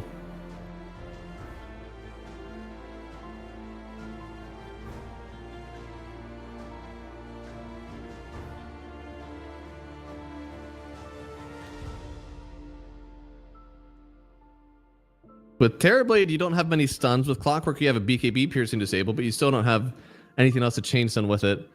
I'd like to see them pick up a, I don't know, Shadow Demon could be fine, I guess. I don't know if it's great, but it could be acceptable.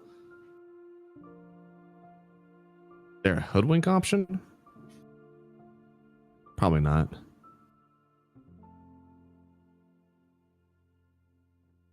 mean, Lion is still in pool, but I think that would probably be my top pick, because then you can just throw the Clockwork on 5. Lion makes use of that to this Tusk, and SF have a hard time getting on top of you to get these kills on the Terrorblade. It also prevents some picks like Storm, Buck in the mid lane.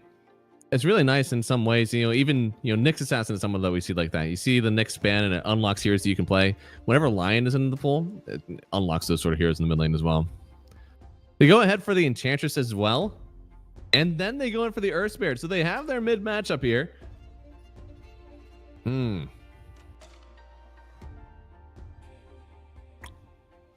I want to say you could potentially Earthshaker this game.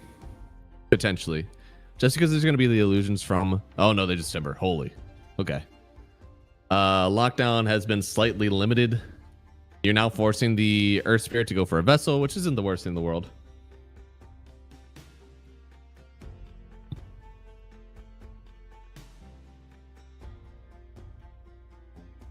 And it's a decent mid matchup, right? Doesn't Timber just own that mid matchup?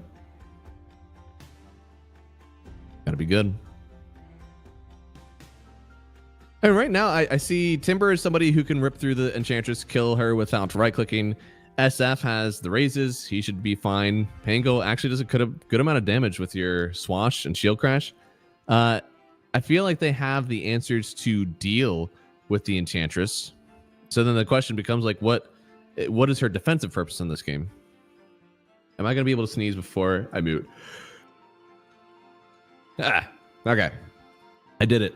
I no longer have... I don't know how many of you guys have been watching for a long time, but I used to have a mic that had a little, like, button that I would press, and I would just, like, slap it, and I'd mute it, and then I'd sneeze. Now I don't have that anymore, so I have to go in and mute the mic before I sneeze or cough or anything, and it is disastrous. I oftentimes do not make it in time.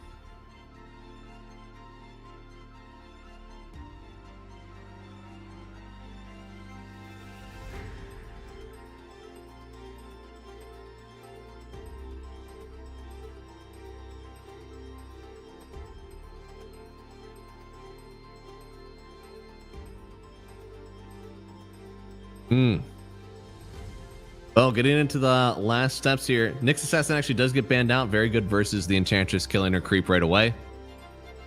Lion, drawn pause 4, and it looks like we are looking for a 4. I don't see any flex. It gets the Bat Rider with the Nyx Assassin banned out. Pretty easy one for DMS to pick up. Very aggressive. Another hero that can kill the Enchantress without right-clicking her.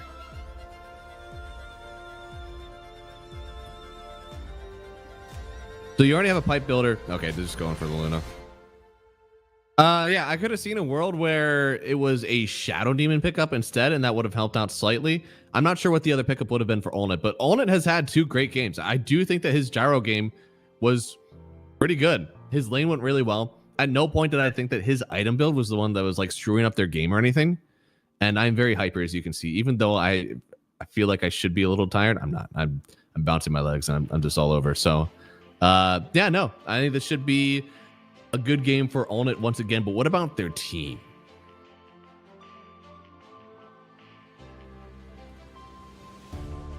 It is the Emptiness Pangolier, so that's going to be their offlaner. Hello, Jewel.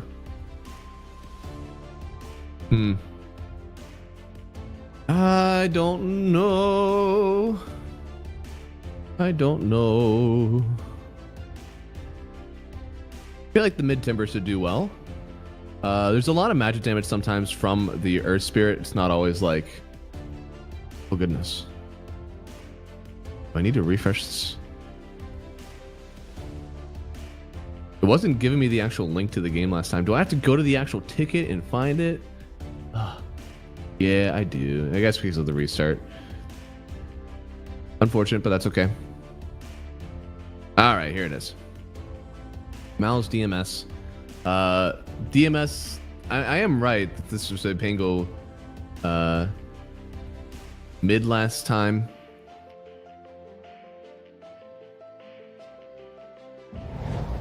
And so now it being a Pango into the off lane It creates some interesting changes in the way that you play. You are mobile versus Luna, but Luna, I mean, she's a low attack range hero. You can still hit shield crashes on her, still get the swatches. With the Pango, it's a lot of just like overall magic damage.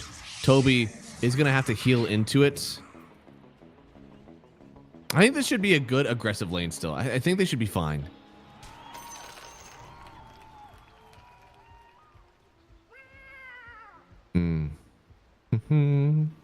All right, we'll see. We'll see who has the upper hand. I'm going to give this one over to DMS. I've actually had a hard time believing in this Terrorblade whenever it's not into a Doom and you have this like one reason that you're using your ult. I don't think there is a huge justification for the offlane TB this game. So he can prove me wrong and ball up. Maybe he's been playing it a lot. Maybe he just thinks that it's definitely undisputed best hero. The metamorphosis timings in the lanes are too good. We'll see. It was the counter smoke by Mouz. The battle begins. But Mouz, I don't know if they're going to get anything significant out of it. Looks like it is a rune split. The Melodil is fine. They did want to get something to start, and looks like, oh, they're going to kick Supreme pretty hard here. And with the body blocks, Melodil gets the first blood. Oh, that's pretty good. Net worth soaring through the roof. Then on the bot side, they're also blocking and denying. There's no way. How did Enchantress get that denied? That is insane from Toby. I wonder if Shigetsu forgoes points in his passive in this lane. Not that he like gets his E. That would be awful. But what if he just holds the points? Because honestly, sometimes I feel the passive can be a little annoying. You're like trying to CS under tower. Tower does so much more damage to those creeps, and it kind of throws you off. So because of the reflection, I wonder if you're like, you know, I'm not really going to be right-clicking him that much. Yeah, just don't level it. We'll see.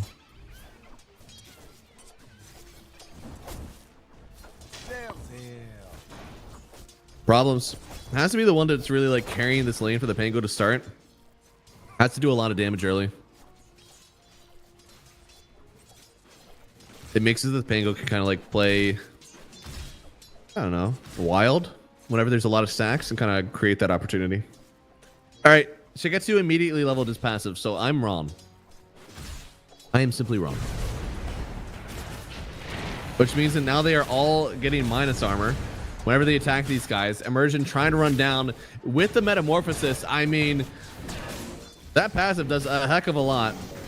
Till the end. Oh no, he gets hit by it. Oh, they're gonna bounce him around. He dies. Shigetsu just wanted him to die. Didn't click any of the cogs. And that's it. And now, dude, Shigetsu is gonna keep on taking this damage. Oh, it's so sad.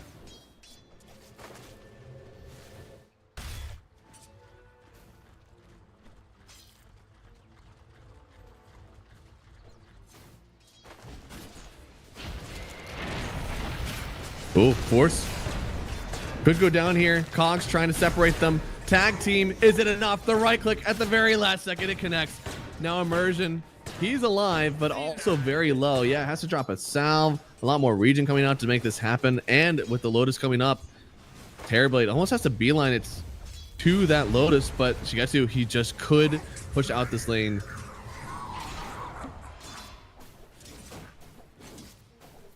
Yeah, and he'll get himself the Lotus as well. Oh, and they get the pull. Man, everything is going well in this top lane, huh? Now the Batrider's starting to show why it's so good. If you're a good Batrider player, you will actually have it first banned against you. It's one of the heroes that's like on the fringe of the meta. It's not Lion and it's not Shadow Demon, so it's like, you don't really want to ban it. But if somebody's really good at the Batrider, you still find them catching those bans. Immersion could go down here. Shigetsu with the raise. Gets the connection. And Shigetsu is having a really nice laning stage right now.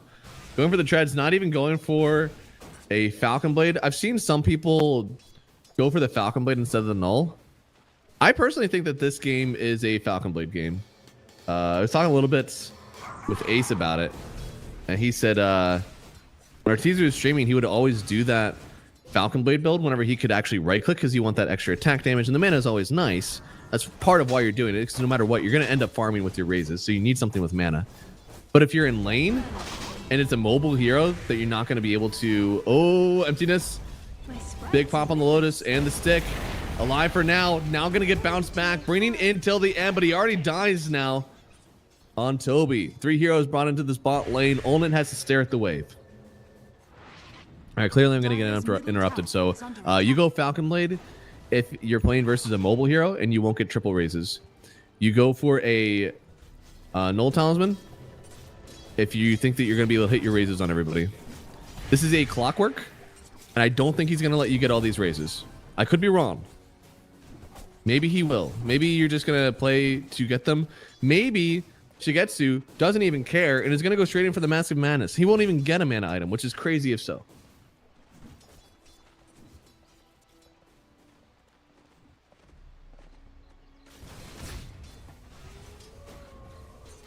But right now, it does look like that's the case. He already has the treads, has the wand, and he's just queuing up the Massive Madness. It feels like for him, he doesn't want to be in this lane for much longer.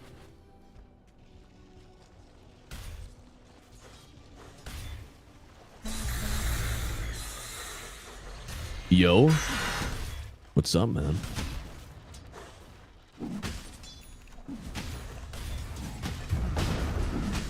Ooh. Toby going down again. It's one of the issues sometimes when you pick this Enchantress too early, you don't see the support you're laning against yet. And hey, Batrider, perfectly fine support to play into the Enchantress. So much magic damage. And now on top side, speaking of the magic damage, Problems is coming on in, going on top of Force, who has high armor, but not a lot of HP. Another raise from Shigetsu gets the kill. Then they get the turnaround on Immersion. Supreme in with his own Magnetize, trying to turn this one around, but they have the Cogs in and the Timber to rip through this Supreme Earth Spirit. And Mouz, they had the early advantage last game. It felt like everything was going well for them. But in this one, DMS, they didn't just figure out how to play against Mouz in the game. They figured out how to lane against them, how they think. They're owning. When is the Na'Vi and One Move series going to start? Na'Vi and One Move, that is not happening for a few... Oh, there you go. Getsu gets killed. I don't know how Force is just randomly getting these kills. I feel like this lane was already dying, and now they brought more supports, and they're just getting the return. But Melojoul's here again, gets another kill on Force. Now turning through Immersion, uses the double chakram, gets another kill. They're just pinataing this Timber. They're dying to the enemy heroes on Mouz and then just giving those kills to Melojoul. Na'Vi and One Move is happening in 2 days. Oh, Wisdom picked up by Toby. Pretty big. It doesn't even matter about the death now. Just getting that XP for your support is really nice. And now, oh, Supreme can't find the kill. Oh, Melojoul, does he get away from this one? Looks like it.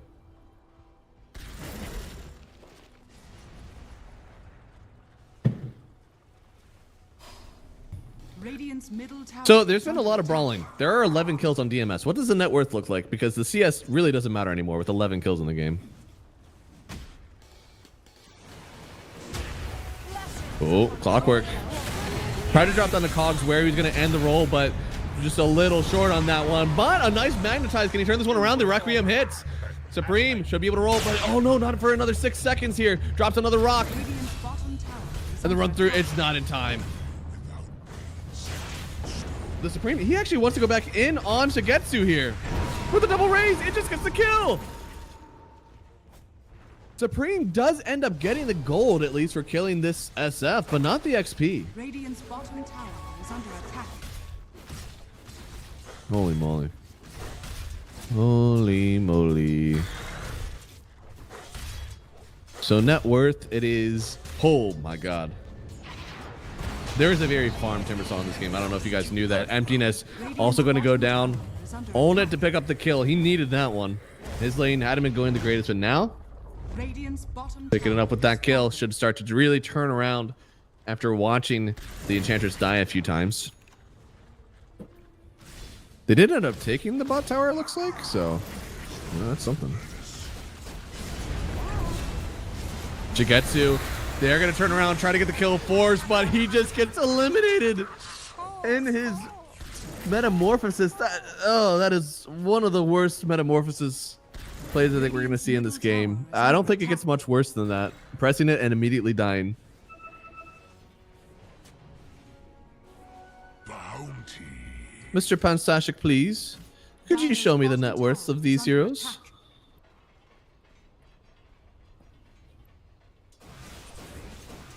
Pansashik. Come on, sprites. Hey! Top tower is under attack. Don't run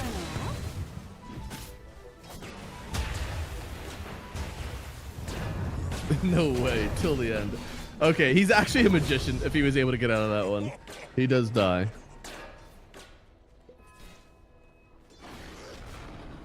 Radiant's middle tower is under attack. And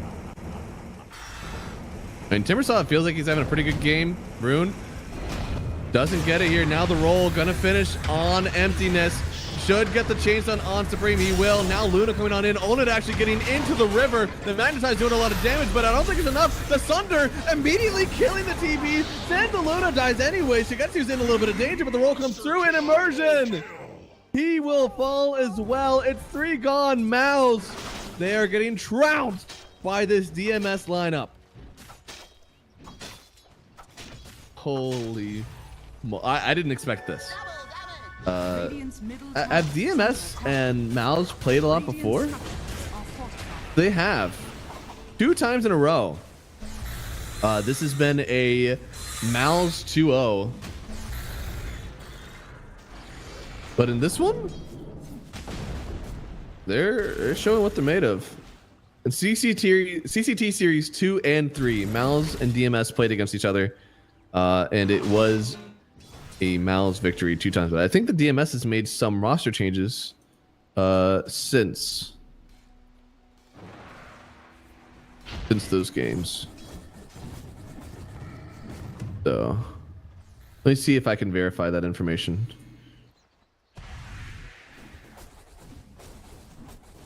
Let's see, Series 2.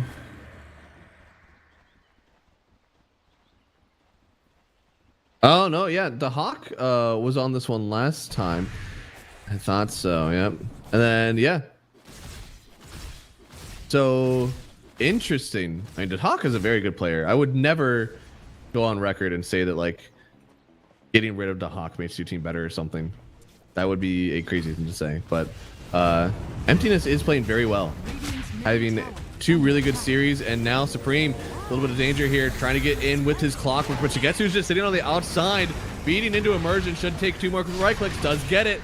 That'll be the first death here. And now this Earth Spirit in a little bit of danger, gets a nice magnetize onto 4. But once again, I ask, et tu Brute? I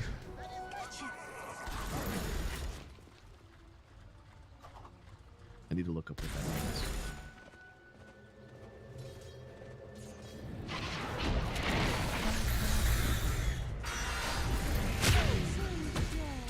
Wow, that is a dead Enchantress.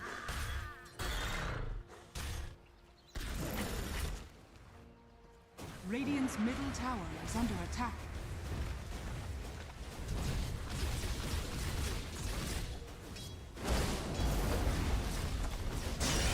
Dude, this lineup, oh no, not the Terrorblade. Please let the Terrorblade get pipe. He's such a poor boy. If he doesn't get a pipe, he literally cannot withstand any of this. He's going for it. Oh no, he's going for a Manta first. Yeah, I mean, that's what you're supposed to do. That's how you farm up to get the pipe. Oh, it's so hard though. He's taking so much damage.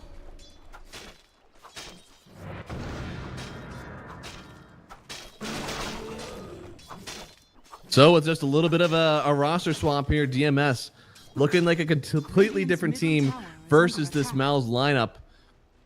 And Bango once again having a good game here. Has the Diffusal Blade, going in for the Blink Dagger next. But now, on it. Oh, he wants to roll.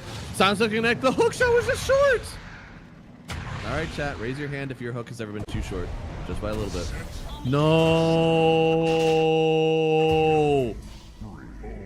No. Has fallen. Oh, that eclipse. Oh. That was rough. He thought the Panko was gonna come back in it. Like somebody had maybe TP'd into this tier 1 and they were gonna try to like fight it. So he was trying to get ahead of it, but he was out. He was literally just leaving. So unfortunate read there from Luna. At least he's alive. Dire's That's something. top tower is under attack.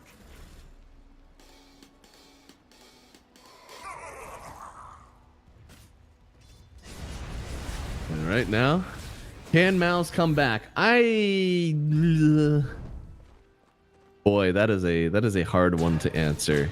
It's 23-9, 7,000 net worth lead, but I think DMS actually came back from worse last game. So if last game is any indication, a team can come back. Yes.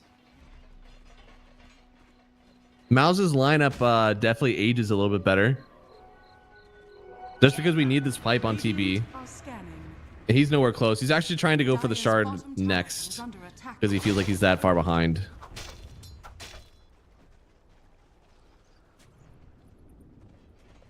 And what's let's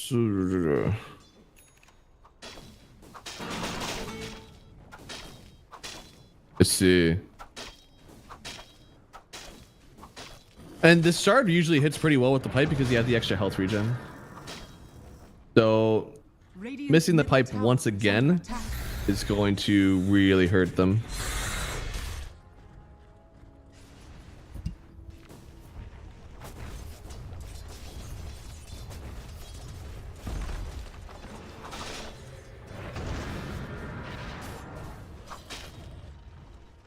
Looks like they're starting to take control of the bottom half of the map, and that is likely because you want to force out this Luna, and then when you feel safe that she's not farming for free, then you go after Roche. Are scanning.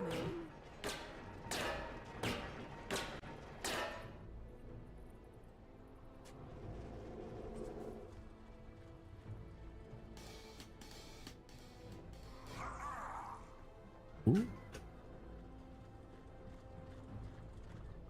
Dire's top tower is under attack. Dire's And top now, tower has fallen. High magic trick. A brief disappearing Radiant's act. bottom tower is under attack. Force does have the shard. They'll start kind of controlling this area of Roche, but Ona is in danger here. Supreme does manage to find Emptiness. Maybe the Eclipse is enough. They do get the silence. Emptiness just dies way on the other side of the map. Feels like that Hindu is a little bit more aggressive than what needed to happen. Middle tower is under attack. But Shigetsu still has team around. Tower is under attack. Oh, the double sentry.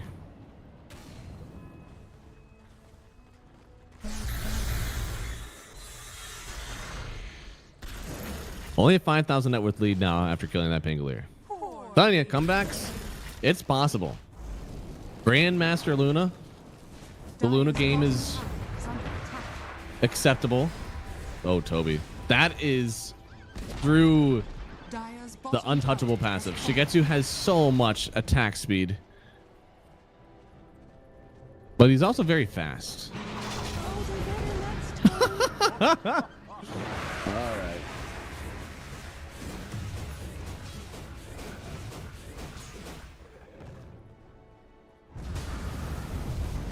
Oh, big roll. Blade Mail popped, but I don't know. I don't think he have that much HP. Oh, maybe he does. Thunder connects. They get the kill and problems. Force really needed that one. He needs all the gold he can get.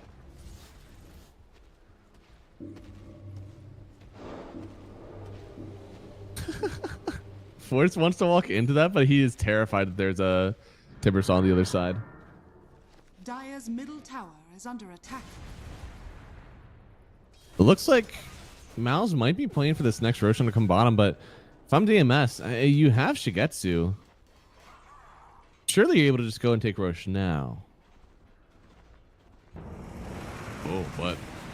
See, pulling it. Hook shot. It only connects onto the rolling Pango. They still kill Ulna. He wasn't able to stop the SF from hitting. Wow. That is unfortunate. Unfortunate indeed.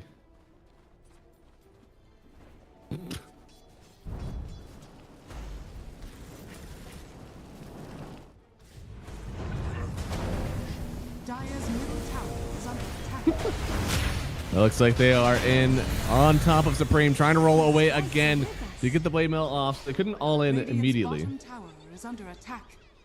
Radiant structures are fortified.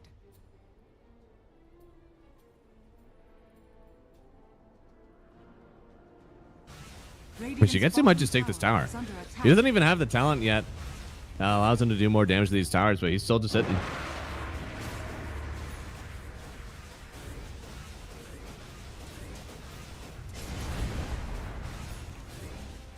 I don't think you're stopping this. Radiant's bottom tower is under attack.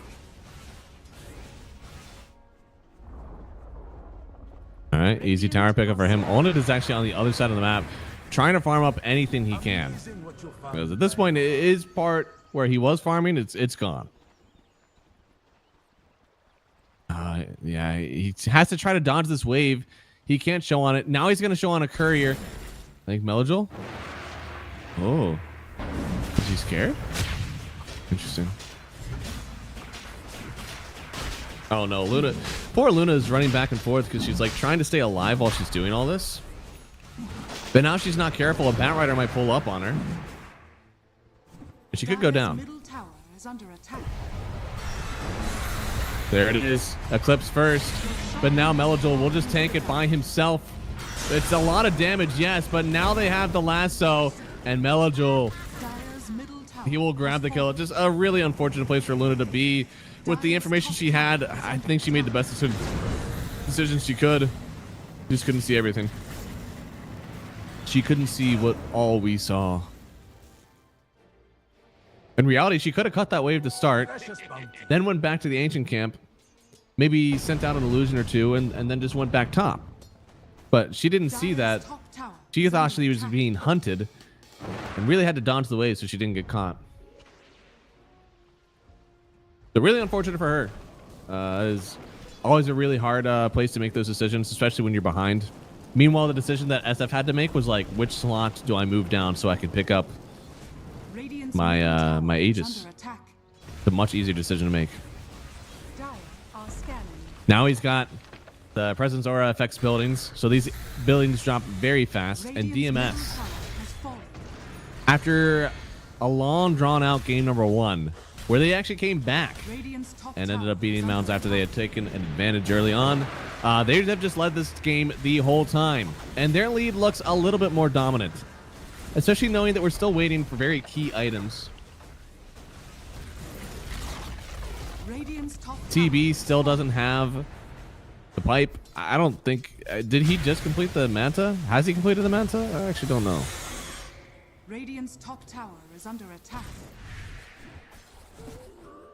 Luna's still waiting on the BKB. Her timing at this point is 20 minutes. You need to have the Conda. You need to have the talent where you're shooting glaives whenever you have your Lucent Beam. Everybody's TPing bottom. They want to find this Luna, get her entirely off the map, because if you kill this Luna even relatively close to the base, it can turn into a bot push. But she does TP just in the nick of time.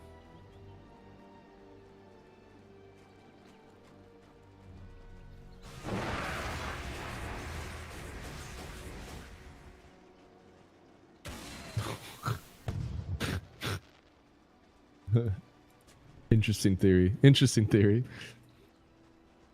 It looks like SF might just walk up the high ground here. Presence Aura is affecting buildings, and his team might be tired of dodging. No, looks like they're not.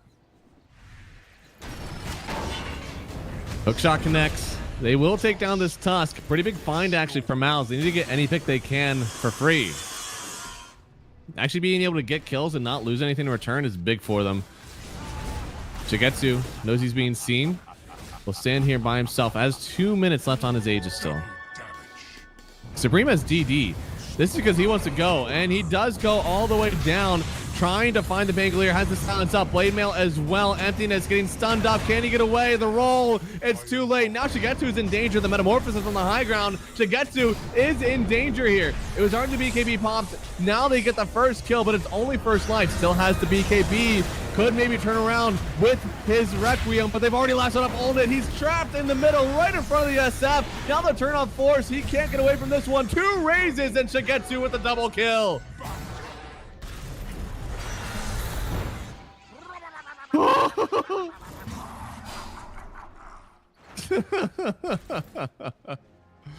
Well, almost had him. Almost. At the end of the day, though, still feels slightly favored for DMS because their carry lived and killed your carry.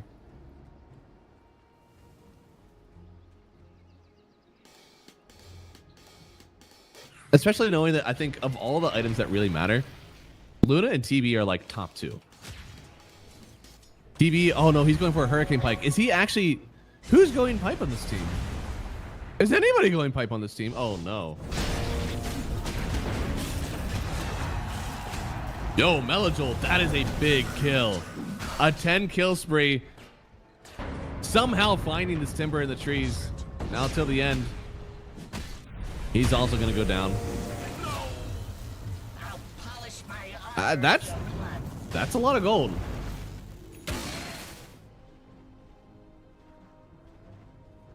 Game 1 was a comeback started by DMS against now Mouz Esports. Maybe the reverse is happening here. Radiant are Really looks like DMS win. It does, but you know, Luna, we haven't seen her at her best, right? We still need to get level 20, still need to get the Conda. Force is surprising me. The fact that he's actually not going for the pipe, and there's still a decent amount of magic damage in this game, like Bat Rider, Pango, SF raises, like, and even the Requiem. There's a lot of magic damage still in this. And TB is great versus the physical, which is primarily what the SF and even the Pango is doing. But then you're still not answering, like, if you think that you're not buying pipe because there's a timber, well, that timber is still going to rip through you. The only way you can defend yourself from that one is with a BKB.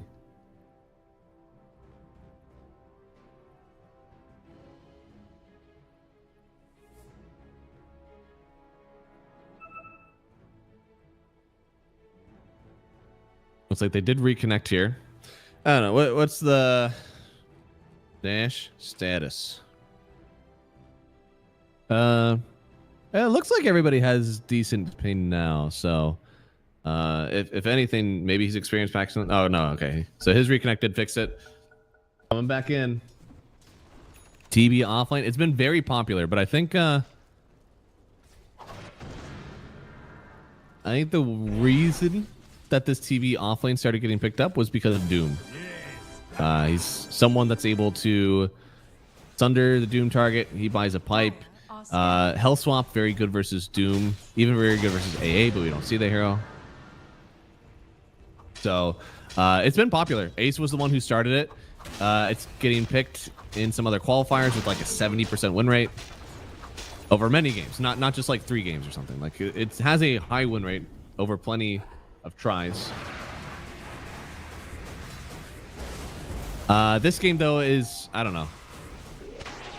It was a snap reaction to what hero was it? Was it the SF that got first picked?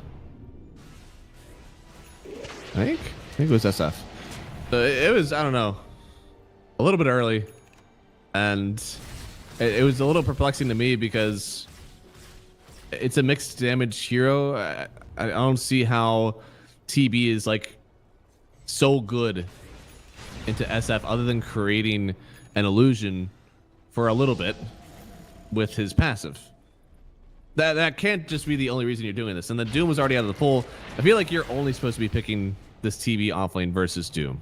That's when I see him succeed often. Without that, I don't think it's enough. I think it's too gimmicky. But again, you know, these guys, they play a lot of Dota. They might just have a lot of games on TB, so they want to do it here. And Immersion goes down immediately. Now popping the BKB, popping the Blade Mail as well. trying to get away on Shigetsu. Doesn't want to pop the BKB right away if he can still help it. Emptiness trying to roll himself all back into the base. They trade support for support. And now BKB popped by Melodol in a little bit of danger. Now popping the BKB on SF. Should get the kill. No, wait. The Pavis? Oh, almost saved him. Now Shigetsu has to back away because Force is coming.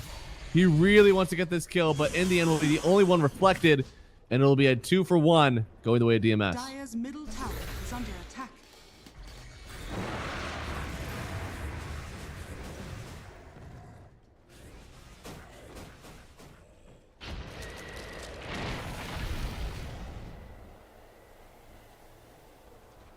Yeah, that's kind of funny. Crit stick only completed on the SF. I feel like the Daedalus spells doom for this Mouse squad. I think at that point he's just overwhelming damage. What does Luna have? Does she have the Conda yet?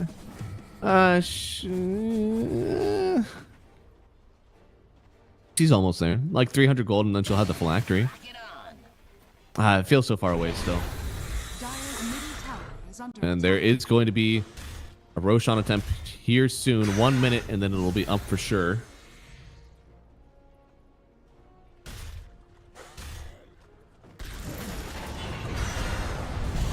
Oh my lord. There's the Eclipse. On it. Trying to get the kill on Shigetsu here. He doesn't have the BKB. Trying to get a 4-step away, but the Magnetize, it's too much damage. They've actually maybe turned this one around. Toby pretty low as well, but the roll won't connect on him. Emptiness has to get away, and they just open themselves an avenue to take Roche just 30 seconds before it will spawn. And now they're going to take the Pango as well. Emptiness, if he dies here, especially with the Luna no Toby picking it up, it's only a 6,000 net worth lead. They're staring at a tower. They're staring at Roche. This could go all the way back in Mal's favor. Tower is under attack.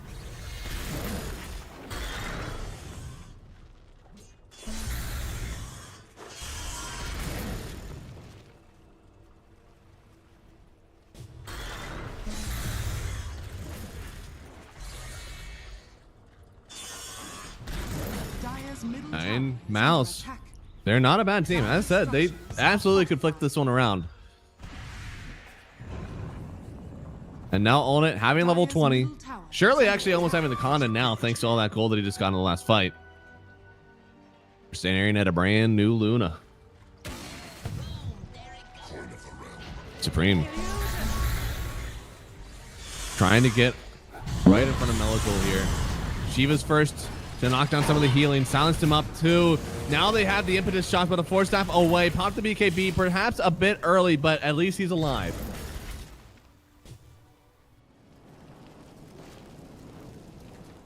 Now only a 3,000 net worth lead, still farming on Mouz, and Roshan is up, is sitting bottom, which is another buff to Mouz as they have the outpost.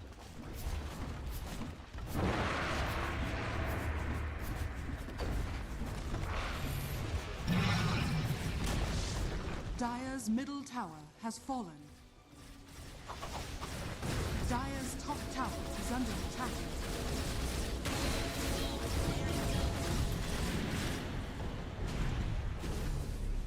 I don't know. I feel like Tusk could survive this, or he gets himself into a spot where it's literally impossible for him to live. But, oh, a nice roll through. Connects on 2. Maybe wanted to stay on Force, but Immersion, he could be an easy one to find. They use the lasso. He buys back immediately into this one. Shigetsu has to back out now. Still magnetized even through the BKB. And the roll only connects onto the Tusk instead. I think they just saw this SF. But now they're going to take the dieback of the Tusk, having entered this one. And Melagol? The impetus. No! And then Timbersaw pauses on his team. What were you two doing there? I actually don't know. Ash, status. It looks like everything's fine.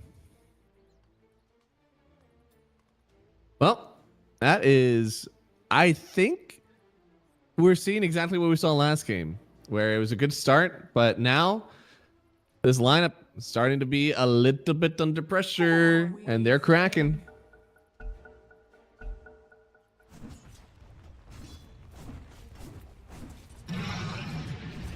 I don't think it's over, but Mouz definitely has a foothold in this game again. Luna has hit her timing.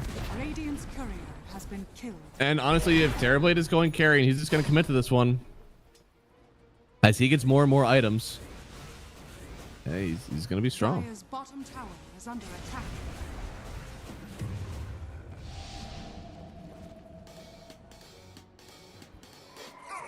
Dire are scanning. Definitely need this Daedalus on Shigetsu. I feel like people are living. He's not the tower that he needs to be.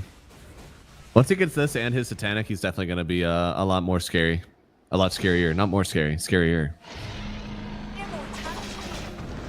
Own it. Picking up the Aegis for himself. The Luna has become even more of a problem.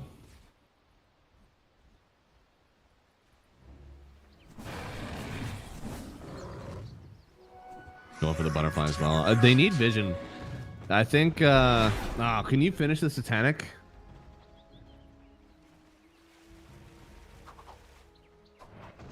That's a hard one. Whenever this butterfly comes out, it cannot be 1v1 Luna versus SF.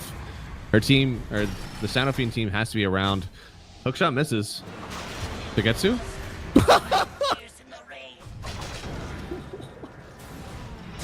Not done yet. At this point, they're like, oh shit, people die.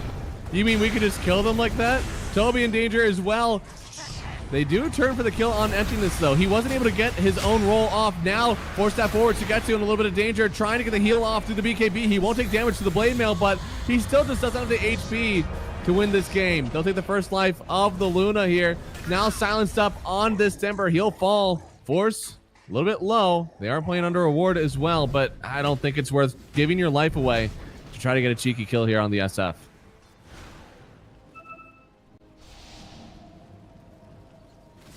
No one can kill Timber. Boy, I have news for you in 5 minutes.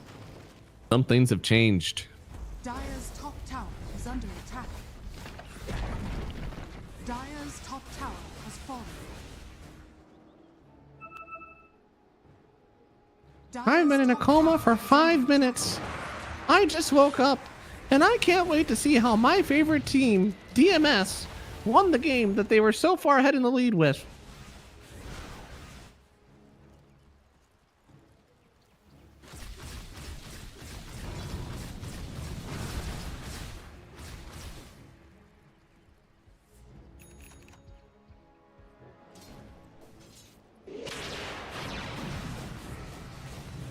Yeah, finishing that Satanic next.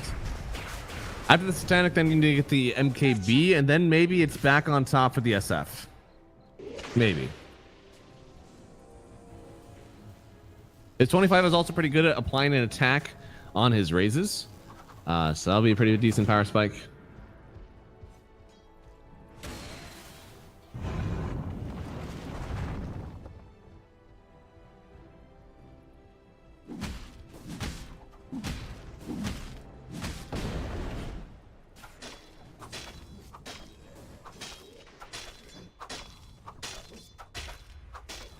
Radiant are scanning.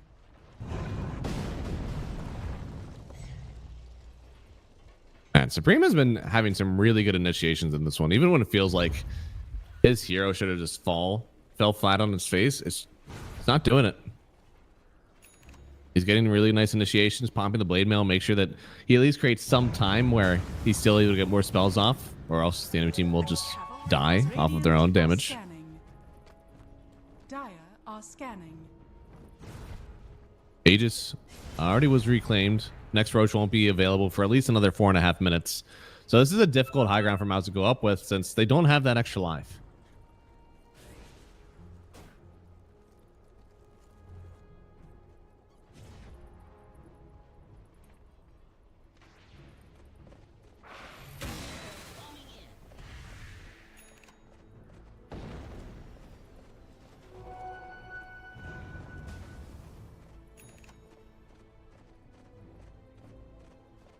Never noticed how detailed the hopping from the Enchantress is.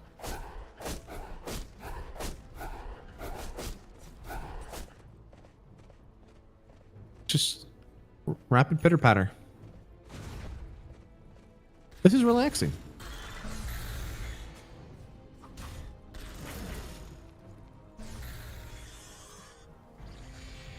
Nature attend us. Maybe they should make splish splash whenever they walk through the water as well. Oh, that fight. Melojol. Yeah, I mean, he's going to try to show his face here. Oh, my lord. They actually ripped with Supreme. He has to pop the BKB soon. Shigetsu trying to get the last right clicks, but he really doesn't want to commit to the BKB just yet. Onto the low ground here.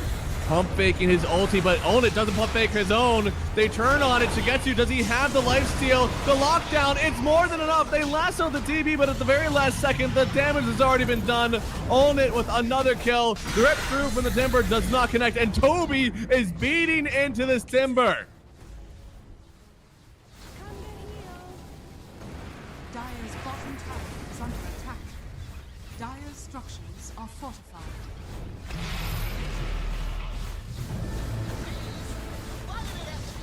Dire's bottom tower. Fly back on Timber, but that's the only one who has.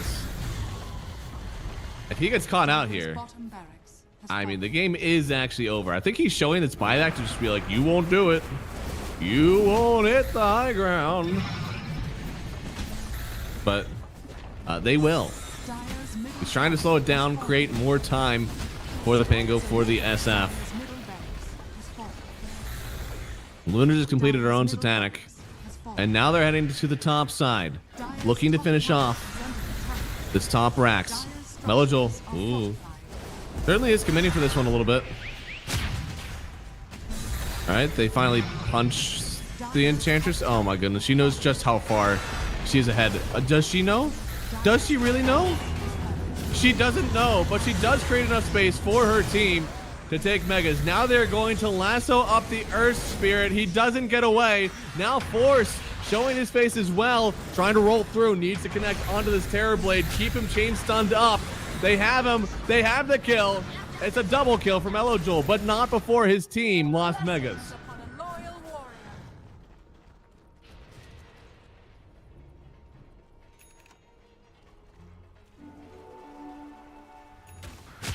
More screaming, not being sarcastic. I'm sorry, man. It's a solo cast, so I have to have some sort of like analyst identity with me, since it's only me here. If I'm screaming for 120 minutes, people will not. They won't appreciate it. This is the only way I know how to fill the space and not completely drain my voice.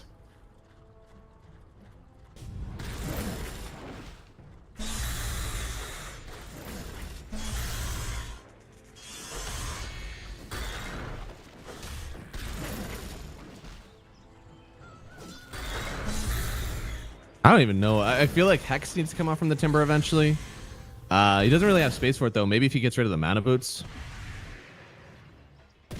SF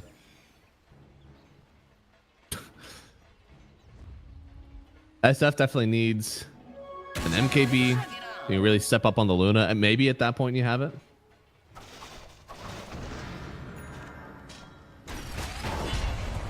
Oh, emptiness. Oh my god. That is an Aghanim Scepter on Luna, right? No. Oh no, that was normal. That was just a straight up ult. Oh god. Immersion died.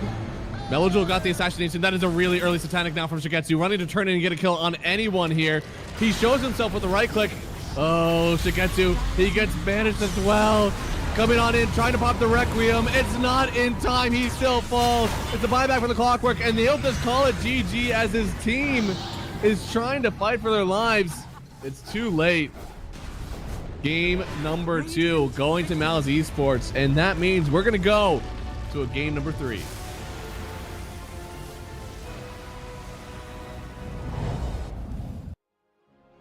Well, 2 games in a row. It's a lead, and then all of a sudden the comeback starts on flowing for the enemy team. What? I don't even remember. What did I say about this draft? Have